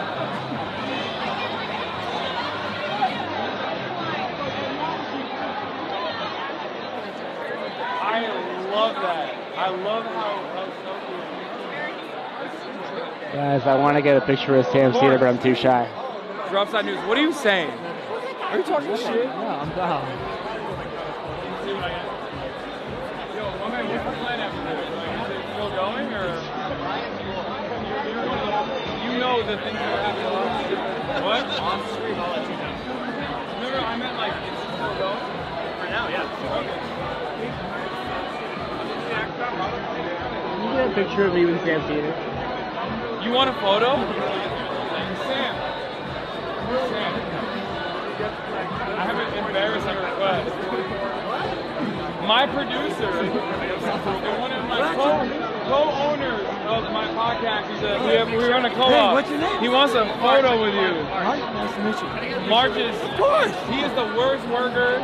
Socialism is a failure. Oh yeah, let me take this photo real quick. 1 second.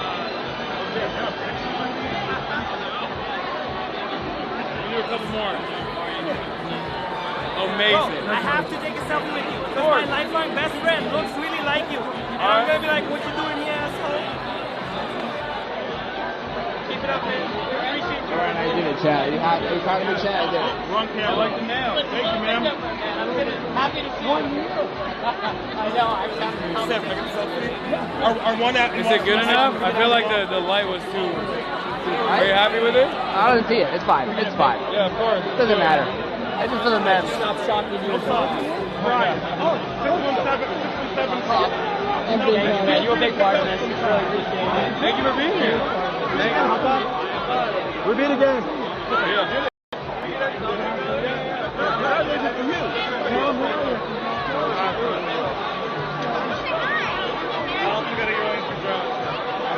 Congratulations to you too.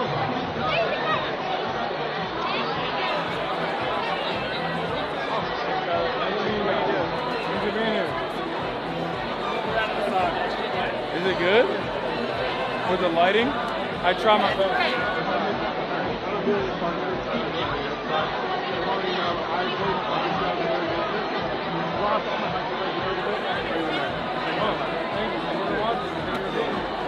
Alright.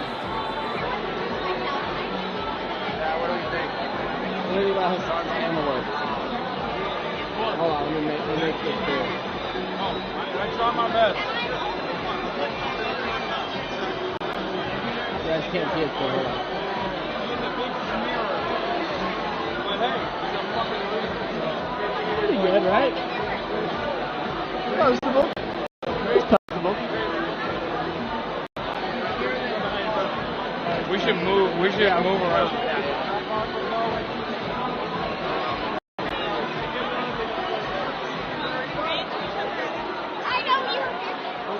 Oh, there is an F as fuck too. What's up? What? There is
selfie together. Is that okay? Yeah, sure.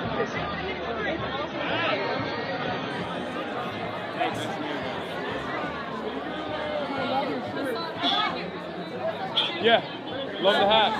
Thank you. I met Amy Goodman while wearing this hat, believe it or not. Oh, so we're back. It was so sick. Oh yeah. Thanks I met her at the DNC. It was my best moment of my career. I know. I met Naomi Klein last night, Amy Goodman today. It's been a good 24 hours for me. What's good up? to see you. Yeah, of course. Let's do it.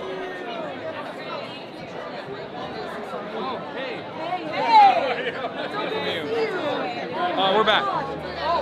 Chat, when you were effing, I was talking to Lena Khan. Oh, there she is. Oh my God. Look at that. Friend of the show. Yes. How are things? Things are looking up. Things are looking better than they have in the last 9 months, I would say. I think so. Yeah. Yeah, this is, I'm very excited. I'm very excited about what will happen in the future. Hopefully we can do more of this. Yeah, I hope so. I listened to your interview with Ross Douthat recently and was just like so confused and I think he's trying to get me locked up. I'm not even kidding. I talked. He was like trying to be respectful, but he was also like, He was genuinely trying to be like, well, you know, Jimmy Kimmel is silly, but like, you're valid. He's like, you're a valid target. And I was like, Ross, stop. No, it's so heartening to see you get that prominence and exposure. But it seems like a lot of people really like the interview, like, because I got so much positive coverage off of that interview from like liberals who were like, you conducted yourself very well. Because like my goal there was to try to reorient the conversation always back to like systemic violence. Of course, yeah. And how like that's my primary concern. And I do think that like regardless of his efforts, it did come across as like, especially on the abortion stuff, because I was like, you're pro, you know, criminalizing abortion. And that's incredibly violent for so many women. So for the New York Times audience, I think that's when I captured their attention the most, I assume. But anyway, shouts out to Ross. Yeah, yeah. How are you doing? I'm doing fine. What have you been up to? My For the day people that job want to is know. teaching. Are we live? Oh yeah, we are live. Oh my gosh. Oh, I thought you knew. I'm so sorry. That's okay. I should have told you. I'm teaching at Columbia Law School. Okay, that's cool. That's out of all the institutions of higher learning, it's a tough go at it. Yeah, But absolutely. But there's a ton of excitement among around antitrust? around anti-monopoly, I love that. economic fairness, around wanting to stand up to corporate power and use the tools of the law. So it is a moment where we need to kind of focus and train the next generation. I agree, 100%. So I'm Mr. Exhaust all available tools. yeah. As long as the law stands, we should use it to our advantage, you know? It's in the books. Totally. It's like a waste if you kind of just let it slide. If you're just like, it's fine. Yeah, for But sure. yeah, you are the most vindicated in terms of gamers. I've seen a lot of gamers on the timeline who were like, oh, I hated her because I thought she was a communist, but like, especially after the Microsoft situation when they raised the prices. Yeah, I mean, they've like basically doubled the price over the last couple of years. Yeah. What do you say to the gamers that are now coming to terms with the reality that the corporate monopoly structure, the corporate consolidation is what is responsible for why games are deteriorating in quality as opposed to what they consider to be woke and gay? I mean, look, my heart goes out to them. I know, gaming provides a lot of joy to a lot of people, and to see it being priced out of reach. Do you game? I don't personally, but through coming on your show, I went on Actrodoc's show a couple of times. I feel like I've gotten more exposure, and there was an Xbox executive who admitted that they're doing well. Oh yeah. This is like a pure power, basically, and unfortunately, it's not unique to gaming. We've seen it industry after industry. Once you allow consolidation, firms become too big to care, and they can do that. So what's next for Lena Khan? I know everyone is asking that, and I'm not even joking. Like people are asking that all the time. Look, I want to make sure that we continue to stand up to corporate law breaking, and that the Democratic Party is one that has a spine, Okay. That's a very political answer. You gave us nothing. You're not even like, I'm going to unseat this Democrat or this Republican. I'm not running for Congress. That's what people want. I know, but you know, we all have to kind of focus on our comparative advantage. And right now, training the next generation, and you know, being a help to ZOHRAN and his team, however I can, and just making sure that what is now the country. I mean, the other thing is, you know, for a while there were a set of people, including the Democratic Party, who thought that the teams of industry would save us, or would at least stand up to democracy. And what we've seen is that that's just not going to be the case. So I think we need to learn from that and adjust course. I know. That is I cannot believe that that was a very real consideration by establishment Democrats, where I was like, okay, you're delusional. Like, you think that these guys are going to do anything but abide by expanding profit margins? Like, what a crazy attitude to have. But you feel good? The energy is great out here tonight? I don't want to keep you any further. Okay. You know, but thank you. I know this turned into like an impromptu interview, but it was amazing seeing you. Yeah, you too. You are one of my favorites, always. Well, You're great to stay in incredible. touch. Of course, absolutely. I'll DM you on Twitter. Yeah. I can give you my, if you want your section. Well, not on stream. Well, we're live, but I'll text you my number on Twitter. All right. All right. See you later. Bye. You want to walk out, or what do you want to do? No, I don't want to walk out. Just fuck no. What's going on, guys? Oh shit. They're wrapping it. What? Yeah, also have, What's up, guys? I guess shut off, you know.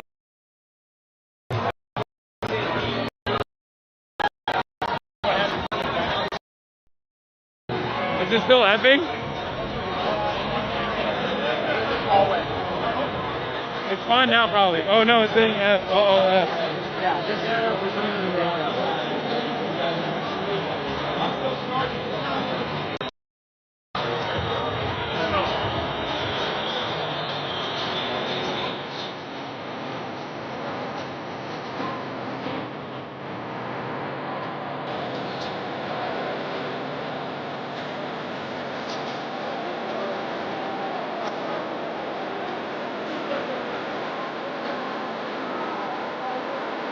I got a BBC interview soon.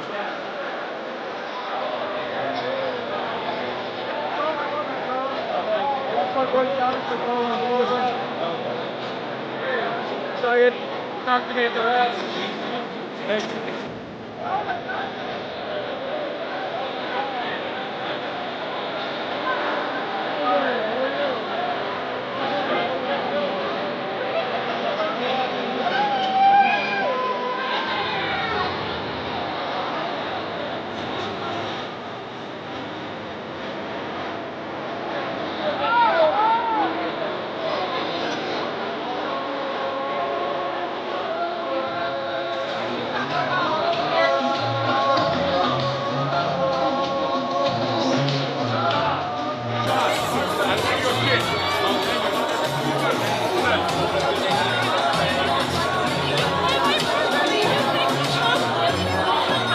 Piker?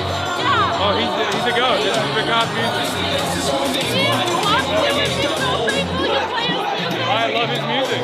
I'm so grateful he makes the music. Was that how it's loud?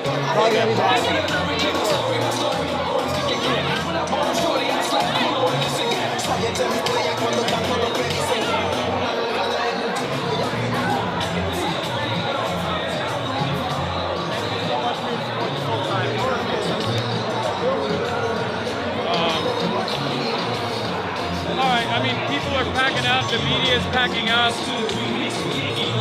I also have a bunch of interviews that I need to do.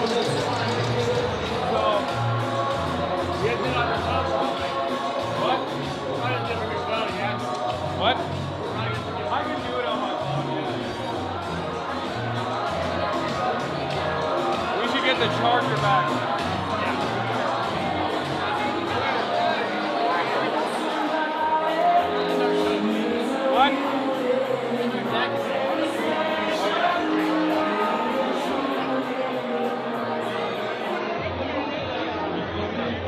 don't go into dead zone. I'll grab it, and then we'll go get it. Right here. Oh, you're gonna get stopped at What's up, man? Yeah. Clear. Wait, I'm so, can I please? I'm so sorry. Thank you. Oh my God, what's up, chat? You're gonna stop the bunch. Sure.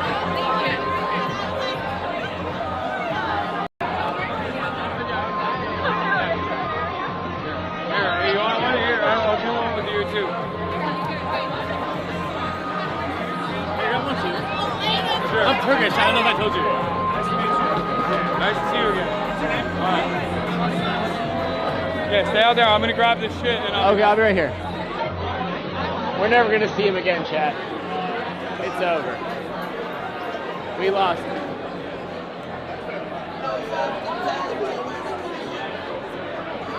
How are we looking lighting wise? Let's see. Right.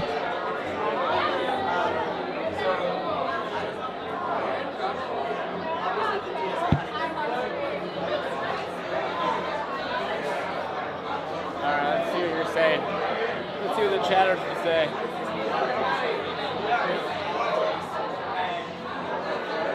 Cinema.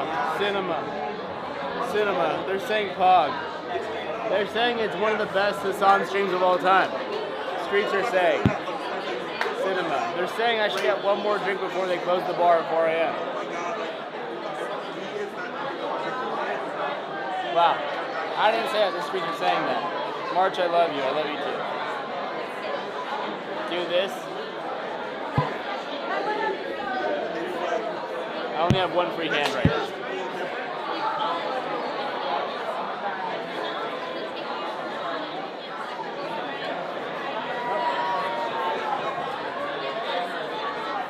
I take a pic with Sam Cedar too. Yeah, true.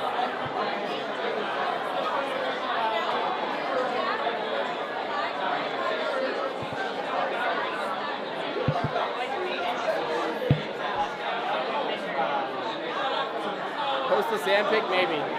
We'll see. 2 more shots, maybe. That does sound nice. That does sound good. Show Sam's pic again. I got you.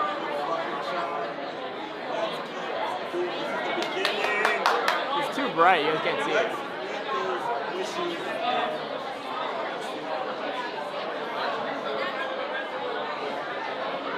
It's too bright. I'll post it later.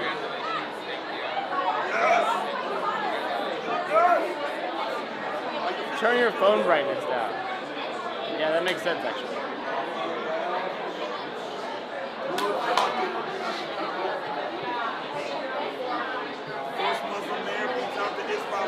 Turn your speakers down, bruh. I'm not your dad. Who is that? What streamer is that? I'm gonna get into the first person who guesses that right. Yo, turn your speakers down, bruh.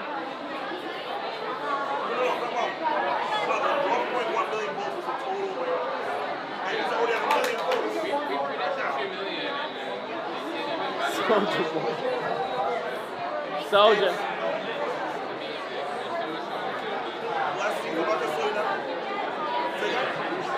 Not right now, but I'm gonna go over and get stuff done. We're gonna get this.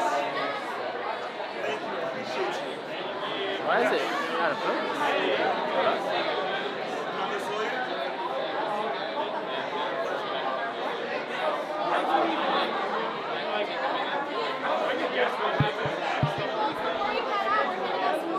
Alright, as expected, Hasan probably got stopped by a million fans. Lefty with his chat. Now I'm here just defending for myself.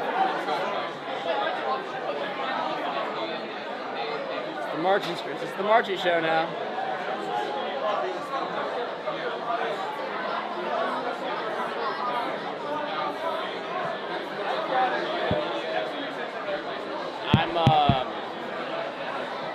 I'm sweating.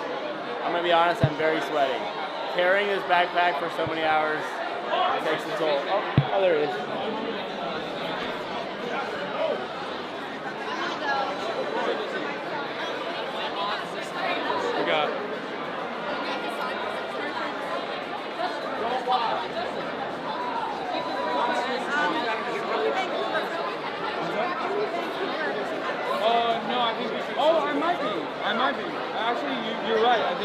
I was doing something else in Toronto, I think, with music, because it was like a very rich person event. But I think the Vancouver one is a college, right? Yeah. Oh, okay, that's amazing. I will be there, absolutely. Yeah. And we're having, we're having a leadership race right now for the NDP. My husband is running. Okay. For the NDP. Let's see what happens. I feel like Canada, sometimes I feel like it's just, I'm being pulled in so many directions. It's like Drug Me was like, he was looking for some support. I was overwhelmed with everything that was going on here. And I'm excited. I'm all about international solidarity. This is absolutely necessary. I link up. I'm very tight with like the France on Ground guys. And now you got the Greens in the UK. So there's exciting stuff happening everywhere. Yeah. They're all every single like international guys like, yo, you gotta connect us with ZOHRAN. You gotta connect us with ZOHRAN. This is cool. I like it. Random assembly member from New York, and now he's in here. Look at that. 7 minutes. Oh shit. Okay, I have a BBC interview. But it was great seeing you. I'll let you go first. You gotta get the interview. What's up? No, that's fine. My name is Harun. I just want to say, watch all your stuff. Love what you're doing. I really appreciate it. We need more people like you out there.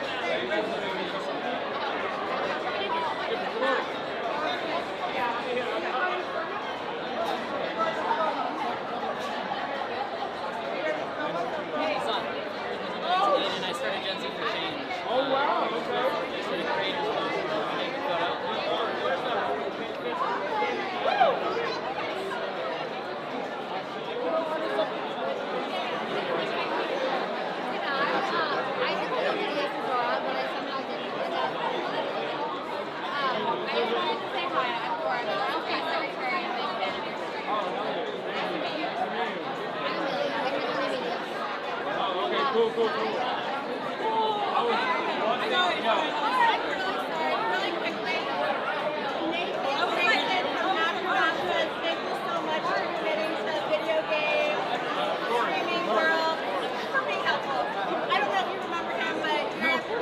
That was in his book. Yeah, I know. Yeah.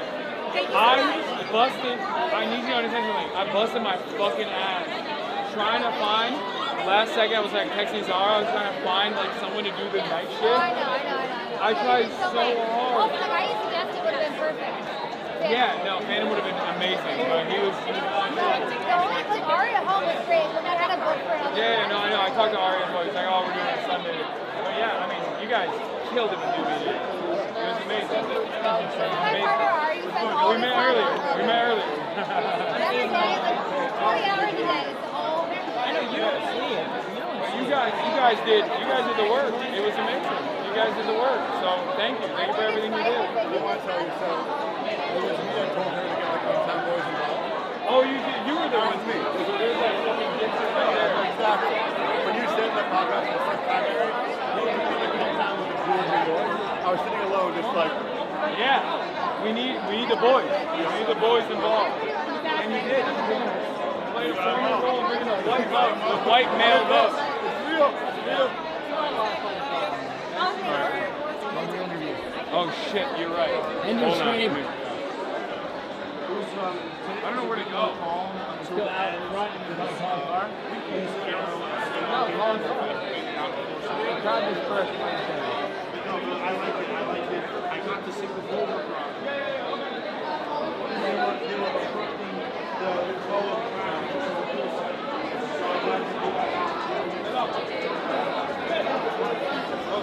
Hasan has an interview with the BBC in 5 minutes.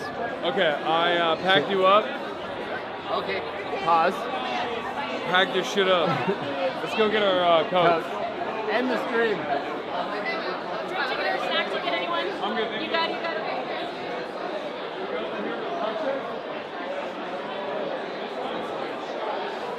Oh my God.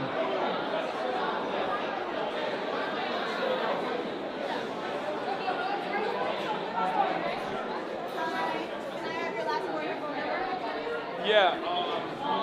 We'll wait for a second. I gotta get my phone. Great. Bro said go away for a second. after all we've been through. Go away for a second. Y'all see what I put up with? It really be your own. It really be your own.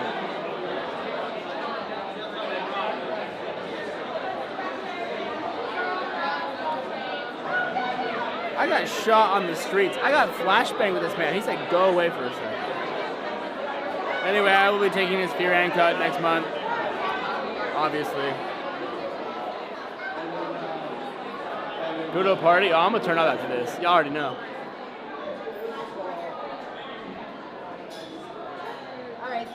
You're kidding me? It's a monumentous occasion. That's me. Thank you. Have a good rest of your night. All right, you too, my man. Coach checks the HasanAbi head? What? Coach checks the HasanAbi head? There's dozens of us. There's dozens of us.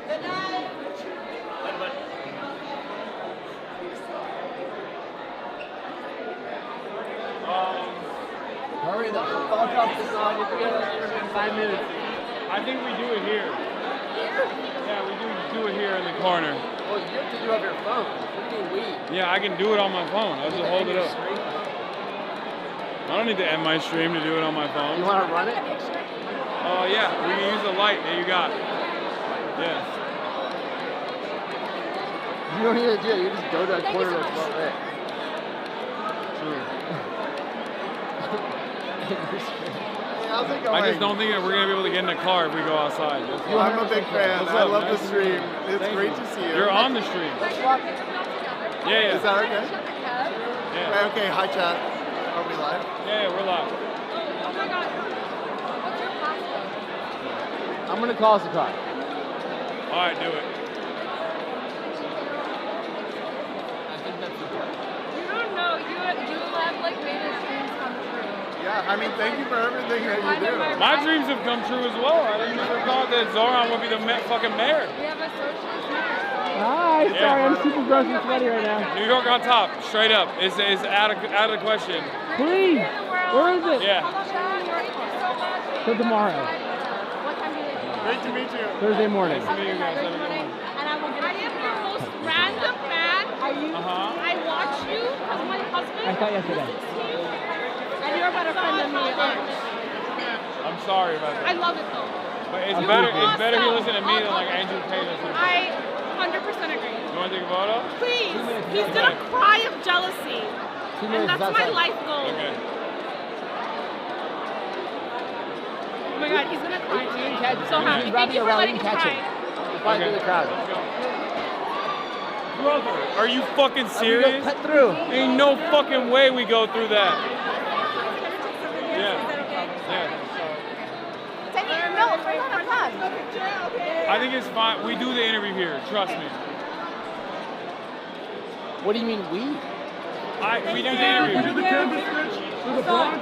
Oh yeah, I remember you. What's good? What's We good? won it. What's good? 53% in the Bronx. What's good? No. The GOAT, right here. I interviewed him at the rally. Yeah. Kid Mero never showed up though. Hey. That's suspicious. Thank you for the good work. Thank you Of course. Thank you for everything you did. Thank you so much. Love your work. We gotta talk later. Okay. Yeah. It's not that deep. Bro, that crowd is fucking insane out there. We're not walking out there. I needed.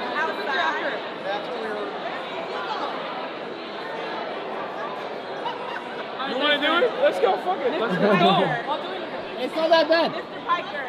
Our car's in. Just hang left. Oh my God! I was a big booster candidacy, but Thank you so much. And Say hi to your fans, here we bro. are. We fucking did it. Yeah. Finally. Oh my God. What is happening? I'm a reporter with AM New York. Can I get like a quick what's up? I gotta do an interview in a second, but yeah, what's up? Yeah, just real quick, your take on this victory, especially after you became such a weird focal point in this race. Yeah, I think that's part of the reason why he lost, because there were two online. Nobody knows. The people out there.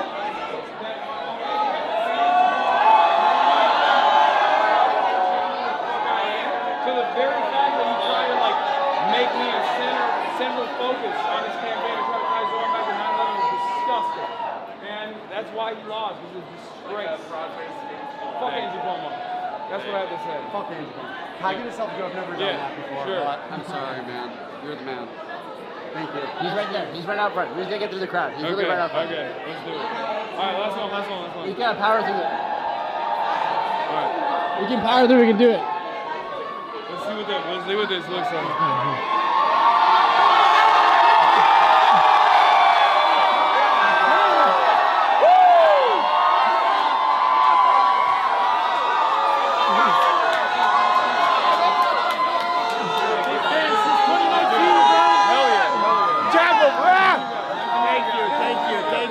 Hey, thank you guys. Nice to meet you. It was good.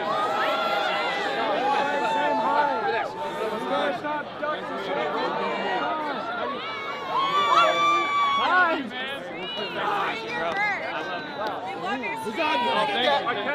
It's not good. I get it. Right here. All right. Nice to meet you, man. I came here from fucking Miami to see this guy win. Hell yeah. Thank you. Sure, Bob. We gotta go. He's across. How do you feel? Where's the... He's right across. He's right across. Across? All right, let's go. Oh, excuse me. Sorry. And to your right. To your right. Hi. It's that guy over there. Which one? This? It's a SMS blade. SMS plate? It's an Escalade. Wherever you see the caddy. What's good? I think it's this guy right here. Hello. Yeah, this guy. Oh shit.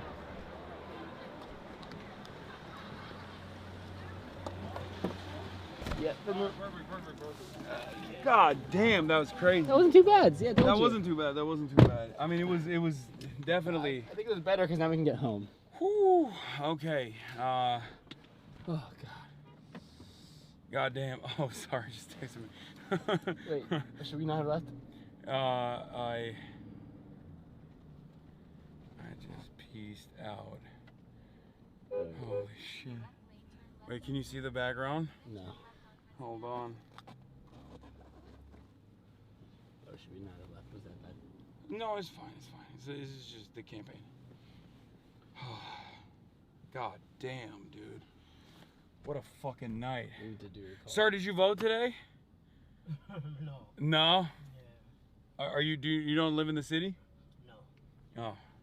It's too unaffordable, huh? Yeah, I live in Benghazi. Yeah. I hear that. What do you think about Zohran Mamdani? Yeah, I don't know that much about him, but people say he's good, Yeah, he is good. He's gonna be the next mayor. Yeah. All right. Okay, where the frick is this? Check your Google calendar. Yeah, I got it. Are you gonna do it on stream? Yeah, we should end the stream here. All right, everybody. It's up to you if you want. I will be live tomorrow. I got to do a couple interviews right now, late at night. But what a fucking moment. I'm so fortunate to be able to share with you guys. I can't believe that all of you can say you played a role in this.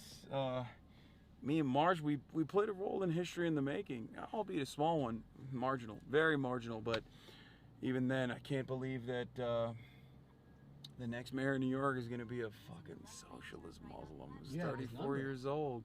Yeah, I got his number. Mayor of New York on speed dial. I do have it. Let's see. He might be a fake guy. You know, he might be fake. He might be fake. He might be fake, friend. He won't switch. He won't switch up on the day one homies potentially. On his day one. Yeah, we'll see. We'll see if he's a real one and if he stays true to the day one homies. I just want to say, I was clinging on to dear life.